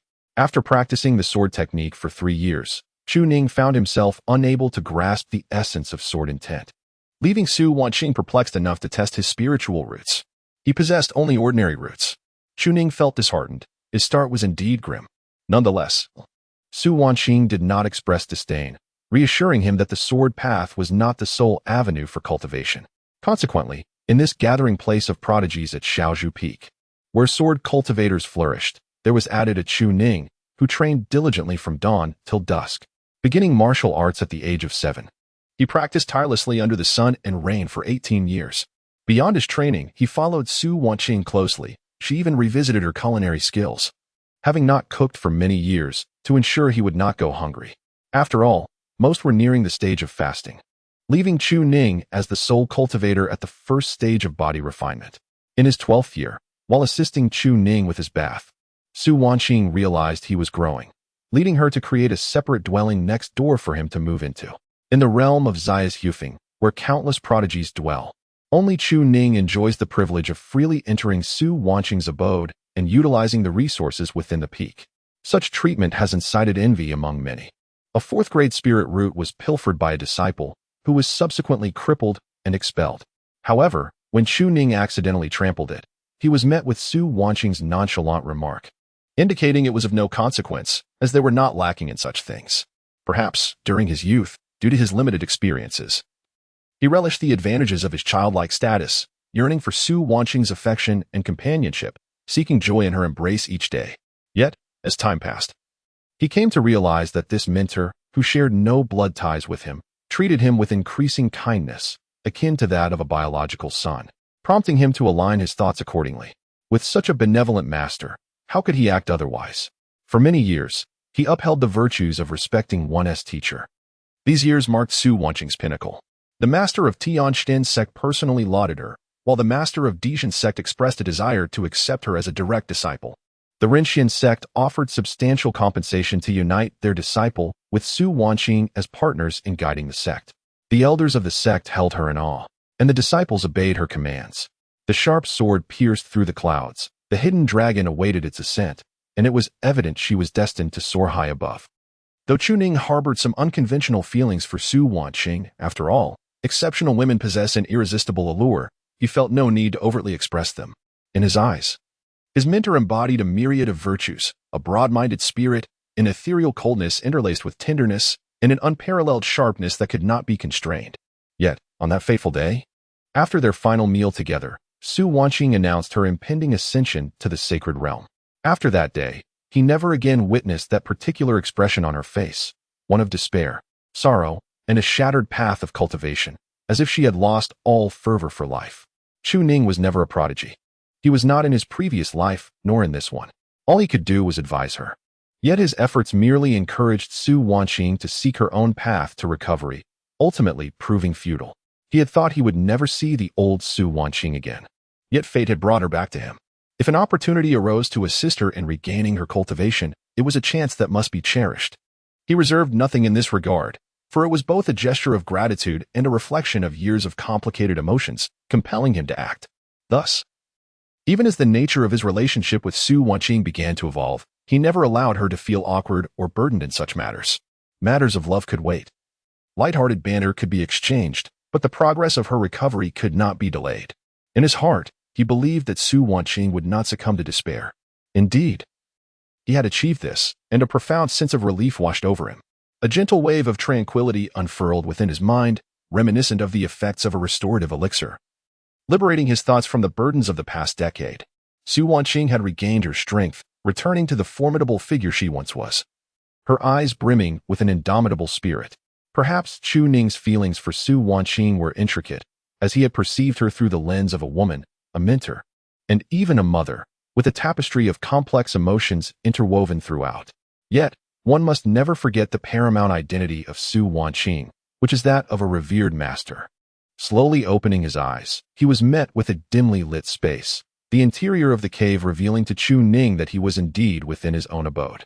Outside, the sky had succumbed to the night, and as he rose to seek out Su Wanqing, the young girl Tianjin at the entrance remarked with a hint of sarcasm. The sword master has instructed you to focus on your cultivation for now. She is currently engaged in her own training, so it would be prudent not to disturb her for dual cultivation. Clearly, Tianjin was convinced that he was a wayward disciple, surely entangled in dual cultivation with the sword master. Upon pushing the door open, he found Su Wanqing's cheeks flushed, suggesting the lingering effects of their previous encounter. Under normal circumstances, one recovering their cultivation would not appear in such a state. Hearing her words, Chu Ning could only offer a wry smile, choosing not to elucidate. What, then, does this dream signify? Is it a reminder that my relationship with my master may be somewhat askew? To outsiders, it might not even be merely askew, but rather a relationship deemed worthy of condemnation. Yet, what of it? Given the circumstances surrounding Su Wanqing's cultivation, Chu Ning had no intention of advancing further. Now that his master had regained her powers, he felt little need for restraint. Matters of the heart should not involve one-party submission, while Su Wanqing had her desires. Agreeing to become his partner merely out of such needs would distort the essence of their bond. How long has your sword master been cultivating? She just began today. Did you think you had been asleep for several days? The sword master provided you with quite a few elixirs, Tianjin replied, a hint of disdain coloring her tone. Unable to suppress her murmurs. To have fainted like that, how demanding could the sword master be? Truly frightening. I never perceived her to be such a person. However, at that moment, Tianxian posed a rather perplexing question. Having seen this cave before, which belonged to the inseparable companion of the sword master, she looked at Chu Ning in disbelief. Do not tell me that you were the child who once followed the sword master? Chu Ning chuckled, responding with a grin. A child bride? How could you not have heard of it? Tianxian froze for a moment, nearly choking on her words. So, it was like that? It does seem quite reasonable. But why do you still refer to her as master? We simply enjoy addressing each other in such a manner, he replied. Tianxian exclaimed. You two are quite the couple. But in the next instant, as Chu Ning attempted to rise, she swiftly obstructed him. The sword master has instructed you to rest. And she is still in the midst of her cultivation. I cannot allow you to disturb her for dual cultivation. See, you're getting anxious again. Chu Ning chuckled as he stood. I have some matters to attend to. If you wish to accompany me, after all, I am technically your sword master. What are you planning to do? Cause trouble? Chapter 48.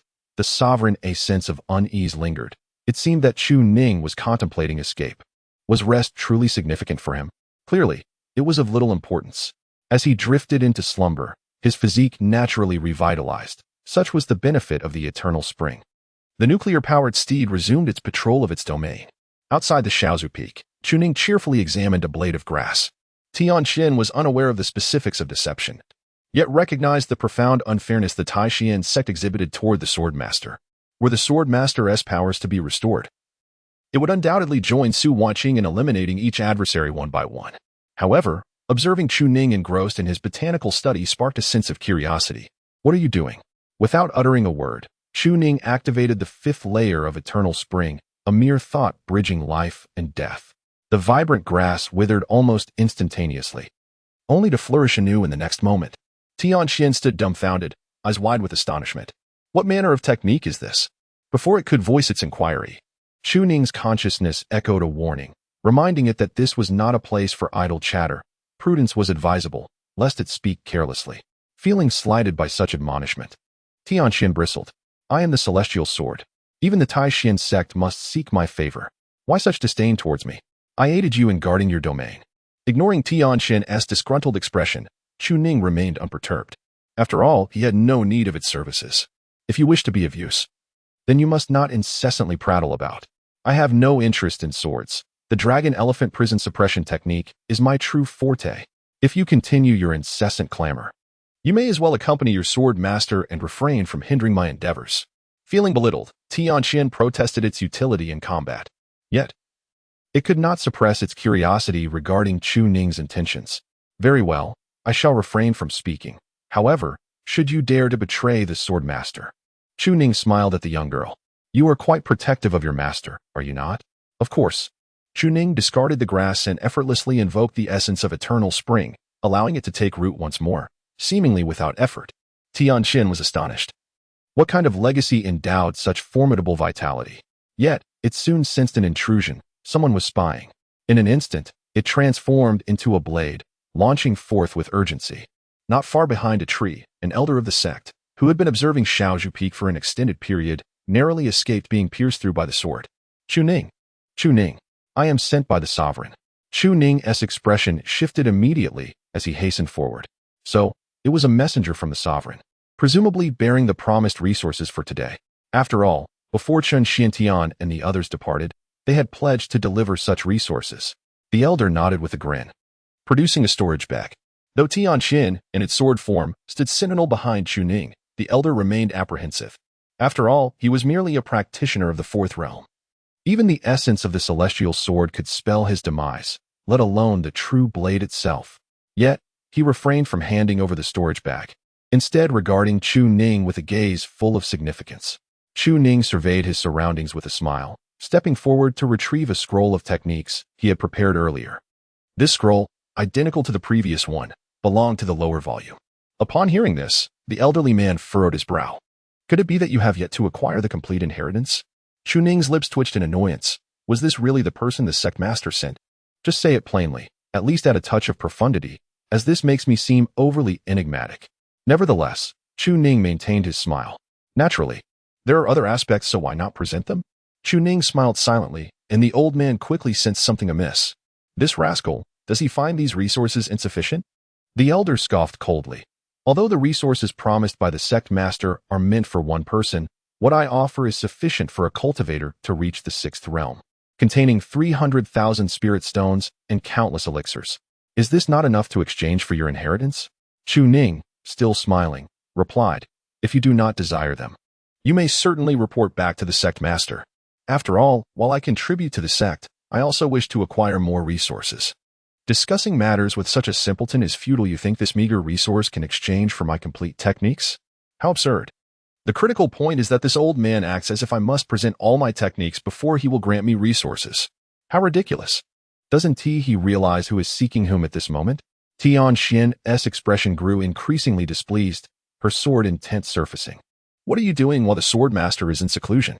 What inheritance? The elder sneered, yet the orders I received were to exchange resources for techniques. Chu Ning inwardly cursed this man's insanity. He could not believe that someone like Chun Xiantian would issue such instructions. What kind of person have they sent? Since the sect has no intention of allowing me to obtain more resources to enhance my cultivation, then I shall withhold my techniques. After all, my Shaozhu peak has already suffered from a lack of resources, with past experiences as evidence. This technique is one of the few things the sect is interested in. If I do not acquire more resources, how could I willingly part with everything? This stubborn old man forced Chu Ning to lay his cards on the table. The core logic was exactly this. Now it is you who requires my inheritance. At this moment, the elder suddenly paused, realizing that it was agreed upon to exchange resources for techniques, but if he could not bring anything back, forget it. After all, this brat cannot escape. I will report back to the sect master. The exchange of resources and techniques. The elder soon departed, but upon arriving at the sect, he was met with a barrage of scolding. Do you think that Chu Ning is a fool? Would he simply hand everything over? Nonsense. Acquire as much as you can. What are resources to us? Does my Tai Xian sect lack resources? But sect master, how can he, a mere third realm, be so audacious? Claiming he would not give anything, Chun Xiantian was utterly perplexed by this individual's foolishness. Truly, he has lost his wits, not considering the current situation. I have already given him the immortal sword. Do I still lack this meager resource? What I desire is merely this technique. If Chu Ning becomes wary, it will only lead to greater trouble. However, Chen Xiantian soon received news. The peak master of the Dan Peak, Wanqing, sent a voice transmission. Chu Ning has arrived at my Dan Peak, expressing a deficiency in the elixirs for his cultivation. The quantity he requires is rather substantial. May I inquire how the sovereign intends to address this? At that moment, Chun Xiantian was engrossed in contemplating the techniques, his mind unperturbed by such trivialities. How much could he possibly require? After all, your Dan Peak is not devoid of resources. However, sovereign, he demands 106th grade Tai Xian Dan, a treasure painstakingly acquired by our sect. Furthermore, he cannot even utilize them. Chen Xiantian furrowed his brow, hesitating momentarily. Reports had reached him that he was concerned about potential issues arising from the Shao Bamboo Peak, hence his desire to procure additional resources for cultivation. With the grand array of our Tai Xian sect in place, there is little to fear regarding his escape. I shall acquiesce to his request, but only if he provides us with the techniques. Ah, he indeed possesses the techniques, and it appears to align with what the sovereign suggested. Yet, after the sovereign's recent pronouncement, he has grown rather audacious, daring to request 100 Tai Xian Dan. Nevertheless, should I provide the elixirs, I hope the sovereign will duly note my contributions. At this moment, atop the sovereign's peak, Chun Xiantian bore a somber expression. It was evident that Chu Ning had acquired considerable inheritance, and he could have easily resorted to plunder. However, it was uncertain whether Chu Ning had devised a contingency plan for immediate destruction. Thus, he boldly approached to request resources. Was he intending to retain them for his own cultivation? Resources may be granted, but can he truly hold them securely and cultivate effectively? The man squinted slightly, and soon, Wanqing arrived in person, offering the techniques with both hands. Sovereign, I have exchanged 106th grade Tai Xian Dan, 300 bottles of 5th grade Ning Hai San, 500 4th grade Changchun grass, along with other techniques, for 2 volumes of techniques. The elder was both exhilarated and pained. The elixirs available at Dan Peak had dwindled to less than 30% of their former quantity, yet acquiring the techniques was indeed a gain. Chun Xiantian accepted the techniques and discovered that the 4 volumes now in his possession corresponded perfectly with those he already held, forming a seamless lineage. They encompassed the other pathways of the dragon-elephant suppression technique. A smile graced his lips, yet he was acutely aware that this was not the culmination of the techniques. At this juncture, Wanqing, the master of Dan Peak, could not help but feel perplexed. Chu Ning's actions imparted a sense of urgency, as though he were preparing to flee. Otherwise, why such decisiveness?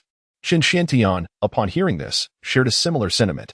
Yet, with our sect's grand array fully activated, those within cannot depart, nor can outsiders breach the defenses, unless they are a sage. However, he possesses an immortal sword. Changchun paused, feeling a twinge of trepidation. An immortal sword is indeed formidable, yet could a practitioner of the third realm wield it against our grand array? But if he is to cultivate, why would he require such a vast array of resources? Could it be? At that moment, Su Hu, a robust companion of Chu Ning from the Forging Peak, burst forth with laughter. Who dares to say I am of no use this time? I have utilized merely 5 spiritual grade flying swords, 100 superior grade flying swords, and 500 medium grade flying swords, and in return, I have obtained a legacy of techniques. With that, the burly man presented the techniques, his face alight with excitement. Yet upon seeing Chen Xuantian's grave demeanor and Wang Sheng's dark expression, Su Hu was left bewildered. Is the master unwilling? Yet this technique. Wang Sheng cursed, fool. With Chu Ning's recent peculiar behavior, he might be planning to abscond with the resources. Furthermore, what you have offered is nearly all the weapons from the Forging Peak. And yet you exchanged only for 1 scroll, while I have procured 2. Su Hu was taken aback. How could his good friend treat him so dismissively? The big man's expression darkened instantly. Damn it, is there a double standard? Does he think I am a fool? I will settle this with him. But at that moment, he was halted by Changchun. Did Chu Ning mention anything else when he took the resources? Su Hu paused, pondering, and suddenly recalled. Indeed. He had asked why Chu Ning needed so many. That little scoundrel. No, Chu Ning had claimed he intended to visit the master tomorrow to revitalize the little bamboo peak, ensuring its pearl remains untarnished. Upon hearing this, Changchun was taken aback. Revitalizing Little Bamboo Peak? Was he planning to recruit disciples anew? Due to the pressure from numerous elders, those disciples had taken all the resources they could carry. Thus, Chu Ning not only sought elixirs, but also weapons, aiming to acquire resources to develop Little Bamboo Peak. This notion began to make sense. Yet, Changchun remained uneasy, sensing that something might go awry. At that moment, an elder from the Void Path Peak arrived. Master, the techniques have arrived. However, upon his arrival, he found both elders present, and Changchun cradling several scrolls of techniques. Did I arrive late? Has everyone received a scroll today? Su Hu scoffed, murmuring. I wonder what the third elder gave to Chu Ning in exchange for this scroll. The master of the Void Path Peak sensed something amiss. I only retrieved the talismans from the Void Path Peak to exchange for this, after all. Didn't the master say that as long as we obtain the techniques, anything goes? Could it be that something has gone wrong? Su Hu sneered. Nonsense. If there were no problems, would I say this? You fool, you've been deceived by Chu Ning. He intends to leave the Taishan sect. At that moment, Wanqing could no longer tolerate the foolishness of this blacksmith. Did you not say that Chu Ning would personally come here to meet the master tomorrow? Besides, the sect's grand formation is in place, and the master is present. What nonsense are you spouting? Before they could respond, the master of the Spirit Herb Peak arrived. The 8 peak masters, aside from the Law Enforcement Peak, Little Bamboo Peak, and the Deacon Peak, had little to offer in terms of resources. However, the masters of the other 5 peaks each provided a scroll, with the master of the Elixir Peak supplying 2. Including the scroll previously given by Chu Ning and another received tonight, a total of 8 scrolls of techniques had been amassed. Essentially, they had nearly extracted all the resources from each peak. Changchun examined the scrolls in his hands and felt increasingly unsettled. Was there a sense that Chu Ning intended to take the money and run? Wasn't he supposed to come tomorrow? He was eager to see whether Chu Ning would indeed show up. If he failed to appear, an explanation was in order. At this moment, Changchun began to doubt whether there was something amiss with these techniques, and he proceeded to scrutinize the scrolls, casting a glance towards the other peak masters. Esteemed members, now that we have acquired this martial art, our sect shall not withhold it. Let us all commence our practice. The crowd was momentarily taken aback. Are we to cultivate? They began to sense something amiss. If this technique harbored hidden dangers, would it not be us who would perish first? Yet, standing before the potentially unrecognizable Changchun, none dared to object. After all, Chu Ning remained within the sect. One could escape the monk, but not the temple. Originally, This single scroll of technique could be deemed merely a fraction, yet now they possessed 8 scrolls. As they examined the elucidation of the martial art and discerned its intricacies, none perceived any flaw. Instead, they were imbued with a sense of overwhelming power. All present were practitioners of the 6th realm. None lacked comprehension. Soon, an elder began to cultivate.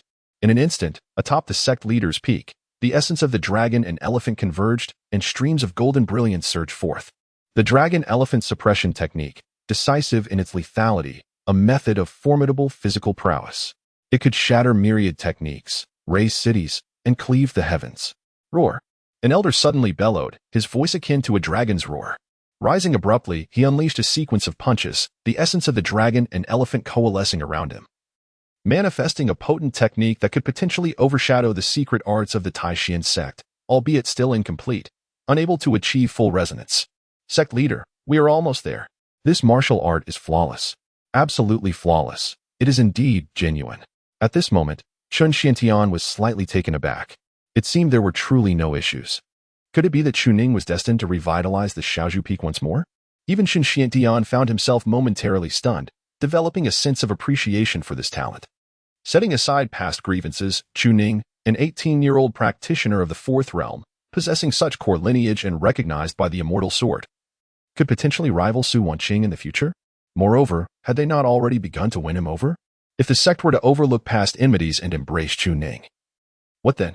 At this moment, Chun Xiantian began to contemplate, while a faint light of dawn ascended in the distant sky. Not far away, a disciple approached. Sect leader. Chu Ning requests an audience, claiming to seek forgiveness. Chapter 49. He is the most astute person in the sect. At the foot of the mountain in the early morning, Chu Ning and Tianxian awaited. Tianxian could hardly suppress a smile. Having taken advantage of others' resources, there was still a desire to seek out the sect master for further exploitation. Initially, it had thought that Chu Ning intended to betray the sword master. However, considering their shared cultivation and the bond of childhood companionship, how could she possibly betray him? At this moment, Tianxian was truly at the brink of laughter. And upon hearing the announcement of entry, it sensed something amiss. Why was Chu Ning smiling? With a sidelong glance at Tianxian, Chu Ning curtly instructed it to depart. It would be troublesome if their secret was revealed. Off you go, return to Xiaozhu Peak. Do you think the sect master is someone you can simply meet at will? Sword master, I too wish to meet the sect master. Please let me go. After saying this, Tianxian immediately transmitted a message. Rest assured, I shall seal my spirit as the sword, leaving only my consciousness intact. I will not expose anything. Since last night, when Chu Ning left Xiaozhu Peak, she had been visiting each peak to gather resources. She had nearly persuaded all the peaks to part with their resources. How could Tianxian resist witnessing such a grand performance? So this was the scheme to exploit others, while the martial arts techniques were rumored to have significant issues. The early stages of cultivation posed no great threat, but once one reached the later stages, it could lead to dire consequences. Naturally, Tianxian wholeheartedly agreed. It was only because they were currently unable to eliminate Chun Xiantian and his followers, with the swordmaster still in training, that such measures were necessary. Otherwise, they could have dispatched them in an instant. Yet, the intricate plotting of Chu Ning and Su Wanqing seemed to hold more intrigue than outright violence. Seeing this, Chu Ning felt reassured and took to the skies on her sword, swiftly making her way to the mountain gate. At this moment, before Chen Xuantian's cave, numerous elders had gathered, and Chen Xiantian awaited as well. All the elders harbored doubts, yet were ordered to remain silent. Only Chen Xiantian appeared curious about what Chu Ning meant by her request for forgiveness. After a brief interval, Chu Ning arrived. Sect master, she exclaimed, presenting a scroll of martial arts techniques. Disciple Chu Ning has come here to plead for forgiveness. I hope the sect master will show mercy. The elders were momentarily stunned. It seemed that he had intended to flee, yet his request for forgiveness indicated he was signaling before making his escape. However, it seemed no one was foolish enough to announce their departure in such a manner, especially while presenting a martial arts technique. Chen Xiandian, perplexed, accepted the scroll for examination, and soon discovered something remarkable. Dragon-elephant suppression technique? Could this be the final piece? Little Chu, why such haste? Speak your mind slowly. Chu Ning sighed. I, as a disciple, have not succeeded in obtaining the complete transmission of my master's techniques, and even now, I have only cultivated to the 9th layer of the dragon-elephant suppression technique. It was only after you and the others departed yesterday that I learned of this. The crowd was taken aback. How could one be so formidable without having acquired the entirety? However, Chun Xiantian was naturally skeptical and smiled faintly. Little Chu, there is no rush regarding the martial arts. However, I have heard that you plan to revive Xiaozhu Peak, seeking resources in exchange for techniques. Is this true? Upon hearing this, Chu Ning's expression turned frantic, yet he still clasped his hands in a gesture of respect, stating, Disciple wishes for Xiaozhu Peak to regain its former glory. Under my master's guidance, Xiaozhu Peak once stood as the foremost among the 8 peaks of Taishan. Now, in a state of decline, I cannot remain complacent. As a mere disciple, I fear I lack the authority to request resource allocation from the sect leader. Thus, I am compelled to resort to this desperate measure. The elders looked enlightened. Realizing the situation at hand, Chun Xiantian also exhaled softly, seemingly relieved. It appeared that this young man had no intention of departing. Indeed, even with a celestial sword, what could he achieve? The ambition to revive Xiaozhu Peak was commendable, yet it was a matter he could easily discuss with the sect. With him present at Xiaozhu Peak, could there truly be a fear of its continued decline? Chu Ning pondered to himself, if I disclose this, I cannot possibly squander so many resources. After all, should he solicit Chun Xiantian to command the various peaks to allocate resources, they would undoubtedly be reluctant, likely withholding even a fraction of what was currently available, let alone the situation where other peak masters were being nearly drained dry. Chu Ning shook his head, saying, Disciple harbors personal ambitions. I hope sect leader can understand, as Xiaozhu Peak currently possesses scant resources, and thus, I can only proceed in this manner. The elders twitched at the corners of their mouths, realizing he intended to exploit them. However, rest assured, once you are gone, the resources will surely return. Taishan sect does not require Xiaozhu Peak to rise again. They can manage it themselves. Yet, they held their tongues, mindful of Chun Xuantian's orders. The middle-aged man, with an impassive countenance, regarded the earnest and apologetic Chu Ning before slowly articulating, Every cultivator possesses their own selfish motives. This the sect can pardon you for, as you merely wish to rejuvenate Xiaozhu Peak. However, what is the true nature of this technique? Hearing this, Chu Ning let out a sigh. After the incident with my master, I was the sole disciple left by his side. My master, moved by genuine emotion, imparted his technique to me.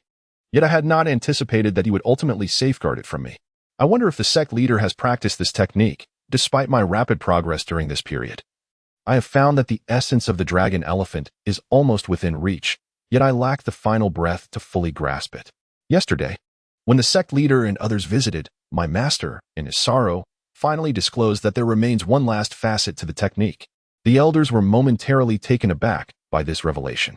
Indeed, there was still something lacking in the technique. Who would have thought that young Chu would perceive it similarly? Chun Xiantian, however, remained skeptical. He was not one to easily accept claims, and as he opened the technique to examine it, he found it to be precisely as Chu Ning described. This volume elevated the essence, causing the technique to transcend the Taishan secret arts entirely. Yet it remained just shy of a crucial opportunity for comprehensive understanding. He suspected that Chu Ning was withholding information, for those who attain such positions seldom trust others readily. Yet, Chu Ning's words swiftly followed. After imparting this, my master expressed that the inheritance could be fully shared. Yet he wished for Xiaozhu Peak not to fall into decline. Thus, I acted in this manner. The assembly was astounded, realizing it was for the sake of the inheritance. So, this was the motivation behind the revival of Xiaozhu Peak? Chun Xiantian, however, smiled, his eyes narrowing with a light chuckle.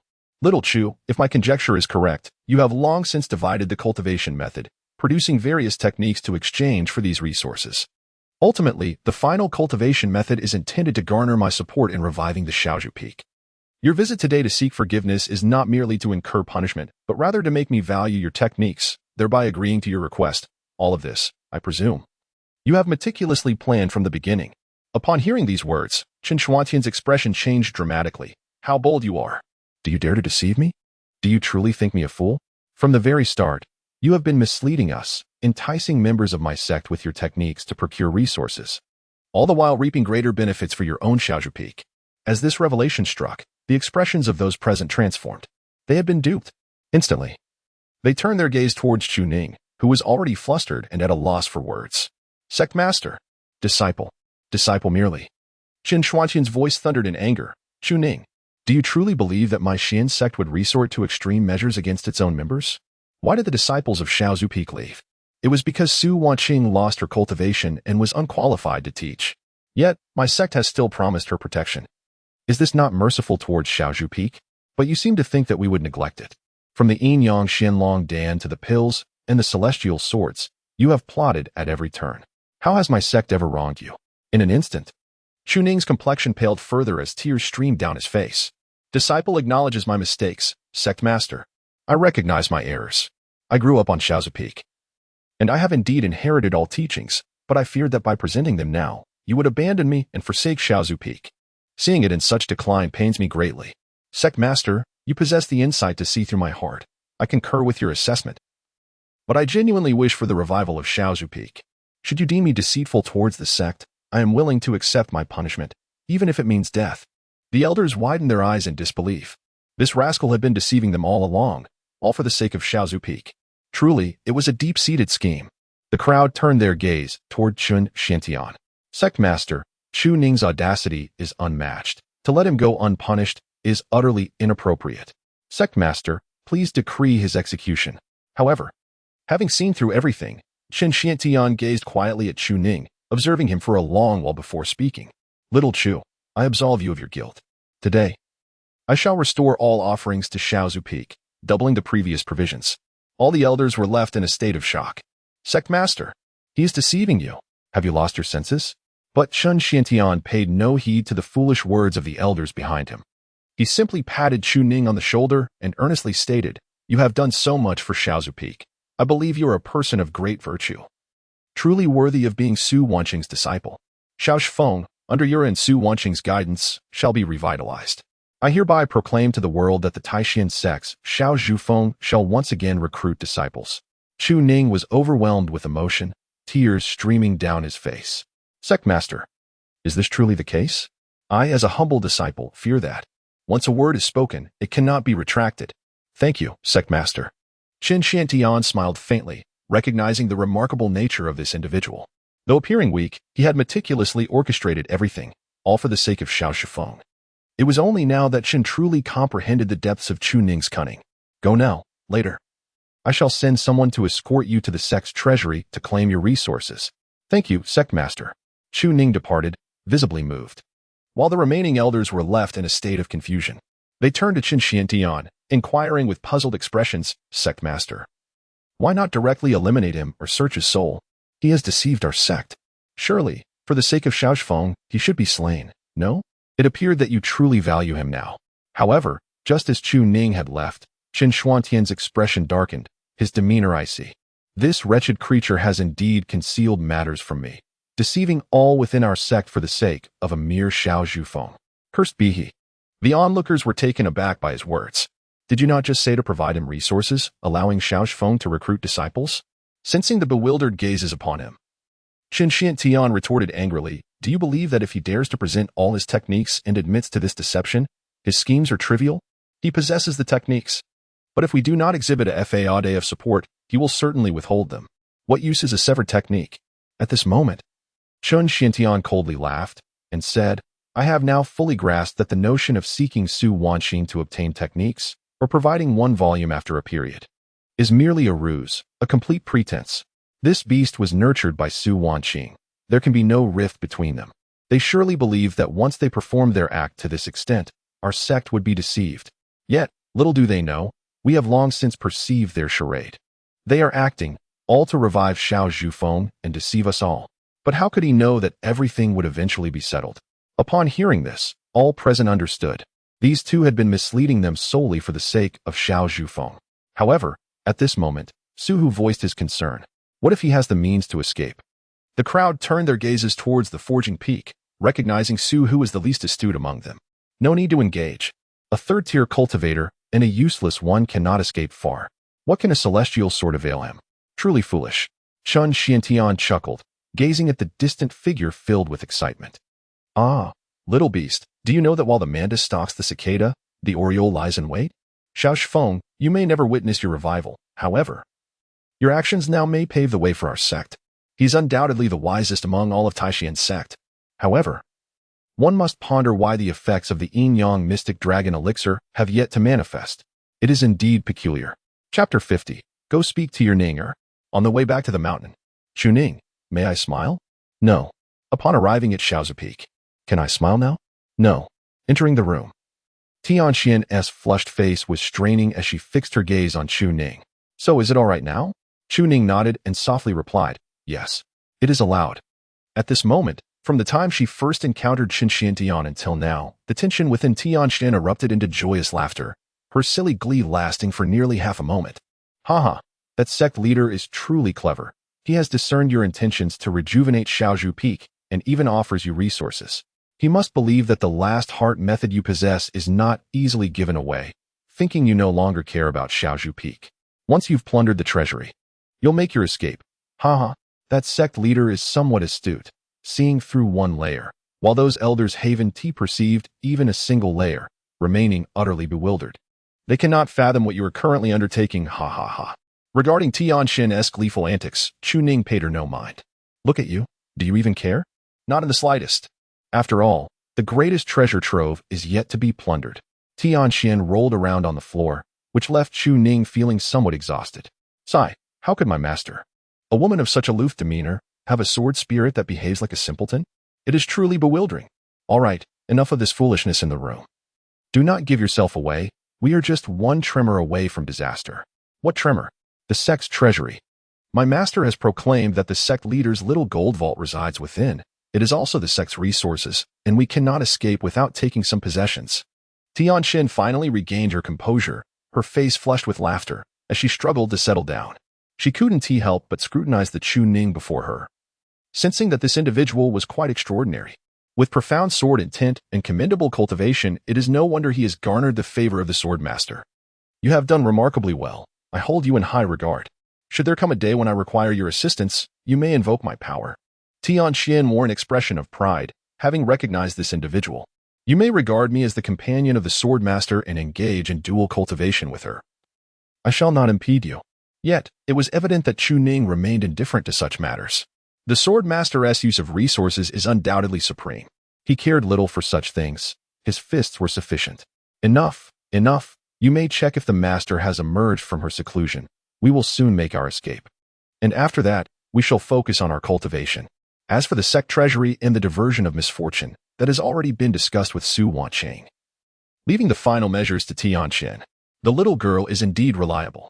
Tianxian nodded vigorously, turning to observe Su Wanqing's cave abode, but upon seeing no response, she turned back to seek entertainment with Chu Ning. After all, there were only the two of them on this mountain, and finding amusement was a necessity. However, it seemed that Chu Ning had also commenced his cultivation. Now that time and opportunity are at hand, one must cultivate to the fullest. The power of the Yin-Yang Xianyuan pill, the medicinal effects from the four realms, still linger. But why can't it directly influence one's cultivation? Because ascending the levels of the four realms requires crafting the eternal life tower within the spiritual abode. The agony of forging each layer is insufferable. And other matters must be temporarily settled. I just visited the Patriarch, procuring 9 scrolls of the frenzied version of the Dragon Elephant Suppression technique, with only 1 remaining. The intention was to stabilize the sect's morale. At least for now, they will not approach us. As for Chu Ning, is the sword master also cultivating? Ah, you are cultivating as well? Please assist me in guarding the law. I am grateful. Tianxian did not refuse, having already recognized Chu Ning's exceptional prowess. Comparable to the sword master's cunning, deftly maneuvering the people within the sect. Very well, then, let it take charge of guarding the entrance. However, today's events have stirred the sword spirit's enthusiasm. Never before had it encountered such excitement. Following Su Wanqing had not been nearly as entertaining. And being confined to the sword-forging peak for many years was monotonous. How could it not feel exhilarated to witness such occurrences? Moreover, let it take on the greatest challenge. Tianxian is not only adept at combat, but also capable of executing tasks. Humph. Chu Ning cultivation, 4th realm ascendant, progress, 10, talent, divine quality spiritual root, upgradable, techniques, everlasting spring technique, progress, 5th layer, dragon elephant suppression technique, progress, 4th layer, transcendent sword art, progress, 4th layer, heaven devouring demon technique. Chu Ning had already meticulously planned for today. Quickly calming his mind and focusing on consolidating his immortal building. The medicinal power from the Yin-Yang Mystic Dragon Pill can directly influence realms below the 6th realm, achieving a mid-tier level. At this moment, he harnessed the pill's potency to swiftly begin solidifying his immortal building. The sect, he had evidently determined, is not to be trifled with at present, as the 7 sects of the human domain are interconnected. While he may best the patriarch, what of the others? They certainly would not hesitate to strike him down, leaving him besieged. Resources must be acquired. After all, he is being pursued. Why fear? Resources should never be declined. Elevation of one's realm is imperative as well. Who can predict the time and space available for cultivation in the future? Seize every opportunity possible. A pain akin to tearing course through him. Consolidating the immortal building is fundamental to a cultivator's foundation, requiring utmost caution. The more one consolidates, the better. Outside the cave, Tianxian was in high spirits, humming a little tune while meandering around the small bamboo peak. When the sun rises, I bask in its warmth. When the moon rises, I soak in its glow from time to time. She glanced at Chu Ning's cave, and then at Su Wanqing's. Hey, why are these two engrossed in their cultivation? The sword master remains oblivious to such significant happenings today. But in the next moment, the door to Su Wanqing's cave suddenly swung open. Tianxian was momentarily taken aback, then excitedly rushed forward. The little girl had learned to be clever, immediately pulling Su Wanqing into the cave. Sword master, you have no idea what we did yesterday. Where's Ning? Tianxian was momentarily stunned. What Ning? Oh, you mean Chu Ning. Upon seeing Tianxian, Su Wanqing promptly seized her, immediately inquiring, has Ning awakened? Tianxian, bewildered, looked up to see the sword master's expression had improved, surrounded by spiritual energy, clearly having entered the path of cultivation once more. However, it remains unclear what realm we currently find ourselves in. Tianxian, though, has no knowledge of it. Speaking of which, one should inquire about Chu Ning. The young girl felt a twinge of jealousy and muttered, he has awakened, yet we ventured out just yesterday. Well then, I shall seek Ninger. Tianxian, do amuse yourself for a while. Sword master, your Ninger is in seclusion. It may take quite some time before she emerges. Tianxian chuckled. While Su Wanqing's face suddenly flushed crimson, her expression displeased as she made to strike, but Tianxian deftly evaded her. But she is in seclusion, sword master. Why the sudden ire?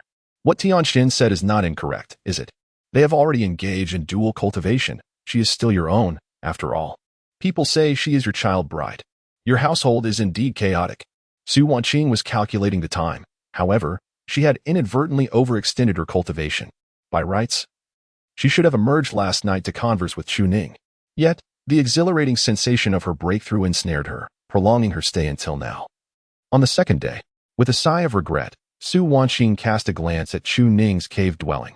In that case, should Chu Ning emerge, he may come seek me. Upon speaking, she turned to depart, but Tianxian was taken aback. Sword master, I have yet to discuss matters with you. What matters? You have not been attentive to my words. You are solely concerned with that Ninger. Tianxian is no longer merely your sword spirit. If it continues thus, I shall leave home. Su Wanqing seemed to recognize that her preoccupation with Chu Ning was perhaps excessive, easily revealing her sentiments, and she could not neglect her sword spirit. She could only muster a smile and gently ruffle Tianquan's hair. Very well, Tianxian, do speak. I am listening. What would her disciple do upon awakening? Either seek her out or head toward the sect. Tianquan's exuberance undoubtedly pertained to matters of the sect, and Su Wanqing could surmise that the outcome was likely favorable. Yet, she preferred to hear the news directly from her disciple. Alas, it felt as though she and her disciple had hung a great lantern in the past. No, how could she think such thoughts? She and Chu Ning remained master and disciple. Their relationship had not changed, and such musings were unfitting. Sword master. You were unaware, but actually, sword master? That Changchun Hand at the time. Tianxian realized that her words had not reached Su Wanqing's ears. She had drifted away in thought. The young girl, displeased, exclaimed, Sword master, Chu Ning has arrived.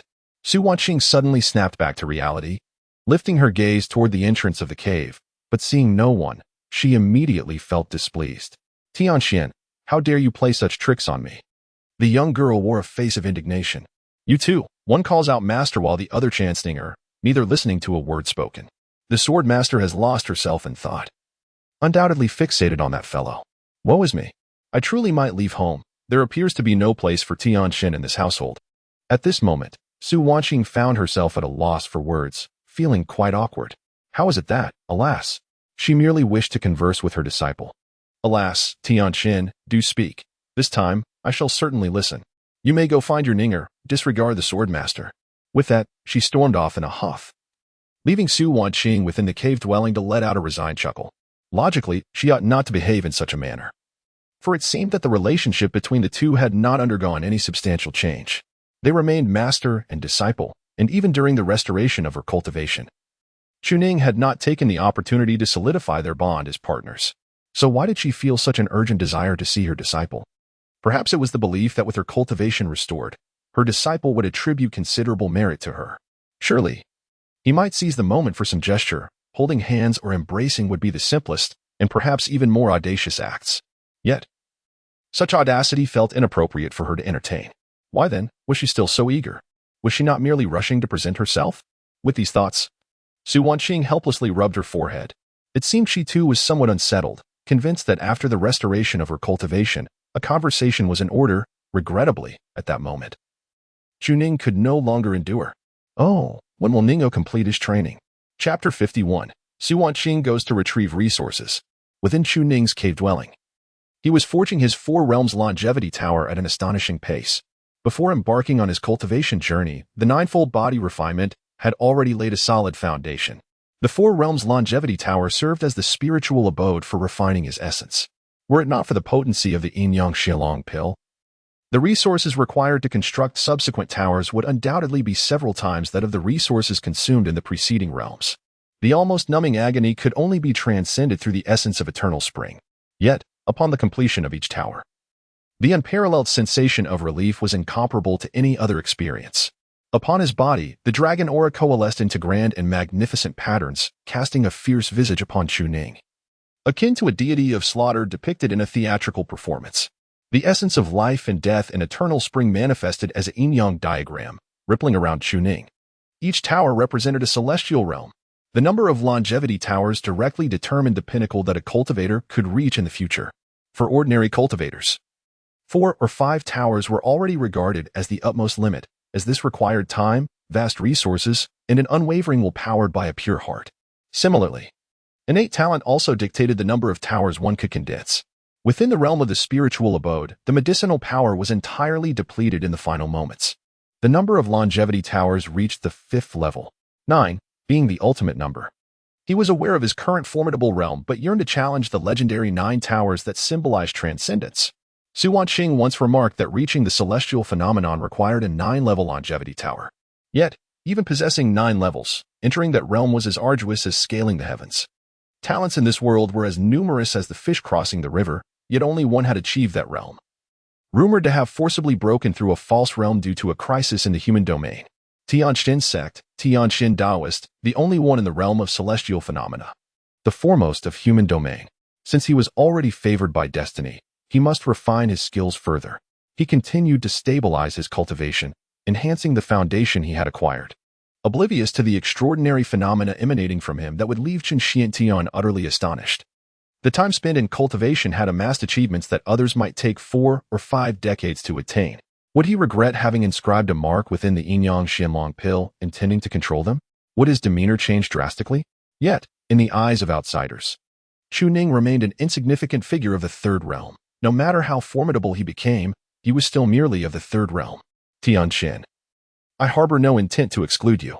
Ignoring the words of a turtle, go speak to your dear Ninger. Outside the cave, Su Wanqing hurriedly caught up. Grasping the stubborn Tianjin, her face filled with helplessness. This sword spirit seemed to be countless times older than her, having experienced so many years. Yet he appeared more childlike than her disciple, who now hardly exhibited any childishness. Yet, coaxing him was imperative. Tianjin eagerly approached her to share. While her mind was preoccupied with the fact that others were not even listening, surely anxious, Su Wanqing gently offered her comfort and explained, Tianjin, I have not shared much about Chu Ning with you. He has expended considerable effort to restore my powers, which undoubtedly weighs on his mind. This does not imply that you are of lesser importance. At least in my heart, your status is equally significant. The young girl, visibly displeased, turned away and glared. Then tell me, who holds more importance in the swordmaster's heart, Tianjin or Chu Ning? Su Wanqing chuckled and replied, both are equally important. Yet, the girl continued her incessant inquiries. Which one is more important? This left Su Wanqing momentarily speechless. Wouldn't he answering merely dig her own grave? Turning away, Tianqian boasted to her peers, preparing to comfort them next time. However, upon reflection, Su Wanqing thought perhaps it was not such a bad idea. If that were the case, her disciple would seek her out directly, saving her from many convoluted situations.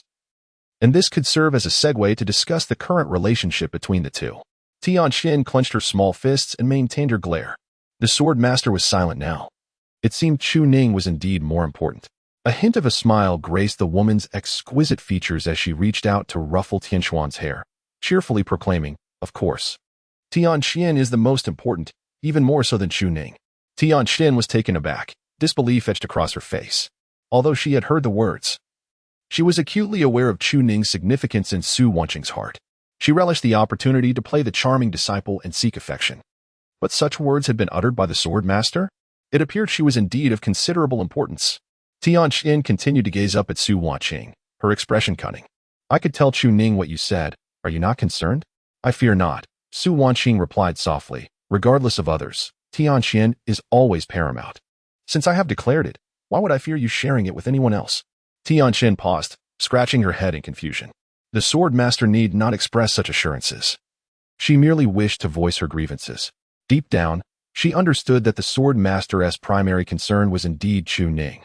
She could see that Chu Ning was not only aiding the sword master in restoring her powers, but was also consistently considering her needs.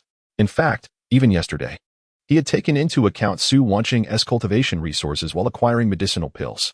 The first thing Su Wanqing did upon leaving was seek out Chu Ning. Tianqian recognized that he was preoccupied with matters concerning her, and had they both been unoccupied, she would not have been there like a glaring lantern. Yet, even when Chu Ning had pressing matters, the sword master seemed preoccupied with him, signifying her genuine care. She bore no substantial resentment. It was merely a playful expression of affection.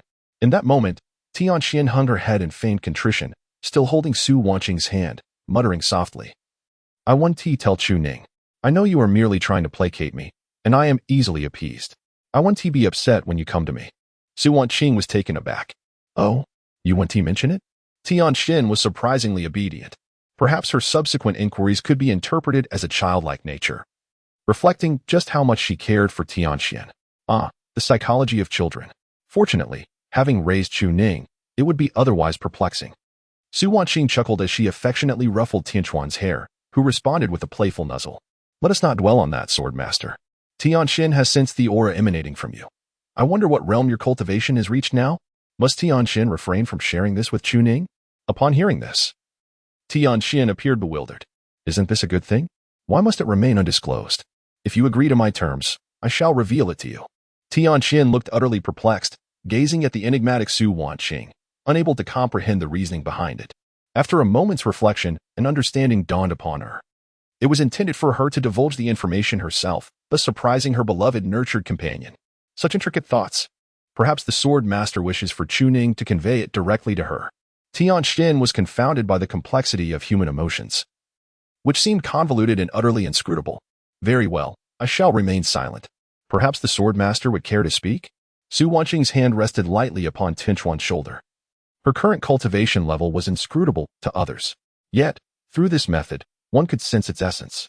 During her recultivation, indeed, she faced minimal difficulties, her progress surpassing even her own expectations. The affinity with spiritual energy was remarkable, entering the first realm of fluidity. Su Wanqing smiled silently, encouraging Tianqian to perceive further. As the spiritual energy stirred, she entered the second realm of subtlety. Tianqian gasped in astonishment. "Wasn't it just yesterday that you restored your powers? Today, you are already in the second realm." Yet, Su Wanqing remained reticent. Upon sensing something significant, Tianquan's expression shifted abruptly. The true essence of the sword path, the ethereal meaning, could also be summoned. The third realm, the knowledge of fate. How could the sword master advance so swiftly? Typically, it would take an ordinary person 30 or even 50 years to reach such heights. While the sword master is indeed a prodigy, having undergone recultivation, even so. Yet, Su Wanqing continued to withhold her words. "Let us delve deeper. Su Wanqing, what brings you here?" Not far away, an elderly man suddenly spotted Su Wanqing and the sword spirit girl together, his expression revealing confusion. Su Wanqing looked up, and Tianqian turned in curiosity. The newcomer was an elder, an attendant under the sect leader. He observed Su Wanqing, noting her radiant demeanor, which puzzled him. How could a so-called waste exude such vitality? However, he had no intention of stirring trouble today, as the Shaozhu Peak was under the sect leader's dominion. He spoke in a calm tone. I am here on the sect leader's orders to summon Chu Ning for resource allocation at Shaozhu Peak. Su Wanqing was taken aback, realizing the progress made was indeed substantial.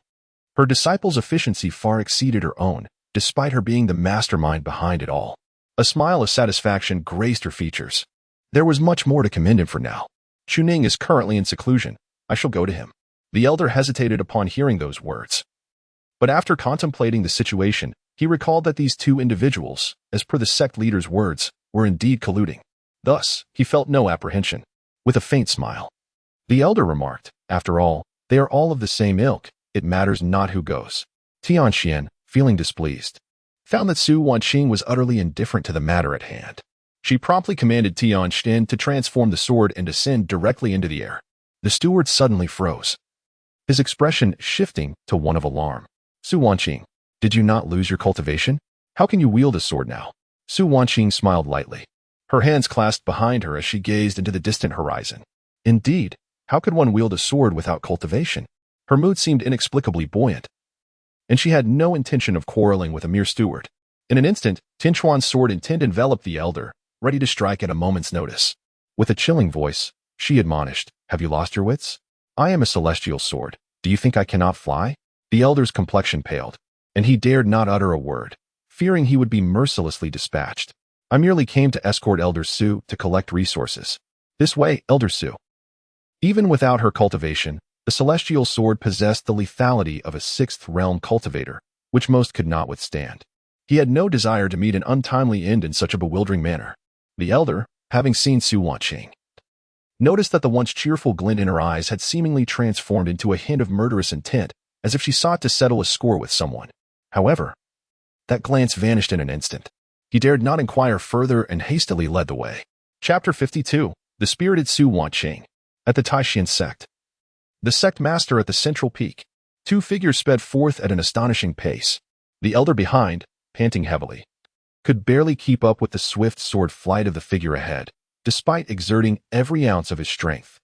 The might of the immortal sword was manifested in myriad ways. It could be wielded, it possessed lethal force, and it could even be regarded as a pure sword cultivator of the sixth realm. Thus, when the sect learned that Chu Ning had acquired the immortal sword, their initial reaction was one of furious indignation.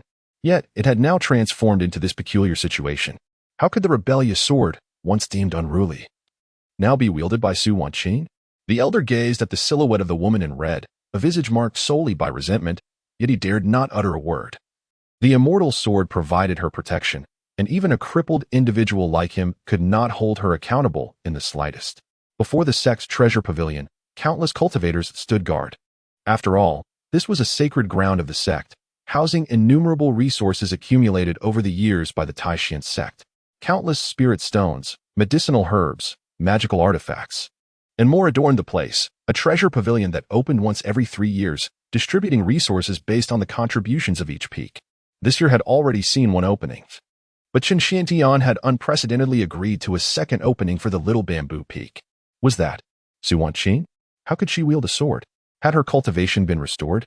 No, under the heavenly tribulation of a saint, survival was virtually impossible. This was common knowledge within the sect. Perhaps the immortal sword of the Little Bamboo Peak had fallen into her hands.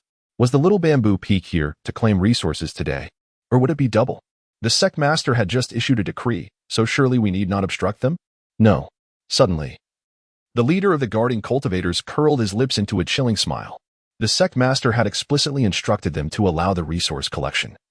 But how it would be collected was still subject to the whims of the elder. In the past, every time Su Wanqing arrived, he would have been eager to greet her with a beaming smile, kneeling on the ground in hopes of catching her gaze, yet she had never spared him a glance. Now, times had changed. She was no longer the most radiant presence in the sect.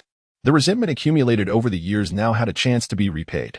At this moment, the elder let out a cold snicker and promptly began to activate the restrictive formation. Who dares to brazenly intrude upon the sacred grounds of the sect? Withdraw at once. Otherwise, death will be the only consequence. However, the formation failed to impede Su Wanqing's speed, as a streak of sword light effortlessly sliced through the array. Immediately after, a sword came crashing down upon the elder. The sword's aura, formidable and unstoppable, moved with such swiftness that it was beyond the grasp of the naked eye, instantly sending the elder staggering back. A sixth realm cultivator was utterly defenseless before a sword cultivator, let alone when faced with an immortal sword. A body suddenly crashed against the mountain gate, throwing the area before the treasure pavilion into chaos. Elders, countless disciples rushed forward to assist the severely injured elder, whose chest bore a glaring crimson mark.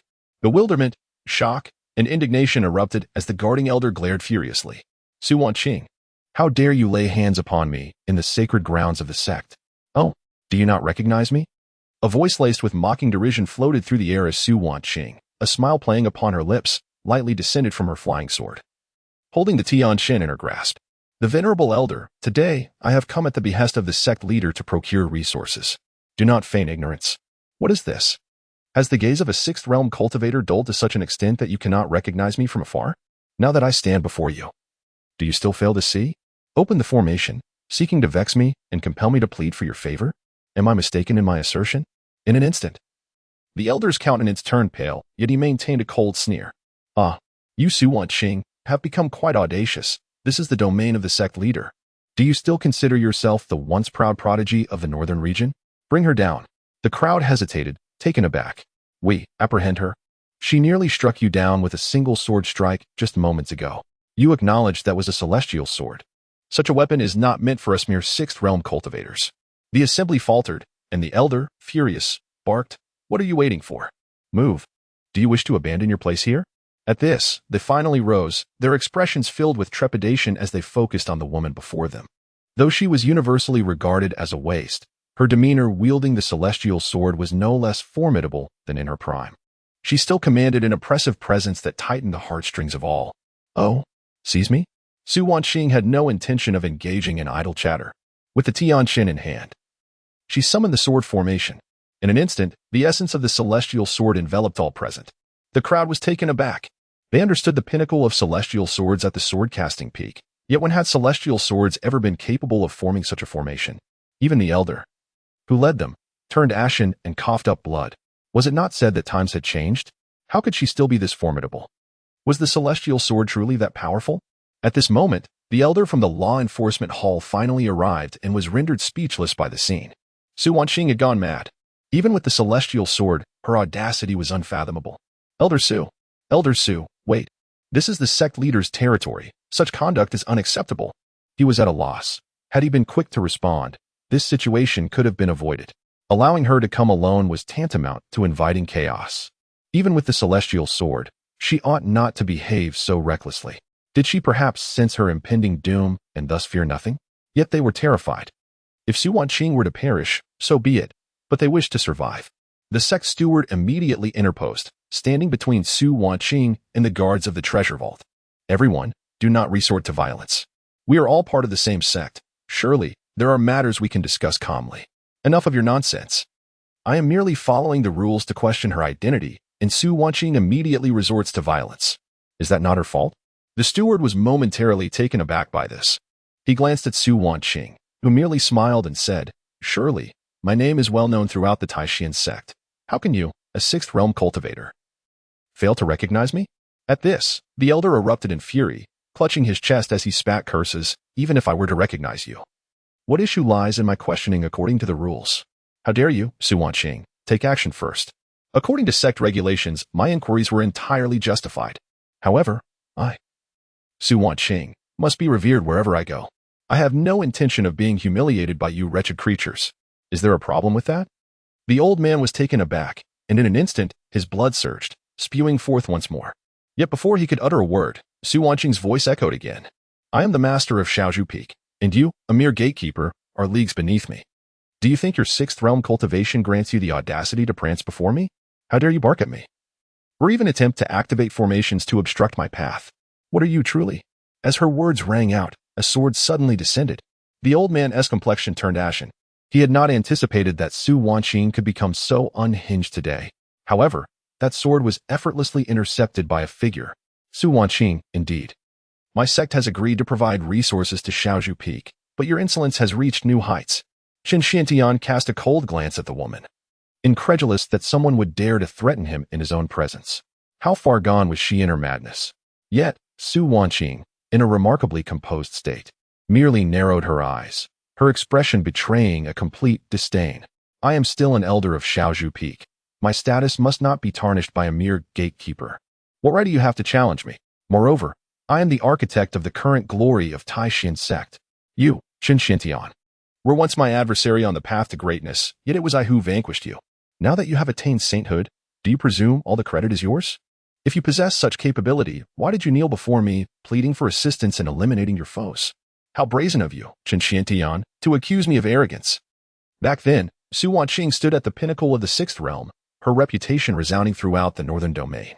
Changchun, also at the pinnacle of the sixth realm, had knelt and offered the entire Taishan sect as a price for her to slay that saint. Yet, Su Wanqing, devoted to her swordsmanship, had little interest in taking over the sect. The saint she had slain had once wronged her, thus meeting his demise at her hands.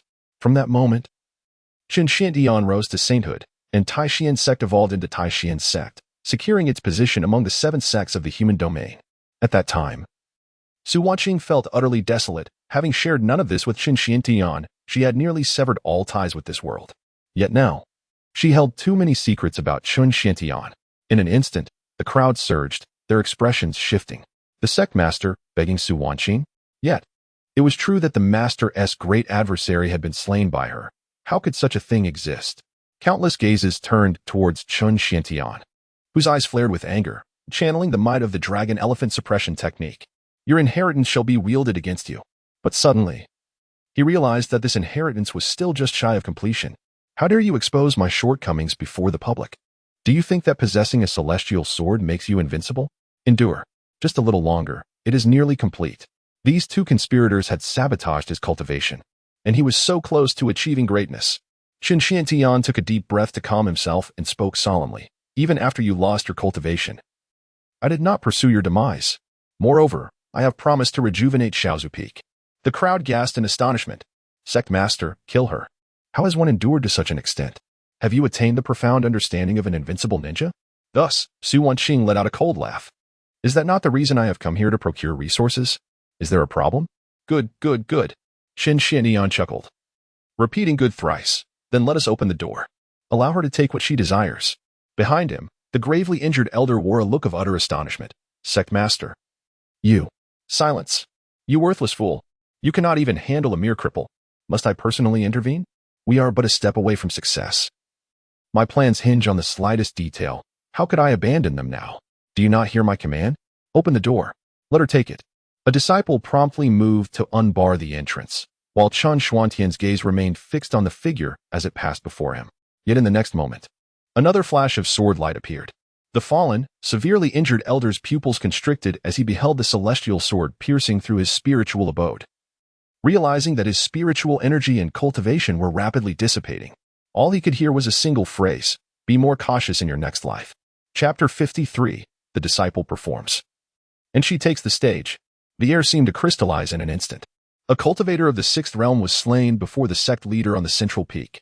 Even Changchun initially believed Su Wanqing was merely having a fit and paid no heed.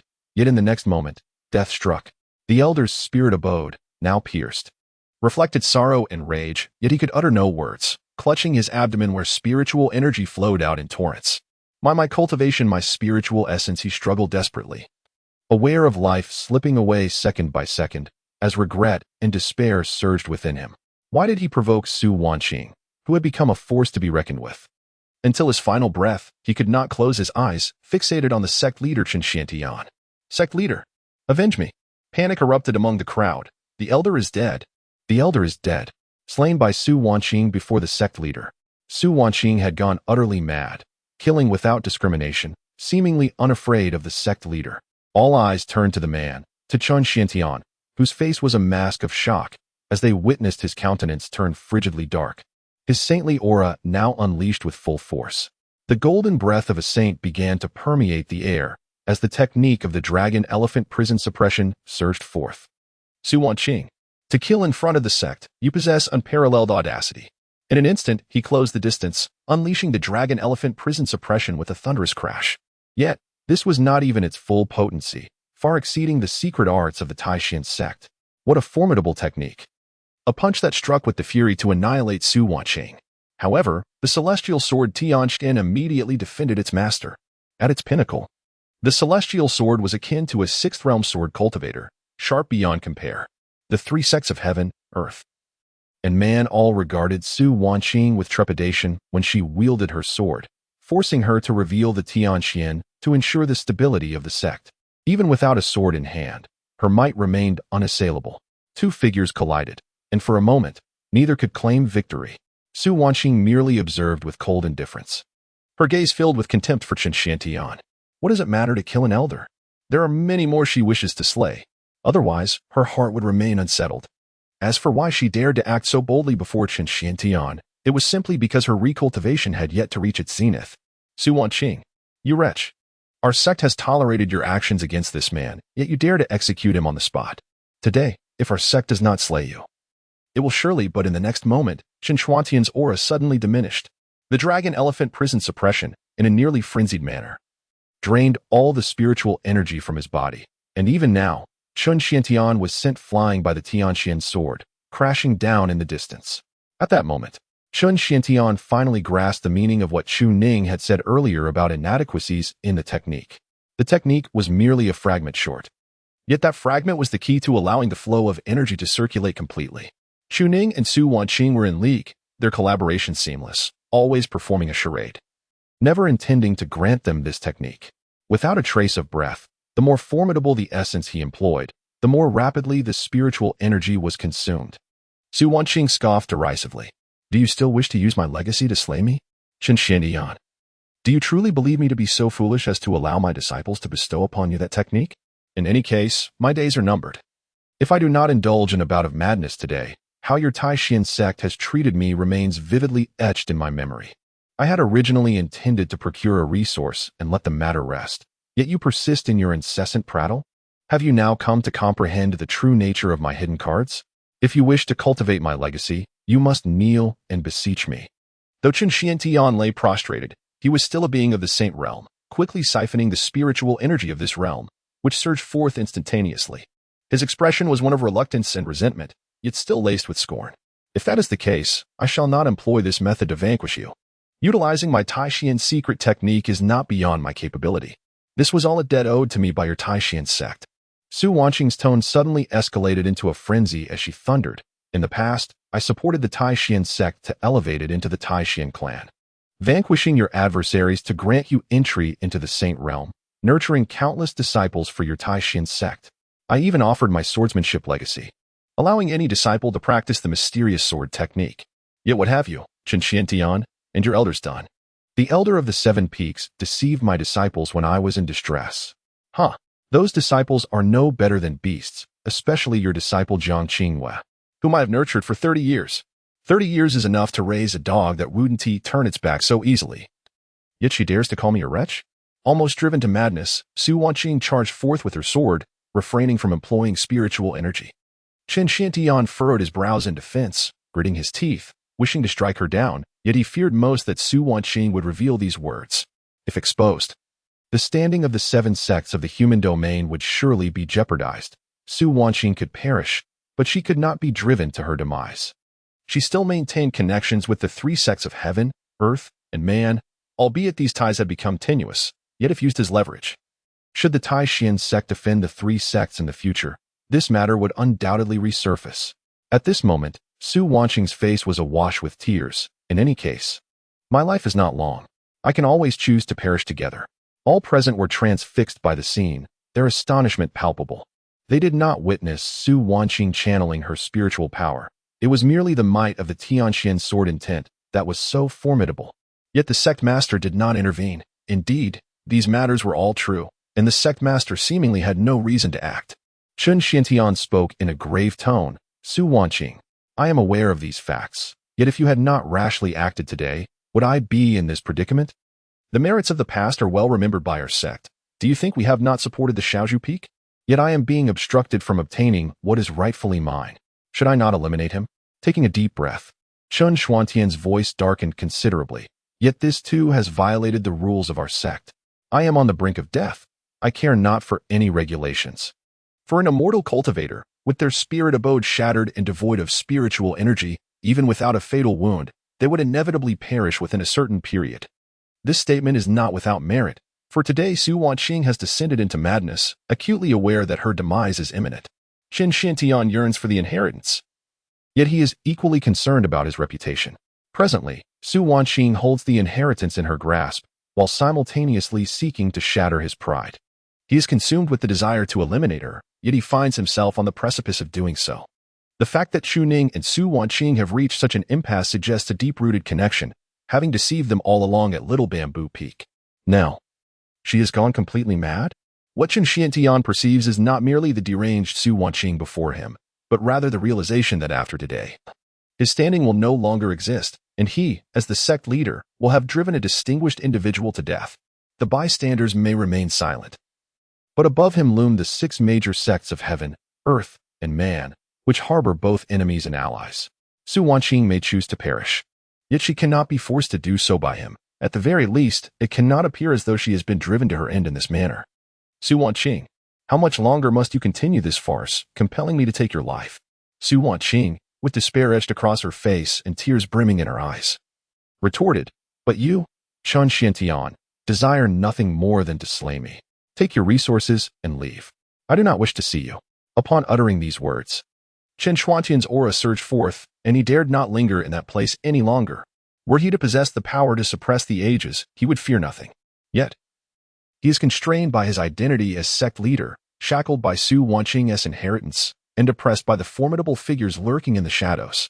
But I warn you, he declared, I can restore you and your disciples at Little Bamboo Peak. I have proclaimed to the world that Little Bamboo Peak shall recruit disciples once more. But within 5 days, no, 3 days, if I do not see the final scroll of the technique, your Little Bamboo Peak shall undoubtedly perish.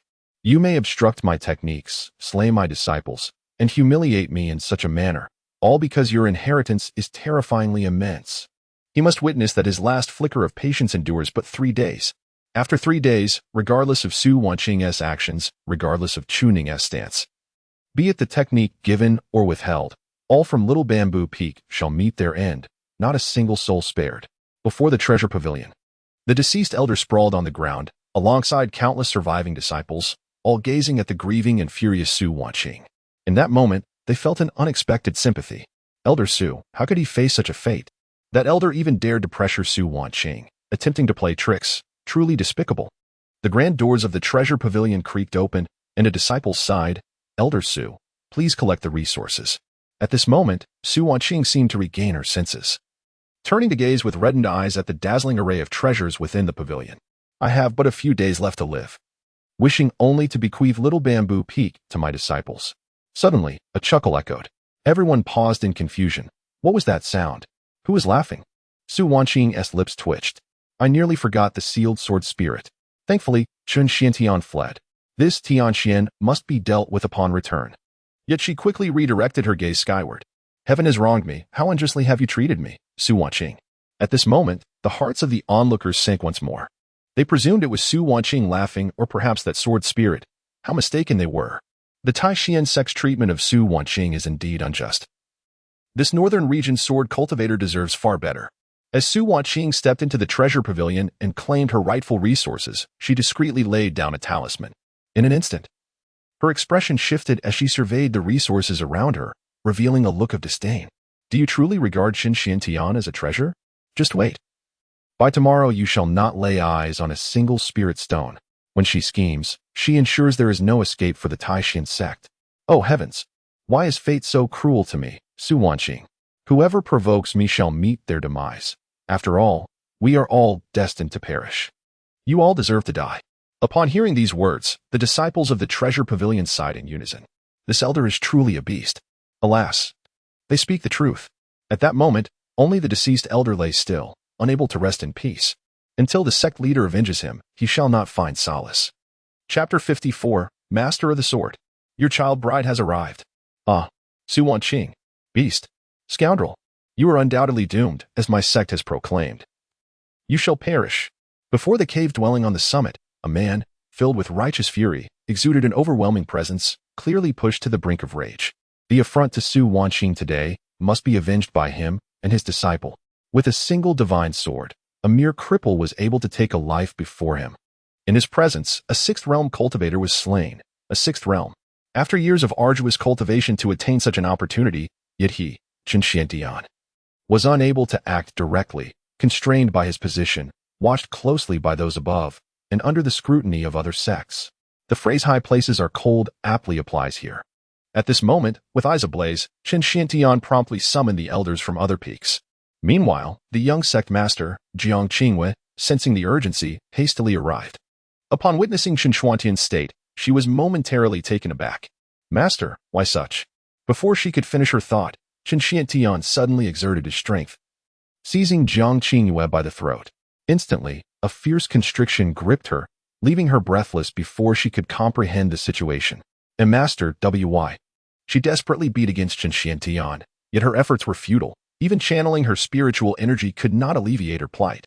In that moment of near-death despair, she could only hear Changchun's furious rebuke. Before my sect, you, Su Wanqing, are but an ant. Why should I not slay you? It is only because you still hold value. Wretched spawn, you shall die sooner or later, sooner or later. At this juncture, numerous elders arrived, perplexed. Upon witnessing Jiang Qingwei nearly choked to death, they were instantly alarmed. No matter the mistake, slaying her was unforgivable. Divine Spirit Root, the hope of our sect's future. Master, you must not. What fault has Qingwei committed to incite such wrath? This cannot be allowed. Immediately, some attempted to intervene, but they could not quell the nearly explosive fury of Changchun. Meanwhile, Jiang Qingwei's struggles grew increasingly feeble, until she was suddenly slammed before the cave entrance.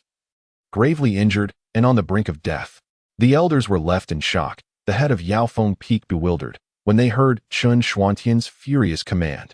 You, revive her. If Jiang Qingwei dies, you shall die too. The elder acted without hesitation, rushing to provide aid. Moments later, Jiang Qingwei awoke, bewildered and terrified, yet still kneeling. What fault have I committed, Master? I implore you to enlighten me. Changchun did not even glance at Jiang Qingwei, merely stating coldly, Go and cultivate. Master, my sect commands you to cultivate. Confused, Jiang Qingwei departed swiftly, yet she soon discerned that Changchun's anger was not directed at her, but rather at Su Wanqing. What could have transpired to bring about such unwarranted calamity upon her? Her cultivation has been ruined, yet she still allows this to happen. It must be instigated from within. The other elders, including Wang Xin and Su Hu, dared not utter a word. They were oblivious to the unfolding events, but they could sense that Changchun's emotions were exceedingly volatile. Wang Xin, the master of the Dan Peak, immediately clasped his hands in a respectful gesture. At your service. Changchun spoke in a chilling tone. From today onward, you and the other peak masters shall keep a vigilant watch over the Shaozhu Peak. Any sign of disturbance must be reported to me immediately. Understood. Su Hu, you foolish buffoon.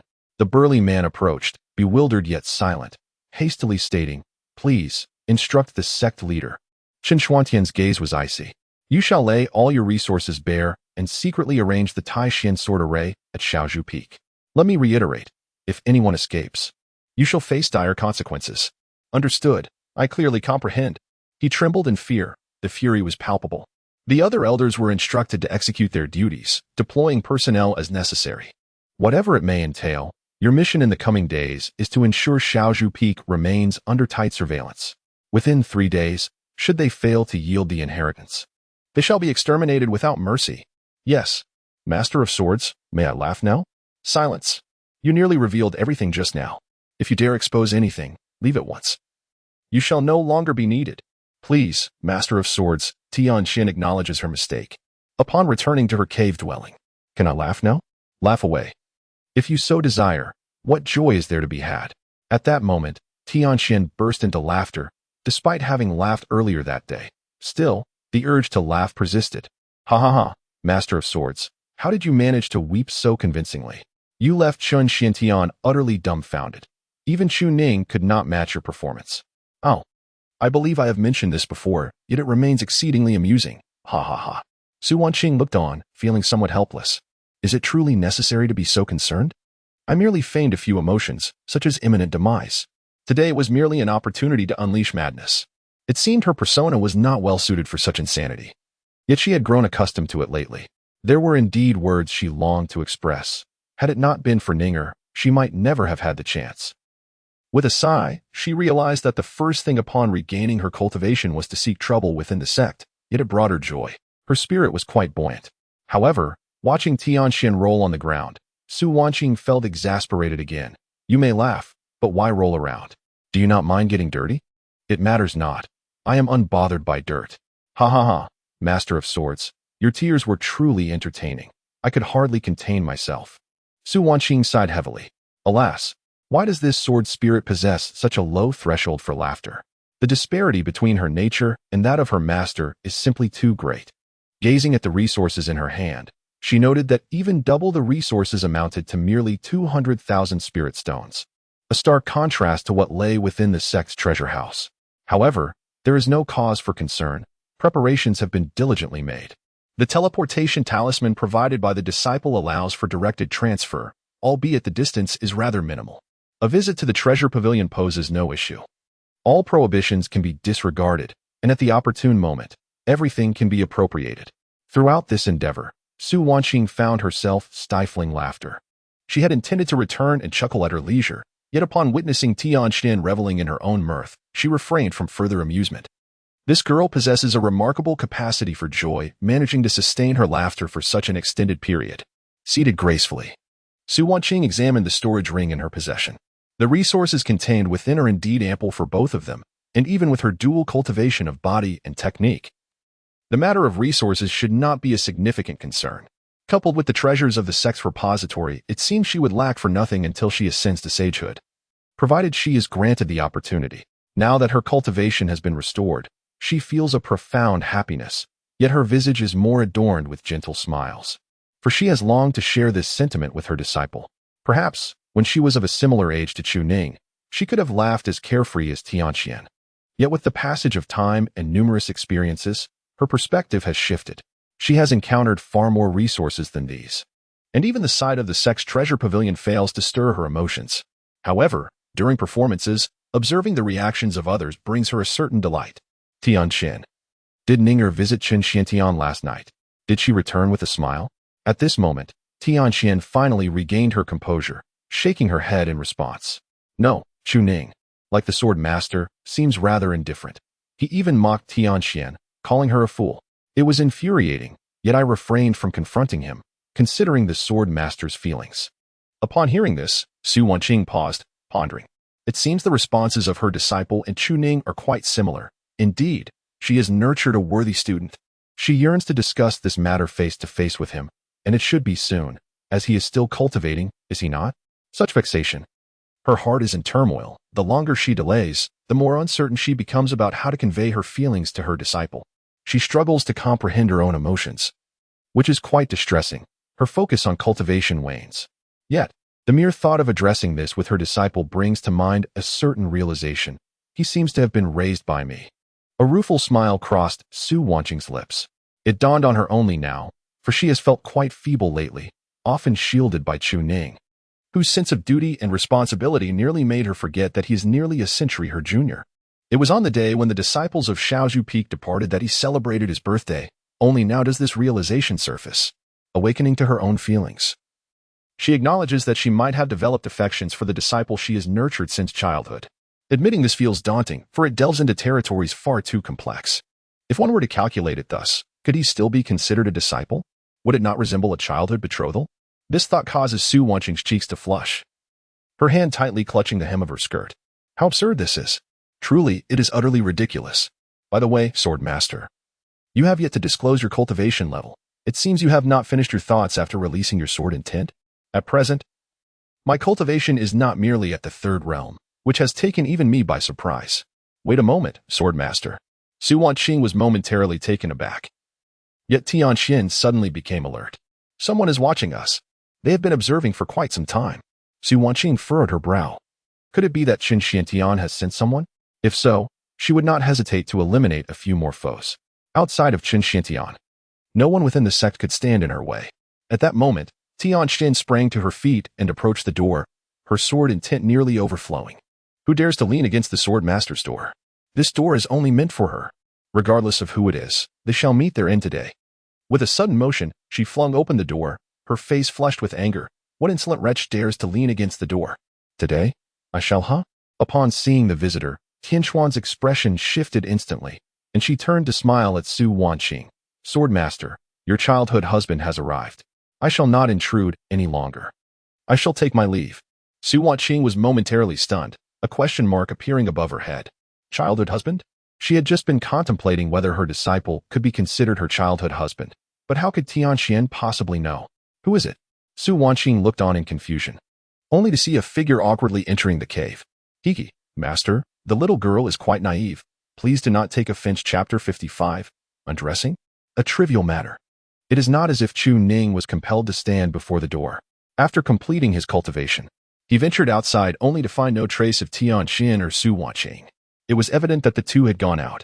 What could they be up to? Perhaps they were seeking trouble, as these two often took turns performing their little dramas. He could afford to wait a while, initially. He intended to wait directly within Su Wanqing's cave dwelling. Suddenly, he recalled a dream that instilled in him a sense of clarity. How could I have such impure thoughts towards my master, who has treated me so kindly? Although such thoughts were quickly overshadowed by others, after all. Did not his master harbor a hint of something for him as well?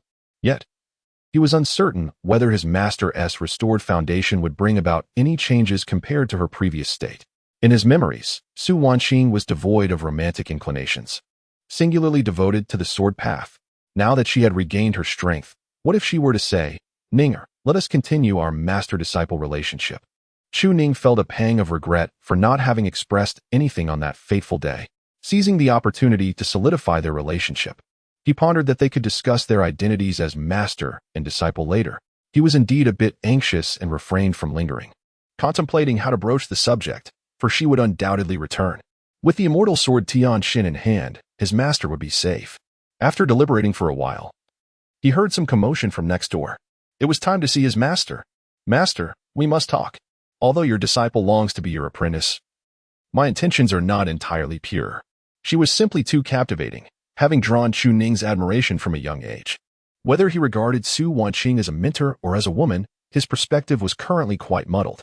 However, one must not engage in actions that lead to regret. Thus, Chu Ning stood before the cave dwelling, preparing to knock on the door. His current realm was indeed formidable, the 5th level of the longevity tower. The potency of the 7th grade Yin-Yang Xin Long pill was utterly terrifying. However, Chu Ning had no intention of furthering his cultivation for the time being. Rapid ascension in cultivation often accompanied an unfamiliarity with one's realm and a deficiency in combat skills. Despite possessing numerous secret techniques, there was a significant gap in their application. Therefore, Chu Ning resolved to enter under the pretext of seeking guidance and engage in light conversation. But the door had yet to be opened. Tianxian had already noticed. Pa, pa, pa. What nonsense are you spouting, little girl? Hurry and scram. Tianxian exclaimed, bewildered. Wasn't it you who mentioned the child bride? Were you deceiving me? You said it yourself. I believed you. Could it be that you? Chu Ning felt a twinge of embarrassment at that moment. Before he could finish his ruse with Tianxian, he caught sight of Su Wanqing approaching. Startled, Chu Ning pressed down on Tianxian's head to push her outside. But Tianxian was not pleased. I can walk by myself. I don't need you to shoo me away. I know I'm not fitting here. Look at how you're acting, and you dare to push me. After saying this, she stomped on Chu Ning's foot and made a swift escape, nearly causing him to lose his composure. She truly exerted herself. Chu Ning's face flushed with embarrassment, yet Su Wanqing had already approached him, compelling him to suppress his feelings and force a smile. Haha, master, the young girl is rather naive. Initially somewhat vexed, Su Wanqing found her agitation dissipating upon seeing her disciple's calm demeanor. Her expression remained tranquil, adorned with a gentle smile. Let us converse inside. Chu Ning nodded vigorously, aware that discussing matters outside was inappropriate. He made his way to a seat, limping slightly, pondering whether the young girl was being excessively forceful. Su Wanqing slowly closed the door to the cave abode, as if she had much to express, yet once they were alone, she found herself at a loss for words. The atmosphere grew tense, particularly the thought that Tianxian, the young girl, would certainly not believe they were engaged in anything virtuous weighed on Su Wanqing's mind. This point had never been clarified, for who would believe that a man and a woman could share a room at night without nefarious intent? They might trust each other, but who else would? Thus, the already awkward Chu Ning was left speechless, while Su Wanqing, who should have remained composed, also struggled to find the right words. They stood there, seemingly frozen, unable to meet each other's gaze for an extended moment. Chu Ning sensed something was amiss. This was not the usual rapport he shared with Su Wanqing. Should he perhaps engage in some playful banter? Would he be met with a reprimand? Surely, she wouldn't be so harsh? Yet, what if Su Wanqing deemed him worthy of being her disciple and, never mind, he decided against the banter and resolved to speak of something else.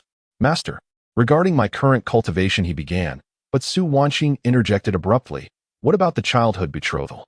Chu Ning froze, caught off guard, feeling a wave of embarrassment wash over him. How had he been so bold earlier? It was all that cursed dream's fault for reminding him of his past. Noticing her disciple's discomfort, Su Wanqing felt a flicker of realization. Perhaps he shouldn't be so anxious? Their relationship had long since evolved beyond its original innocence. Yet there seemed no need for such trepidation. After all, she was older and should possess a degree of composure. With a playful squint of her eyes, revealing a hint of amusement, she remarked, "Do not tell me you think Tianxin is aware of that title. No one else has mentioned it." She wooed Tino. Chu Ning managed an awkward smile and responded candidly. "That was what I said. Why do you say that?" She inquired. Because Tianxin believes that the disciple and the master are engaging in mutual cultivation, he replied, struggling to explain. She recognized him as the child who had trailed behind her a decade ago, which left him no choice but to articulate it that way. At this, Su Wanqing could no longer maintain her composure. Her face quickly flushed to her ears. This was precisely the topic she dreaded most. To think that Tianxin had recognized it. What a ridiculous situation. A decade ago, he resided in his own cave dwelling. Although they did not share a bed, their sleeping quarters were adjacent. She seldom slept, dedicating most of her time to cultivation. Occasionally, upon returning to her senses, she would find Chu Ning immersed in some research within the cave, or nestled beneath her covers.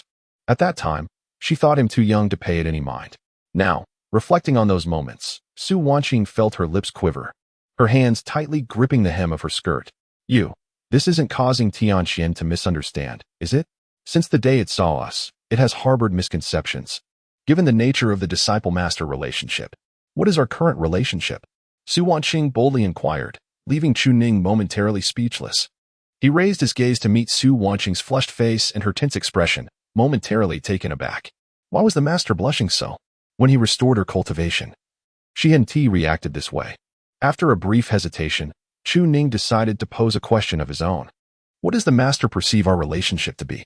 Su Wanqing clenched her teeth. She was indeed asking him, and while it was better not to mention past events, now that it had been brought up, she found herself at a loss for words. What is your answer to the question I pose? She pressed. The question was tossed back to him, yet Chu Ning cleverly refrained from responding, as he sensed that any answer could prove to be erroneous. To label it as a master-disciple relationship seemed inappropriate, given Su Wanqing's evident embarrassment. To call it a partnership, while it did resemble such, might provoke her pride. As for any other designation, mother and son, perhaps, that was certainly out of the question. Thus, with remarkable wit, Chu Ning presented a different inquiry. If the disciple perceives our relationship in a certain way, does that not dictate how the master perceives it as well? Su Wanqing glared at him, her frustration palpable. You keep prattling on. Just answer the question. Yet, she seemed to recognize Chu Ning's caution, which appeared more fitting for their current state. The disciple was no fool. He was astute enough to understand that labeling their bond as master-disciple would lead to complications, while referring to it as partners would be difficult for her to accept. Did he perhaps consider her feelings in this regard? At this moment, Su Wanqing pondered over his words. What you believe our relationship to be, that is what it shall be. Just as you once stated, if you regard me as your master, then I am your master. If you do not, then I am another figure in your life, perhaps one who can share your bed?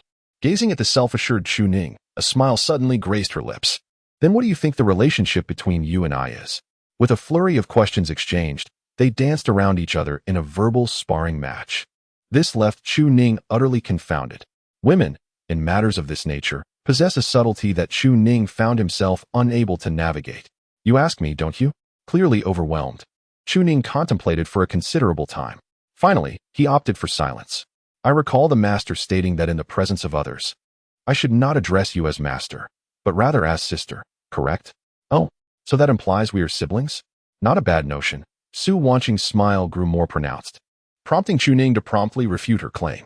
Then I might as well call you mother, which would imply a mother-son relationship. How does that sound? Su Wanqing's head was filled with a question mark. What on earth was he suggesting? With a sudden motion, one seized Chu Ning's ear. Care to repeat that? Chu Ning, unfazed, lifted his head and smiled. I am currently at the 5th level of the 4th realm. What is your plan, Su Wanqing? Looking to spar? Upon hearing this, Su Wanqing chuckled lightly. So you dare to call me by my name? Yet, at the 5th level of the 4th realm, you possess the Yin Yang Shinlong pill? Even so, it seems you have barely trained for half a day. How frightening. But what does that really signify? Su Wanqing's aura was no longer concealed. Having recultivated for merely a day, she stood at the 1st level of the 4th realm, her physical cultivation at the 3rd realm, the Lu gene fully matured. Why? In front of Changchun Hand, would she dare to commit murder and even confront him? It was not merely a matter of techniques, it was also about her current cultivation. Even if she were to be overpowered, she could still rely on Tianxin to escape. Chu Ning stood there, utterly dumbfounded. No, you have your own advantages. Su Wanqing bent down, her smile widening, almost whispering in Chu Ning's ear. Oh dear, I hear someone wishes to spar with me. How about we practice? A fragrant breeze brushed past, and at such a close distance, Chu Ning could feel the warmth of her breath. He gazed at her exquisite visage, helplessly smiling. What on earth? Even a prodigy shouldn't engage in such playful antics. Is the master intending to discipline her disciple? Did I not make it clear that I sought to spar with you, thinking victory would lead to some liberties? At this distance, even if I cannot win, I can still indulge in some liberties. Do you dare? Chu Ning leaned forward, eager to prove his courage. But Su Wanqing had anticipated his move and swiftly blocked his advance. Did she truly believe she was unaware of her disciple's nature? When he claims to dare, he genuinely means it. Would he consider their master-disciple relationship? Certainly, he would. Yet, this disciple was inherently rebellious. Foiled in his attempts, Chu Ning sighed in exasperation. If you won't allow me to get close, why tease me so? I shan't indulge further. It's utterly bizarre. With a disinterested tone, he remarked. Congratulations on your recovery, master. I wish you joy in regaining your former glory. Hearing this tone, Su Wanqing immediately discerned the underlying meaning. Oh, you wish to play games, do you? What could you possibly achieve without mentioning your childhood troubles? Yet, strangely, this lack of awkwardness seems to reflect their previous interactions. With a cheerful demeanor, Su Wanqing rose, stretched lazily, and moved toward the bed. Her foundation had been restored, but her cultivation remained unstable. It seemed she would need time to regain her strength. Today, she felt particularly sore. Chu Ning lifted his gaze and noticed Su Wanqing sprawled on the bed. That posture, that tone, the implications were unmistakable. But Chu Ning would not be easily manipulated, not even by Su Wanqing. Oh, it seems you ought to rest well, master. Since you are already in bed, I shall not disturb you. With that, he prepared to rise. Originally waiting for Chu Ning to approach, Su Wanqing was taken aback and abruptly turned her head to look. Not really? She thought to herself. You don't seem to be the paragon of virtue I imagined. Can't you discern her intentions? She never intended to let Chu Ning leave. However, she soon noticed the unmistakable smile at the corners of Chu Ning's mouth. Ah, so you're doing this on purpose. No pretense whatsoever. In the game of cat and mouse requires the right timing, doesn't it? Fine. Go ahead and leave. I can always continue my cultivation. What is there to fear? Then she observed Chu Ning actually striding towards the exit, without a glance back. He was truly leaving. Chu Ning. Su Wanqing could no longer contain herself and spoke up directly. I've endured a day discussing matters with you, and you say you're leaving just like that? My temper has been quite volatile lately. I've just eliminated someone and plan to take out a few more rebellious disciples. You'd best not find yourself on my list of wayward students. Yet, she clearly could not express this outright. The outside world is perilous at present. Today I dealt a few blows to Changchun Hand, and he will undoubtedly send someone to keep watch. If you go out now, what if you catch their attention? Chu Ning paused, momentarily dazed. He had struck Changchun Hand a few times nevertheless. He chose to disregard this for the moment, thinking it could be addressed later. Instead, he feigned confusion and turned back. But wouldn't my presence here in broad daylight at the Master's cave lead to misunderstandings? Su Wanqing inwardly cursed. Aren't you worried about misunderstandings? You practically wish for others to see you as a wayward disciple. Tianxin was originally quite naive. And you had gone ahead to claim you were the Master's man. The corners of her mouth trembled as she forced a smile. So when they see you here at night, they won't misunderstand anything? Why are you suddenly fearful now? That's true, but as a disciple, I can't shake the feeling that the master seems inclined to punish me. It feels more dangerous to be near the master. If you have a clear conscience, how could the master ever lay a hand on you? Oh, so if one is innocent, they wouldn't act, would they? Su Wanqing felt it wasn't quite that simple. Even if he crawled into her bed, he would find it justifiable and have a clear conscience. If it were Su Wanqing, that would simply be acting in accordance with her true nature. Thus, Su Wanqing added another definition. A clear conscience means being entirely innocent. Chu Ning raised an eyebrow, deeply agreeing. What the master says holds great wisdom. The disciple understands. After saying this, he approached to untie Su Wanqing's garment. But before he could act, his hand was seized by her. You just said innocent and clear. What does this mean, Ning? If the disciple feels innocent, then it is indeed innocent. What do you think, master? Su Wanqing let out a bitter laugh. It seemed that whether she spoke or remained silent, it mattered little. Speaking felt akin to flirting, yet it appeared that the moment she voiced her intent to retain him, any definitions in front of Chu Ning became irrelevant. She ceased to stop Chu Ning from untying her garment, but midway, she suddenly had a thought. It seemed that there was no need to revert things. It didn't seem necessary to remove any clothing. She merely remarked that her shoulder was a bit sore. Why did it feel like something was amiss? Su Wanqing turned her gaze sharply towards Chu Ning. Ninger, why would you need my shoulder? What has the need to remove clothing? Chu Ning was momentarily taken aback, offering an awkward smile. Indeed, why would one casually squeeze a shoulder and remove clothing? It was merely an unthinking gesture, a matter of habit. Chapter 56, straight to the point, questioning the heart. Alas, a day filled with disorderly conduct. Tie it up. A voice laden with a mix of indignation and embarrassment echoed, prompting Chu Ning to offer an awkward smile while hastily fastening the loosened belt. Indeed, his master had now restored her cultivation. It would not do to take advantage of this. Alas, what does it mean to take advantage? This act is but a manifestation of clarity and tranquility, a healing process that transcends the events that transpired, worthy of being celebrated by the world. The essence of eternal spring initially derived from the proximity of skin to skin, yet later it was propelled by a hint of Chu Ning's subjective initiative, leading to nonsensical notions. In truth, healing could also occur from a distance. After all, he had already reached the 5th level. At that moment, Su Wanqing could accept it, as Chu Ning had his reasons. But now, there was no justification. To remove garments again would be utterly inappropriate. Would it truly become a dual cultivation? In terms of public identity, who could disregard it? Though their manner of interaction was as such, the moment they ventured into actions that would alter their relationship, there was simply no foundation for it. Master, I assure you, I was merely acting on impulse, with no ulterior motives. Su Wanqing could hardly be bothered to expose the thoughts swirling within Chu Ning's mind. If she were to establish a list of rebellious disciples in her heart, he would undoubtedly occupy the top spot, without question. Should this information be revealed, there would be no need for Su Wanqing to take action herself. The righteous individuals of the world would naturally uphold the dignity of the master-disciple relationship and would not hesitate to punish Chu Ning. Thus, Su Wanqing truly dared not allow Chu Ning to address her as his master in public. After all, there were still members of the sect who knew her.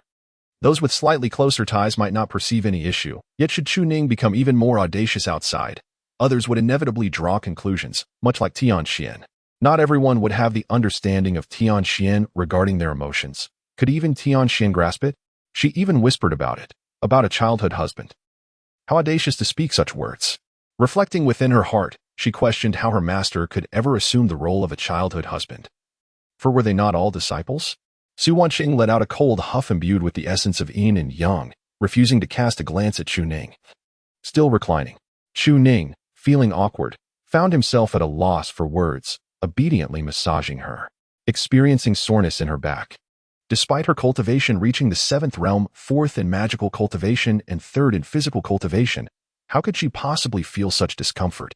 This statement was essentially Su Wanqing providing him with a way out, almost overtly acknowledging her awareness of his intentions.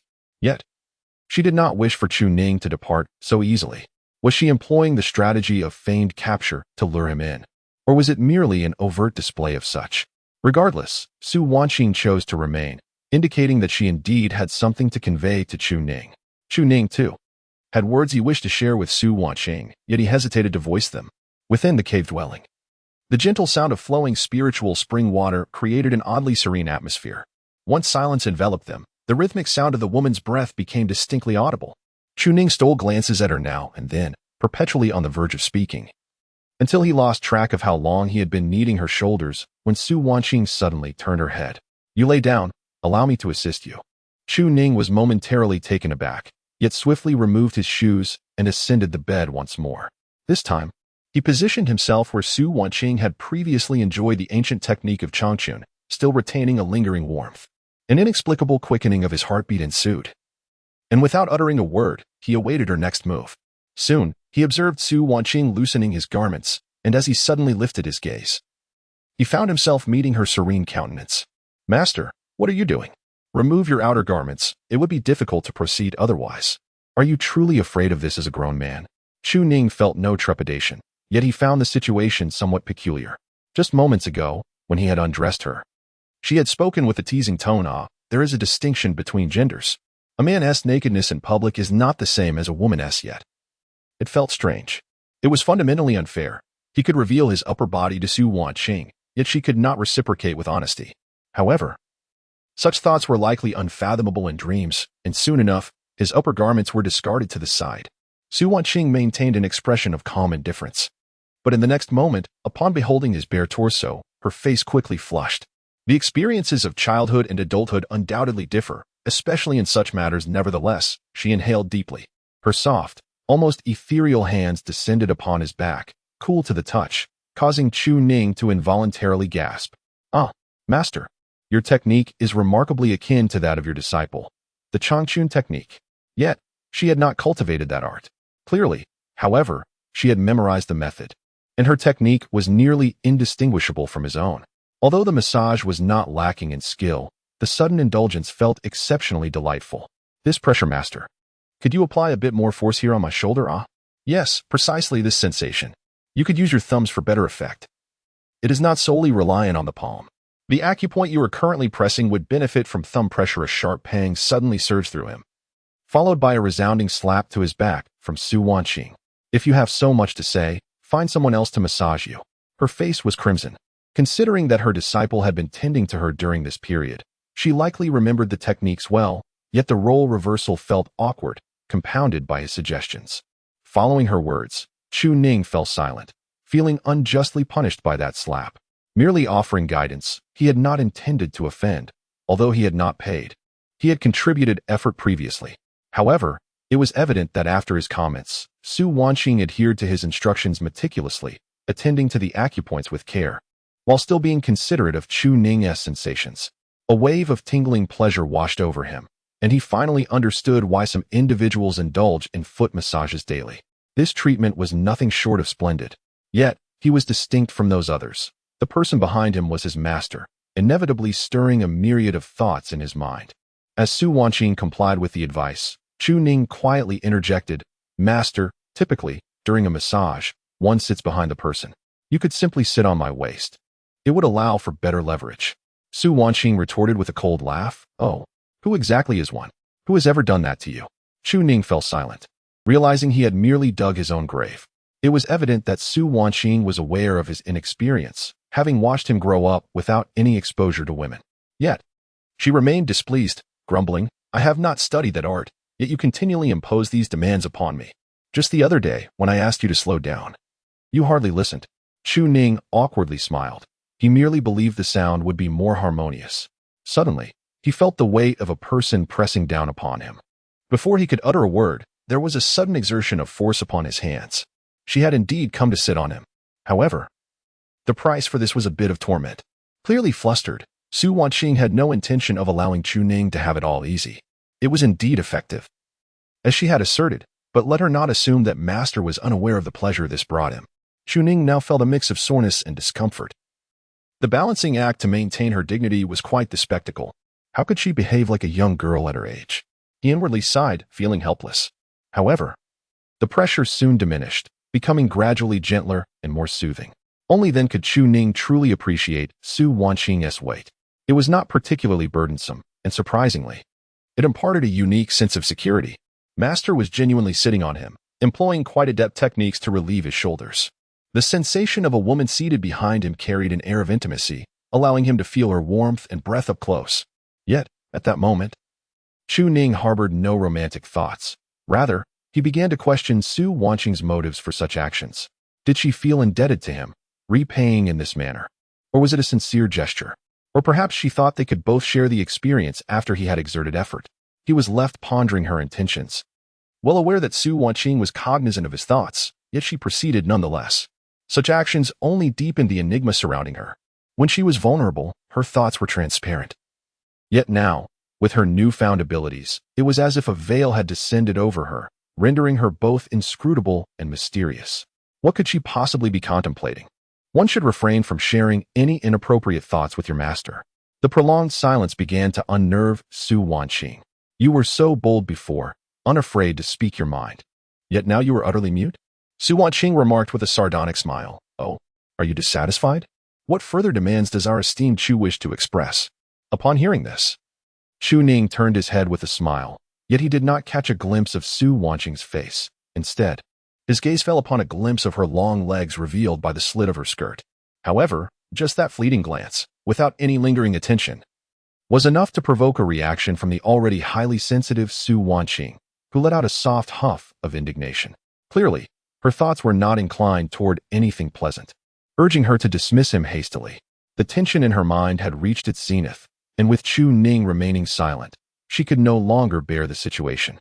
As she attempted to rise, her legs were abruptly ensnared by Chu Ning's thigh, rendering her unable to stand. Su Wanqing's complexion flushed with anger as she shot him a glare, but Chu Ning, with a mischievous smile, remarked, "A mere glance cannot be deemed troublesome, can it? I have touched before, and besides, my master has not commanded me to refrain from speaking." Su Wanqing glared back.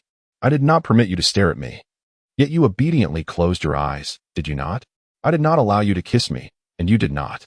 Now you wish to play such games with me? Enough. I shall take my leave. I have no desire to engage further. Go where you will, seek out someone else to indulge you.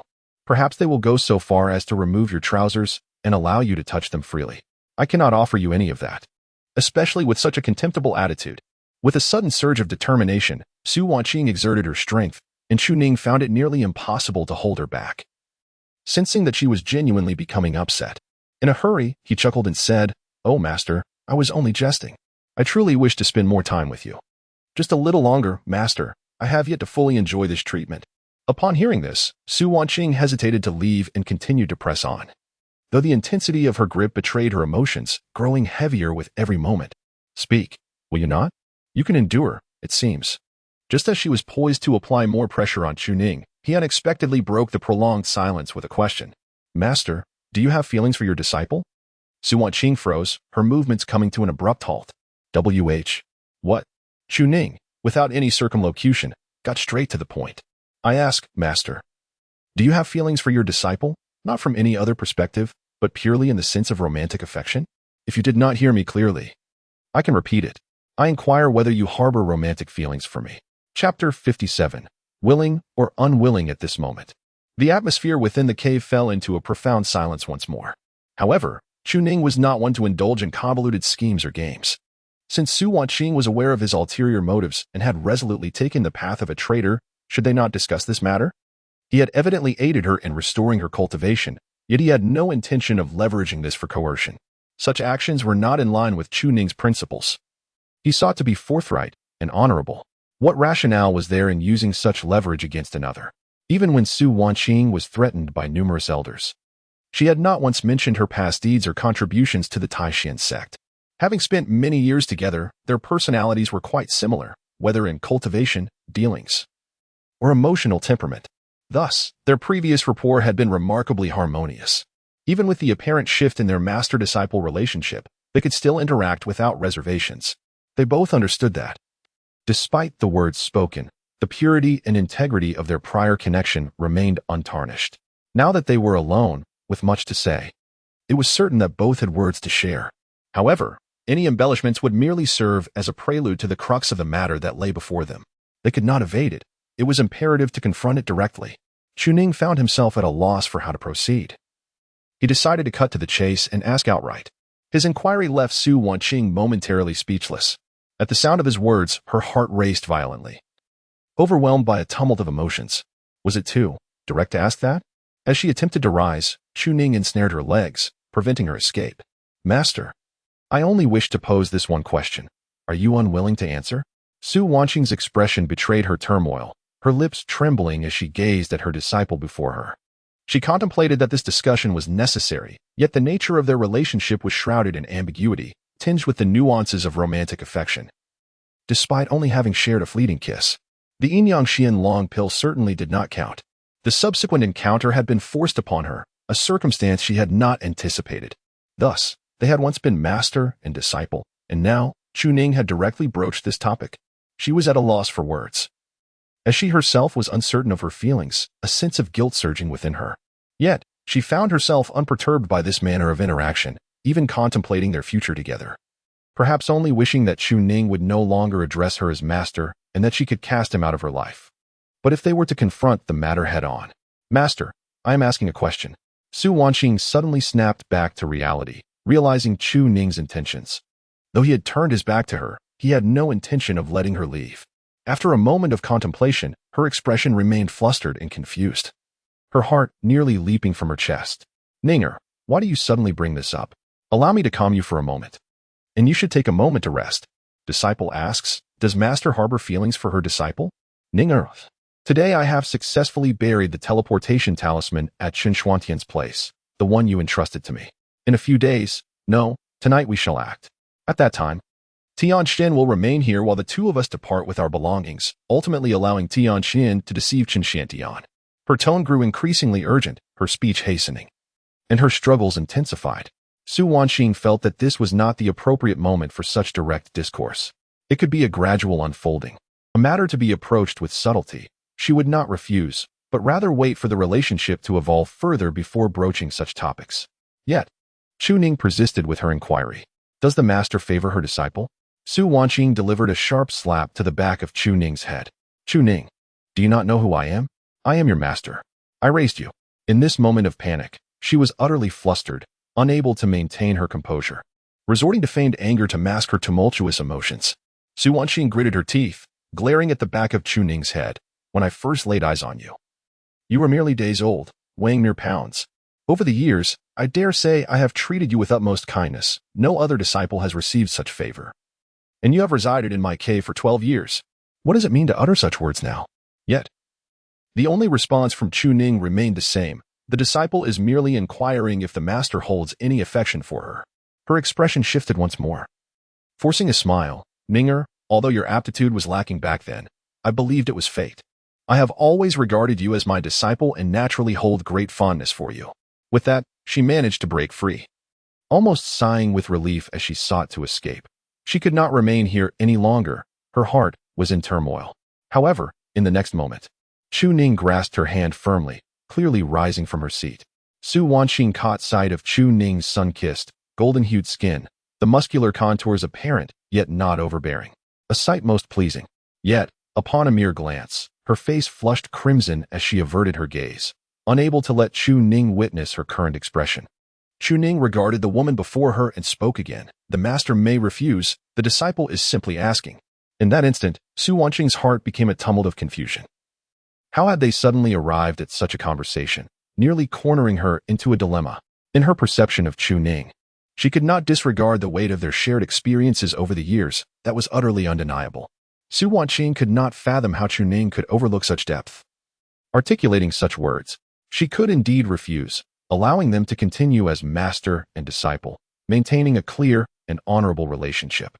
Yet, matters that do not align with her heart's desire cannot be dictated by Su Wanqing. True feelings are elusive. Though this affection is intertwined with many complexities, the sanctity of the teacher-student bond, romantic inclinations, and the gratitude born from being rescued in times of distress. Yet, should their identities be laid bare, Su Wanqing still dared not gaze at Chu Ning. Her hand remained tightly gripped, but it could not be withdrawn from Chu Ning's hold. Chu Ning remained silent, awaiting Su Wanqing's response. At this moment, it seemed to stretch into eternity before Su Wanqing, still forcing a smile, spoke. "Ninger, whether in cultivation or other matters, I believe one should not rush to achieve success. Rather, one must proceed steadily and methodically. Your current pace in cultivation is exceedingly rapid, and your foundation is undoubtedly unstable. Even though you possess an inheritance that rivals my own swordsmanship, your strength remains significantly lacking." She lowered her head, softly murmuring, "What I mean is, it is not merely about the inheritance." Chu Ning fell silent for a moment. When he released his grasp, Su Wanqing did not retreat but remained in place, her back turned to him. Was the master suggesting that the disciple still had much to learn? It was not merely a matter of strength or ability. It was simply that the master felt you were too impatient. The master need only provide a clear answer, yes or no. Su Wanqing shivered slightly, raising her gaze to meet Chu Ning's, her eyes reflecting a tumult of confusion, affection, and anticipation. Ninger, as your master, could you not place me in such a difficult position? I cannot disregard the bonds we have forged, be it through years of friendship or your feelings towards me. What you have witnessed is still far too limited, and the people you have encountered are few. Perhaps what we have discussed has transcended the boundaries of master and disciple. Yet you must also understand, although it may sound self-aggrandizing, I can unequivocally state that among the peak powers across the realms of humans, demons, and monsters, none are unaware of my presence, and many formidable figures recognize you as well. Su Wanqing's expression was etched with bitterness as she softly murmured, "You are still too young. I cannot ascertain whether your feelings are indeed pure. I wish for you to experience more of the world. My reputation is vast, and the world's prodigies are all acquainted with me. If we were to unite as partners, you would likely bear the brunt of hostility from the myriad powers across the realms, facing relentless pursuit, many of whom are formidable beings beyond even the saints. The Taishan sect is too small to accommodate a Su Wanqing stripped of her cultivation, though the world is vast. It cannot possibly harbor a master and disciple bound as partners, like you and me." Chu Ning shook his head with a sigh. "I ask only for the master's answer, yes or no." Chapter 58. Chu Ning, are you feeling quite proud of yourself? Once again, she questioned him, her emotions teetering on the brink of collapse. Did Chu Ning truly fail to comprehend her intentions? She was looking out for his well-being. Why could he not grasp that? Do you not understand? Tears welled in Su Wanqing's eyes as she exclaimed, "I have stated it plainly. The world will regard us as outcasts, and your nature is impossible to conceal. Tianqian is a prime example. It could have remained oblivious, but now it knows. And it can accept it because of the bond we have forged over many years. But what of others? How will they speak of you? They will accuse you of defying human morality, of moral depravity. Their endless vitriol could even lead to physical confrontations. You will suffer unwarranted calamities, severing the path that rightfully belongs to you. Do you believe you are strong? That is merely because the Taishan sect is too small, one of the 7 great sects of the human realm, and yet it boasts only a single sage. Does the Tianqian sect realize this? Sages are as numerous as ants, with over 1,000 at the 7th realm alone. You may manipulate those fools of the Taishan sect, for they are unworthy of the title of the 7 sects of the human realm. But what about others? They will not consider your connections, for they are the greatest power themselves. Should Tian Xuanzi wish to eliminate you, he, the foremost in the Tianxiang false realm after millennia of cultivation, could easily do so. My protection cannot shield you. Why persist in this willful ignorance, thereby forsaking your path to immortality? I have never once rejected you, only wishing to show you the vastness of the world, the countless mountains yet to be scaled, and the multitude of individuals you might fall in love with. How many women exist in this world? With your cultivation, you can choose at will. I am but a fleeting shadow in your life. Perhaps you have feelings for me now, but what of a century or a millennium from now? You may find me aged and faded, believing your accomplishments could attract more beautiful women who would cater to your every whim, sparing you from such troubles. In response, Chu Ning shook his head, declaring, I am acutely aware that I have been overly short-sighted, failing to contemplate my future path to greatness. He was rapidly advancing his cultivation at an astonishing pace, fully cognizant that his foundation would not be particularly stable. Yet, even a formidable 3rd realm would be crushed by a 4th realm like him. The disparity in realms would only widen. He was uncertain how many days remained for both Su Wanqing and himself. Perhaps he would perish tomorrow. But today he had broken through to the 3rd realm, leading the Taishan sect to believe they possessed a legacy, thus controlling them like puppets. He might be slain tomorrow, yet Su Wanqing could ascend to the 4th realm and wield her celestial sword to escape from a sage such as Chun Ning. There were too many uncertainties, leaving him unable to consider the distant future, regardless of his cultivation or the road ahead. He could only grasp tightly onto everything he had and strive to survive. Because this world's malice was already too abundant towards Su Wanqing, and equally so towards Chu Ning. But all I wish to ask is, what is the answer of my master? Su Wanqing was taken aback, her stunning visage marred by anger. Why could he not contemplate these matters? A bitter smile emerged as she realized the situation. Despite her words, It was evident that her disciple had already contemplated this matter. Though he remained silent, he appeared unperturbed by the malice of others or their relational dynamics. At that moment, Su Wanqing's anger gradually dissipated, replaced by a hint of a bitter smile. What is it that you truly admire in your master? Why is it that throughout this entire exchange, you have only posed questions to me, rather than the other way around? Not long ago, you exhibited such boldness. Why now do you seek my opinion at every turn? Chu Ning replied with composure, because the Su Wanqing of today is one who can dictate her own destiny, capable of enhancing her cultivation, unbound by any constraints. The master in my heart has always been an unstoppable force, akin to a sword piercing through the heavens, surveying all living beings from a lofty perch, proclaiming that we, as cultivators, ought to be similarly resolute. Su Wanqing's expression shifted subtly, almost taken aback. She was not inquiring about her former self, devoid of cultivation, but rather about her current path of rejuvenation. It became clear that in her disciple's eyes, there was but one Su Wanqing, the renowned sword saint of the green robe. A woman of her own thoughts and plans, unrestrained by any external forces. Is this truly the case? Is this why you now inquire whether your master harbors any feelings for you, confident enough to disregard everything I have said? At these words, Su Wanqing's irritation flared anew, and she gazed at him coldly. You are but a brash youth. Your words are of little consequence. You would likely dismiss the same sentiments directed toward another woman as mere folly. Whether to believe or not lies with your master, yet my feelings remain unchanged. Gazing at Chu Ning's steadfast countenance, Su Wanqing felt a mix of amusement and exasperation. If a century hence you were to utter these words, I might believe you and even acquiesce. However, Chu Ning merely shook his head. As cultivators, we strive for the present. A century from now? Who knows if I shall still be here? Before he could finish, Su Wanqing abruptly interrupted him. Do not speak of such ominous things. Chu Ning blinked, refraining from further discourse, instead choosing to quietly observe Su Wanqing. He perceived the complexity of her expression, her inner turmoil, and recognized that it was indeed premature to broach such topics. Perhaps their relationship would continue in this manner, gradually evolving into something deeper. Yet, as he had just articulated, we cultivators seize the moment. Su Wanqing fixed her gaze on Chu Ning for an extended period, her fists clenched tightly. You are truly obstinate in your ignorance. I am well aware of your feelings for me. I now seek to understand your sentiments toward me. Su Wanqing scoffed at the absurdity of his words, suddenly advancing and capturing Chu Ning in a fierce kiss. The taste of blood mingled with the air, sharp and metallic. As Chu Ning's eyes widened in shock, this was not merely a kiss. Why had she bitten him as well? After this bold act, Su Wanqing stared intently at Chu Ning, undeterred by the consequences. If he was willing to disregard everything, what did she have to fear? A lifetime of cultivation is most daunting when it contradicts one's heart. Unwillingness is simply unwillingness, as she had rejected countless proud heroes. Yet, should her heart be inclined, it was a truth she could not deny. She had always been such a person. Well, have you finished asking, speaking, and doing?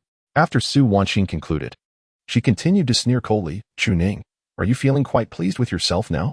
Her gaze was fixed intently on Chu Ning. If he dared to display even a hint of amusement, she would not hesitate to unleash her wrath. Chu Ning was acutely aware that in such a volatile state, Su Wanqing was akin to a powder keg ready to explode. He had never witnessed her so flustered. When the mountains cease to exist and the heavens unite, only then would I dare to sever ties with you. Su Wanqing, in a fit of rage mixed with laughter, seized Chu Ning by the collar and forcefully ushered him out.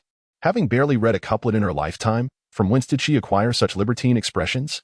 I do not wish to hear this. All I require is for you to devote yourself to your studies adequately. With that, she flung him out with a kick as she opened the door to the cave. Once she was entirely alone, Su Wanqing could no longer contain herself. She buried her face in her hands, nearly overwhelmed by embarrassment. How dare he display such audacity? Despite her being the elder, why had she been pushed to the brink of retreat? Why? He was, after all, the one she had nurtured. Where did he acquire such audacious words? Bah! What nonsense about the mountains and heavens uniting. Once he leaves the Taishan sect, he likely won't even know who those exquisite women are. Utterly absurd, sheer nonsense. This boy was undoubtedly fixated on seeking her affections. So what if he promised? Was she afraid of that? If he dared to approach, she would strike him down. In that moment, Su Wanqing, nearly driven to madness, leaped into the spiritual pool with a splash. She needed tranquility. If she didn't calm her mind, her head would surely explode. Outside the cave, Chu Ning rubbed his backside, utterly bewildered. How could she promise and yet still kick him out? This was far from what he had envisioned. Nevertheless, he had made a promise. Not far away, Tianxian, who was squatting and playing with grass, turned to glance at Chu Ning. Their communication was through thoughts. "Oh, so you were kicked out too? I thought I was the only one." Chu Ning merely responded with a grunt, also settling down to play with the grass. "Yes, I was expelled." "Huh, it must have been a rejection of dual cultivation. Who engages in that during the day? I suggest you try again at night. The sword master has little influence." "Indeed, you are quite perceptive, Tianxian. Yet, why do you appear unfazed?" "Oh, didn't you say it could also happen at night?" Tianxian wore an expression of disdain. "Oh, you two are truly extraordinary. Your play is rather peculiar." In the distance, observing elders diligently recorded the events. Chu Ning, having been expelled by Su Wanqing, played with a blade of grass, tearing it into 19 segments. "Elder, should we even note this?" "Of course. If the sect master doesn't speak of it, we must document it. Otherwise, this fellow may lose his composure again." Chapter 59. The Hidden Dragon's trouble approaches within the serene confines of Shaozhu Peak. Chu Ning found no inclination to pursue romantic dialogues with Su Wanqing. The embarrassment etched upon his master's face was quite telling. Having already made a commitment, he felt no trepidation. Perhaps he would contemplate matters further in the evening. While others might falter under scrutiny, Chu Ning remained resolute. The bond he shared with Su Wanqing had reached a significant juncture. Retreating was utterly inconceivable. As his master had wisely stated, as long as one acts with a clear conscience, there is little to fear. Without being with Su Wanqing, achieving such inner peace would prove exceedingly difficult. Continuing to practice his swordsmanship and grasp the essence of the blade, he recognized that his current prowess was still lacking.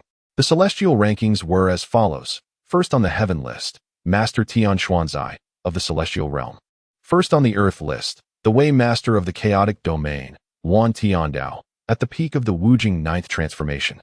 Second on the earth list, the demon sovereign of the demon domain, Mo Wujing, also at the peak of the Wujing ninth transformation. Third on the earth list, the tranquil Taoist of Tianxian sect, at the peak of the Wujing ninth transformation. Fourth on the earth list, the demon lord of the monster domain, Zhke, at the peak of the Wujing eighth transformation. In the realm of humanity, at Tianxian sect. Numerous disciples gathered within a scholarly chamber, where hundreds of thousands of volumes chronicling information from various locales were compiled. At the head of the room, a Taoist clad in white robes diligently examined records. At that moment, a piece of intelligence was presented to him, causing the Taoist to frown upon reading it. Su Wanqing of the Taishan sect had apparently withstood an attack from the sect leader, Chun Xiantian, despite having lost all her cultivation. The informant, bowing respectfully, explained. Su Wanqing wielded the celestial sword, Tianxian, which allowed her this feat, compounded by the fact that Chun Xiantian did not strike with his full might. The Taoist furrowed his brow further. According to his master, Su Wanqing, having lost her cultivation, was on the brink of death. It was inconceivable that she could still wield the celestial sword. How had she withstood the backlash of the sword's essence? This matter remained unclear. Perhaps the sword had recognized its master and was exerting its own restraint. As for the Daozi, the first on the hidden dragon list, should Su Wanqing be removed from it? The Taoist felt a headache coming on. This year was already set for the update of the heaven and earth lists. And the hidden dragon list was particularly contentious, with no one willing to concede. However, Su Wanqing's record of slaying saints had gone unchallenged for years.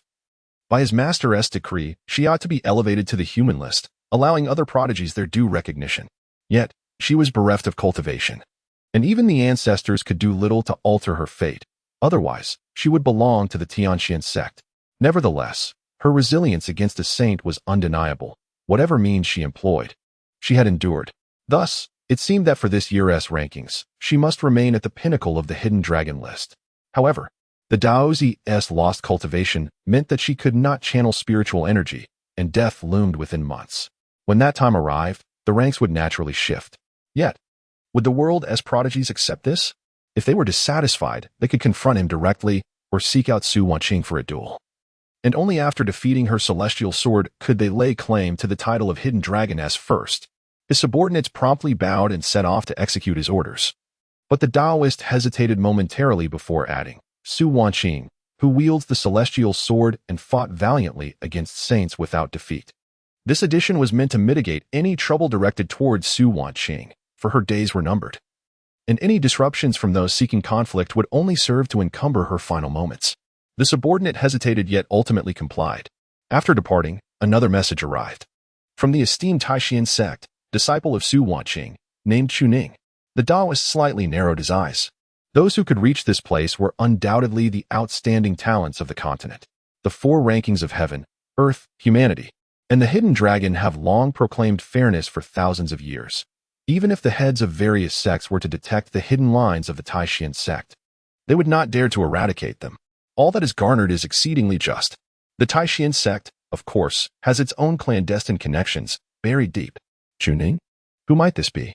The Taoist scrutinized, his gaze sharpening. At 18 years of age, he had already reached the third realm of destiny. Remarkable. He was nearly at the same level as the Taoist in his youth. Achievements. Defeated the young master of the Taishan sect Stan Peak in a cross-border challenge and triumphed over the Taishan sect's young master Jiang Qingwei in a critical moment. Evaluation. Unrivaled among peers. Upon reading this, the Taoist narrowed his eyes further. If this were the case, it was indeed impressive.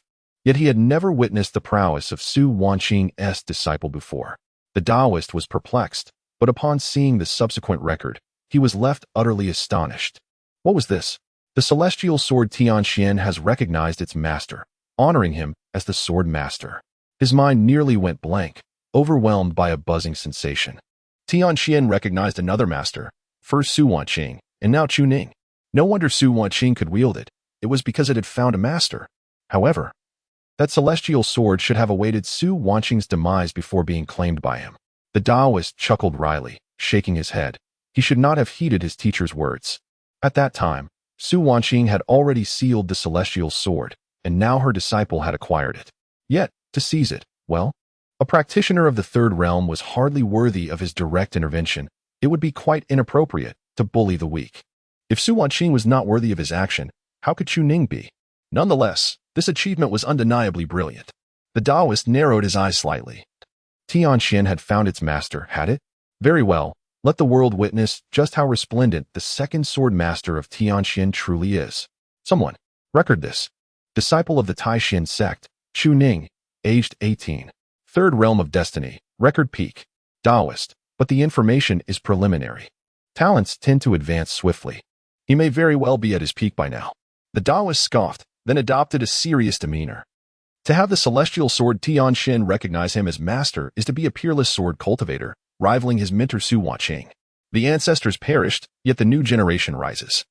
We, the heroes of this era, shall not yield. Hidden Dragon, 99. In an instant, the crowd surged, all gazing at the Taoist with near incredulity. Taoist. The minimum for the Hidden Dragon ranking is the 5th realm, and now a 3rd realm practitioner has entered, even within the top 100. The top 100 are universally the 6 realm talents of the world. Does this imply? The Taoist laughed heartily. In the past, Su Wanqing entered the rankings at the 3rd realm as an exception. Why should her disciple not do the same? The great river's waves pushed the previous ones forward, each wave surpassing the last. Moreover, the celestial sword is naturally meant for the 6th realm. Is there any issue with its sword master? The crowd exchanged glances, seemingly finding no fault. Yet this should indeed be recorded. At the Taishan sect on the Shaobambu Peak, countless eyes were fixed upon them, even establishing a sword formation. Chu Ning had already learned about it from Tianxian, but it posed no issue. He was currently honing his swordsmanship. Indeed, solidifying his foundation was the true path. A rapid elevation in cultivation could lead to significant deficiencies, and he was certainly lagging far behind his contemporaries of extraordinary talent. However, in the next instant, the heavens and earth suddenly erupted in turbulence. In a fleeting moment, for streaks of radiant light surged forth, originating from the esteemed Tianxian sect in the human realm. The heaven ranking, the earth ranking, the human ranking, the hidden dragon. In an instant, countless gazes were drawn to the spectacle. Su Wanqing also perceived the commotion and hurriedly donned a new outfit before rushing out, joining Chu Ning, who was staring up in bewilderment. Master, what is this phenomenon? Such a grand display? With such scale, it seemed the entire world could discern it clearly. Su Wanqing smiled gently and explained, this is a ranking established by the Tianxian sect based on the prodigies from various domains and factions, initiated years ago by a leisurely Taoist of the sect. Over time, it became evident that the establishment of such rankings held immense allure for the populace. gradually evolving into an orthodoxy. The heaven ranking recognizes those who have entered the celestial phenomenon realm, with only a singular individual acknowledged. The earth ranking pertains to the Wuji, while the human ranking signifies the breaking void. And the hidden dragon ranking, is it for those beneath the 6 realms? It is. Yet most are at the 5th or 6th realm, unless they are exceptionally outstanding prodigies, much like how I entered the ranking at the 3rd realm. Being among the few cultivators to achieve such recognition, Chu Ning understood and nodded, turning to glance at Su Wanqing, noticing her gentle demeanor once again. He smiled as he observed her, but Su Wanqing quickly narrowed her eyes, discreetly gathering spiritual energy to deliver a playful slap to Chu Ning's rear. Behave yourself. Chu Ning chuckled, realizing she was not as gentle as he had thought, and had reverted to her strict teaching style.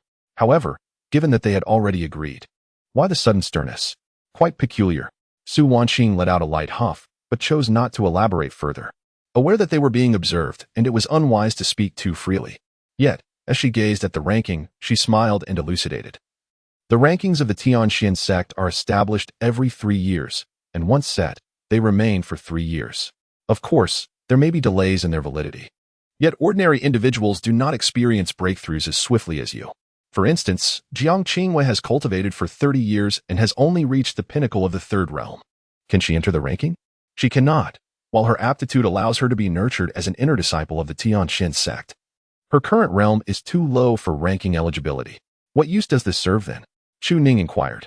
Not much. In fact, being ranked might even attract jealousy from others, inciting dissatisfaction. Why should you be placed above your master? What strength do you possess? This could lead to confrontations. In my early days, despite entering the ranking at the 3rd realm, I found myself challenged by someone at the 6th realm. Perhaps he deemed it unreasonable and suggested we settle it once I reached the 6th realm. Curious, Chu Ning asked, and then? Su Wanqing chuckled softly. Eventually, I became the number 1 on the hidden dragon list, and that individual never dared to confront me. Chu Ning smiled, offering emotional support, a 6th realm slaying a saint. Unparalleled in history, with no successor to follow. The silver-tongued rhetoric held little significance, yet it offered a glimpse into the realm of extraordinary talents. However, in the next moment, Su Wanqing was taken aback, unable to suppress her frown. The rankings of the Qianlong were announced. The renowned sword Saint Su Wanqing, wielding the celestial sword Tianxian, had fought against sages and emerged unscathed. Though the heavens may be unjust, with one sword in hand, I can compel the world's heroes to bow before it. Qianlong first. Master, you are Qianlong first, exclaimed Chu Ning, his excitement palpable, though a hint of confusion lingered. Logically, with your cultivation diminished, shouldn't you have fallen from grace? Su Wanqing too was perplexed by the thoughts of those from the Tianxuanzong. Perhaps they were not entirely rational? Could it be due to her wielding the celestial sword and battling Chun Xiantian? Nevertheless, she paid it little mind. Ninger, if there is nothing pressing, I shall commence training with you today to hone your combat skills. Chu Ning nodded vigorously, yet his gaze remained riveted on the leaderboard, seemingly disregarding Su Wanqing's words. The Qianlong second was Ming Iran, the 3rd was Shen Lang, the 4th. Su Wanqing frowned, observing his rapt attention. I told you this was of little consequence.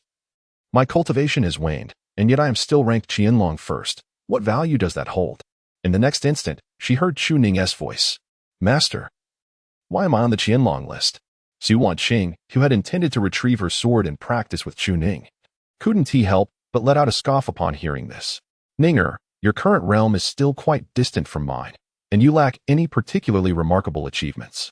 If you were to make the list, perhaps in 3 years, with your talent and strength, it would not be impossible.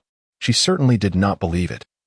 Although her disciple was exceptional, currently at the 4th realm, with her cultivation concealed, there was no way she could make the list. Furthermore, the rankings of the Tian Di Ren had not yet been fully revealed.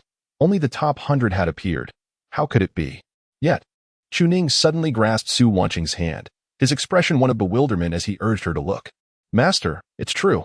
In the next moment, Su Wanqing was utterly stunned, her gaze fixed. Qianlong 99, disciple of the Shaozhi Peak of the Taishan sect, Chu Ning. 18 years old, 3rd realm of knowing destiny. The newer generation surpasses the older, and Ning does not yield. Tianxian was momentarily taken aback, then exclaimed with excitement. Chu Ning, you made the list. It's really you. But your realm. Cough. I didn't expect you to possess some strength. However, Su Wanqing's brow furrowed tightly. From Qianlong 105 to 100, all were of the 6th realm. Without exception, They were prodigies among prodigies of the sixth realm. Only cultivators under 300 years of age could enter Qianlong, and those of the sixth realm under 300 were rare gems throughout history. Yet, Chu Ning, not to mention the surface-level third realm, even if at the fourth or fifth layer, would be utterly overwhelmed. This was dire trouble. Su Wanqing's expression shifted instantly, and she conveyed a message urgently. Prepare to leave the Taishan sect immediately. All arrangements remain unchanged, with Tianqian Palace providing cover. Originally, she had planned to use the celestial sword to claim Changchun Hand as her own and ensnare the Taishan sect, but that was no longer feasible. The world now knew that Tianqian had recognized you as its master. Everything is in order. Let us proceed. However, if we do not depart soon, we may find ourselves unable to leave. Chapter 60. We arrive at the Taishan sect to witness the hidden dragon in the realm of heaven and earth. Those who ascend the rankings are esteemed as formidable beings of this world. The heavenly ranking boasts a singular figure, the celestial Xuanzi of the heavenly manifestation realm, unparalleled in existence. The earthly ranking comprises 36 supreme beings, with even the lowest possessing the prowess of a pinnacle beyond the limits. Yet, across this vast expanse, it is implausible that such formidable beings are scarce. The human ranking enumerates 108, showcasing the brilliance of heroes from all corners of the world. It is noteworthy that this list prioritizes accomplishments over mere cultivation. Most illustrious feats recorded are replete with experiences of undefeated battles against those of higher realms. These revelations instantaneously enlightened Chu Ning to the enormity of the world, an expanse far beyond his imagination. However, such matters held little significance for him, as these rankings were exceedingly distant for both him and Su Wanqing. The hidden dragon was his focal point, a glimpse into the extraordinary talents of this world. Yet, when his name prominently graced the list, ranking among the top, Chu Ning found himself momentarily stunned. Hidden Dragon 99. Su Wanqing's expression shifted dramatically. How could a disciple, based solely on those achievements, attain such a lofty position? It was not that she underestimated her disciple, rather, it was due to the intelligence gathered by the Taishan sect, which indicated only a peak at the third realm. How could he have ascended to such heights after merely defeating Jiang Qingwei and another from the fourth realm? In her own time, she had only managed to secure a place within the 500 of the hidden dragon, which had brought her considerable trouble, and her disciple's capabilities were yet to be fully revealed. After a brief contemplation, Su Wanqing suddenly realized the gravity of the situation. The rankings were compiled by the Taishan sect. Those from the Taishan sect, wary of the divine sword, coveted it as well. If they had discovered that the sword had recognized Chu Ning as its master, this maneuver, seemingly elevating him, was, in fact, a call to arms against him. It was evident that they had targeted Chu Ning, displeased by the news of his acquisition of the divine sword. Within a day, Chu Ning's name would undoubtedly reverberate across the entire continent, attracting countless challengers. Thus, staying at the Taishan sect was no longer an option. They had to depart swiftly. The realm of humanity was fraught with complications for them, be it the troubles stemming from their current identities or the pressures exerted by the Taishan sect. The two exchanged a brief dialogue, and Tianqian soon recognized the potential magnitude of the issue, promptly suggesting that she remain as a decoy while they made their escape to regroup later. The speed of the divine sword, riding the winds, was beyond the pursuit of sages, and for Tianqian, traversing hundreds of thousands of miles would only take a day or two. To ensure their safety, Chu Ning entrusted Tianqian with a teleportation talisman. This artifact's merit lay in its ability to disregard any formations, allowing them to escape the Taishan Great Array directly, thereby buying precious time for both of them. At this moment, the master and disciple exchanged a knowing glance. The immediate matters would be left in Tianqian's capable hands. The troubles brought forth by the hidden dragon ranking were monumental. If Chu Ning faced peril, Su Wanqing would undoubtedly share in it as well. The first of the hidden dragon, without cultivation, would be a target for anyone seeking to ascend the ranks. Meanwhile, atop the peak of the Taishan sect, Chun Xiantan gazed in astonishment at the hidden dragon ranking, his eyes widening upon seeing Chu Ning's name. In the celestial sect of Tianqian, there are doubts regarding whether Chu Ning is worthy of entering the ranks of the hidden dragon 99. Throughout his life, despite not being a prodigy, his progress has been steady. Yet, he has never made it onto any list, be it the hidden dragon or the human rankings. Nor has he ever been acknowledged by the custom list of the wandering practitioners. Rumor has it that certain individuals in the human realm have created a birth list, with intentions to nominate him. The man clenched his fists in a sudden surge of hatred. Su Wanqing, having lost her cultivation, remains the top of the hidden dragon despite a match against him that ended in her favor. Once a discarded individual, Chu Ning has now inherited Su Wanqing's legacy and ascended to the upper echelons of the hidden dragon. However, there seems to be a silver lining. There is no need for him to take matters into his own hands regarding the demise of Chu Ning. Meanwhile, at the central peak, disciples such as Jiang Qingwei gazed at the list with anticipation. Senior sister, do you think you will be among the hidden dragon this year?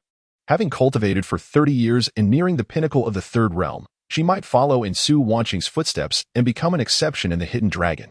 Indeed, some disciples aspired to be under Su Wanqing's tutelage, while others were disciples of the sect leader at Central Peak. Yet all now looked up to Jiang Qingwei.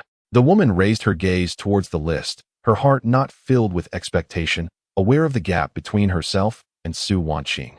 Yet human nature tends to harbor a competitive spirit, especially when surrounded by praises. Suddenly, a disciple spotted Jiang Qingyue's name. Senior sister, your name is on the list as well, and you rank prominently. The atmosphere shifted as the excitement turned into a hush of silence. Indeed, Jiang Qingyue's name appeared. Tianxin sect, Shaozhu Peak, Su Wanqing's disciple, Chu Ning. In a crucial moment, he overthrew the peak cultivator Jiang Qingyue of the third realm, victorious. Chu Ning, hidden dragon 99. At that moment, no one dared to speak, their eyes cautiously darting towards the leading woman. Indeed, it was there, but it seemed to serve as a mere backdrop. Even the name of the fourth realm cultivator who was knocked down by a single punch went unmentioned. It appeared as though Jiang Qingwei was placed in this position to deliberately inform the world that there was not only Chu Ning, but also a peak sword cultivator of the third realm. Jiang Qingwei, who could not even contend with someone who had just broken through. Jiang Qingwei, having endured for too long, could no longer restrain herself. Chu Ning, I will surely kill you. She resolved to enter seclusion to break through. You are merely in the third realm, yet I am in the fourth realm. Can I not slay you? Yet now, the world is aware that Chu Ning may not survive until her breakthrough. High places are indeed lonely. One can only await death. As night fell swiftly, the elders observing from Shaozhu Peak had concealed a killing formation, while more elders recorded the unfolding events. The sect's grand array had already been activated. Any disturbance would be detected, and upon discovery, as per the sect leader's decree, it would mean extermination. However, it seemed that Su Wanqing and Chu Ning had entered the cave in the afternoon and had yet to emerge by nightfall.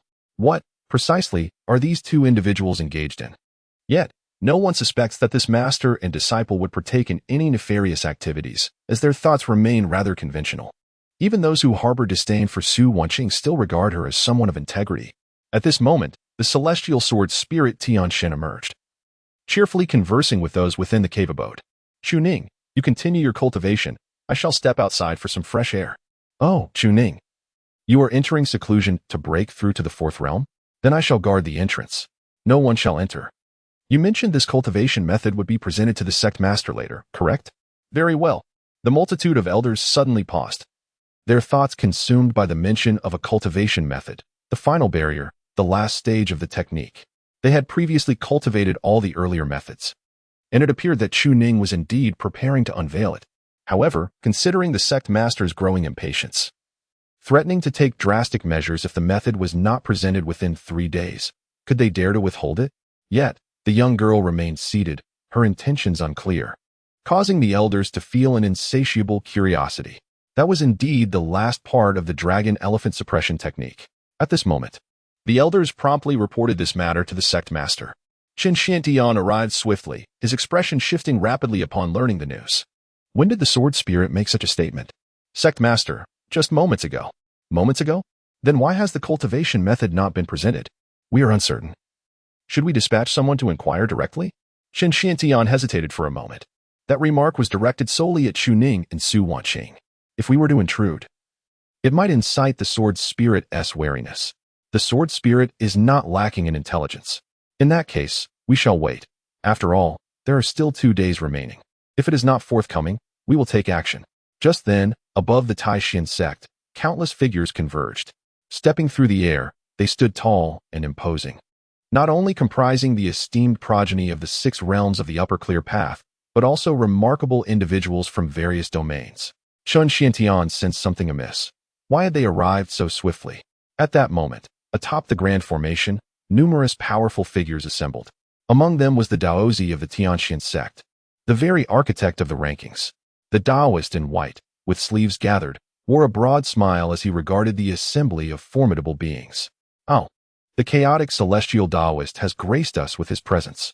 Surely, you are not here to disrupt the order. Are you unaware that chaos among the powerful of various realms is strictly forbidden? An elder clad in a flowing black robe exuded an aura so profound it was almost suffocating. He was the Taoist leader of the chaotic realm. He cast a sidelong glance at Feng Ming, his expression unchanged, and spoke with a dispassionate tone. You, a mere junior, are not yet worthy to speak before me. Beside him stood a petite young girl, cheerfully clinging to the elder's arm. Father, let us not quarrel. We are not here to cause trouble today. After I finish dealing with this 99 dragon, we shall return. Oh, and I wish to meet the one named Jiang Qingwen, just to see how utterly incapable she truly is. The other powerful beings nearby remained silent. According to protocol, as long as there was no disruption, none could interfere, and they lacked the standing to do so. Even Tian Xuanzu remained mute. What right did they have to speak? The hidden dragon rankings were released less than half a day ago, and at this moment, among the top 300, at least half were accompanied by their elders. Naturally, some were dissatisfied, while others found amusement in the spectacle. When Chen Xiantian arrived, he observed the crowd, their spirits visibly fraught. Esteemed guests, I am Chen Xiantian, the leader of the Taishan sect. Before he could finish his introduction, an elderly man struck the grand formation with a resounding slap, causing Chen to spurt a mouthful of blood. Who on earth cares who you are? Hurry and summon Su Wanqing and Chu Ning. Since you belong to one of the 7 sects of the human domain, I have no intention of wreaking havoc upon your sect's formation. Open it yourself. At this moment, Chen Xiantian felt an upheaval within his very core, as if his internal organs were on the verge of dislocation. Yet, he harbored no animosity. Instead, he wore a smile of humble submission. Very well, I shall grant you access, but once inside, I must close this formation. For my sect is currently engaged in certain matters to prevent particular entities from escaping. The young woman beside the chaos-skied Taoist interjected with displeasure. What do you mean by that? Who could possibly escape in front of my father? If I say to open it, then open it. Spare us your needless words. Chapter 61. The cultivation method acquired. Chen Xiantian is about to ascend. Talented individuals often possess an innate pride. Those deemed as potential dragons are typically cultivators who have achieved the 5th or even 6th realm in the past 3 centuries. In her time, Su Wanqing was an exception, breaking into the ranks of potential dragons. However, Su Wanqing was truly formidable, having slain several 4th realm cultivators at the pinnacle of the 3rd realm, and even standing her ground against a 5th realm potential dragon without defeat. Her rapid ascent was nearly terrifying, and she quickly secured her position. But who is Chu Ning? No one has ever witnessed his prowess. Is another prodigious swordsman from the northern region about to emerge? Thus, while many felt disgruntled, their curiosity prevailed, and they were eager to observe. Inheriting the legacy of an esteemed lineage, could he possibly embody the spirit of the illustrious Su Wanqing? Soon, several figures arrived at the Shaozhu peak of the Taishan sect. Chen Xiantian hurriedly followed behind, exclaiming, "This is Shaozhu Peak. This is their residence." At this moment, Chen Xiantian was inwardly cursing. Was this some kind of joke? They arrived far too swiftly. If they were to slay him, at least it would alleviate one of his burdens. But he had yet to obtain the cultivation method. The gathering consisted of nearly 500 individuals, either potential dragons or ranked cultivators. Among them stood the enigmatic Tianxian Daozi Feng Ming, his lips curling into a smile. The celestial sword, indeed. He was eager to witness its master-esque charisma. Here, no one would abuse their power. Great cultivators rarely targeted the weaker, as it would be considered disgraceful. Yet, even if these formidable elders refrained from acting, could Chu Ning withstand their scrutiny? Come, let me behold the might of your celestial sword. However, they did not see Chu Ning or Su Wanqing. Instead, they beheld a young girl squatting before the cave, playing with grass. Tianxian glanced at the crowd and recognized many familiar faces. During the exploration of the secret realm across the 4 domains, it had encountered numerous individuals. What brings you here? In response, an elder spoke calmly. Celestial Sword Tianxian, we have heard that your master, Chu Ning, has recently claimed you. We wish to meet your sword master. High beings possess their own elegance and certainly have no interest in targeting the younger generation, yet their presence was undeniable. In the absence of Chu Ning and Su Wanqing raised questions. Did they hold them in disdain? Tianxian paused, then replied, "Oh, but my sword master is currently in seclusion, breaking through to the fourth realm. Wouldn't you need to wait until he emerges before engaging him?" The crowd fell silent. Even Tianxian Daozi Feng Ming furrowed his brow. Breaking through to the fourth realm? Wasn't the information suggesting he had only just begun to ascend the third realm? Was his claim of reaching the pinnacle of the third realm merely a fabrication? Could he truly achieve such a breakthrough? If so, his speed surpassed even that of Feng Ming's past. Even the currently mightiest cultivator, the chaotic Tian Daoran, frowned. Tianxian, are you speaking truthfully? Why would I deceive you? My sword master cultivates at an astonishing pace. Tianxian grinned, unfazed in the presence of these esteemed figures. Were it a cultivator, they might feel apprehensive, but it was merely a sword spirit. Everyone yearned for the celestial sword and understood its untamed nature, making it notoriously difficult to truly possess. In essence, they would not concern themselves with the words or actions of a sword spirit, as long as it did not recklessly provoke them. After all, it is quite possible that their future descendants may also come into possession of the celestial sword. The origins of the sword are indeed profound, and there is no need to incite discontent among others. The crowd remained silent, while the master of chaos calculated with a flick of his fingers. The forces of heaven surged momentarily, yet he could glean not a hint of insight. How peculiar. He furrowed his brow, sensing something amiss, but dismissed it and casually inquired, "How much longer will it take?" "I'm not sure, but my family sword master progresses quite rapidly. Would you care to wait for 2 more days?" Wait for 2 more days? Some expressed their dissatisfaction.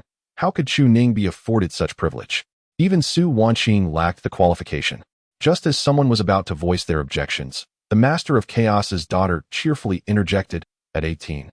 Reaching the pinnacle of the third realm and on the verge of breaking into the fourth, while wielding a celestial sword. Father, I find myself even more intrigued. Shall we then wait for 2 days?" The elder hesitated momentarily, curiosity piqued. Although he had not divined any specifics about Chu Ning, he had sensed recent occurrences within the Taishan sect. His gaze fell upon Chen Xiantian, causing the young man to shudder involuntarily. "What is he looking at me for?" The master of chaos scoffed. "At 18, at the pinnacle of the third realm, and yet still possessing guile? Which faction wouldn't he nurture such talent? If he truly can break into the fourth realm, I might consider making an exception and bring him into the realm of chaos for training. Since the Tianxian sect has no use for him, I shall take him instead." However, upon utterance of this statement, no one dared to make a sound. The master of chaos had declared a wait. Who would dare to oppose him? With just a glance, he could extinguish your very essence.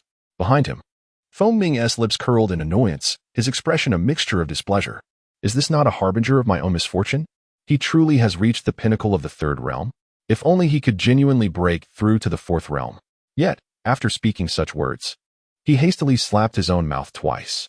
If he continued to speak accurately, trouble would inevitably follow. Wasn't he this a drain on his own fortune? Better to remain silent. Suddenly, the master of chaos frowned. His daughter, sensing his unease, asked curiously, "Father, what troubles you?" The elder shook his head. "I have sensed a fluctuation in the fabric of space. Could it be here? If so, he might have fled. No, it is from afar, several dozen miles away. Nevertheless."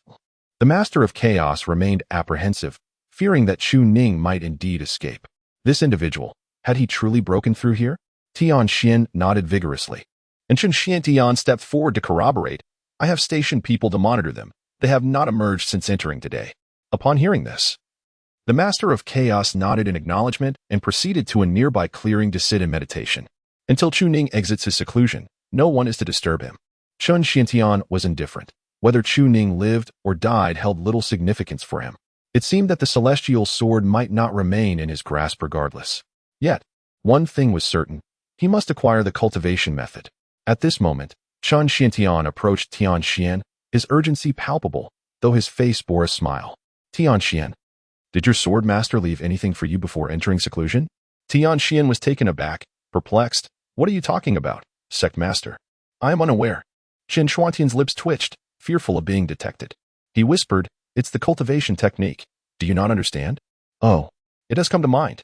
The sect leader entrusted this to you. It is the comic that our sword master asked me to deliver to you." The crowd cast a glance but paid it no heed. At this moment, Chen Xiantian was overjoyed, nearly brought to tears by the excitement. After such a long wait, it was finally in his grasp. Should they betray him again, he would ensure that these two would meet a fate worse than death. Moreover, Tianxian had even kindly altered the phrasing to avoid detection. After receiving the cultivation technique, Chun Xiantian cupped his hands towards the crowd, saying, "Esteemed guests, I must take my leave to attend to some matters within the sect." However, everyone continued their separate conversations. Could it be that the chaotic celestial Taoist has developed a fondness for talent? Perhaps, but that means we may not be able to confront him. Why fear? Since the chaotic celestial Taoist can come to the human realm, we too can venture to the chaotic celestial domain. At worst, we could have the sect leader accompany you personally. It is merely a sparring match, nothing more. Besides, even if the chaotic celestial Taoist were to take on disciples, given his disposition, he would never allow Chu Ning to grow up in a sheltered environment. That little demoness was cast out at the third stage and nearly faced execution. With the chaotic celestial Taoist not lifting a finger, we still have a chance. Chu Ning is not worthy of the potential dragon. By the way, who is that Jiang Qingwei to be so utterly useless? Is it possible that Chu Ning is terrifyingly strong? After all, he is the young master. How could the Taishan sect be so weak? After some hesitation, Chun Xiantian again cupped his hands. "Esteemed guests, I must take my leave." The first time, no one acknowledged him. The second time, someone noticed, sneeringly remarking, "What are you babbling about? If you want to leave, then hurry up. Who do you think you are?" Chun Xiantian was taken aback and quickly left with a forced smile. Without a moment's pause, he summoned the elders of the sect. He remained exceedingly cautious. He decided to allow the members of the sect to cultivate first, fearing potential issues. Otherwise, he would never take the lead in cultivation. In the middle peak of the Taishan sect, many elders were sweating profusely behind the scenes. They looked at their nearly frenzied sect leader, filled with apprehension. A group had arrived today, nearly scaring them to death. Even their descendants were stronger than they were. However, those individuals, confident in their high cultivation and status, truly could not be bothered to contend with them. But Chun Xiantian was different. The sect leader had recently become obsessed, fixated on that cultivation technique. The crucial point was that Chu Ning had indeed given the final volume of the technique. Just thinking of that cunning brat made them fearful. What if there were issues? Suhu hesitated for a moment and softly suggested, "Since the sect leader has obtained this cultivation technique, why not cultivate it first? After all, it is a valuable item for the sect leader to try." In the next moment, Suhu was suddenly slammed to the ground. Nearly on the brink of death, Chun Xiantian, who had been harboring resentment for a long time, roared, "If I say to cultivate, then cultivate. Why so much unnecessary chatter? Dare to utter another word, and you shall perish here." The crowd was momentarily stunned. The sect leader, who exhibited a demeanor of subservience before outsiders, now approached them with a buoyant step. "Why do they look down upon you? It is because you have willingly assumed the role of a dog, groveling in humility. As the leader of the 7 sects of the human domain, you ought to stand tall, for should they dare to harm you, the formidable Tian Suzi would undoubtedly intervene to protect you. The shame you bear is a reflection of your own shortcomings, yet you seek to rectify it through them. However, in the current state of Chun Xiantian, one cannot help but fear that he may indeed intend to eliminate them." At this moment, the various peak leaders exchanged glances, contemplating their next move. "Let us focus on our cultivation. After all, Chu Ning remains present." Chun Xuantian's gaze was fixed intently on the elders gathered. His own inheritance may be insufficient, but Su Wanqing's legacy is undoubtedly substantial. The dragon elephant suppression technique. He no longer wished to be a mere beast of burden. He aspired to embody the very essence of the revered beings who scorned him, to become akin to the Buddhas and the dragon elephants. In the next instant, he sensed the complete flow of an elder's energy. That aura bore the harmonious essence of the dragon elephant. Indeed, indeed. How do you perceive it?" The elder, after a moment of contemplation, responded with unwavering conviction. "Sect leader, the technique is genuine. The final volume of the heart method has nearly been completed. This is a remarkable treasure." The crowd erupted in joy, Chun Xiantian among them. The man let out a hearty laugh. "Haha, this is the fortuitous opportunity for me, Chun Xiantian. Whether it be the infinite, the celestial phenomenon, or the human and heavenly rankings, there shall always be a chance for me." Without hesitation, he seized the technique and retreated into seclusion, dismissing all else. Within the sect, those individuals are merely here for Chu Ning and Su Wanqing. What concern is it of mine? Time to cultivate. Haha, it is finally within my grasp. Chapter 62. Cultivating divine skills. Is it truly cultivation if one does not spit blood? The night swiftly passed. Owing to the presence of Tianxian, none harbored any doubts regarding the departure of Chu Ning and Su Wanqing. Yet, some could not help but inquire, "Tianxian, Why were Su Wanqing and your esteemed swordmaster Chu Ning in the same cave abode? Tianxin mused internally that these two often engaged in dual cultivation together. Nevertheless, a cheerful smile adorned her face. After all, the old sword master was to impart guidance to the new sword master. The strength of my esteemed sword master is beyond your comprehension. Everyone nodded in agreement, harboring no dissent. Su Wanqing, as the foremost among the potential dragons, was a point of unanimous recognition, though her current cultivation had waned. Thus, she was unworthy of that title. Given this circumstance, why not defeat Chu Ning first, and then contend with Su Wanqing? Upon hearing this, an elder scoffed. No matter how formidable Su Wanqing may be, her strength has been stripped away by the Saint's thunder tribulation. What significance does she hold now? You all are potential dragons. Is it not disgraceful to strike at one on the brink of death? At these words, many disciples bowed their heads in acknowledgement. Indeed, as they were prodigies. It was unbecoming to take advantage of another's misfortune. After all, her demise was imminent, and once the news broke, the ranking of potential dragons would shift. That title of the foremost potential dragon belonged to the daughter of the chaotic celestial. Thus, was it not more fitting for us to challenge her? At this moment, the little demoness, Mengyiran, evidently overheard. A scornful expression crossed her face as she surveyed the crowd. So what is it? Do you wish to confront me as a collective, or shall I single-handedly take on all of you? The crowd shivered in unison. The chaotic celestial would undoubtedly refrain from intervening, yet this girl was a formidable opponent, capable of contending with the likes of Su Wanqing in her prime. However, due to her cultivation techniques, she was currently suppressed by the sword path, having held the position of the second among potential dragons for numerous years. No one dared to question her standing. Yet, a young man stepped forth. The third among potential dragons, Shun Lang, had also arrived. He unsheathed the long blade at his waist, casting a jovial glance towards the seated elder.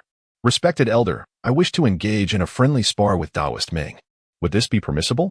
The chaotic celestial did not even cast a glance in his direction. Mengyiran stood up with a smile. No problem. My father eagerly anticipates such encounters. After all, her aspiration, or rather, the goal bestowed upon her by the chaotic celestial, was to ascend to the human ranking immediately after achieving sainthood. On the side of Shaozhu Peak, the battle soon commenced. While a subtle barrier was quietly placed by the chaotic celestial before the cave abode where Su Wanqing and Chu Ning were in seclusion. At 18, should he truly manage to break through the four realms, he would undoubtedly be taken away, unless Tianxin himself came to retain him. But given the current predicament of the master and disciple, what face would Tianxin have to keep anyone here? After a while, the situation was manageable. Meanwhile, at the central peak of the sect, the elders were seated in meditation, all having reached the level of being able to operate the dragon elephant suppression technique.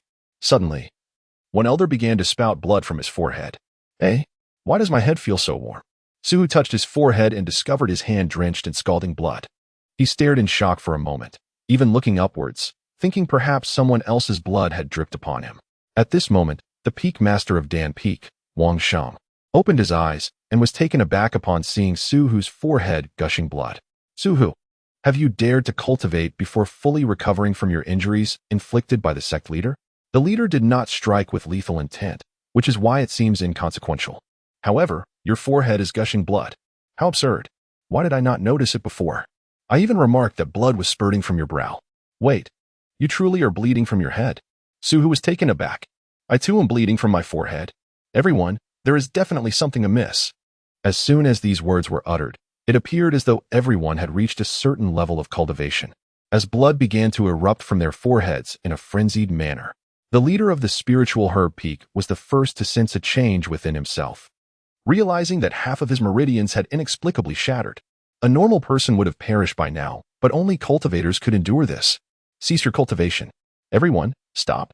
There is an issue with the technique. Nonsense. What is wrong with spouting a little blood during cultivation? I am on the verge of reaching the first layer. The leader of the Void Path Peak disregarded the warnings and continued his practice, only to find that not only was blood gushing from his head, but his body began to bleed as well. This is wrong.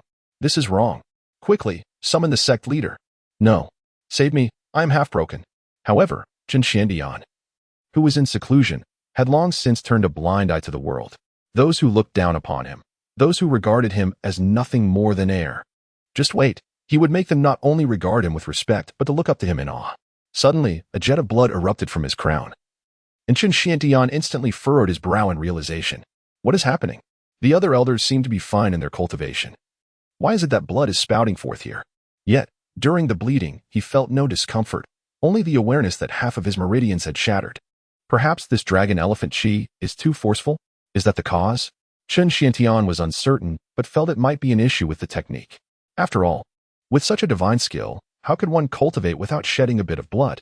He swiftly stifled the flow and continued to operate the dragon elephant suppressing prison technique.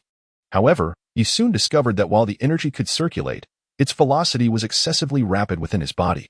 This caused his meridians to shatter, and blood began to erupt around him. Chen Xiantian sensed something was wrong, but Chu Ning was still at the small bamboo peak. Even those powerful figures were watching. Did he dare to employ another technique? Was he not afraid of death? Regardless, he pressed on with his cultivation. He refused to believe that Chu Ning had provided him with false teachings unless he was prepared to risk his life. Yet, the more he cultivated, the more he felt something was amiss, until he spat out a mouthful of blood, accompanied by clots from his shattered meridians. At that moment, even Chen Xiantian could discern that there was indeed a problem, and it was a grave one. This technique was flawed. He had been led to his doom.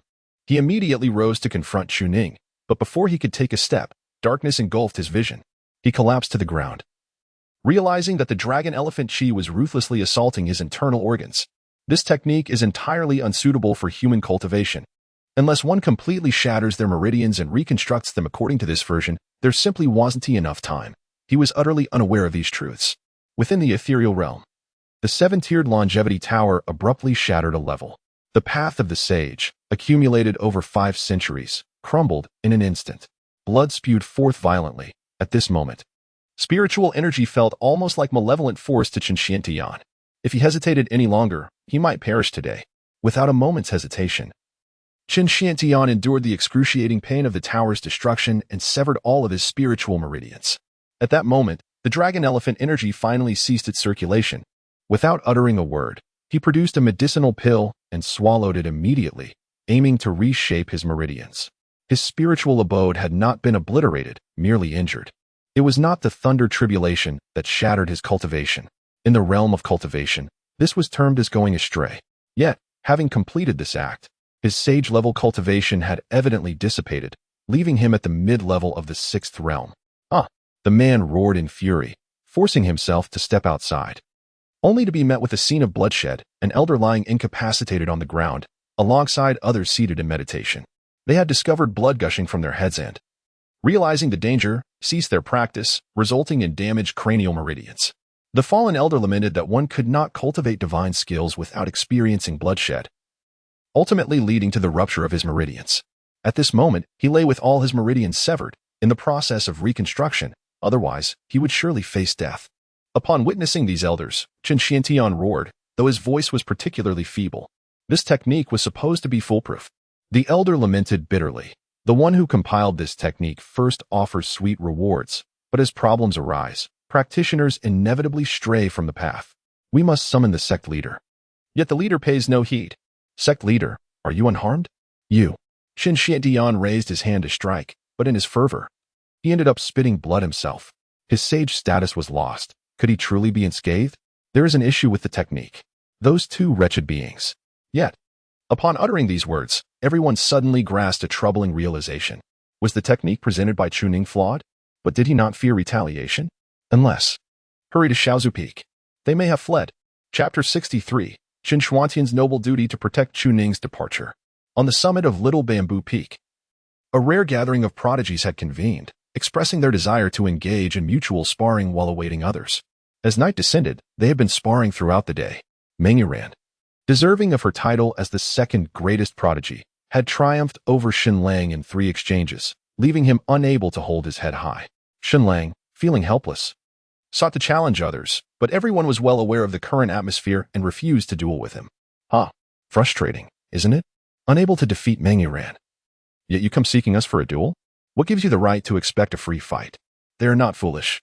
At this moment, Tian Xian clapped her hands gleefully from the sidelines, exclaiming, Sister Iran is truly remarkable. No wonder she holds the 2nd rank among the. She is just a tad inferior to my master. The little sorceress curled her lips in disdain. Her cultivation is now in ruins. What good is that praise? Once she is gone, I shall ascend to the 1st rank among the. Yet, She could not deny the truth of her words. After a century of cultivation, she was on the brink of entering the Saint Realm. Once one entered the Saint Realm, they would be the fastest to do so in history, leaving even Tian Xiandaozi in awe. Such an extraordinary individual, however, had fallen victim to the whims of fate, her cultivation lost. Among there was a mix of relief and regret. Sister Iran, I have a matter to attend to. Could you watch over my master for me? Meng Iran smiled. No problem. Just go. My father is keeping an eye on things. No one can break through. Tian Xian nodded with a cheerful smile and turned to leave. Yet, at that moment, several figures suddenly rushed in. Chu Ning has fled. Chu Ning never entered seclusion. The leader was none other than Changchun Hand, who had narrowly escaped death from a near-fatal training mishap. Upon hearing this, everyone turned. Even the previously meditative Wantian Daoren opened his eyes. Fled? Where could he possibly go? They looked on, incredulous that he could escape. Chun Xintian sighed. In truth, today was meant to be our day to inherit his legacy. He spoke urgently, his frustration palpable as he yearned to tear Chu Ning apart. The crowd was momentarily stunned by his words. According to their knowledge, after Su Wanqing lost her cultivation, the disciples of Little Bamboo Peak had been divided among the various peaks, clearly intending to discard her achievements. Now, due to Su Wanqing's legacy, they were under surveillance, and although the two had presented the legacy, it bore issues. Was it an act of revenge? If so, they had indeed received the techniques, but revenge would surely lead to their demise, prompting their hasty retreat. However, Wantian Daoren rose with displeasure. I have been watching since yesterday, and no one has left. Even a saint can sense the disruption of the void. There is no way Chu Ning and Su Wanqing have escaped. Moreover, did you not assert they were undoubtedly inside? Meng Iran nodded in agreement. Indeed, the sword spirit was still present. It couldn't he possibly be foolish enough to flee. The crowd fixed their gazes intently on Chun Xiantian. If this were true, they had waited an entire day for him. An entire day and night. Could their time be squandered so frivolously? Chun Xiantian, now agitated, declared, These two beasts are far too cunning. They must have known the esteemed figures were here to spar and intentionally left, perhaps having planned their escape long ago. The resources, techniques, and elixirs have all been taken away. But how did they manage to leave? The great formation remains intact, and there are no signs of disturbance. The gathered crowd furrowed their brows in confusion. If this were a cleverly devised cover-up, it might be somewhat excusable. At this moment, the chaotic celestial being lost his patience and directly dismantled the barrier, forcefully overturning the cave dwelling. Upon breaking into the dwelling, they discovered it contained nothing but a wooden bed. The bedding had been rolled up and taken away, as if they had hastily packed their things and left. The crucial question is, when did they leave? This, they could not ascertain. The chaotic celestial being was momentarily taken aback. After years of cultivating inner peace, he could still maintain his composure, for who does not fear death? Having entered the dragon ranking, it was only natural for people to flee. However, the elder suddenly noticed a letter and frowned as he stepped forward to pick it up. To the honorable sect leader, Chun Xiantian, the crowd frowned in unison, directing their attention towards the letter. Disciple Chu Ning, having inadvertently entered the realm of the dragon, is unaware of the reasons behind it. Upon your visit, the sect leader personally advised me that entering the dragon would incite jealousy, and given that my cultivation is at the third realm, I must depart. However, should I leave, I would surely be discovered and pursued. Fortunately, the sect leader possesses profound wisdom and is willing to assist in delaying those who pursue me. I am at a loss for words. Thus I leave this letter as a token of gratitude to the sect leader. Please do not worry. By the time you read this letter, I will have safely departed. I shall repay your kindness in due time. Upon finishing the letter, the chaotic celestial being's expression darkened. The many powerful figures around him wore grim faces, their fists clenched tightly. All gazes fell upon Chun Xiantian. The elder hurled the letter at Chun Xuantian's face with a resounding thud. Young one, you possess immense audacity. I believed your words as the sect leader of the 7 sects of humanity, and lingered here for an entire day. Now you dare to deceive me and afford them time to escape? Excellent. Truly amusing. The chaotic celestial being was enraged. Seizing Chun Xiantian by the throat after reading the letter. No one in this world dares to toy with me. You are exceedingly bold. You could claim he fled, or say he was unfit for combat. Yet today was meant for protecting my daughter. I even harbored a sense of reluctance to part with talent, intending to assess Chu Ning's strength after her breakthrough and decide accordingly whether to take her away. Yet, I never anticipated being deceived. Who dares to fool the foremost of the Earth ranking? the second strongest in the world. At this moment, Qin Shuantian's face was a picture of terror as he hurriedly protested. No, no, senior, you misunderstand. Just then, a disciple rushed in from the distance. Sect leader, the treasure vault of the sect has been robbed, leaving not a single spirit stone behind. However, we found a letter, seemingly stating that the sect leader took the resources. I was specifically sent to inquire if this is true. The chaotic celestial being abruptly snatched the letter and opened it. The sect leader possesses profound wisdom. I am eternally grateful. It appears he understood that I required resources while away, and has generously bestowed the entirety of the resources from the Taishian sect upon me. When the time comes for the dragon to emerge from the abyss, I shall surely repay this debt in full. At this moment, the crowd was filled with fury. The sect leader of Taishian's sect holds such arrogance. Does he truly believe us to be easily deceived? Buying time? Though Kuchun and the others have departed. What of you, Chenshenian? This is infuriating. Eliminate him. I have long harbored disdain for him. Gazing at the throngs of people drawing near, Qin Shuantian's countenance became exceedingly pale, yet no explanation seemed to bear any fruit. How did it come to this? Why must it be me? The cultivation of a sage has vanished, and the treasure pavilion is no more. Heaven seeks to doom me. Chenshenian. Will you not provide us with an explanation? Chapter 64. At TF, Sinwei, 10, The Blossoms of Flight. Master, or rather, Sister Su. One must wonder. Isn't it time for Tianxin to make her way toward us? You mentioned the dragon submerging into the vastness of Taishian. While we can rely on Tianxin to distract and delay, it's likely that 1 or 2 days is the utmost limit. It is already the second evening. And I hope nothing has befallen Tianxin. But what is there to fear? Tianxin possesses a talisman of your teleportation, no matter where she wanders. She can sense your presence approaching. However, before Su Wanqing could finish her sentence, Chu Ning cheerfully interjected, You chide me for miscalling, yet you often do so yourself. In light of our departure from Taishian sect, it would be more prudent to revert to our previous manner of address. Especially since the two of us are concealing our identities as cultivators, it is unlikely anyone would recognize us. In the dilapidated temple nestled within the forest, a campfire flickered between the two. The temple, once dedicated to some earth deity, had long been neglected, its structure crumbling to near ruin. And the idol was so fragmented that it was unrecognizable. Who knows how many years had passed since its glory? Having arrived here through the teleportation talisman, they were not in a hurry to depart, for they awaited Tianxian. In essence, they had entrusted the most perilous task to her. The young girl who was likely unaware of her current circumstances. Opposite Chu Ning, Su Wanqing, clad in azure garments, furrowed her brow, seemingly displeased as she gazed at her disciple. I asked you to change how you address me, not to make my identity so conspicuous to others. Even now, I must conceal my face when venturing into town. Did you think I was jesting?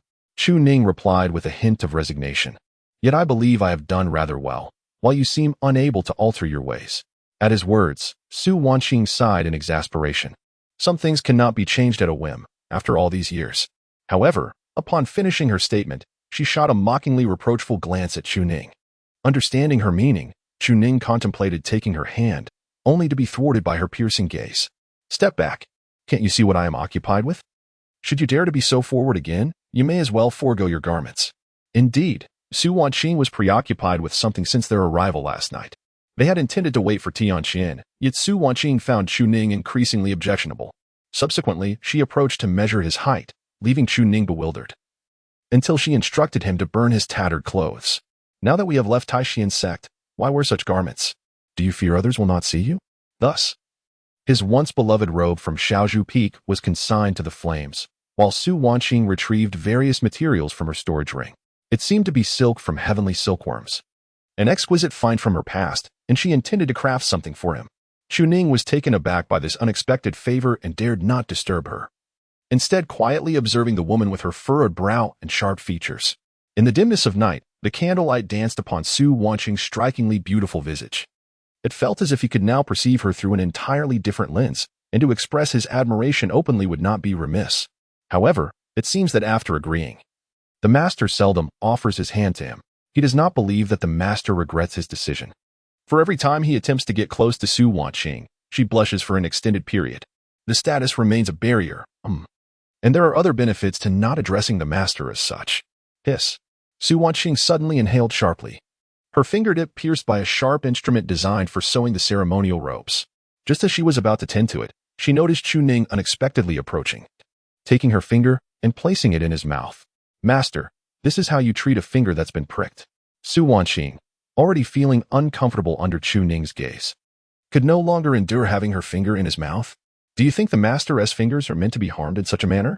Chu Ning's eyes sparkled mischievously as he continued to suck on her delicate finger, a smile playing on his lips.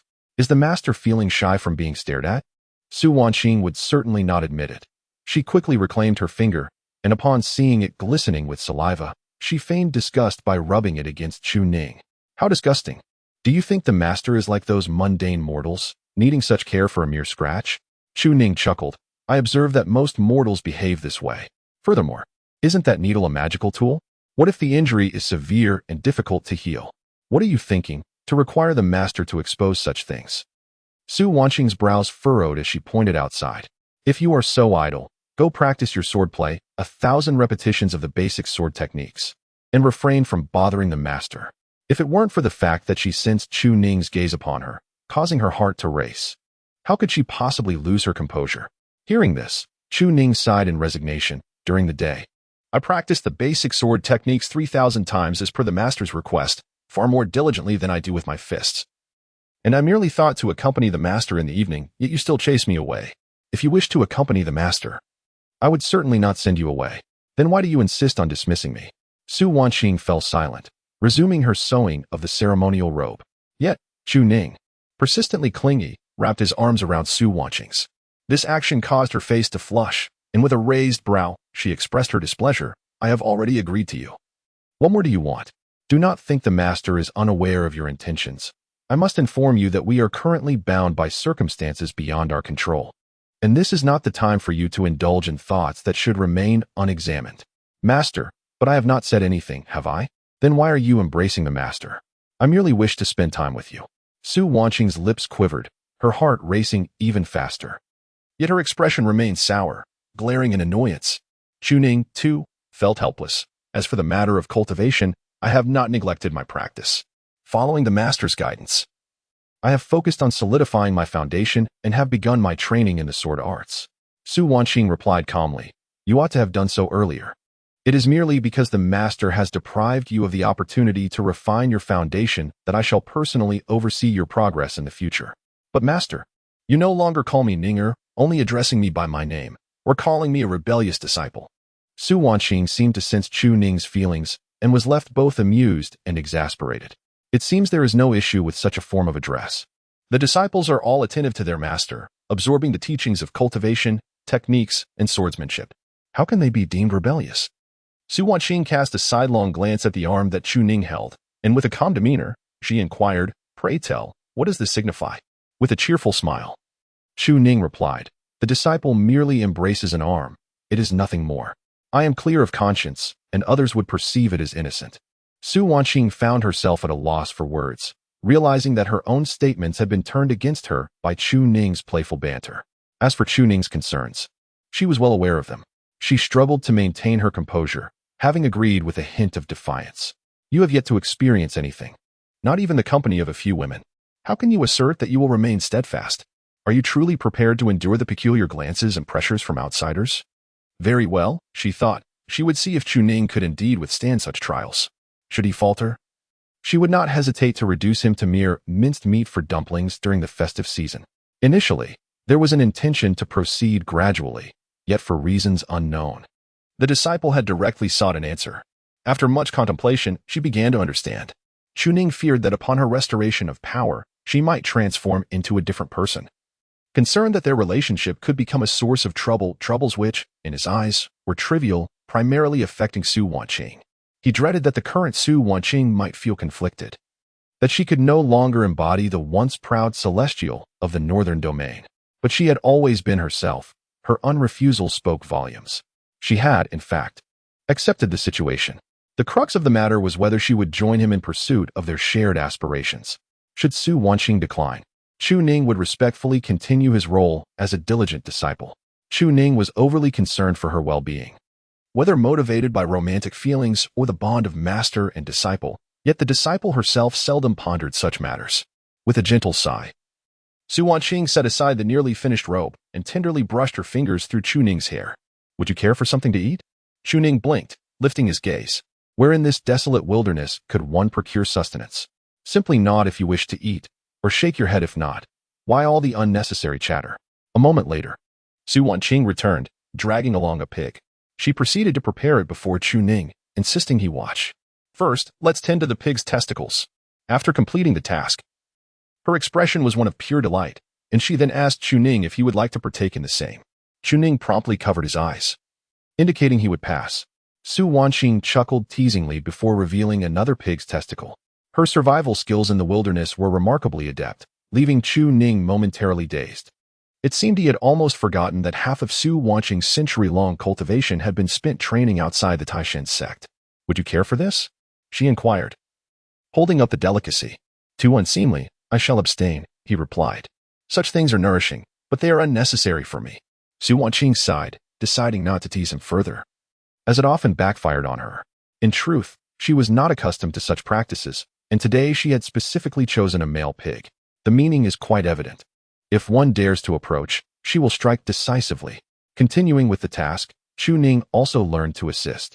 Once it appeared that Chu Ning had made sufficient progress, Su Wanqing stood aside, allowing her to handle it personally. After much effort, they found a wooden stick to pierce through and directly roast over the charcoal. Sprinkling the seasonings they carried, filling the air with a delightful aroma, sizzling and oozing with oil. After cleansing their hands with the spiritual spring, each person received a piece. Chu Ning chewed heartily, her expression one of astonishment. The disciple had previously roasted this, and it was unpleasantly oily and unpalatable. How could what the master prepared be so delectable? There was no need to state the obvious. It merely indicated that one did not know how to roast or season properly. Su Wanqing looked on with disdain, while Chu Ning maintained a serious demeanor. She earnestly sought the master's guidance. The woman cast a glance at Chu Ning and chuckled. This sort of thing requires proper bleeding. Otherwise, it will be overwhelmingly foul. Even if one does bleed it, the seasoning must suppress the meat's odor. Comparatively, it is far less palatable than rabbit or mountain chicken, though it is abundant and filling. Oh, will it be acceptable to eat rabbit tomorrow? Chu Ning asked. If we do not finish practicing the sword, there will be no food. Tonight, I will finish sewing the robe, and tomorrow I shall spar with you. Did the master sew it for the disciple? For the dog, she retorted. A wolf dog or a puppy? Su Wanqing suddenly struck, her finger pressing onto Chu Ning's head. You foolish dog, asking obvious questions. Now eat your fill, and after you're done, go practice the sword without being clingy. It is utterly tiresome. Is it possible to practice tomorrow? Yes. Chu Ning was taken aback. Had she agreed? Seeing Chu Ning's reaction, Su Wanqing furrowed her brow. Today, you should practice the sword no less than 3,000 times, for at least 7 or 8 hours. Your cultivation is already sufficiently stable, and do you truly believe I would subject you to relentless training from dawn till dusk? I recall when I had Jiang Qingwei and the others train in such a manner, because they were too foolish after practicing the sword for over a decade. They barely grasped the sword's intent, and without me supervising, they did not practice at all, daily hoping for sudden enlightenment to become sword immortals. What can be achieved without diligence? As Chu Ning savored the roasted meat, her mouth glistening with oil, she couldn't help but voice her concern. But master, isn't your insistence excessive? It may lead to breakage when one is too rigid. Su Wanqing shook her head. In those days, I treated them well. If they were unwilling to practice, I did not push them, guiding them patiently. However, later, whenever they trained, they would complain of fatigue, crying, and refusing to practice. Jiang Qingwei cultivated for 10 years and only reached the first realm. Can you believe it? I was helpless. They truly possessed good talent. Yet talent alone cannot replace diligent study and practice. Her tone carried a hint of helplessness. Thus, they harbor such resentment towards me. And it is partly my fault. Had I not pressed them so tightly, their progress would have lagged. Chu Ning was even more perplexed. Isn't that how the great sects train? Even more harshly, indifferent to life and death. Disciples of the Tianshan sect must be cast out for 10 years of practical experience upon reaching the second realm. If they fail to break through to the third realm within that decade, they will lose their status as disciples. And even those who attempt to claim they are from Tianshan sect will be executed upon discovery. Finally, Su Wanqing spoke the words she had long concealed within her heart. They perceive me as neither a saint nor a figure of significant stature, my age barely surpassing that of their elders, leading them to question my qualifications. Yet, they yearn to learn my swordsmanship. In the realm of the 6th stage, even standing at the pinnacle bears little weight. beneath the saint, one is but an ant. Thus, when she imparted her teachings, her gentle demeanor often rendered her disciples complacent, while her fierceness incited doubts about her authority. Ascending to the status of a saint transcends merely transforming from an ant to a revered figure. It encompasses myriad complexities. In prolonged silence, Chu Ning drew closer to Su Wanqing, enveloping her in a gentle embrace. Observing this, Su Wanqing refrained from uttering more words, instead feeling a warm current flow through her spirit. At least there was someone who understood her, someone who accompanied her. A significant reason for Su Wanqing's esteem for Chu Ning lay in his unwavering resilience. Once he embarked on his cultivation, he pursued it with relentless fervor. He mastered the ethereal sword technique within 3 years, while Jiang Qingwei languidly took a decade. Why would a senior disciple harbor jealousy towards Chu Ning? Even seizing the opportunity to shatter his spirit sword, she was acutely aware that while some possessed remarkable talent, their character was flawed, destined to falter.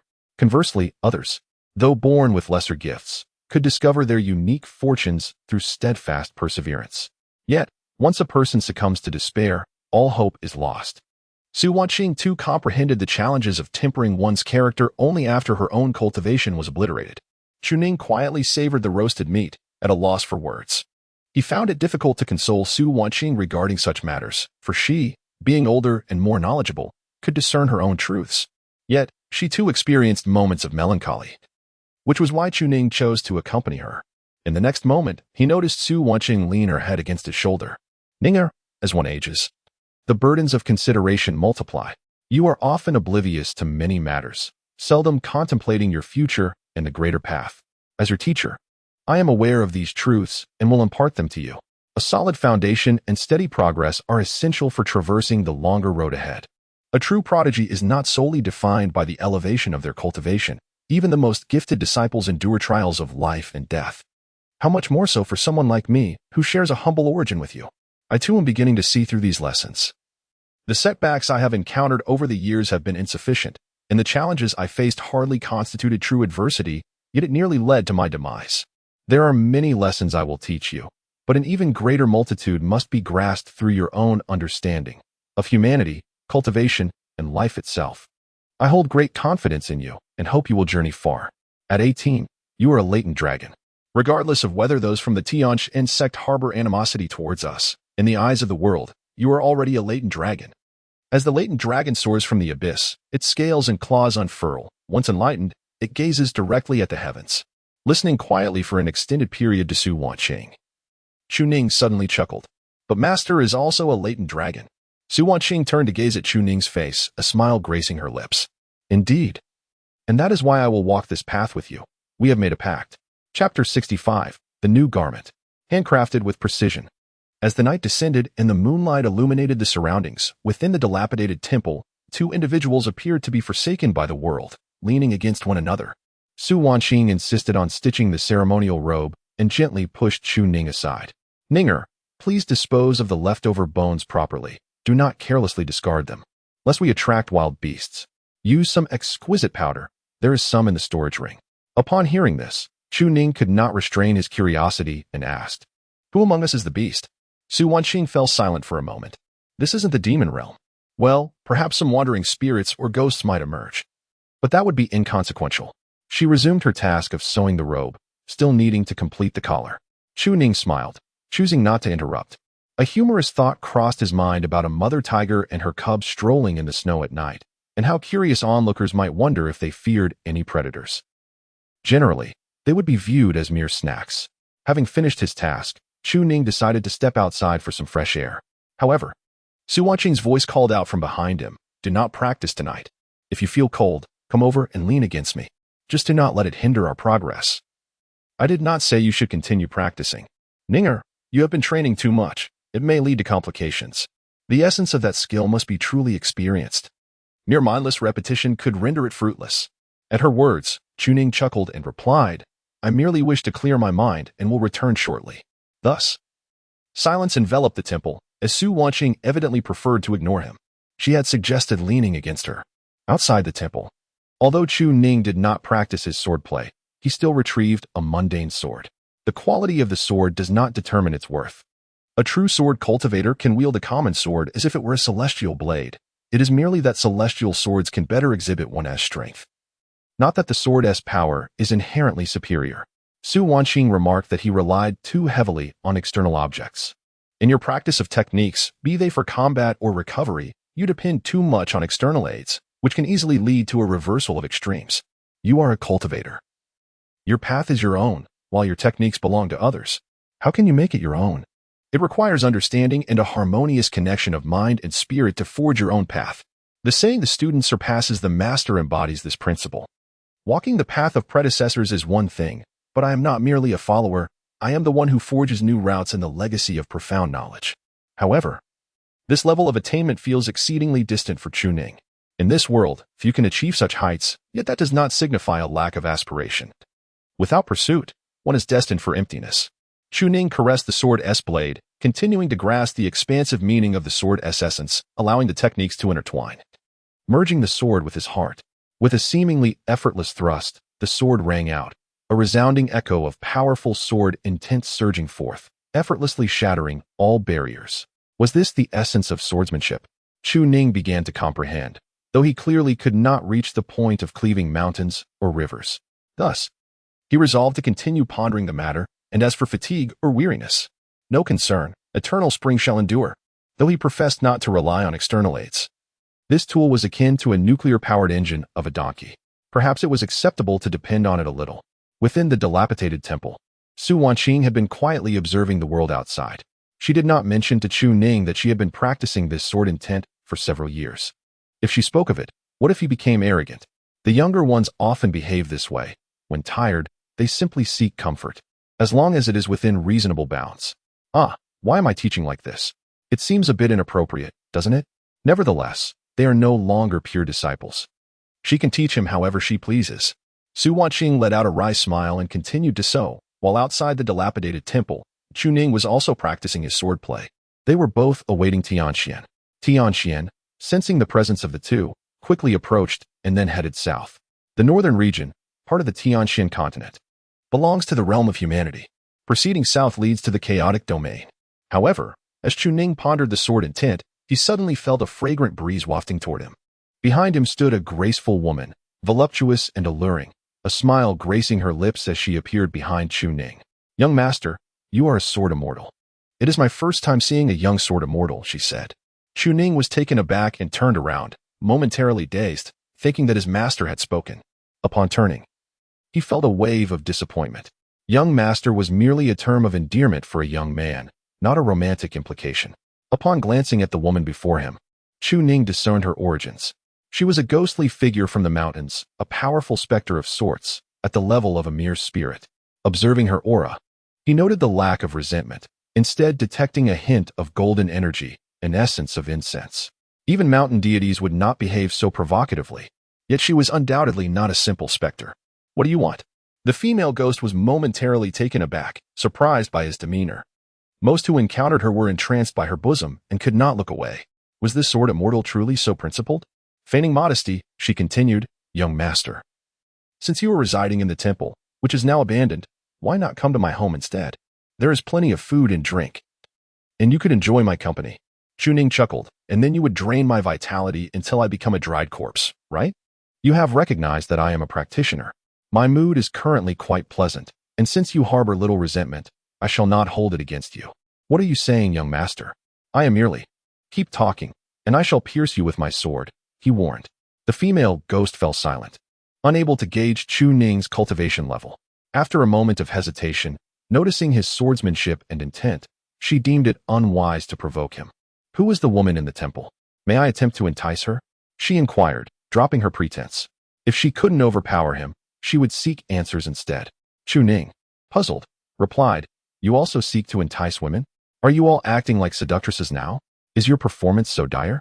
The ghost did not comprehend the term performance, and, disinterested in explaining, vanished as if she were merely a passerby. Chu Ning was left astonished, not even realizing how she had disappeared. Excited by his first encounter with a female ghost, he rushed to share the experience with Su Wanqing, who had clearly noted everything that transpired. The vengeful spirits transformed into ethereal beings of the mountains and wilderness, yet it is likely that they have been taken under the command of the orthodox mountain deities. These entities, concerned about the potential malevolence of such spirits, often take away their totems. Master, what is a totem? It is an object that embodies their grievances. For instance, the noose of one who hanged themselves or a possession of one who drowned. These are easily discernible. Some cultivators even tend to these spirits, although it is rare in the human realm. Su Wanqing elaborated, in the human domain, we emphasize the concept of rebirth after death, the soul returning home. Thus, such practices are typically reserved for mountain deities, as the orthodox cultivators disdain them. Why do they engage in this? Because these deities also require worshippers. Do you understand? Chu Ning nodded in comprehension, sheathing his sword and moving closer to Su Wanqing, wrapping his arm around hers. Master, you possess such profound knowledge. Let go. I am nearly finished sewing. We shall discuss this later. Su Wanqing, with a look of disdain, withdrew her hand, finding it sticky. You had the chance to embrace me earlier, yet you chose to practice swordsmanship. Now you come over while I am busy. Chu Ning chuckled, squatting beside her and watching until she completed the task. The entire garment was crafted from a single strand of silk from celestial silkworms. Just as the human body's meridians emphasize the flow of energy, high-quality robes are traditionally made in this manner. Su Wanqing glanced at Chu Ning, pondered for a moment, then produced a material, refining it, and placing it atop the robe. In an instant, the robe shimmered with a delicate platinum hue, extraordinarily resplendent. Chu Ning was momentarily taken aback, feeling quite inexperienced. Su Wanqing laughed softly. When you were young, your skin was dark, so you could not wear white, as it would only accentuate your darkness. Now, it is suitable. Try it on. If it doesn't fit, adjustments can be made. Chu Ning's heart stirred, gazing at Su Wanqing with heartfelt gratitude, eager to embrace her. However, she firmly pressed down on his head. Do not take advantage of this moment. Just try for fit. Chu Ning helplessly scratched his head. That is not the case. I was simply moved, unable to contain myself. Su Wanqing retorted with a cold smile. Your way of expressing gratitude is to cling to me? As a disciple, you ought not to behave so. Yet if our relationship were different, would it be so improper? Will you try it on or not? If not, it shall be given to the dogs.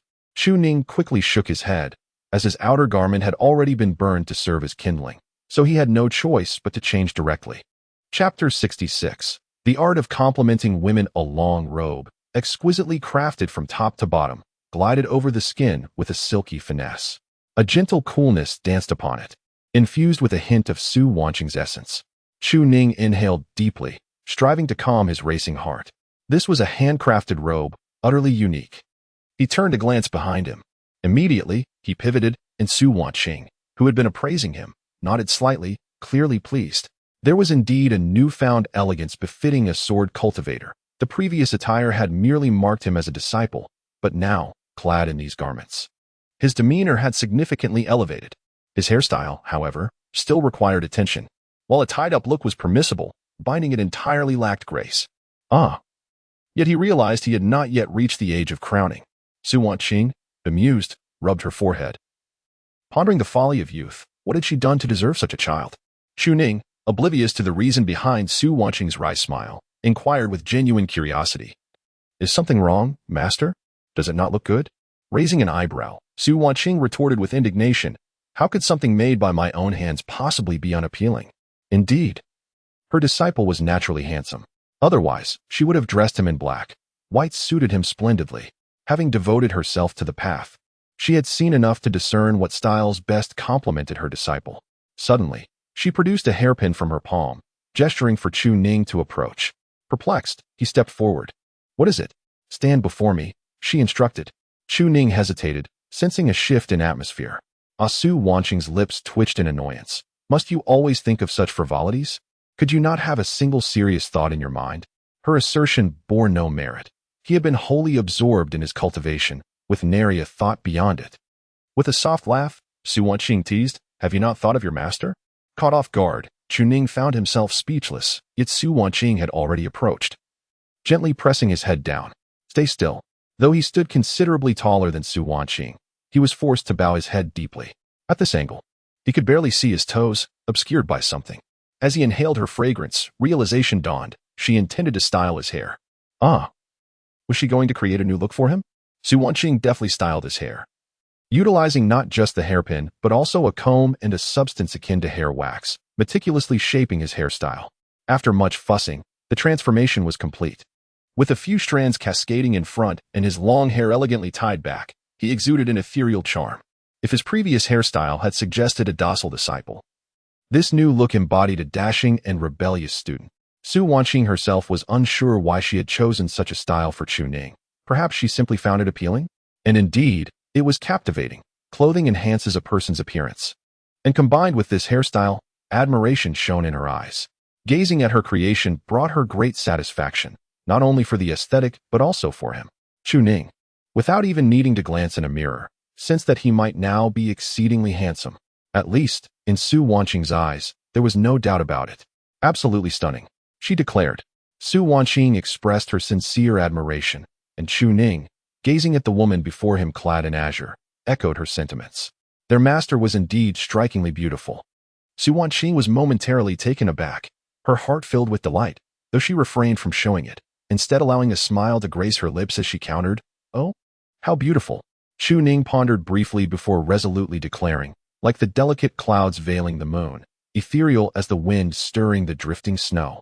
"Esteemed elder, it is your turn to shine. The younger generation has made use of your words." Chu Ning, filled with anticipation, fixated his gaze on Su Wanqing, eager to witness her reaction. However, she remained unresponsive, quietly returning to the fire and gradually adding more wood to the flames. "Once Tianxin arrives, we shall set forth," she stated. "Indeed," Chu Ning replied, settling beside her, attempting to take her hand. To his surprise, it required little effort to grasp her delicate fingers.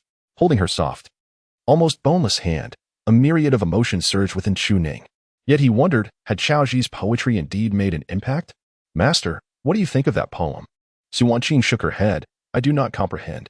Chu Ning realized then that she had not understood. "Shall I recite a couplet that you might grasp?" "I have not been educated. I cannot comprehend what you say," she replied. Chu Ning hesitated, unable to fathom that she truly could not understand. For there were numerous writings by others in her abode. He scrutinized her profile, seeking a hint of a ruse, yet found none. Was it indeed true she did not comprehend? "Very well, I shall remain silent." "Why not speak?" Su Wanqing inquired suddenly, leaving Chu Ning momentarily stunned. She continued to gaze into the flickering flames, stirring the embers with a calm demeanor, yet her tone was unassuming. "It is rather dull. Hearing you speak could be pleasant. Please continue." At her words, Chu Ning began to ransack his mind. "Ancestors, come forth into my thoughts. How I lament not having studied diligently in my youth. I now regret the lack of knowledge."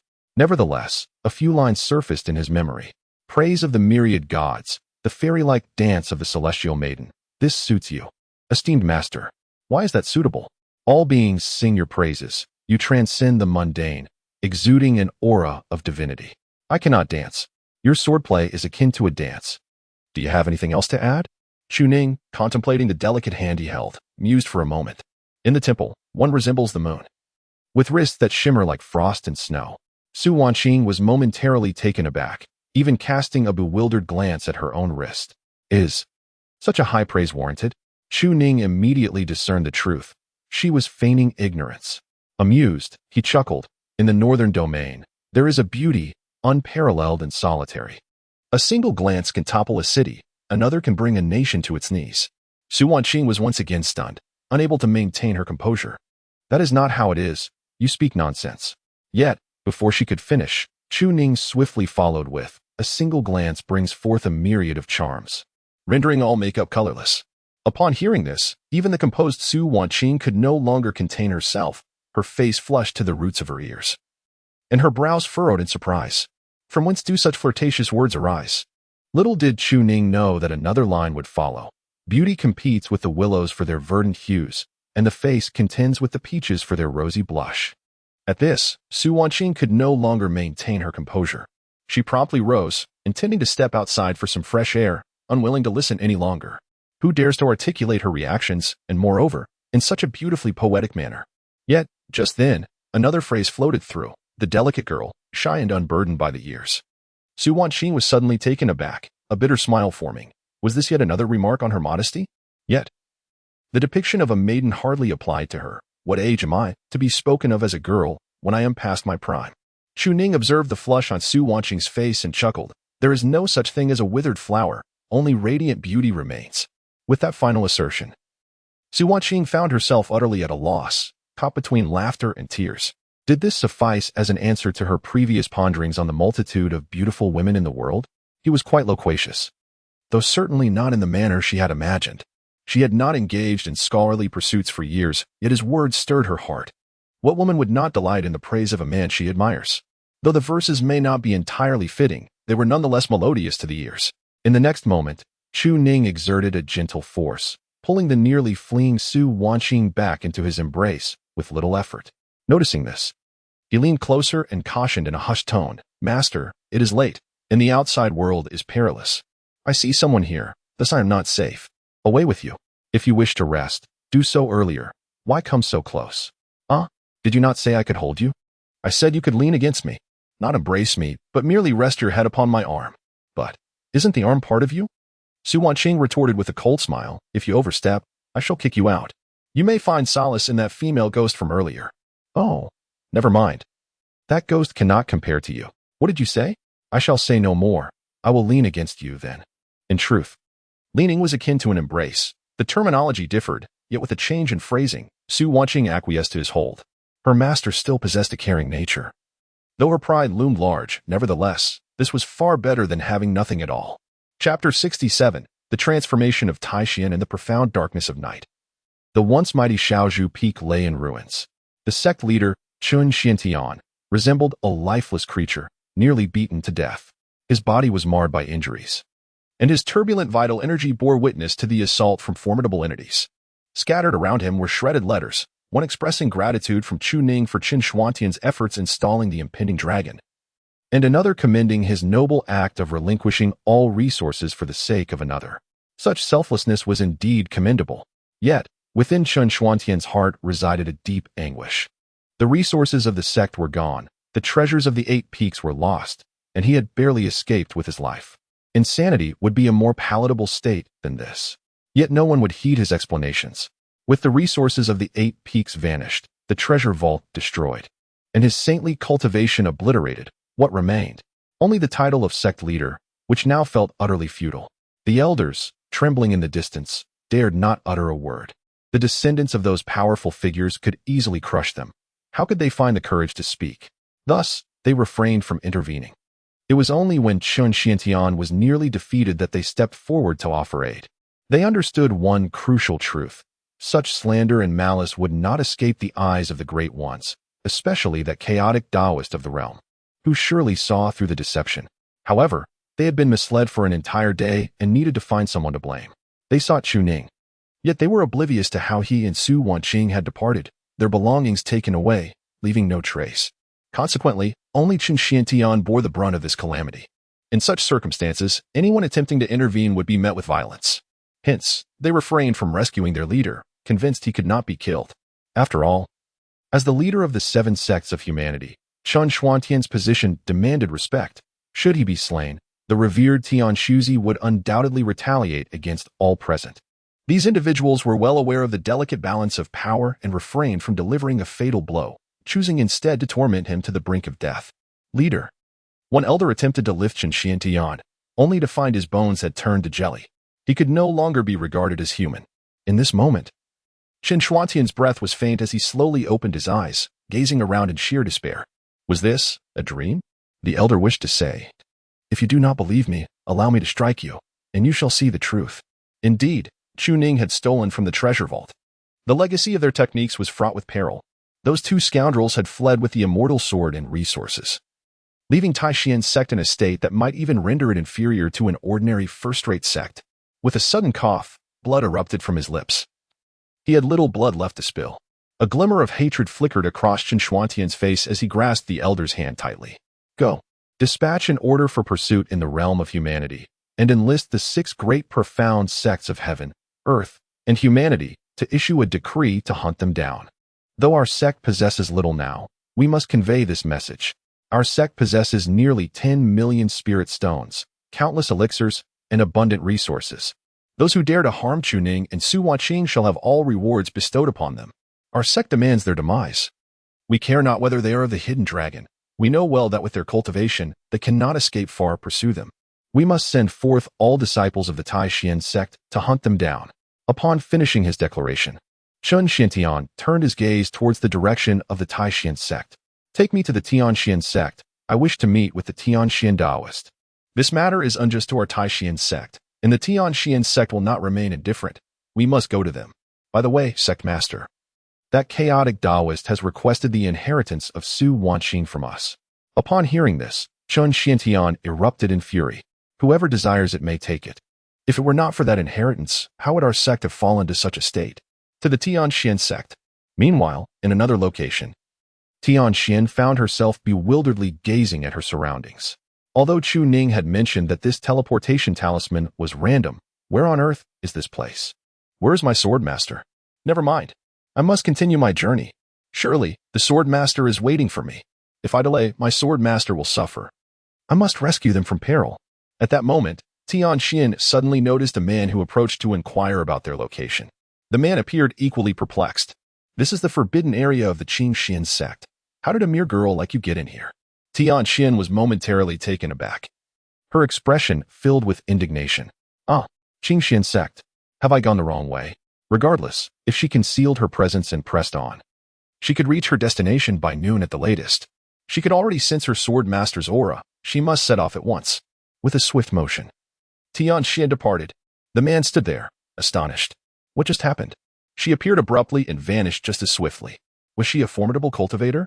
At that moment, an elder from the sect hurriedly approached with news. Sect master, there is trouble in the Taishan sect. They report that you should send someone to hunt down Chu Ning and Su Wanqing. The man quickly regained his composure, paying little heed, as they had already fled, but he paused slightly upon hearing this. What is going on? The messenger quickly provided an answer, and after hearing everything, the man found himself both amused and exasperated. Self-inflicted troubles. I knew the Taishan sect would encounter difficulties. Chun Xiantian acts without regard for the consequences. Even if Su Wanqing is deemed useless, she should not be so relentlessly pursued to such an extent.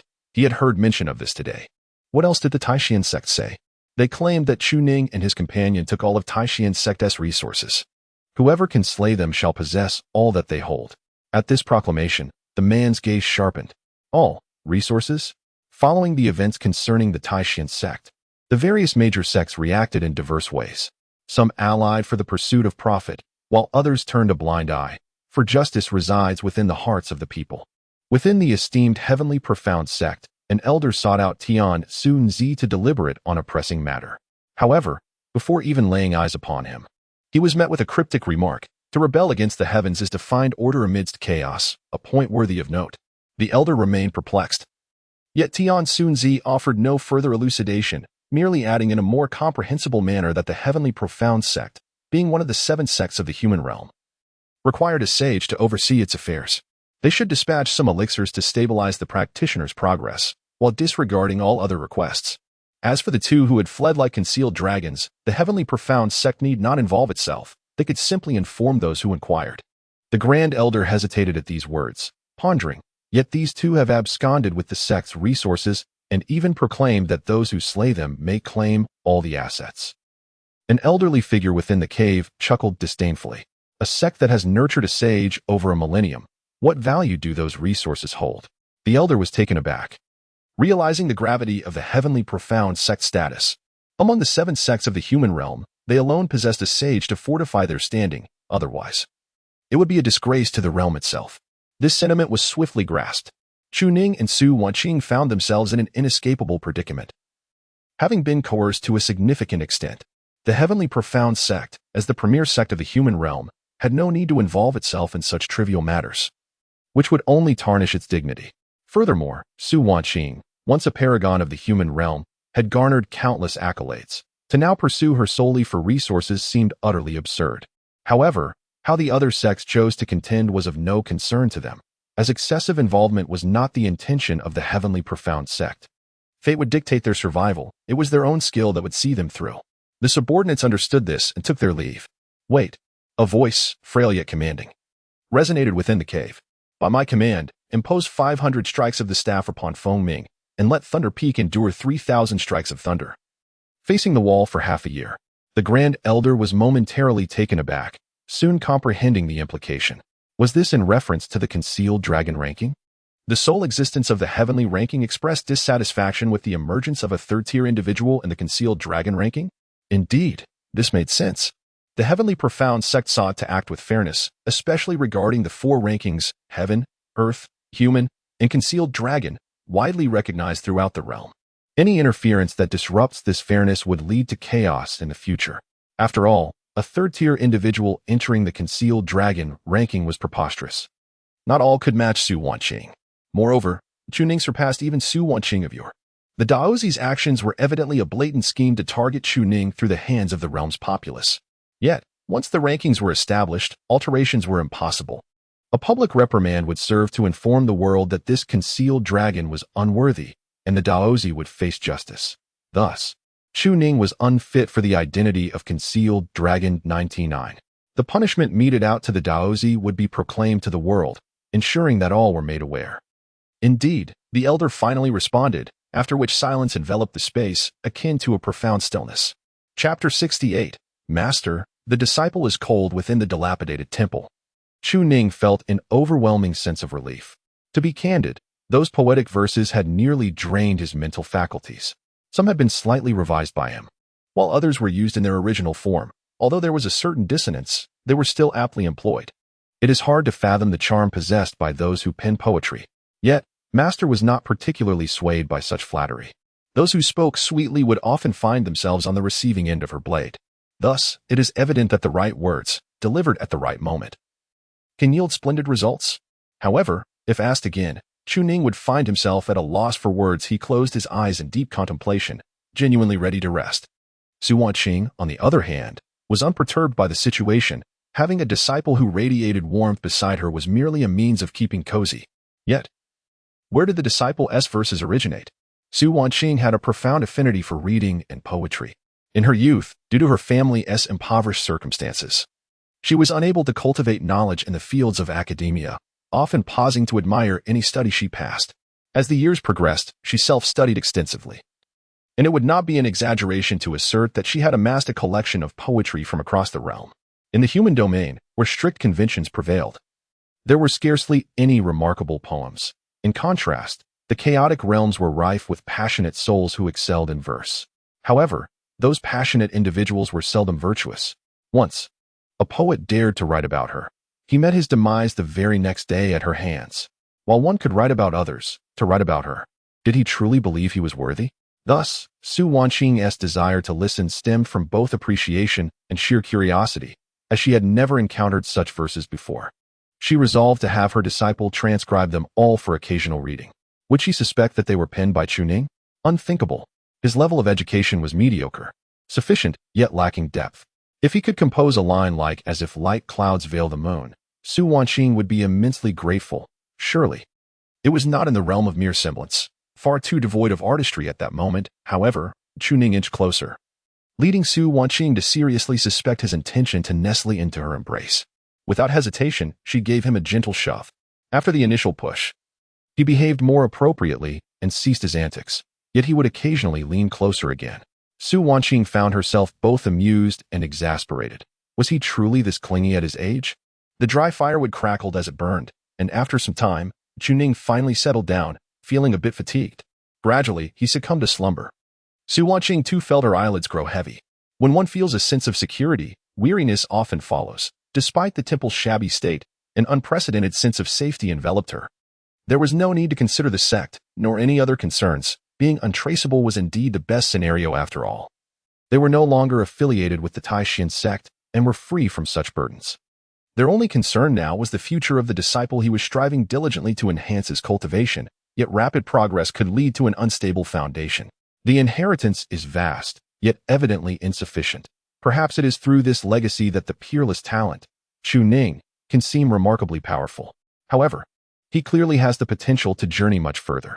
And as for why Chu Ning's progress has been so rapid, Su Wanqing is well aware. It is merely for her sake. Once Tianjin arrives, they shall proceed directly to the chaotic realm, for soon a decree for pursuit will be issued in this place. As for the reason behind such urgency, does one truly need to speculate?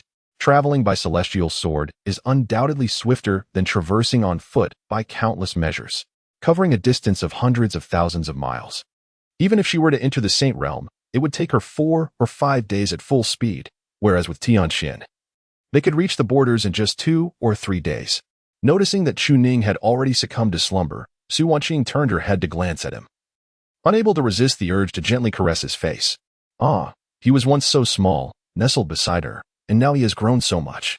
A tender smile unexpectedly graced her lips. If only the malice of this world did not weigh so heavily upon them, her disciple could flourish in peace. Yet at that moment, Su Wanqing found herself yawning inexplicably, fatigue overtaking her as she closed her eyes. The campfire continued to burn, but both were too weary to remain awake. What was initially a simple resting of arms gradually transformed into an embrace, even enveloping Su Wanqing entirely. Time slipped by unnoticed, and Su Wanqing felt something burrowing into her embrace. "Master, it's cold." Su Wanqing, still drowsy, furrowed her brow. "Don't get so close. How old are you now?" But her words floated away, having little effect, as the young one nestled tighter into her arms. Attempting to push him away, she realized Chu Ning's voice had taken on a childish, almost petulant tone. "Master, I'm really cold." Uncertain if Chu Ning was truly asleep, she sensed he was not entirely unaware. If he felt cold, why was he snuggling closer? After all, given his current realm, he should be impervious to the elements. Where was the chill?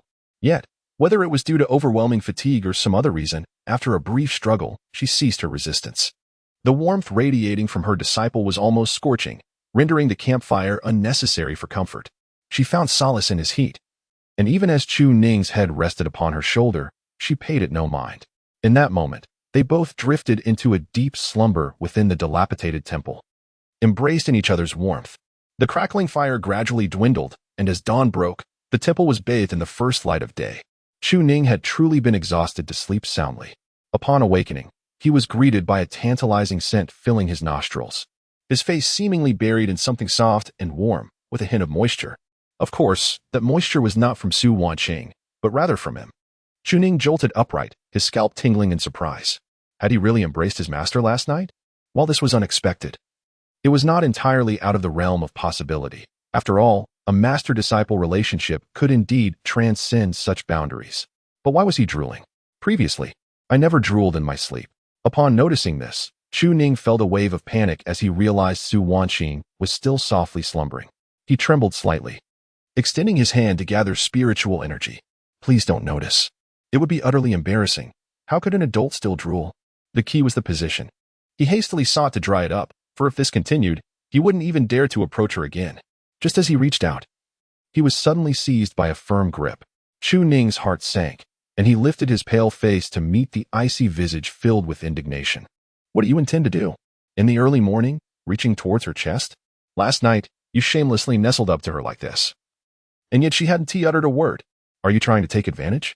Chu Ning froze, a sheepish smile creeping onto his face. Knowing that no one would believe his explanation, he had been caught red-handed. He didn't even need to make contact, truly. "Master, I assure you this is a misunderstanding. Do you believe me?" Su Wanqing regarded him with an impassive expression. "What do you think?" Amidst the mountains, a figure was suddenly hurled out. Chu Ning felt as if every bone in his body was about to shatter. Why did it feel as though he could be ruthlessly beaten by Su Wanqing despite being at the 4th realm? "I am at the 5th layer, while Master is only at the 1st or 2nd layer of the 4th realm. Is it not so?" Yet, it felt nothing like that. Fortunately, he sustained no injury, merely a hit. Speaking of which, did Master not grant permission? This could be considered a relationship akin to that of Dao companions, no? Why did it seem as though Su Wanqing was becoming increasingly less gentle, exhibiting a touch of fierceness? Is it so difficult to transcend the dignity of the master-disciple relationship? Sighing, Chu Ning understood the reason. The progress had been too rapid, and he yearned for clarity. The cost of obtaining an answer was that their relationship had not matured sufficiently, compelling Su Wanqing to use too many excuses as shields, such as the fact that she had raised him, the distinction between master and disciple, and the difference between genders, among others. As for why Chu Ning acted this way, there was a reason. He believed that the version of Su Wanqing who had lost her cultivation and the one who had regained it might not be the same person. Hence his quest for an answer. He always thought that the sword saint in the azure robe saw only the path of the world and not him. Chu Ning seldom pondered such matters, yet he was willing to invest thought for Su Wanqing. The answer he sought was indeed affirmative. But therein lay the trouble. Once certain things were done excessively, one would inevitably be struck. The dignity of the master-disciple relationship was paramount. He could naturally embrace or hold her hand, but to state it outright was out of the question. If Master knew of his ulterior motives, he understood that she valued the sanctity of their path, and to lay it bare would. At that moment, a figure emerged from the dilapidated temple. Su Wanqing's expression remained grim, yet she had already cleared away the drool. You haven't been seriously punished, so why are you lying there in a daze? Come over and eat. I'll accompany you in sword practice. With a sense of resignation, Chu Ning rose and sighed, Master, it is not my intention to offend.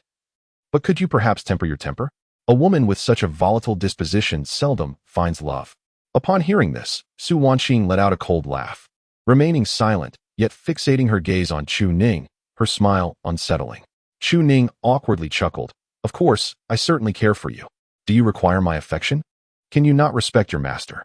For reasons unknown, Su Wanqing trailed off mid-sentence, as if she had become acutely aware of their respective standings. Gazing at the approaching Chu Ning, the corner of the woman's mouth seemed to quiver slightly, and she let out a soft sigh. Next time, just express it directly. If you remain silent, how can anyone discern your intentions? Chapter 69. The training of geniuses. Regarding the incident that transpired, Su Wanqing chose to remain taciturn. It was merely a misunderstanding. She was startled, momentarily fearing that Chu Ning intended to draw closer.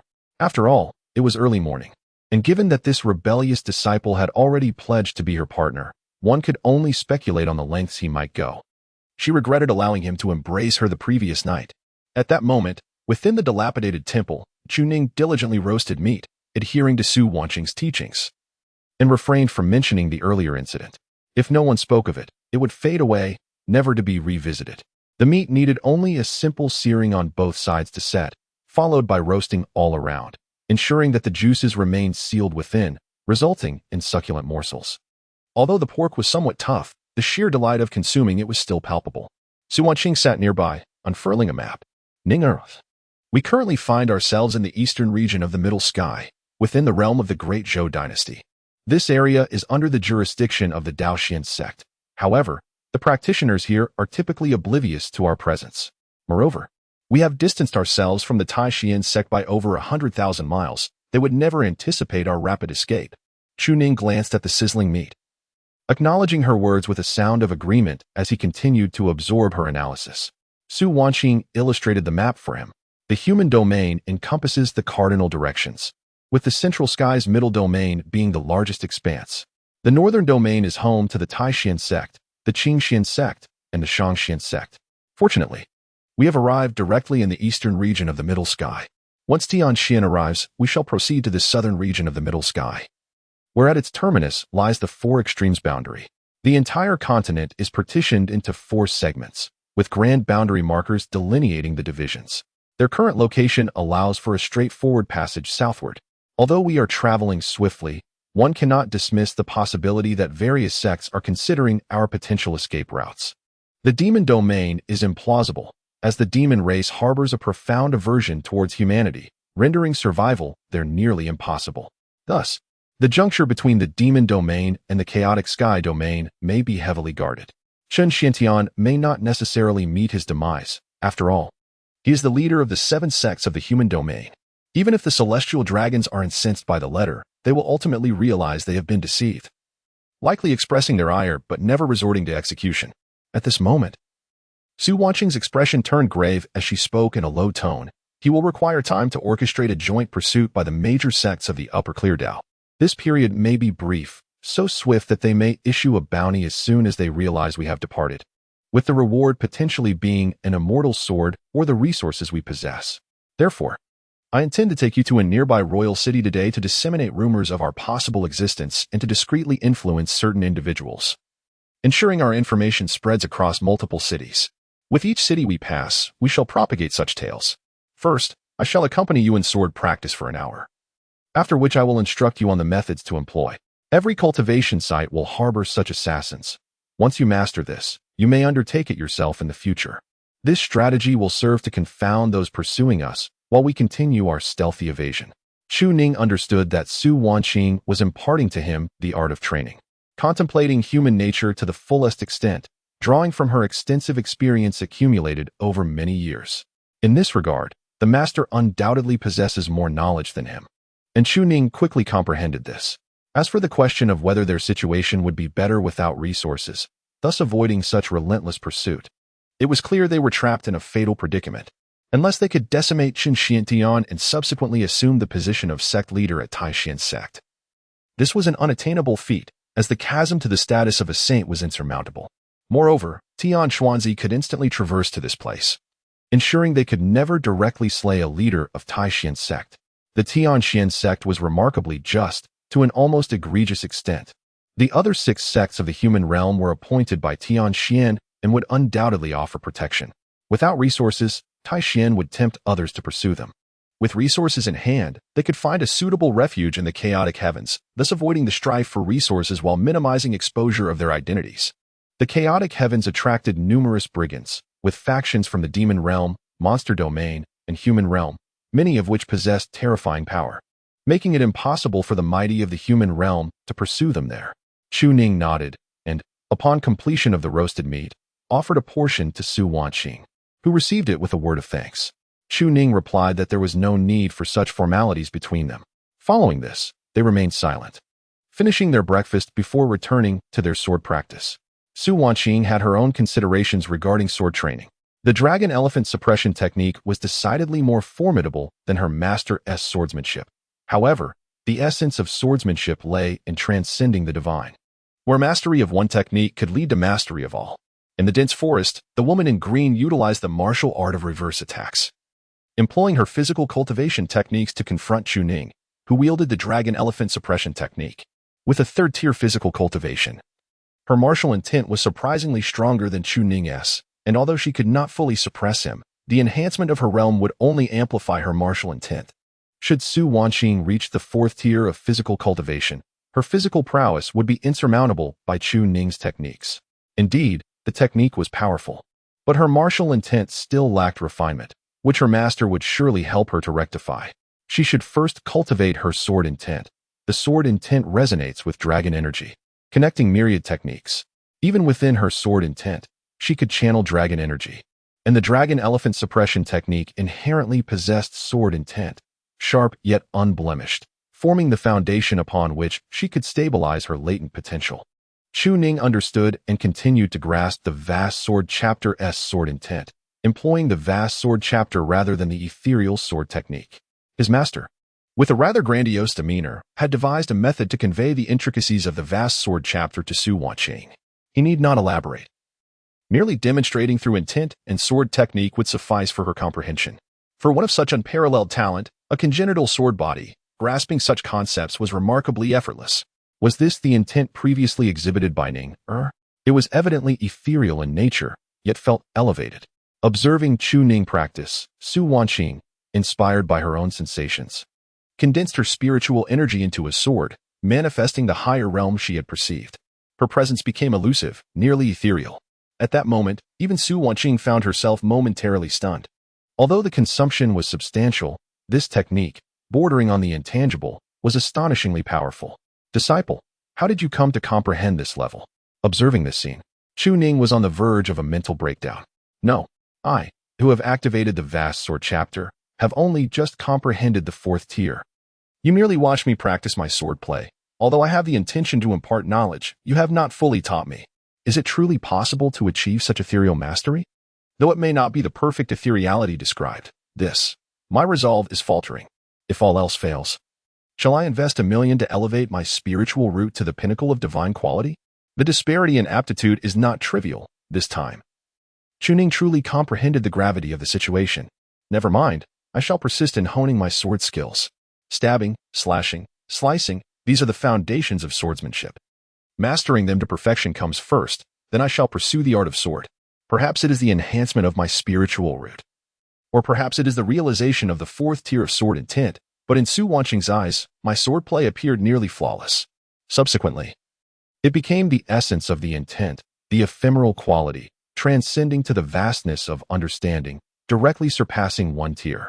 Progressing from superficial to profound, from external to internal, I grasped the inner fundamentals. Only satisfaction gleamed in Su Wanqing's gaze. This rebellious disciple, though perhaps somewhat flawed in motivation, indeed possesses notable talent, and shows a willingness to fathom her teachings. Honestly, her experiences are not suited for the average person. Certain insights, such as the understanding of sword intent, she never had to labor over. Simply wielding the sword sufficed for comprehension. In today's mindset, such teachings are often fragmented for those foolish disciples. It may sound utterly simplistic and juvenile, yet if she were to teach in her own manner, would those dimwits even understand? Those simpletons even claim that the teachings of others are overly abstruse? Fools. They refuse to learn this yet aspire to grasp her swordplay? Thankfully, her remaining disciples are quite receptive to her guidance.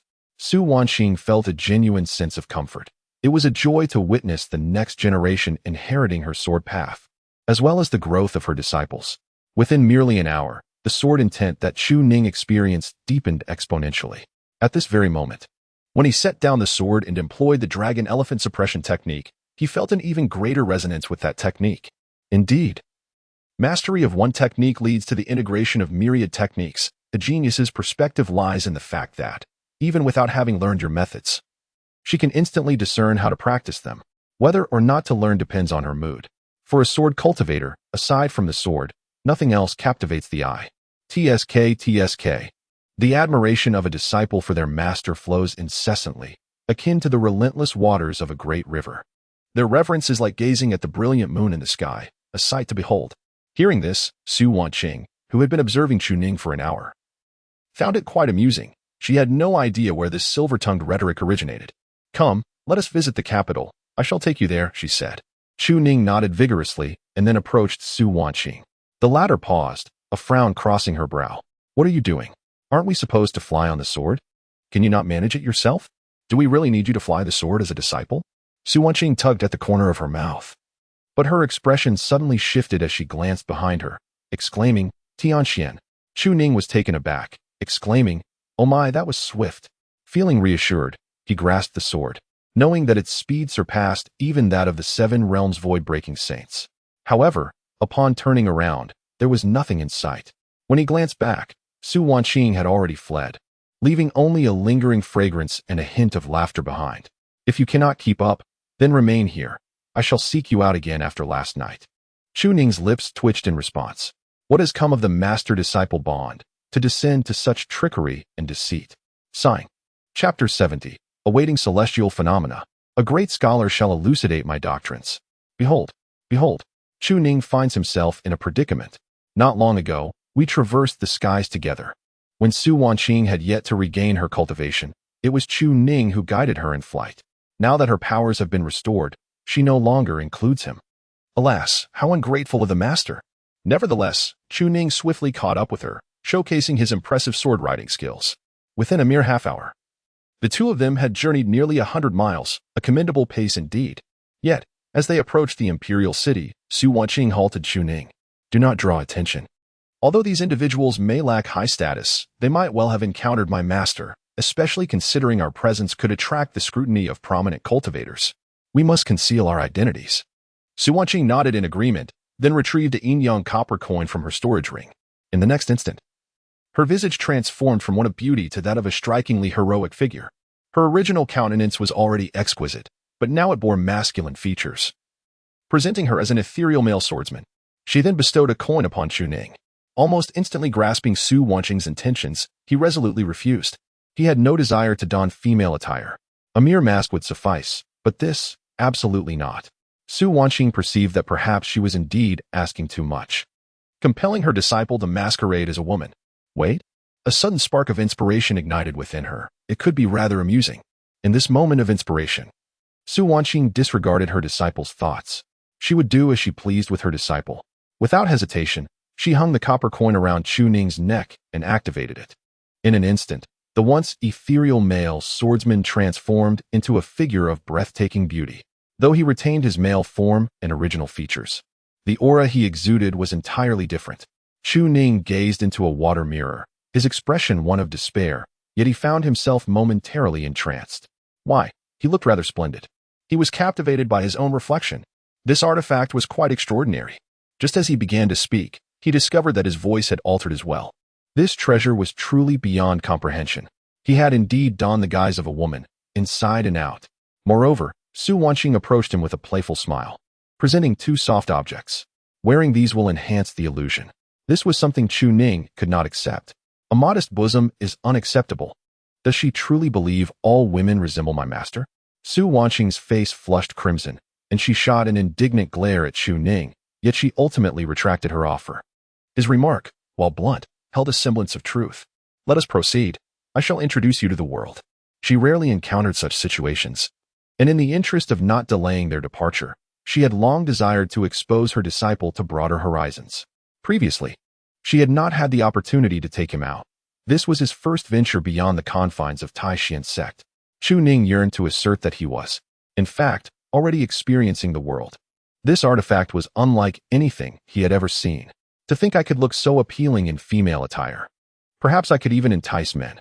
With this transformation, he felt compelled to embrace the role.